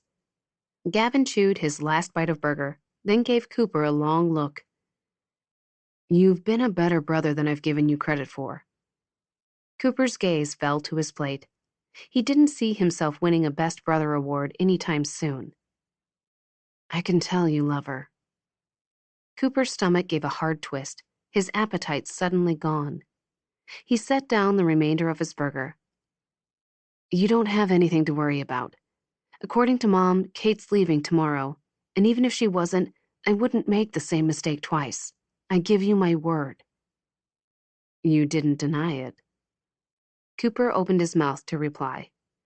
"And don't try to make it sound like she's just another one of your fans. We both know better. The way you rallied our family so she wouldn't leave, so she wouldn't feel rejected." Cooper swallowed hard and gave a slow nod. "All right. I'm not going to lie. I care about her. But you're my brother." "You love her." Gavin just wouldn't let this go. He clenched his jaw. "Fine, I love her. But my promise still stands. You're my brother." "And what kind of brother would I be if I let you give up the only woman you've ever loved for me?" Cooper had no words. He stared at Gavin, speechless. "Katie's an incredible woman. I'll give you that. She's strong and resilient, and she dragged me out of a funk I'd been in for a long time. We had fun together. She made me laugh, and it felt great to feel good again. For a few months there, I thought I might be falling in love with her. But now, I don't know. I think maybe I was just in love with the idea of feeling like myself again. Feeling something other than grief and guilt. You deserve to be happy, brother." Gavin gave him a pointed look. "And so do you." Cooper couldn't believe what he was hearing. Why was Gavin telling him all this? "What are you trying to say?" Gavin rolled his eyes. "You're an idiot. Katie wasn't the one for me. That's what I'm trying to say. And it's become pretty clear she's your soulmate or whatever. I'm not going to stand in your way, doofus. Now stop making me say things that make me sound like a girl." Cooper huffed a soft laugh, his thoughts spinning. "Are you sure, man?" "Keep it up and I'll take it all back." A light feeling bubbled up inside Cooper, like he was filled with helium. "You're a good brother. Better than I deserve." He embraced Gavin, his throat aching with emotion. Despite the way Cooper had hurt him, Gavin still wanted what was best for him. If that wasn't what family was all about, he didn't know what was. 46. The sitting sheriff was a class act. Cooper shook Roy Gilmore's beefy hand. "Thanks for coming, Roy. I appreciate your support." The man's bushy gray mustache lifted with his smile. "My pleasure. Let me know if I can help in any way." "Will do." Cooper turned to find another reporter waiting and tried to patiently answer the woman's questions. He'd been hanging around campaign headquarters long after his acceptance speech. It seemed the rumors, and the article that had outed Sean's father, made Cooper's election big news. Sean never had called him or publicly conceded, but early this morning he had resigned from the Madison County Sheriff's Office. That would save Cooper the trouble of firing him. He answered a question about the county jail, then checked his watch. He wasn't sure what time Kate was leaving town today, and he needed to talk to her before she left. His conversation with Gavin last night had changed everything. He wanted nothing more than to show up on her doorstep and declare his love, beg her to stay, but it had been almost 1 o'clock in the morning. The headquarters door opened, and Gavin whooshed in, along with a gust of wind and a few dried leaves. His gaze sharpened on Cooper's face. Cooper gave the reporter a parting smile.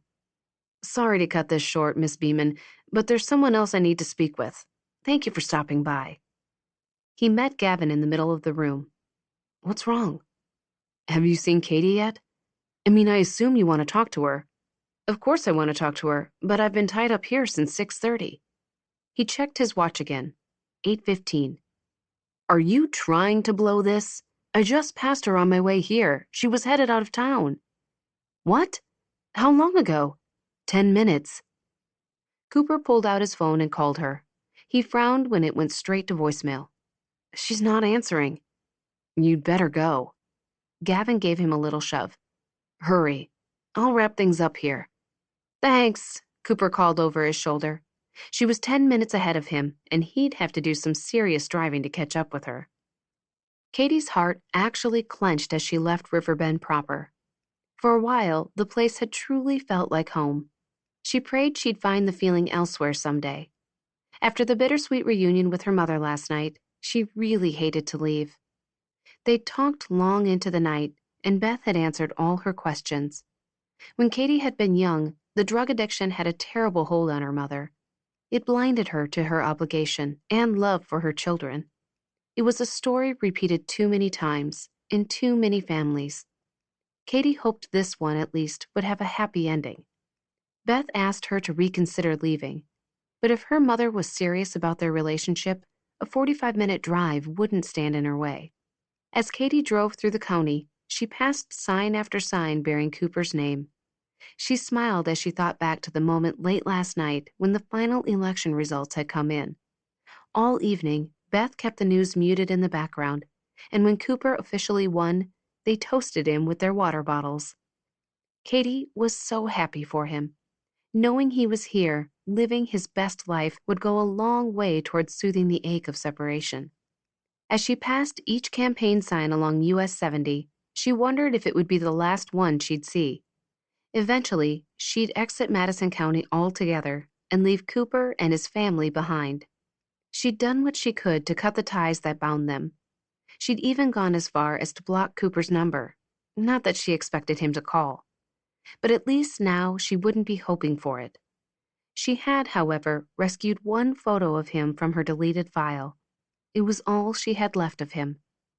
She glanced at her speedometer. She was actually going under the speed limit. It revealed her reluctance to leave, she supposed. But the sooner she got on with her life, the better. Resolved, she pressed the accelerator harder. It would be good to see Jill and James again, as well as her host of foster siblings. Thanksgiving was coming up. That was always fun, if totally chaotic at the Clemson household. And soon after that, Christmas. There was a lot to look forward to. But she thought of the Robinsons.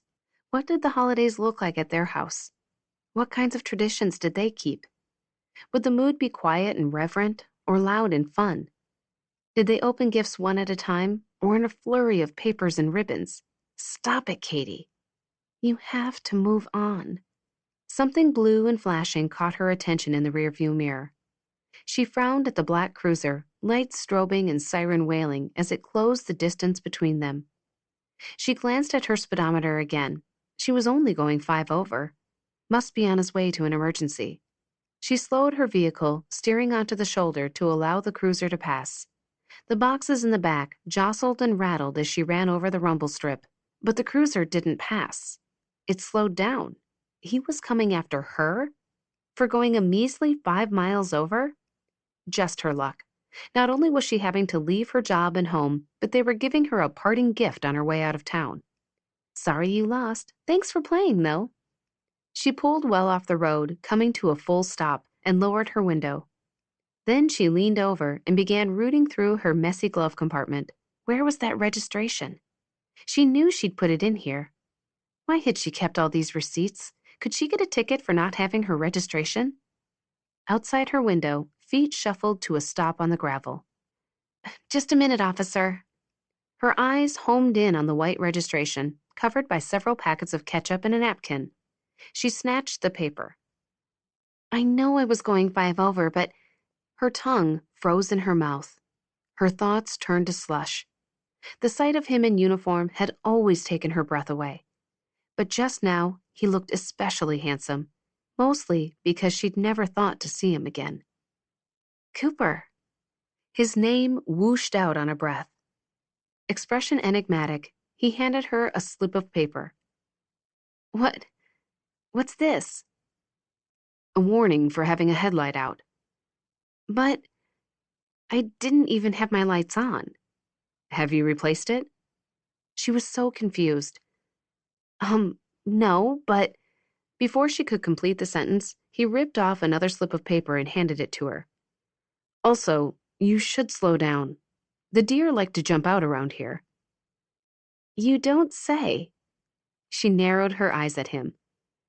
Was this the only reason you pulled me over? He slowly lowered the pad. His shoulders fell as if weighted by gravity, and his features softened. As their gazes locked, awareness crackled between them. She searched his eyes and was mesmerized by everything she saw there. All the feelings she had for him were reflected back to her. Was it possible he cared as deeply as she did? Caitlin, don't you know?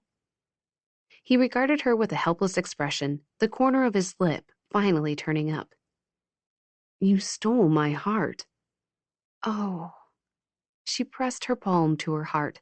His words were a balm to her soul. You had me from the moment we met.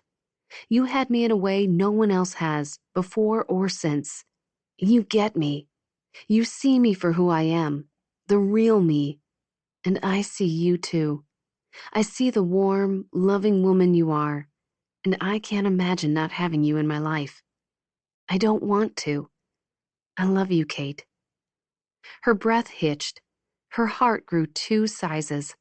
It was everything she'd wanted to hear him say, and she couldn't resist the urge to respond in kind. The words bubbled out. Oh, Cooper, I love you too. His features eased into a smile, and the look in his eyes held her captive. But what about Gavin? I couldn't come between the two of you again. I won't. Gavin knows how I feel about you. I was helpless to hide it.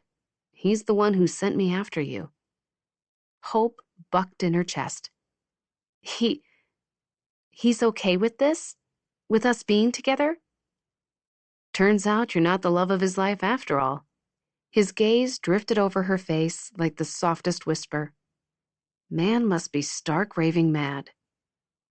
He planted his hands on her door and leaned down. We've been fighting this long enough, don't you think? I'm done fighting. Please don't leave. I want you to stay. My whole family wants you to stay. You belong in Riverbend. You belong with me. Katie blinked back tears. Oh, those words. I don't want to leave. Then don't. This was crazy. Joy welled up in her. But I just put my house on the market. Take it down. I don't even have a job. Avery will hire you back. My car is packed on with all my belongings. I'll help you unload. She laughed.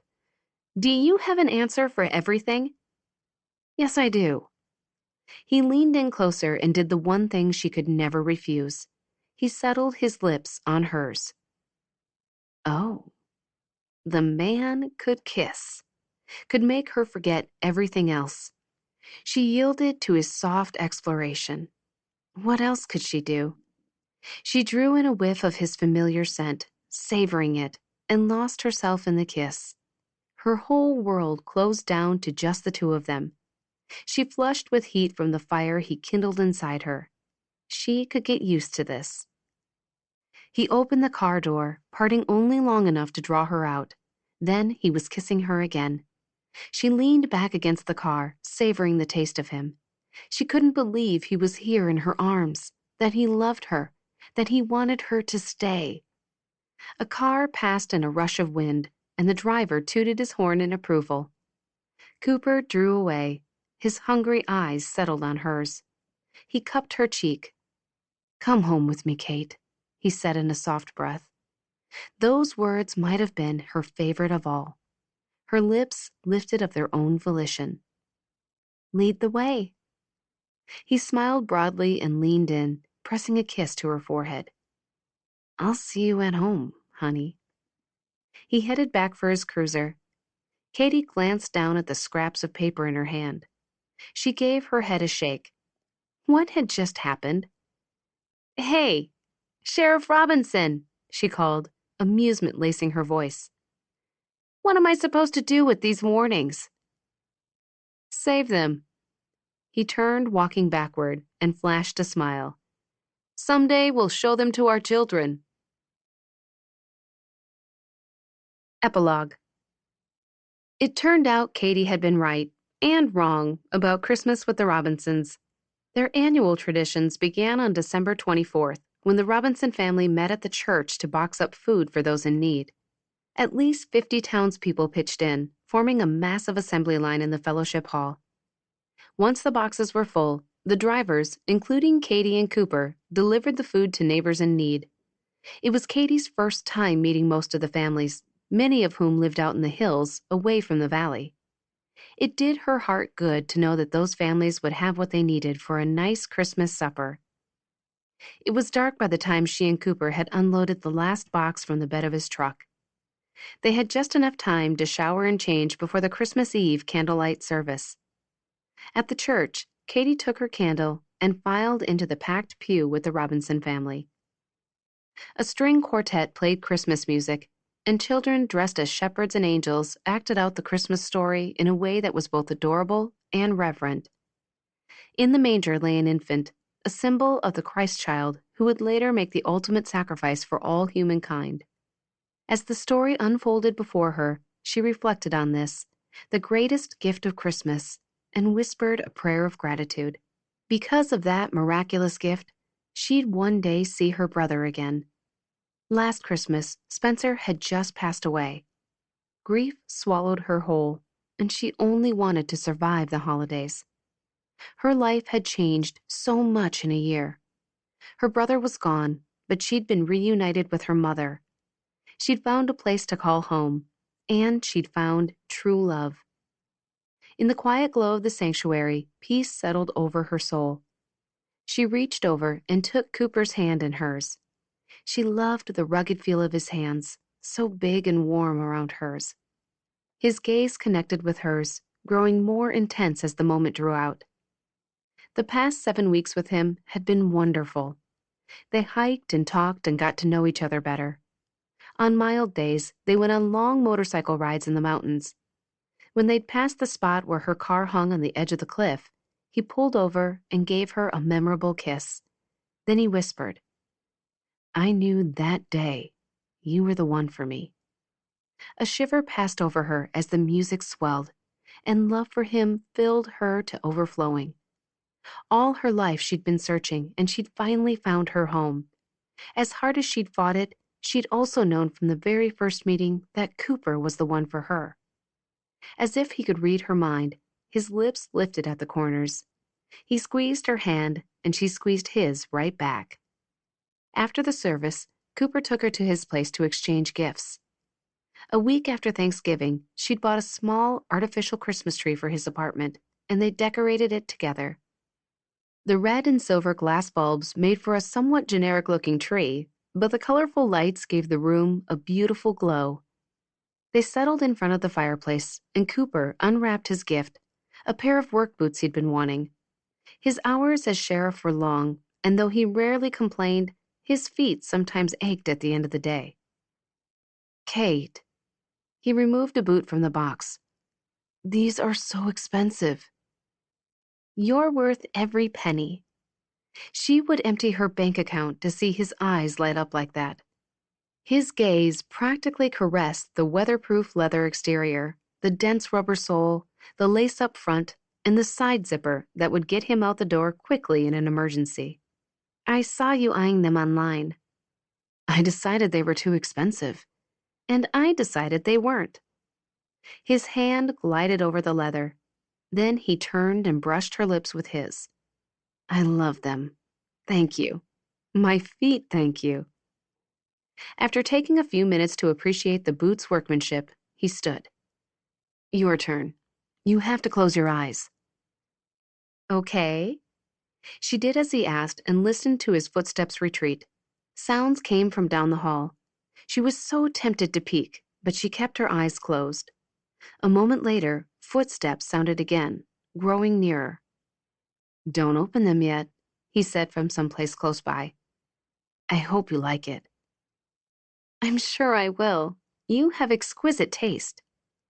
I do, don't I? Okay, you can open your eyes. Cooper stood in the middle of the living room, and standing right next to him was a bike. A mint green bike with a white seat and a white basket. Oh, it was just like the one she'd coveted as a child. Katie's breath caught and tears stung her eyes. She pressed a hand to her chest. It even has a bell. Do you like it? She couldn't respond. There was a catch in her throat. A tear escaped and trickled down her cheek. Hey, it's not supposed to make you cry. She jumped from the sofa and was in his arms in 2 seconds flat. They're happy tears. It's so beautiful. I can't believe you did this. I can't believe you remembered. He drew back, his gaze piercing hers. I want to give you everything you've always wanted. Her heart squeezed tight. Oh, Cooper, you already have. At 10 o'clock on Christmas morning, the Robinsons gathered in Lisa and Jeff's living room for a gift exchange. Delicious smells emanated from the kitchen, making Katie's stomach growl. Christmas decorations littered the room. A Santa doorstop, a mantle garland, a nativity, 3 stuffed snowmen, and candles galore. The live Fraser fir stretched toward the ceiling, topped with a glowing angel. Its limbs were adorned with homemade ornaments, most of them made once upon a time by the Robinson children. Mom was supposed to pass our ornaments to us when we struck out on our own, Cooper explained as Katie perused the dozens of baubles. But, as you can see, mine are still hanging on her tree. So are mine, Avery said. She can't bear to give them up. Oh, that's not true.